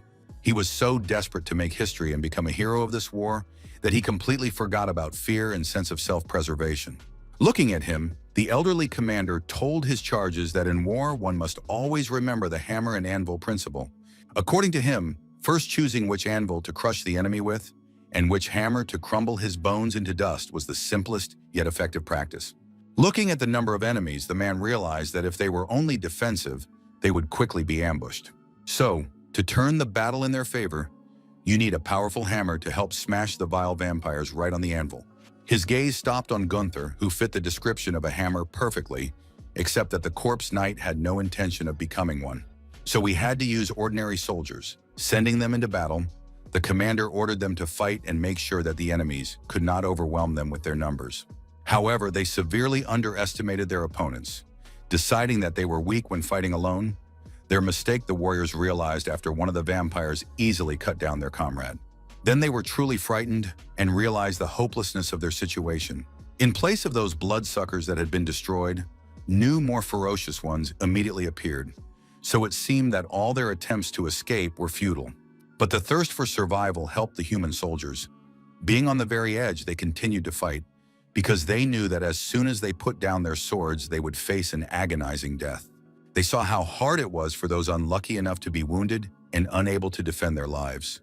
Grown men crying and calling for their mom before they died. They were in so much pain that it is simply impossible to describe their death agony, for no one but they had known such suffering. The once peaceful Green Valley was now drenched in blood and was the last thing a huge number of people saw. Vampires and humans came together in a battle the likes of which the world had never seen before. The largest and bloodiest battle in the history of all time. Only it was not clear who would be the victor. Those whose thirst for life exceeded all limits, or those who crowded the valley with their numbers. Despite the fact that people were clearly losing, Igor did not retreat and did not lose faith in himself, because only he could ensure a better future, and war was a great method, the most important thing to keep alive. He also wanted to pull his friend Thomas forward to share in his success, for a seat had just opened up beside him. Except Thomas wasn't destined to be a hero, because while he was making his way to Igor, an enemy sword blew his head off his shoulders. When his blood splattered Igor's face, he realized that in war, everyone should think only of himself, because if he gave in to his feelings now, he would lose his guard. The human warriors realized that there were too many enemies. They were crowding them heavily, so if it continued like this, the humans wouldn't last more than 3 hours. Looking at the whole situation, Patrick told the queen that she should ask Gunther to help, because if he made his way to the front lines, the situation would be much easier. However, the heir to the throne disliked this idea very much, as she would have to kneel before him in order for the corpse knight to help them. She asked where the queen had ever knelt before a dead man. Laughing loudly, the woman said that she would rather die in this battle with her warriors than do something like that. Gaining courage, Patrick decided to press her, saying that if they lost this battle, world history would remember her as the most incompetent monarch in existence. Those words made the woman grin, for the servant had succeeded in pressing her sore spots. Olivia's greatest fear was that she would not be loved, respected, and celebrated. The commanders also started talking about how kneeling before Gunther was the best possible option. So they started literally begging her to do it, because their lives directly depended on this act. Olivia realized that if she didn't do what needed to be done, she would fall flat on her face in front of her warriors. But even more, she didn't want to bow her head to this dead man who wouldn't miss an opportunity to mock her. Circumstances were such that still, she had to put her pride on the back burner and face someone she was beginning to hate on par with vampires. As expected, Gunther didn't hesitate to remind that he would only help if the ruler didn't hesitate to get on her knees. When she did decide to do so, her acolytes drew up an awning so that the other warriors would not see her shame, though Patrick claimed there was no shame in it. After all, Gunther will remain in history as an unscrupulous villain, and she will look like a selfless ruler who is willing to do anything to save the people. It made sense. It was the only thing that comforted Olivia, who was used to bowing her head to no one. The corpse knight prodded her and asked why she was still on her feet if she had come to kneel before him. Those words made her change her mind and angrily blurted out that she would never bow down to a monster like him. Patrick cried out, for his whole scheme had failed and his chances of rescue had evaporated. And Gunther laughed loudly, saying that he had known something like this would happen. Patting her on the shoulder, the man said she was never fit to be a ruler. She had heard a similar phrase from her father more than once, his look always telling her that he didn't see her as a worthy ruler. The king said he was disgusted by her stubbornness and thoughtless approach. So offended was he by the fact that his daughter would go down in history as the most worthless monarch. It always hurt her to hear this, because the girl had worked so hard to be a worthy princess who would later become the pride of her father and the entire nation. And now when she heard the same thing years later from some worthless knight, it caused a whole storm of negative emotions inside her. Stepping away from the mad ruler, Gunther shifted his gaze to Ariel and asked what their plan was. The latter rolled her eyes and replied that he knew her answer. Grinning, he nodded his head. Yes, her answer was well known to him. Once upon a time, a few friends lived so poor that all their dreams revolved only around having a proper meal. Poor Thomas, who was already dead, kept wondering how much longer they were going to live in poverty. Igor kept telling them not to hang their heads because he had a plan. He was 100% sure that he would become a hero and people would carry his name through generations. His comrade had little faith in it, but Igor said it was worth waiting a little longer and they would all realize he was right. The man claimed he could already hear the whole world chanting his name. So he thought that the guys should get ready, because luck comes only to those who are ready to receive it with all honors. Thomas decided that these words were not without meaning, for Igor was the smartest and strongest of their group. Thinking about it, the man asked his friend if they would benefit from the fact that he would become famous. Igor began to convince them that they would see everything for themselves, because he would not abandon those with whom he fought side by side. He said that when he became a hero, he would buy a 5-story estate overlooking the ocean, and 2 of his friends could occupy the 1st and 2nd floors. The boys liked this plan. Thomas was already beginning to dream that he would open a tavern on the 1st floor and lead a trouble-free life. After a few minutes, he had already changed his mind and said that if he married a beautiful girl and had children, the tavern idea would have to be put on hold. Tomas was now desperate for Igor to become a hero, because then all these dreams could come true. Not to be realized, all these wishes will never come true for one reason. There will be no one to fulfill them, because poor Tom was robbed of his life. And now Igor was dragging him to the healer, even though it was obvious that no one could help the unfortunate man. As he began to make his way through the crowd of warriors who knocked him down, asking for help, one of the soldiers had lost an arm and was now unable to get to shelter on his own, so he begged for someone to help save his life. Igor hesitated. On the one hand, he wanted to carry his friend's body to be able to bury it later, but on the other, he could save the life of a still living person. In the other direction, one of the men began to scream hysterically that his intestines were coming out, then began pushing them back in. From all sides came cries of despair and pain, so Igor just froze in confusion and did not know what to do next, because there was death and blood everywhere. When the enemy soldiers were closing in on him, he decided that let it be as it should be. He no longer had the strength or desire to fight for his life. He stood and watched with emptiness in his soul as the assassins drew their swords over him. But in the next moment, everything changed. Some warrior jumped in front of him and prevented the enemy blade from blowing Igor's head off. Opening his eyes, he asked, shocked to see who was standing before him, for he had no longer expected even a miracle to save him. Gunther stood in front of him and said that when it came to a real massacre, ordinary soldiers were better off staying away, because then they can stand back and just enjoy the show that a true professional will put on for them. First of all, our hero began to clear his path, destroying the monsters that were very close to the people. The task was extremely difficult, as Rack's henchmen were so numerous that they crowded the entire battlefield. But despite all the difficulties, Corpse Knight never stopped fighting the looming monsters. Looking at how deftly he scattered the vampire soldiers, Igor was asked what kind of monster it was, but he said that it wasn't a monster at all. They were lucky enough to see someone who can safely be called a true hero, about whom legends are made. The queen watched in horror as the dead knight deftly cleared their path. Her commanders ordered their subordinates to finish off the remaining vampires. Nervously biting her finger until it bled, she realized that she risked going into the shadows because Gunther had come to save them all after all. Looking at Olivia, the acolyte Patrick caught her train of thought and asked if she wished the corpse knight dead. Without turning her head, the woman asked if her assistant had any ideas on the matter. After a bit of thought, Patrick reminded him that the sun would be rising in 6 hours.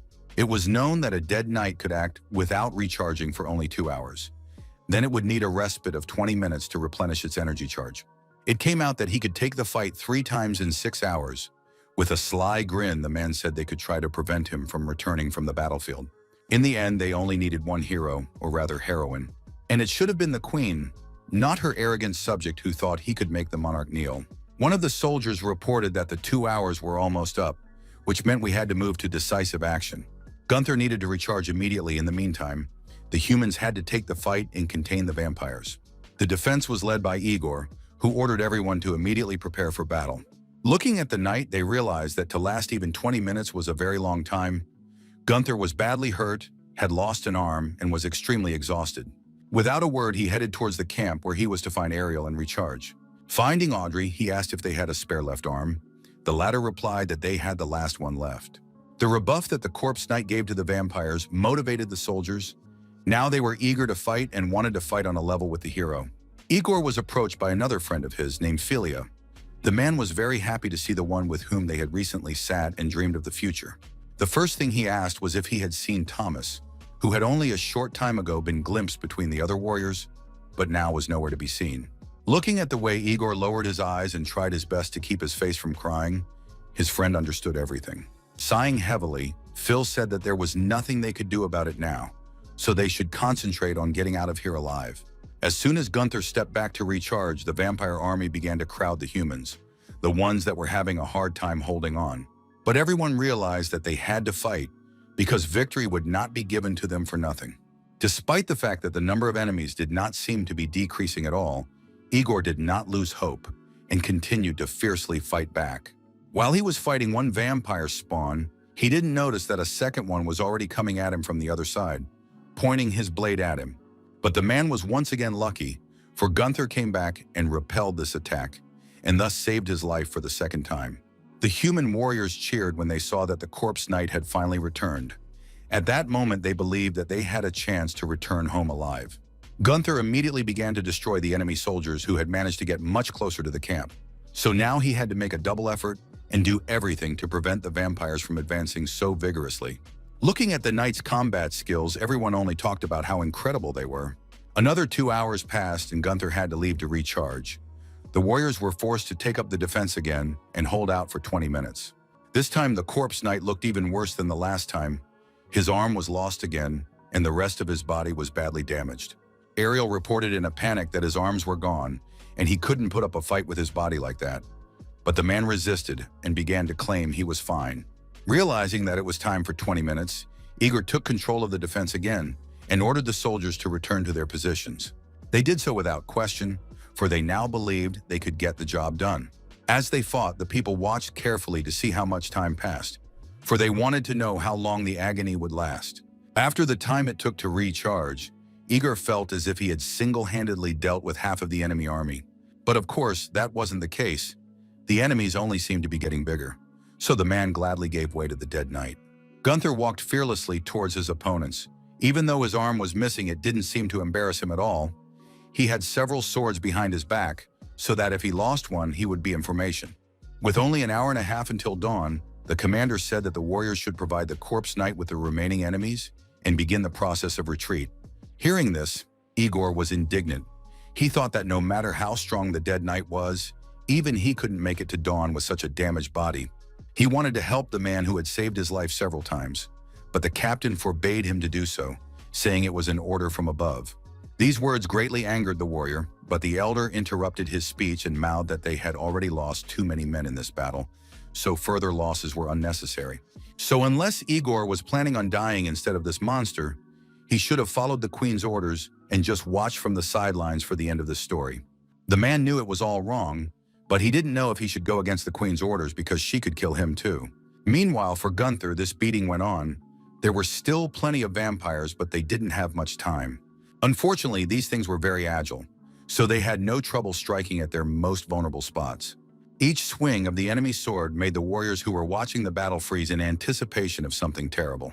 They all realized that the dead knight was risking his life for them, and if nothing changed, he would simply die.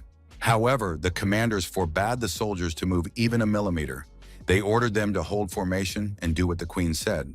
The chief warriors threatened their subordinates that if they went out to Gunther and jeopardized the operation, they would be court-martialed.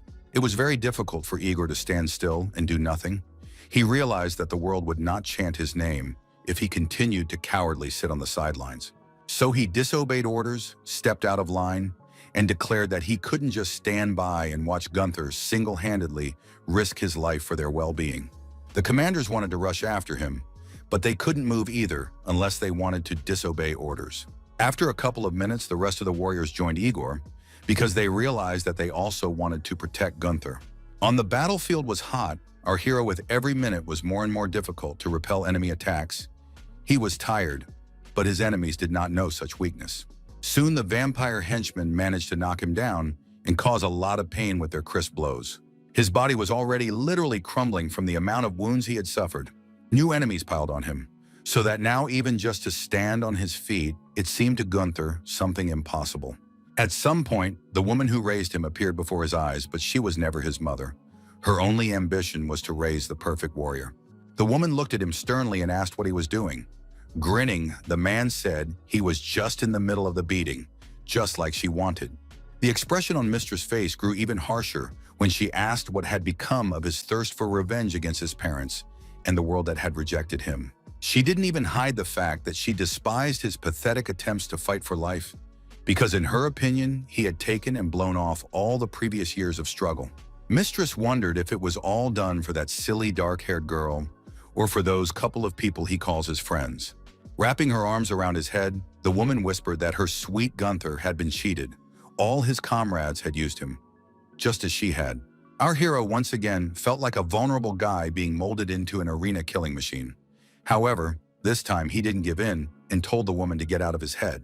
Bowing even lower, the angry old woman said that he would regret these words, for her pupil had chosen a senseless sacrifice. The vision dissipated, and now instead of the one he wished he could call his mother, there stood a vampire warrior aiming his sword directly at his eye. This attack was repelled by Igor, who finally decided to repay for saving his life. He asked with concern in his voice if the corpse knight was all right.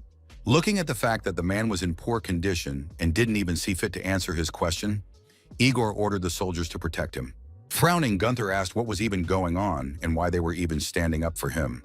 The warriors were confused by the question. They answered without hesitation that they wanted to fight for the one who risked his life for them. These words impressed the knight greatly. All his life he had only encountered bad people who deserved his cruelty, but now they were facing worthy representatives of humanity. Such bravery gave him strength. Despite the loss of his arm and leg, he was ready to fight on par with these brave men. With a grin, Gunther said that dealing with these bloody scum was far better than the royal guards who hadn't seen real war.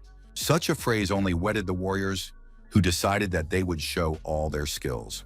So they rushed into a battle that could well be the last for some of them. It happened that the battle had brought Gunther and Captain Welf together, and despite their previous quarrels, they now stood against the enemy back to back. The two of them worked well together. Where one lacked strength, the other stepped in, and so they fought, covering and complementing each other. With their combined efforts, they had broken through the huge number of enemy soldiers. Now they felt they could hold out until dawn. Finally, the moment came when the dawn sun began to show from behind the horizon and illuminate all the madness that was happening on the battlefield. Rack screamed shrilly. He started to say that he had stepped on his friend's brains, and they were no different than a piglet's. He did not look around, nor did he see his subordinates burning in the sun.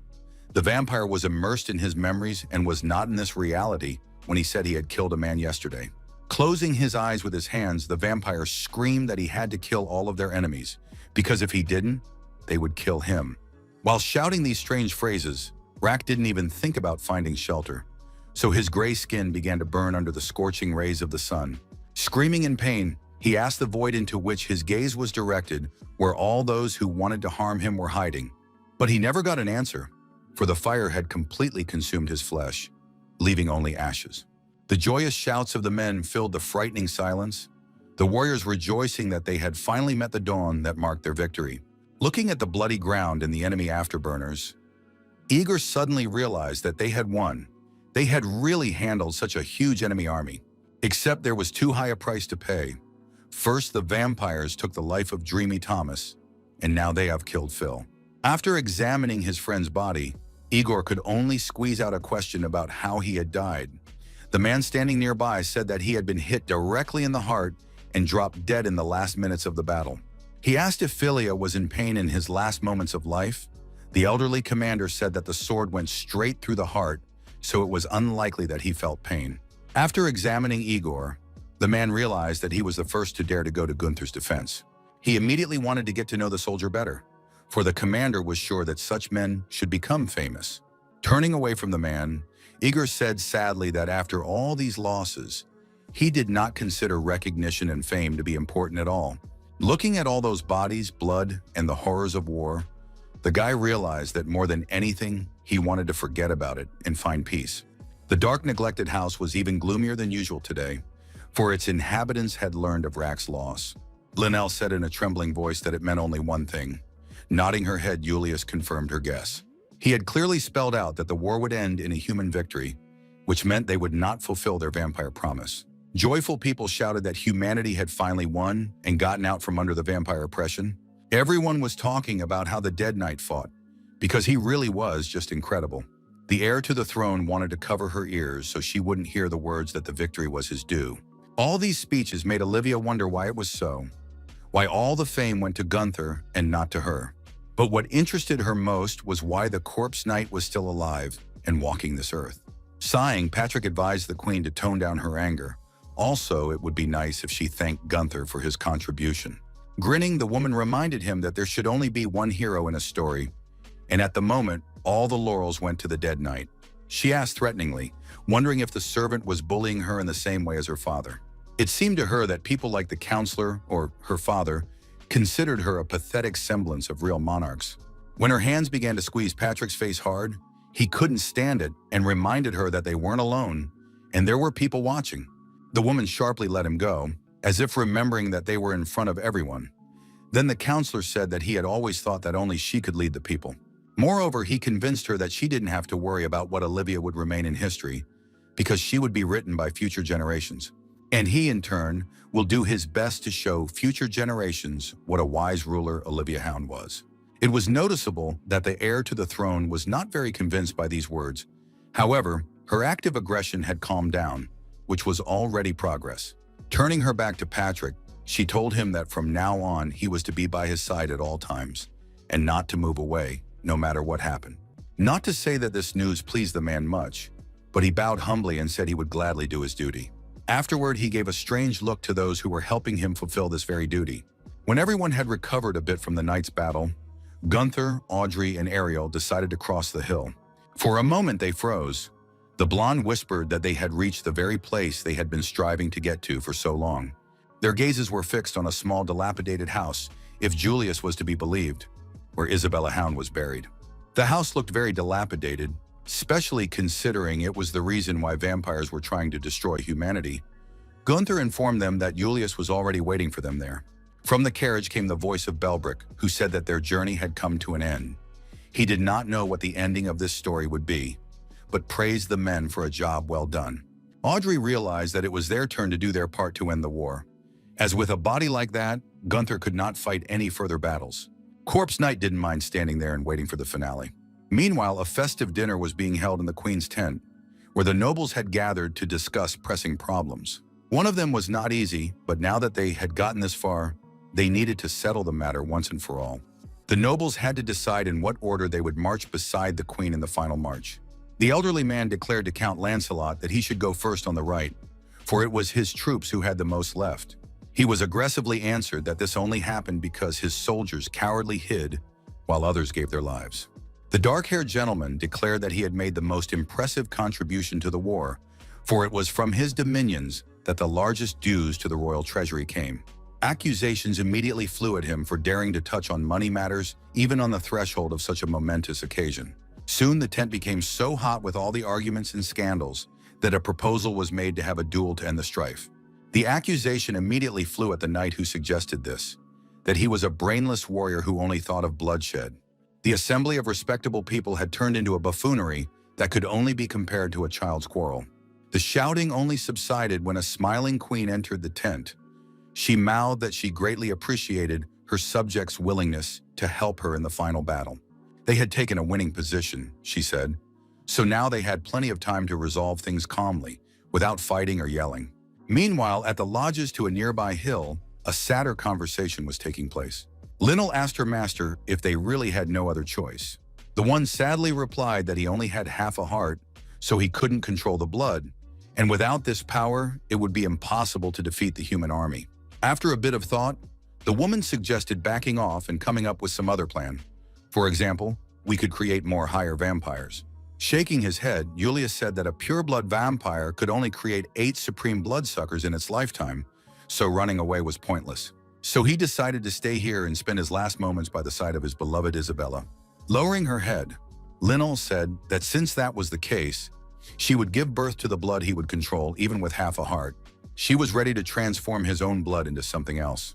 But Julius said it was impossible. Whatever she created, a vampire with a damaged heart couldn't control it. Then the woman reminded her that she could drink human blood and convert it into a concentrated substance. You could try doing that with Julius' blood. Except the vampire wasn't at all interested in the offer. He reiterated again that it was impossible. Then Linnell shouted desperately that her master must not surrender, for if they didn't stop the army, people would suffer forever. These words made Julius remember how, before she died, Isabella had begged him to help people free themselves from pain. At this time, the royal warriors began their victory march, their banners held high as they marched towards a small hut. Patrick convinced the ruler that world history would remember this moment forever, so she should command her warriors. Olivia realized that this was their last battle, so she ordered everyone to attack and rode in the front row, leading the procession. Upon seeing the momentous occasion, the artist Castillo said a very memorable phrase. He was genuinely fascinated by the blinding glow of the admirable armor and the stomping of hundreds of horses running at a gallop. These sounds proclaimed to the very heavens themselves the imminent victory of mankind and sealed the triumph into the earth. The daughter of the great royal family of Hound led an army of heroes to save humanity, She became a real fierce ruler who led her people to prosperity. Olivia knew that her father had always thought she was unworthy to sit on the throne, but now his words were not so important, for she would be the one to lead the people to victory.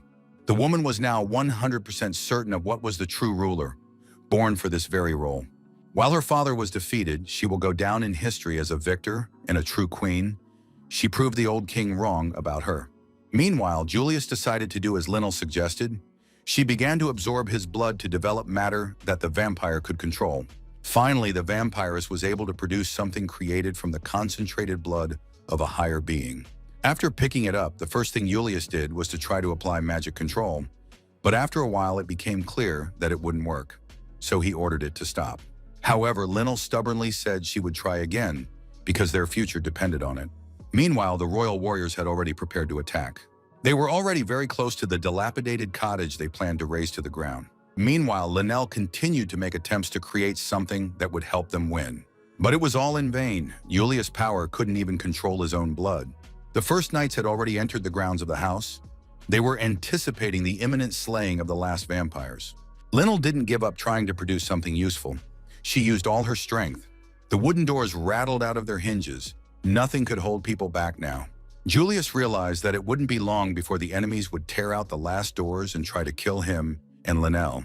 The woman opened her eyes and a real fire burned in them, which for a second gave hope of success. She managed to create a perfectly round sphere that pulsed with power.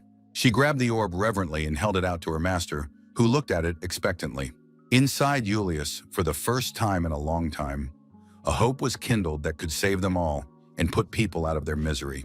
When he touched the creature, it responded to his touch, as if whispering that it was ready to obey its master. The vampire was in shock. He couldn't believe it was possible because he hadn't controlled his power for so many years.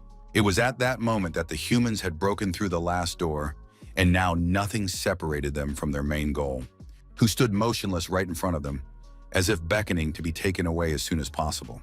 Except Julius was not as defenseless as his enemies thought. One movement of his graceful hand, and the heads of the first knights flew off their shoulders in an instant. Gunther watched carefully as the huge army entered the small house. He realized the vampire didn't stand a chance, so he figured it was finally over. Suddenly, a question arose in his mind. Would anything change now if Julius could control the blood again? After some thought, Ariel said that the thinking of the higher vampires, who had once been human, was still on the same level as them.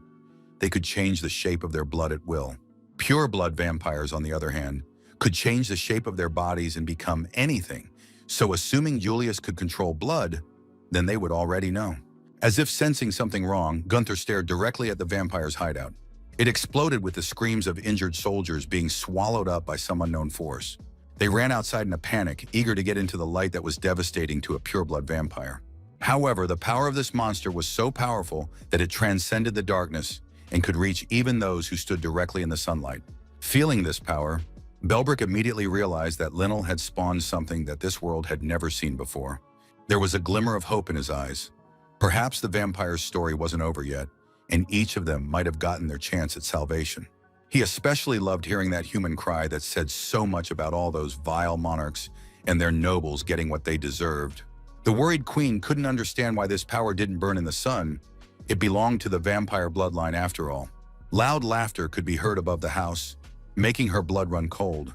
Linnell couldn't be happy that she had finally given birth to something meaningful. As she burned to the ground, she cried out only to be able to bring something into this world that would end human suffering. A huge dark pillar of power rose above the house.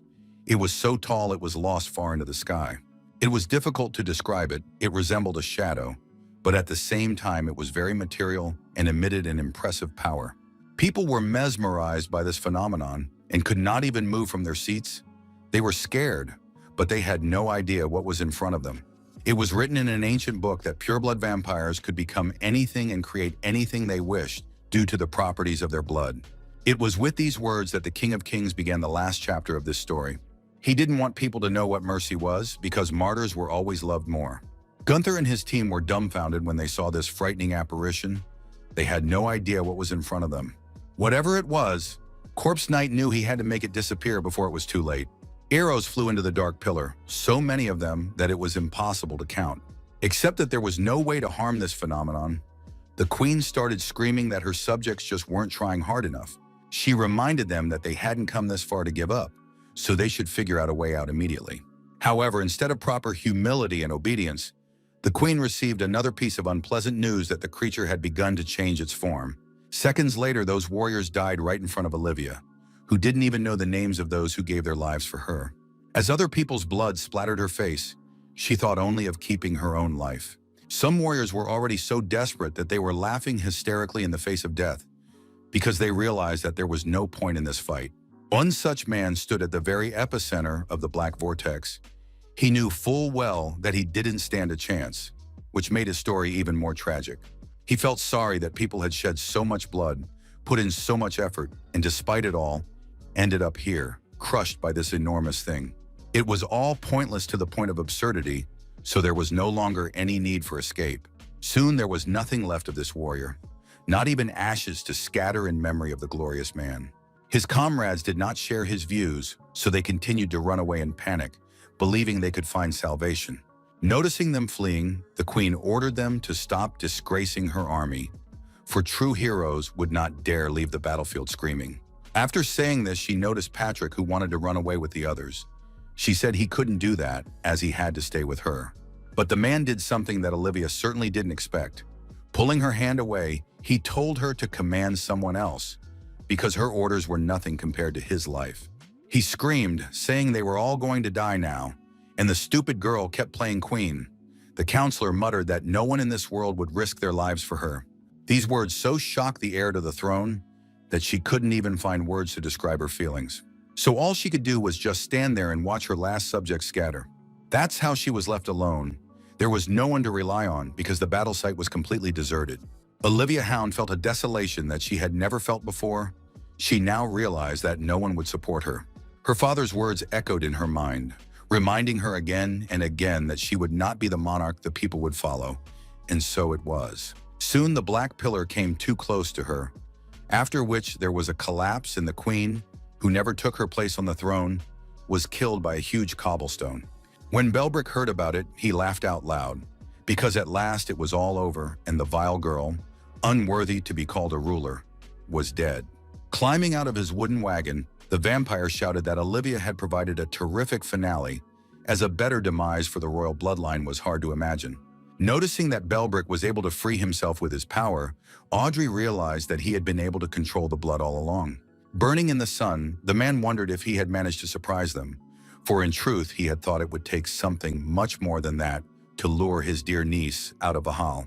Frowning, Gunther wondered why he had to lure her out in the first place, if Belbrick could deal with her himself. The vampire was all engulfed in flames, but managed to mutter that kings never kill each other with their own hands.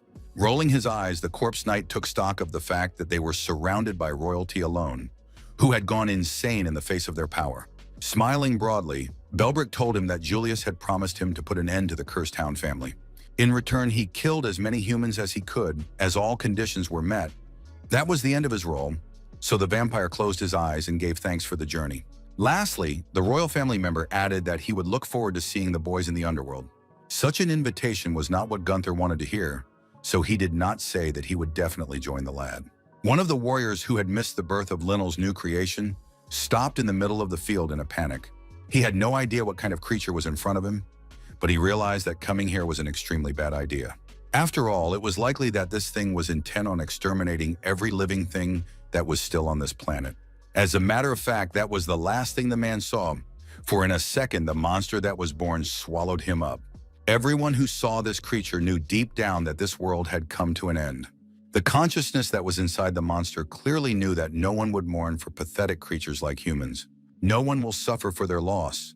Now no one will shed tears on this earth, for the main cause of grief will be gone. Through the efforts of this being, human greed and obsession, envy and jealousy, pain and suffering will disappear. The world will finally be free of human oppression. For this, Julius gladly took on the role of destroyer.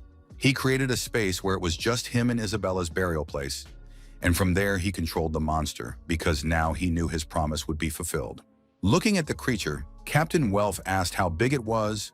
One of the soldiers reported that the creature reached 3 kilometers in diameter and did not stop increasing. Igor reported that so far no sword or arrow had been able to hit the thing. The senior commander added that the monster also didn't burn in the sun and was invulnerable. One of Gunther's team members said that here comes the end of this whole world and human existence. However, Leonard Welf said that it was too early to give up. There had to be a way out. He noticed that the creature was beginning to expand more slowly, so they still had some time to spare. Looking sadly into the distance, the man thought that their lives would be so much easier if Julius could be dealt with in the same way as other vampires. Audrey assumed that the pureblood vampire was probably in the center of the castle that the Black Pillar had transformed into. If they could get through that nothingness, they would be able to get in. Then they might actually have a chance, except that only a corpse knight could do that. One of the warriors said that before releasing him on this mission, it would be worth it to return to Valhalla and patch up his damaged body. The blonde noticed that Gunther was strangely quiet. She was surprised that he didn't want to voice his opinion on the predicament they were in.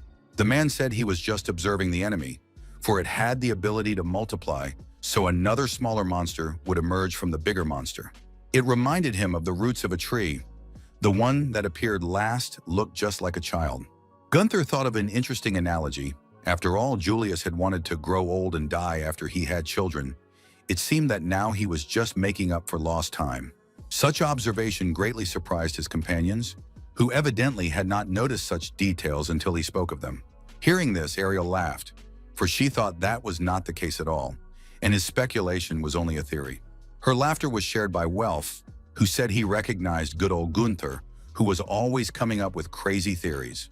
The conversation broke off as soon as the captain was called out by one of the soldiers and told that there were survivors among them. It was amazing to hear that some lucky people were able to survive the massacre. One of those lucky enough to keep alive was the king's servant Patrick. The warriors immediately ran up to him and began to ask him how he had managed to survive that meat grinder. He said he had been on the verge of death many times and barely escaped. He said that monster was just incredibly strong. The creature moved as if it were alive, and it was aiming solely at humans. So when several people scattered in different directions, a gap was created through which some managed to escape.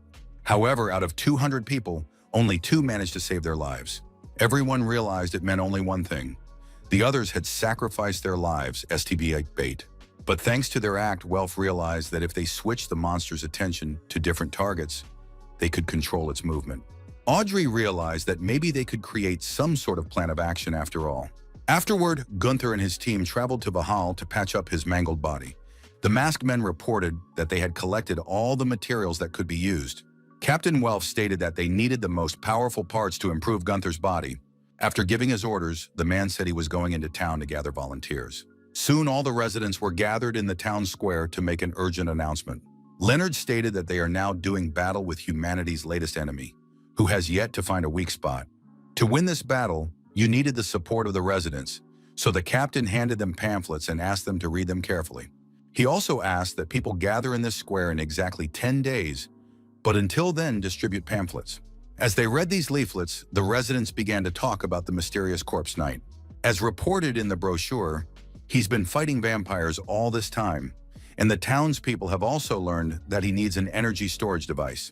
They learned the story of Julius too, except they never realized how ordinary people like them could help. As they read more closely, the truth began to dawn on some of them. It became clear that if Gunther could get into the castle, there was a high probability that he would defeat Julius. Audrey was sure that if Patrick could get out of there, so could they. Nodding his head, Welf said that would happen, but other than that, they would have about 200 people to be the bait. The corpse knight thought it was a complete nonsense, because all those phrases about baiting were just substitutes for concepts. In fact, they wanted to use people as human shields. He couldn't understand who in their right mind would willingly make such sacrifices. After a bit of thought, Welf confidently stated that if no one else dared, he would be the first to volunteer. Laughing loudly, Gunther said the man in front of him was fucked. But then Ariel, who wanted to volunteer, raised her voice. The laughter abruptly subsided, and the knight told the girl to be quiet, for he would make sure she was the last to die, even if the world ended. Audrey barely restrained herself from laughing, for that phrase was too cute even for Gunther. But she was okay with the fact that they couldn't lose Ariel, for the energy stores were too valuable a resource for them. Her speech was interrupted by Welf, who said that Gunther had something to do, and perhaps this request would prove impossible for him. The man shifted his gaze interestedly to the captain and waited to see what he would say. Toth stated that apart from them, no one knows who Gunther is, so he must make a speech to the people of Walhalla. Audrey supported the idea, adding that people are more willing to fight alongside those they know than strangers. That's why they were so eager for Gunther himself to introduce himself to the people and inspire them to join the battle. After a little thought, Leonard added that given the knight's long ululation, they would, of course, write the text for him themselves. Renaer's daughter enthusiastically added that right now, his speech is being drafted by several writers, so all he would have to do is read it expressively and get people emotional. Sighing, the man said he couldn't quite imagine what it would be like, but if it couldn't be done without, he was willing to go for it. When the people of the town were again gathered in the square, they began to whisper that the dead knight before them was the same dead knight. They disliked his appearance very much. They found him repulsive.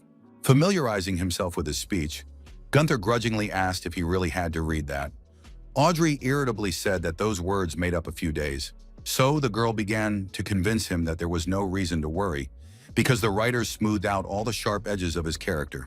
Deciding to trust Audrey, Gunther took the stage and gave an official speech to the citizens. Surprisingly, the knight spoke too quietly and uncertainly, so that the townsfolk could not make out the words spoken. Audrey prompted to speak a little louder, embarrassed even more. The man added the sound but felt out of place. He talked about how they were here for one purpose only, to protect their country, family, and friends. Then his gaze came upon Ariel, who was standing nearby, and a strange warm feeling rose within the man. He looked into her beautiful blue eyes and realized he was willing to do anything for them to see many more beautiful days. Everything warmed inside him as he imagined being able to be by her side if he was lucky enough to survive this battle. Crumpling the sheet with the speech in his hand, Gunther spread his hands and said that everything written was nonsense, because all of them will die anyway. When Audrey got the meaning of what was said, she almost caught the man's throat. She was so angry that it could not be described with censorious words. But that reaction only incited him to say that they were all in for a very nasty story, so the people of Valhalla would be lucky if they weren't mocked for their uselessness later. He reported that the chances of victory were zero, so unless there were fools among the residents, they should realize that it was time to get as far away from here as possible. He didn't care if they helped or not. However, they only had one way out of the situation, and our hero was determined to take that chance. The speech was so raw and sincere that it seemed to impress everything far more than the one the writers had written. The man continued by saying that he was born against his will, but he could choose how he wanted to die. He thought it was much more fun, because now they could die not just for nothing, but fighting for an idea and a better future. These words seemed to have had an effect on the locals, for they caught every word carefully and weighed their decision. The sun had already set over the horizon, and Audrey couldn't stop reprimanding the man for the absurdity he had arranged. But still, she didn't deny that she liked his sincerity. Interrupting the argument, Welf reminded him that either way, the choice was up to the townspeople, and tomorrow was the deciding day. Turning back to the window, the boys only now noticed how close the monster had gotten to the city. That meant only one thing. There wasn't much time left. Or maybe there wasn't any time left at all. Everyone was gripped by fear, even Gunther, because now he had something to lose and he really didn't want that. When night came and everyone fell asleep, there was no way the knight could close his eyes. He sat by Ariel's bed and thought about how he didn't want to lose the future that could be. Near the open door, he noticed a silhouette that slowly approached and called his name. It was Patrick. So Gunther knew immediately that the old king wanted to see him. He went down to the underworld kingdom and told him the story of Isabella and how she wanted to see a world where no one suffered because of humans. The King of Kings thanked the knight for finally being able to finish the story of Isabella, but Gunther knew that wasn't the only reason he was here. The monarch reported that the majority were against Gunther's resurrection as a corpse knight. His rebirth was the king's personal wish. In his mind, among all the possible endings, there was only one in which he could protect what he held dear. Now the knight was interested and asked what the king's offer was. The king said it was time to reveal the secret of what his body was made of. And he was also willing to share information about what a human energy storage device really was. The king began by recalling the many experiments using pure-blood vampire blood to achieve immortality. They cut Julius's body into hundreds of pieces, pulled out his insides, and did other gruesome manipulations. They also tried to poison the vampire and remove joints from his body. However, they quickly realized that the flesh parts and extracted blood were not stored outside of Julius's body at all. Still, there was one exception, and that was the vampire heart. Frowning, Gunther said he thought it looked like the king had eaten half of that organ. The one nodded his head affirmatively and said that he would indeed absorb part of Julius's heart, but also used it in numerous experiments. He said that unlike his other parts, his heart didn't disappear when separated from his body. It didn't dissolve into thin air, and if you cut it right, it had an interesting reaction. It was animation. The piece instantly came to life when certain blood was applied to it. Gunther listened in amazement that the blood of a pure-blood vampire caused the most violent reaction, but there were also reactions to other blood samples. But what was most surprising was when the piece itself did not come to life or move, but gave all the energy to the dead organism around it, and the creature was resurrected. Now our hero finally had the puzzle in his head. He was beginning to understand how his dead body functioned, and why Julius said they had something in common. The king confirmed his hunch, saying that the device in his brain that animates him is a piece of Julius' heart. And as for the energy storage device, they created something closest to the blood of a pure-blood vampire to control a piece of heart and implanted it into a human body. Laughing loudly, the monarch stated that he considered this to be solid proof of their superhuman efforts in trying to become gods. Hearing this, Gunther realized that in front of him sat a true madman who should have left this land long ago so as not to darken it. The old man also added that he sacrificed a huge number of people to achieve the ultimate goal, and the number of bodies used in the process of creating the drive over more than 100 years was almost 9,000. The King of Kings stated that Wahal was built on bones, and Gunther was fortunate to visit this sacred historical site. All those arrogant, cynical words made the corpse knight so angry that he just couldn't help himself. He walked up to this monster that was once a man and swung with all his might. In response, the old man laughed loudly and said that he never thought he would see such an expression on the knight's face. Cupping his chin, he asked Gunther if he had become a monster in his eyes, except there was one pattern. If you kill 10, you will be called a mad killer. But if you slay 1,000, you will immediately become a hero. But if you manage to kill 10,000, you will immediately become king. The monarch claimed that all of human history was written according to this mold. Clenching his teeth in anger, Gunther asked if he killed the king now, would it prevent at least 8,000 deaths in the future? Waving those words away, the old man said that the world was full of people who wanted to ascend to the throne. But what mattered most to him right now was how Corpse Knight's story would end. After all, only he could wait for his decision and help protect what he holds dear. According to this madman, no one would do something like that for Gunther. With a disgruntled glance at the monarch, our hero asked what he was proposing. Without a second's hesitation, the king said that if the knight wanted to live and secure the life of his energy store, he must protect Julius. After all, if a vampire dies, the only source of eternal life will be that tiny piece of heart in his head and his precious girl. Simply put, they will be the next targets of humanity. But Gunther was sure that they would be targets only for the King of Kings, who still did not want to lie in the grave. Thoth grinned slyly and said that he had warned that there were many people who dreamed of taking the throne. So the next time he saw Julius, he advised Gunther to aim for his head, not his heart. After all, if you cut off a vampire's head endlessly, it prevents him from thinking. In this way, it will be possible to bring back an era of prosperity to mankind. Not to mention that he and the drive will be able to live their lives in peace. These words made our hero not answer at once, but promised to reflect on this speech. As he left, Gunther remembered that he still didn't know the name of the person he was communicating with.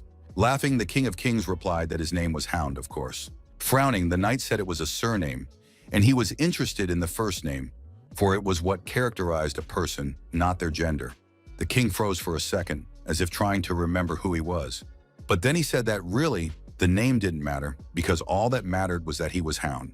This answer seemed amusing to Gunther, for before him was a man who knew everything about every person in the state, and ruling was easier for him than snapping his fingers. But he simply forgot his own name. It was the saddest paradox the knight had ever encountered. These words made the old man think and indulge in sad memories that he did not wish to recall. Morning came, which meant it was time to meet the volunteers in the square at 10 o'clock, except that the streets were so empty that not even a single stray dog was encountered. Our heroes were approached by Igor, who reported that he heard that the shore was full of people. It seems that they were trying to run through the water. Nodding his head, Gunther said that was smart, because this way they could live a few more days. Only Audrey did not share his opinion, because she was convinced that they needed their help. But the knight said that he would do fine alone. After all, he's always solved his problems alone, so he'll do the same this time. But then his words were abruptly cut short, for something happened that no one expected. People began to gather in the square, more and more of them every second. Men and women, young and old, armed and barehanded, they all wanted to join the battle. Gunther's team stood and watched it all with their mouths open. They couldn't believe what they were seeing.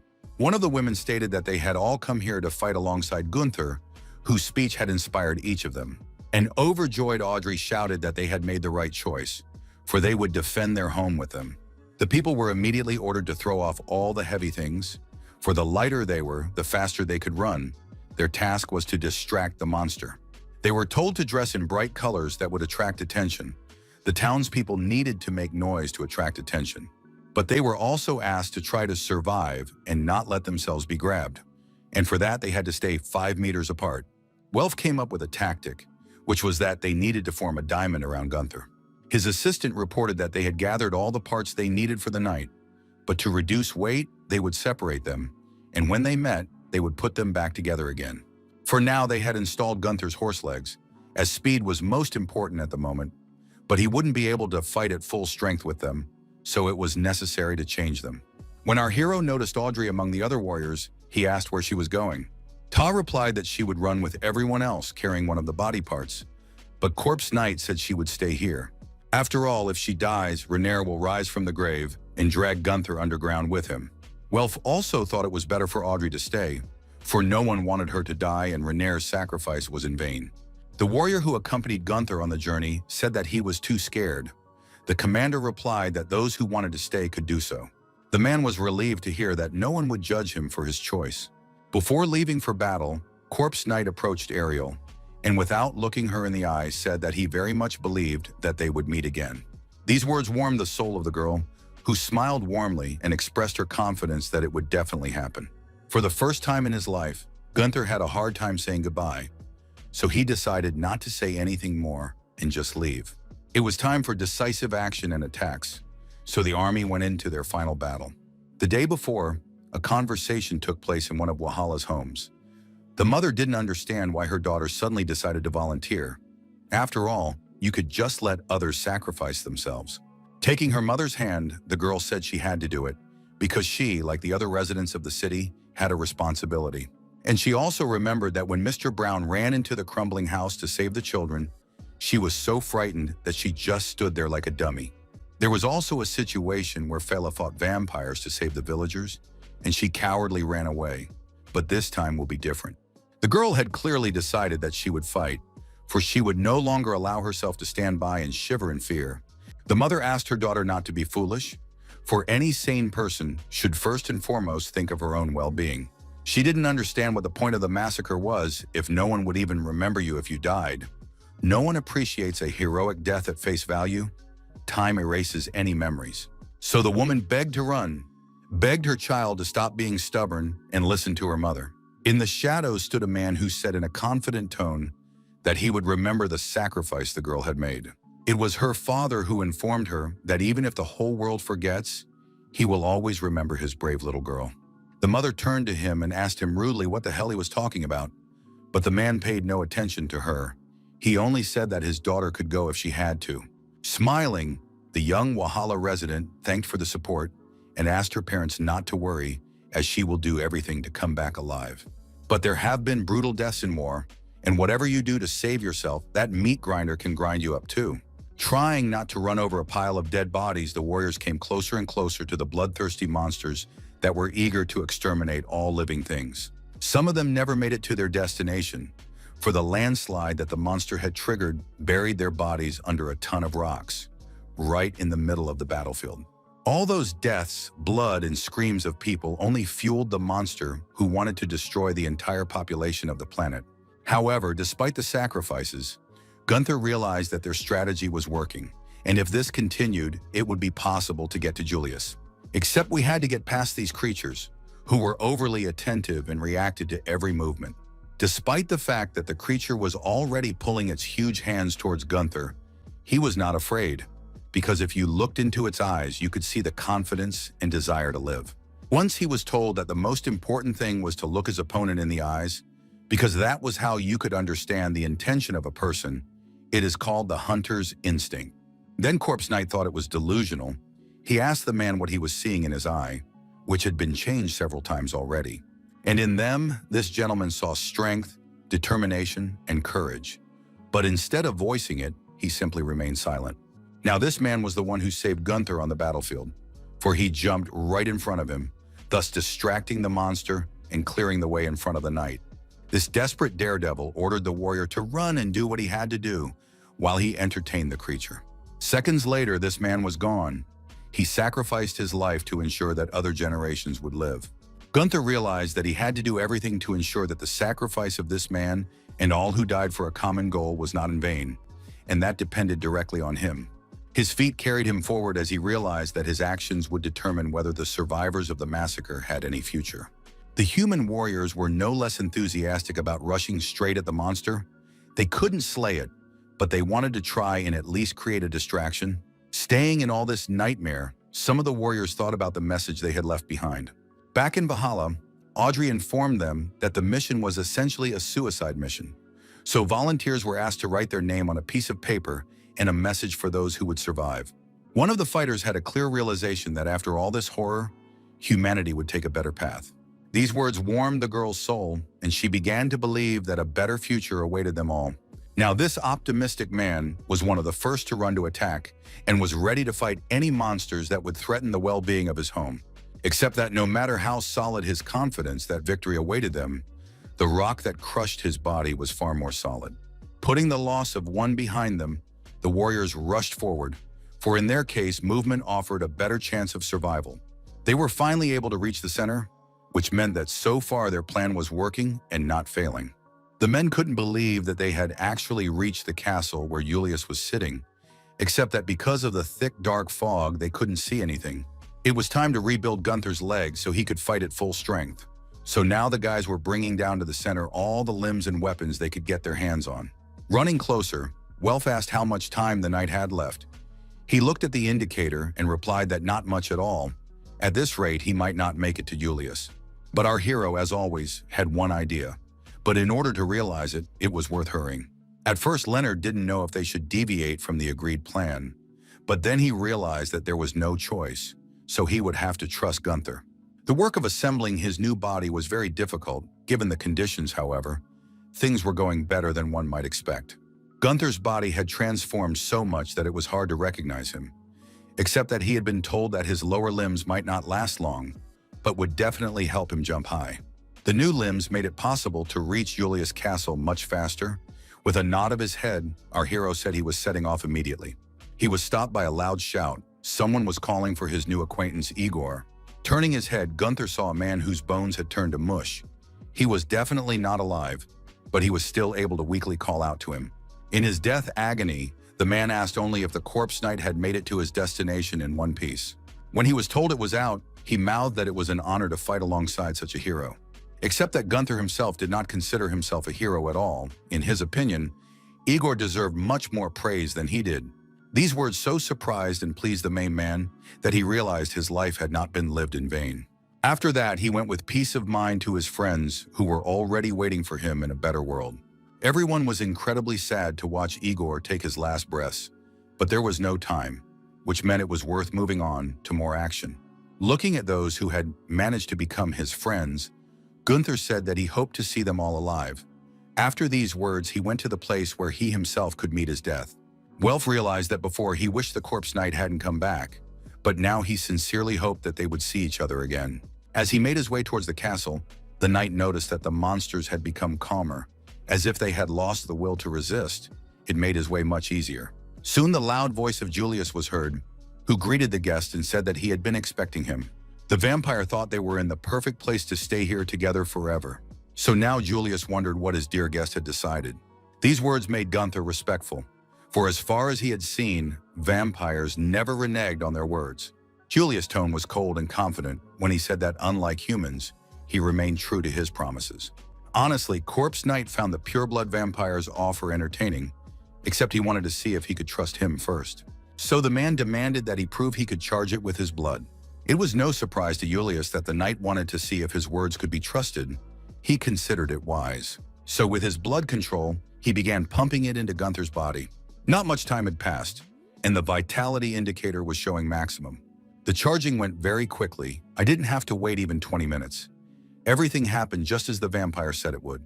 Moving closer, Julius wondered what the knight's response to his proposal would be. Our hero took his gaze to the side and thought seriously. Images of those who had become dear to him surfaced in his mind.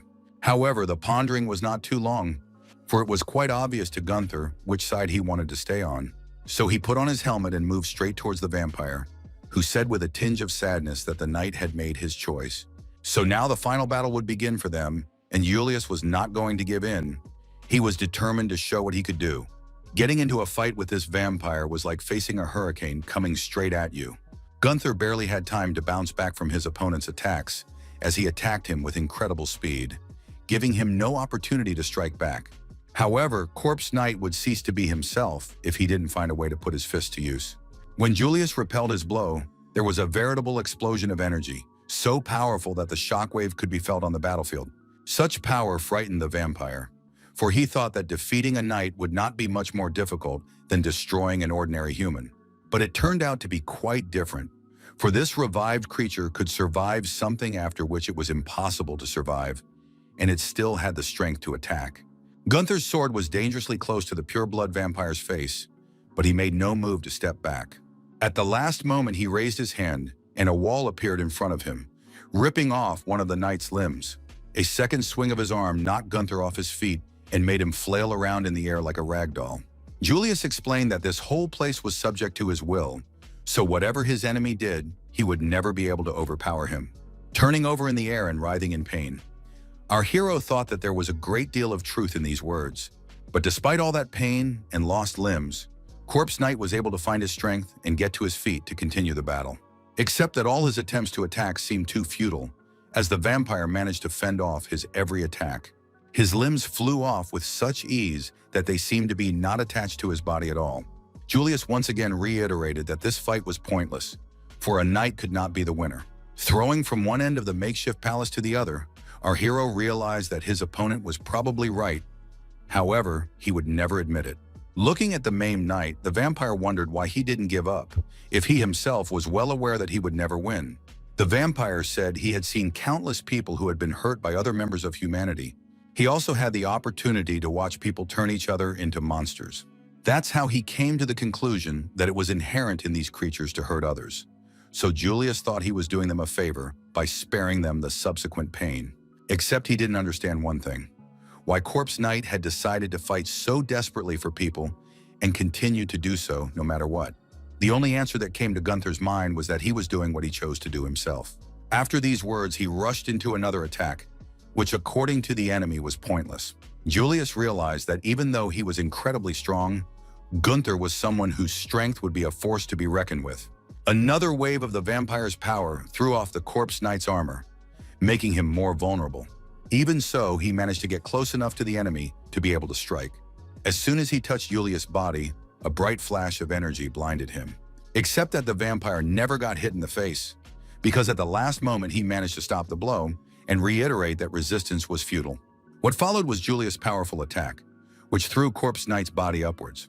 Despite the countless blows that should have incapacitated him, Gunther was still on his feet and ready to fight back. Such stubbornness in another moment would have caused a wave of respect within Julius, but right now he was extremely annoyed at being prevented from destroying humanity. Gunther was able to land a blow that made the vampire realize that this fight could go on for a long time. For no matter how many times Julius attacked, his opponent withstood his onslaught and continued to resist. Meanwhile, there was a lull in the battlefield. People were looking at the monsters that had frozen in place in surprise. This meant that the knight was still fighting. Such pride rose within Welf that he now clearly understood everything they had done to create the Corpse Knight had not been in vain. After all, they managed to bring someone into this world who was fighting for a better future for humanity right now. But this battle was extremely difficult, for just as the vampire had said, at this point all of Gunther's efforts were futile. Julius controlled such power, could create such powerful monsters, that there was simply no point in opposing him. The people who were in the town were closely watching what was happening. At some point, they noticed that there was an explosion in the castle.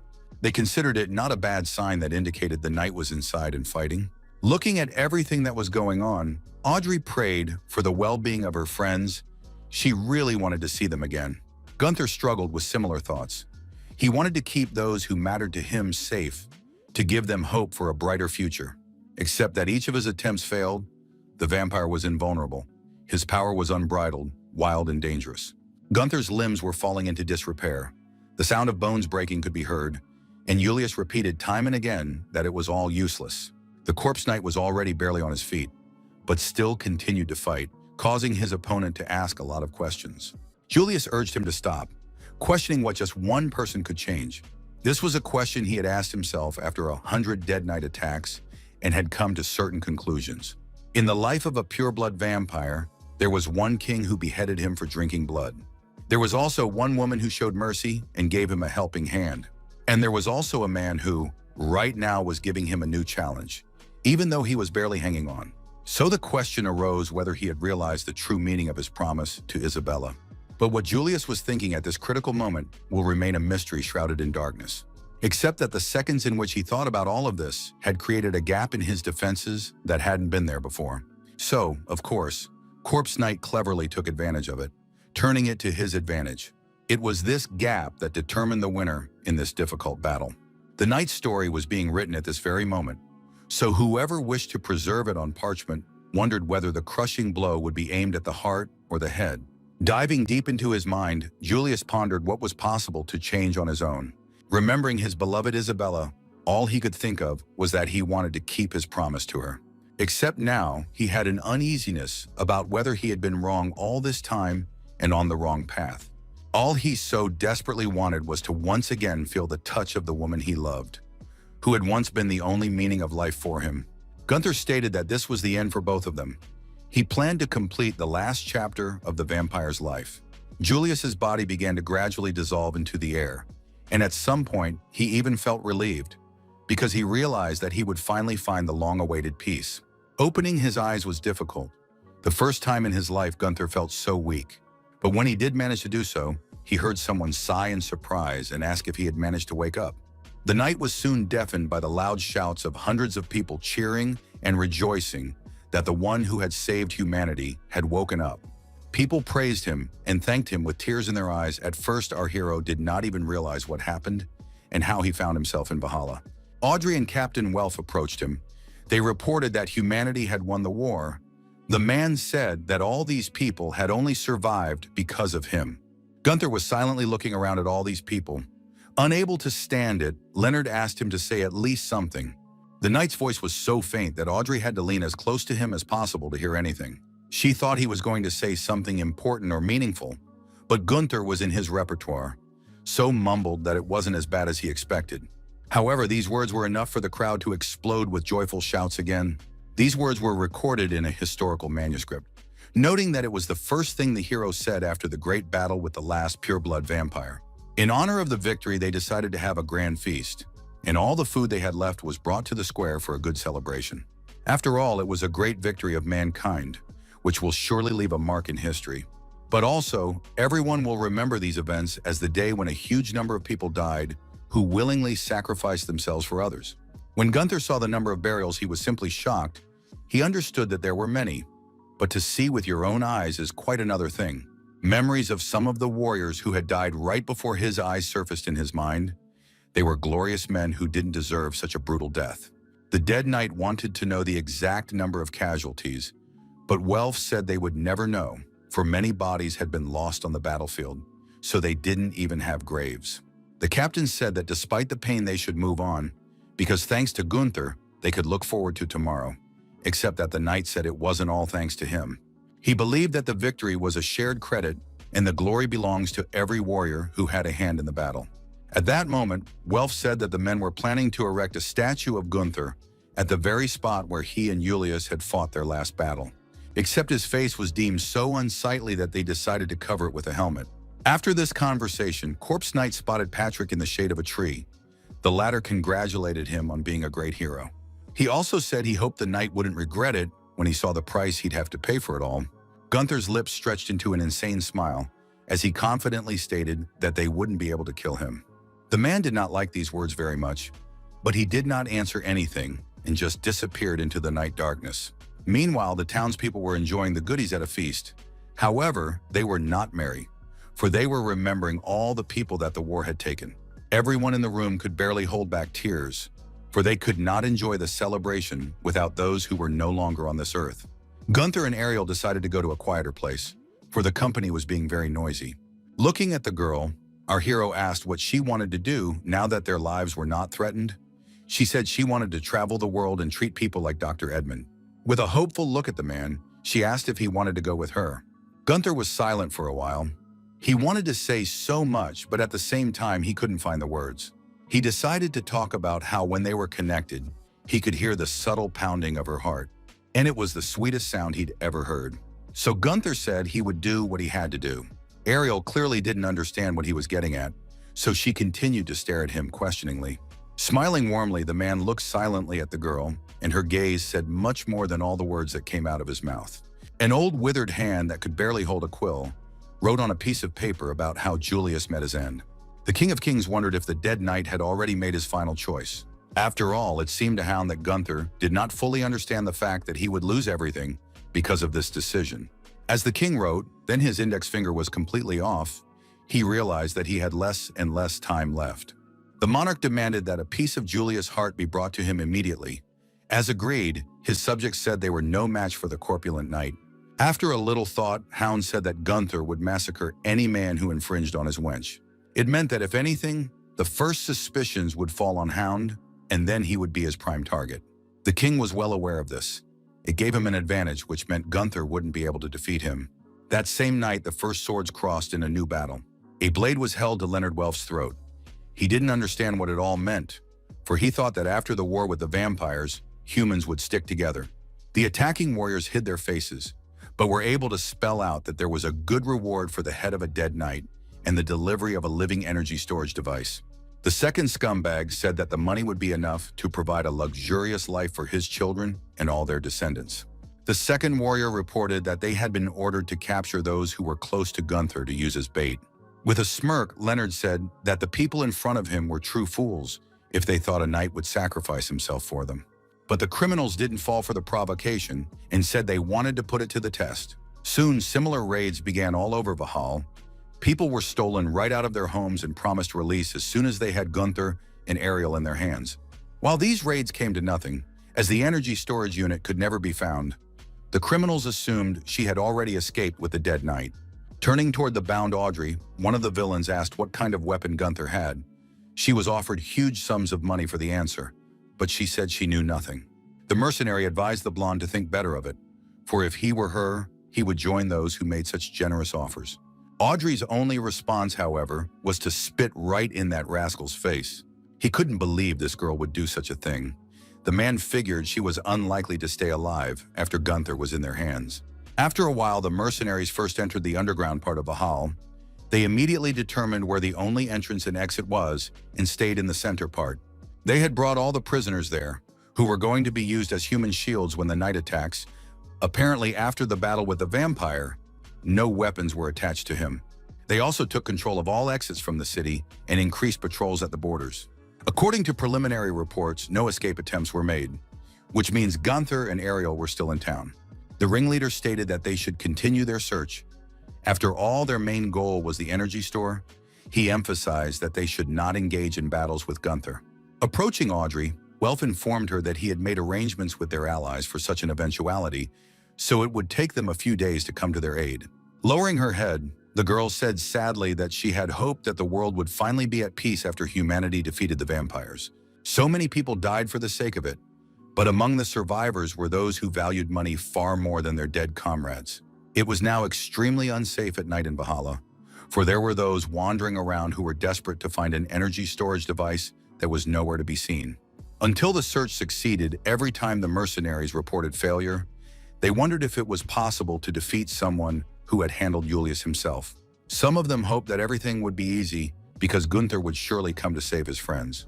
And besides, once they rip the corpse knight's head off, they'll have untold riches in their pockets. The ringleader announced that Gunther would find out very soon that his comrades were being held hostage. So tonight should decide everything. They will see exactly what the great hero will do. Suddenly, there was a loud scream that made the soldiers take their positions. They heard that someone was descending into the dungeon. The quiet footsteps made everyone freeze in anticipation, for it was obvious that someone was approaching them. The sound was getting louder and louder, Everyone was ready to attack at any second. But it was just one of the warriors who was late for the general meeting and had only now descended into the dungeon. At that moment, the mercenary leader wanted to kill this latecomer with his own hand. He could barely restrain this impulse. King Hound was informed that no trace of Gunther had yet been found. This news did not please him, to say the least. The acolytes were certain that he remained within Valhalla, but they knew nothing else. The monarch could not believe that the night would not come for him. The dying ruler wondered who this hero of humanity would come for, since he didn't want to save the people dearest to him.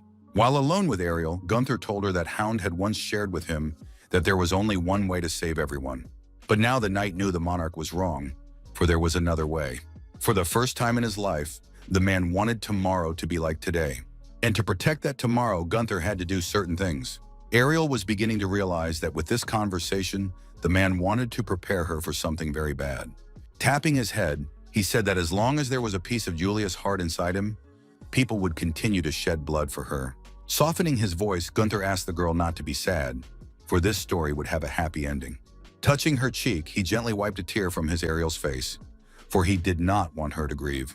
Smiling, Corpse Knight looked into her eyes and quietly said the very words she had longed to hear. He confessed that he loved her. Ariel could no longer hold back her tears when the man asked that she let him believe in the world she believed in. His face slowly moved closer to the girl. She could feel his breath and see him looking at her lips. Letting go of control, Gunther finally did what he had longed to do. Wrapping his palms around his Ariel's face, he kissed her, for he knew it was the last thing he would remember. The girl was filled with such strong emotions that she couldn't believe she hadn't exploded yet. More than anything, she wanted to stop time, to make this moment last forever. After that, the Corpse Knight got rid of his clothes, then entered the cold water and began to head for deeper water. Raising his hand upward, he gestured that all was well.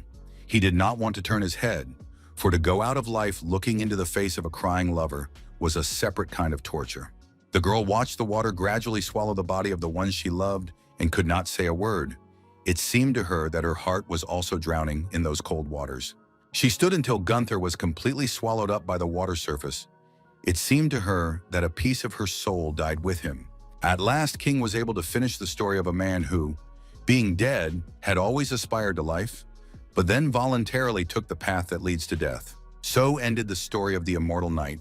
But people will never forget about him, because in their memories he will live forever. Putting a point in this story, Hound felt a special anger, because the knight broke all his plans and the biography came out not as the king would have wanted. But at the last moment, his weakened hands shook, and instead of a dot, he put a comma. Gunther, even after death, prevented him from finishing the story. This caused the king to shriek shrilly, such anger he had never felt before in his entire long existence. He wanted to tear up and throw this lifeless story away. So much did he hate the Corpse Knight he himself had proposed to create. At some point, the king froze in place, the candle on the table went out, and the monarch never moved. After some time, the servants found his dead body and prepared it for burial. In order not to frighten his subjects with the appearance of the last of the Han family, his face was covered with wreaths and sent to rest in peace, leaving the people to judge his rule for themselves. The king left them, and Patrick informed them that they now needed to choose the next person to take the throne. All eyes were on him, and he knew at last the power was in his hands. Nevertheless, the era of humanity continued.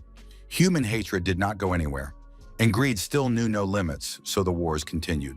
However, despite all this, there were those who kept the memory of their loved ones alive and appreciated the feats done.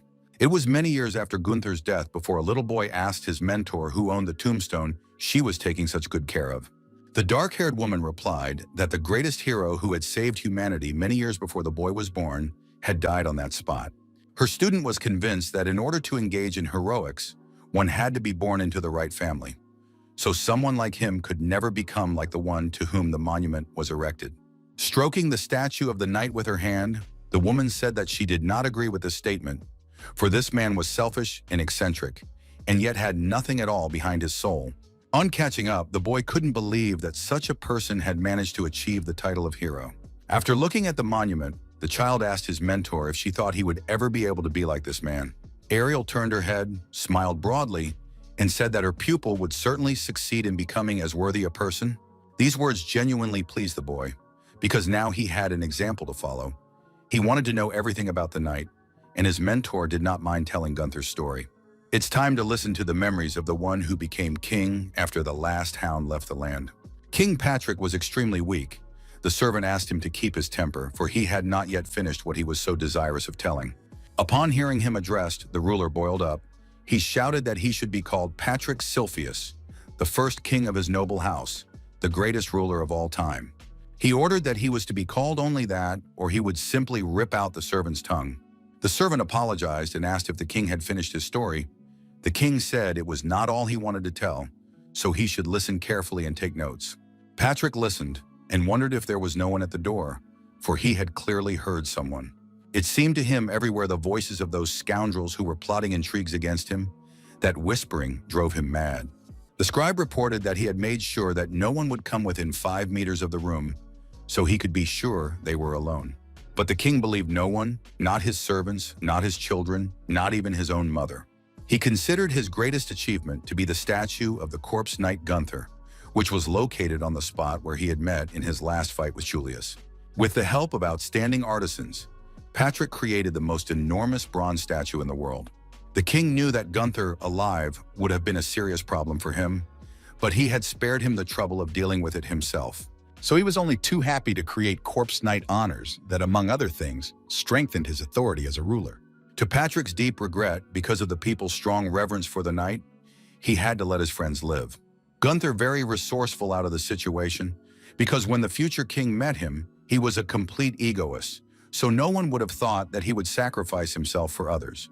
However, the king felt that he should have gotten rid of Leonard Welf. After all, this insolent upstart fancied himself a righteous hero and was constantly putting sticks in the ruler's wheels. He could not be bribed with money or power. In the king's opinion, Welf was the craziest man he had ever met. But Patrick thought Leonard's death was the most disgusting, because on the day of his funeral, the whole town mourned for him. The monarch did not understand why he was treated in such a way, because only the king, who had survived this Welf, was to be loved and respected. Then he remembered he hadn't said anything about Audrey, the huge woman who was the named daughter of one of Gunther's creators. After the war, she opened an orphanage. Patrick still remembered the day he went there to financially support the children. She looked at the king with such distrust that he wanted to cut off her head immediately. But the people loved Audrey, so he had to leave her alone. The scribe suggested that His Majesty was very fond of children, but Patrick said it was all nonsense. Helping the little poor was just to impress the public. After that, the ruler finally remembered Ariel. She seemed the strangest of them all.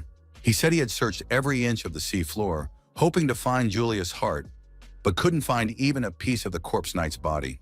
But just in case, the king didn't stop tracking the human energy storage device.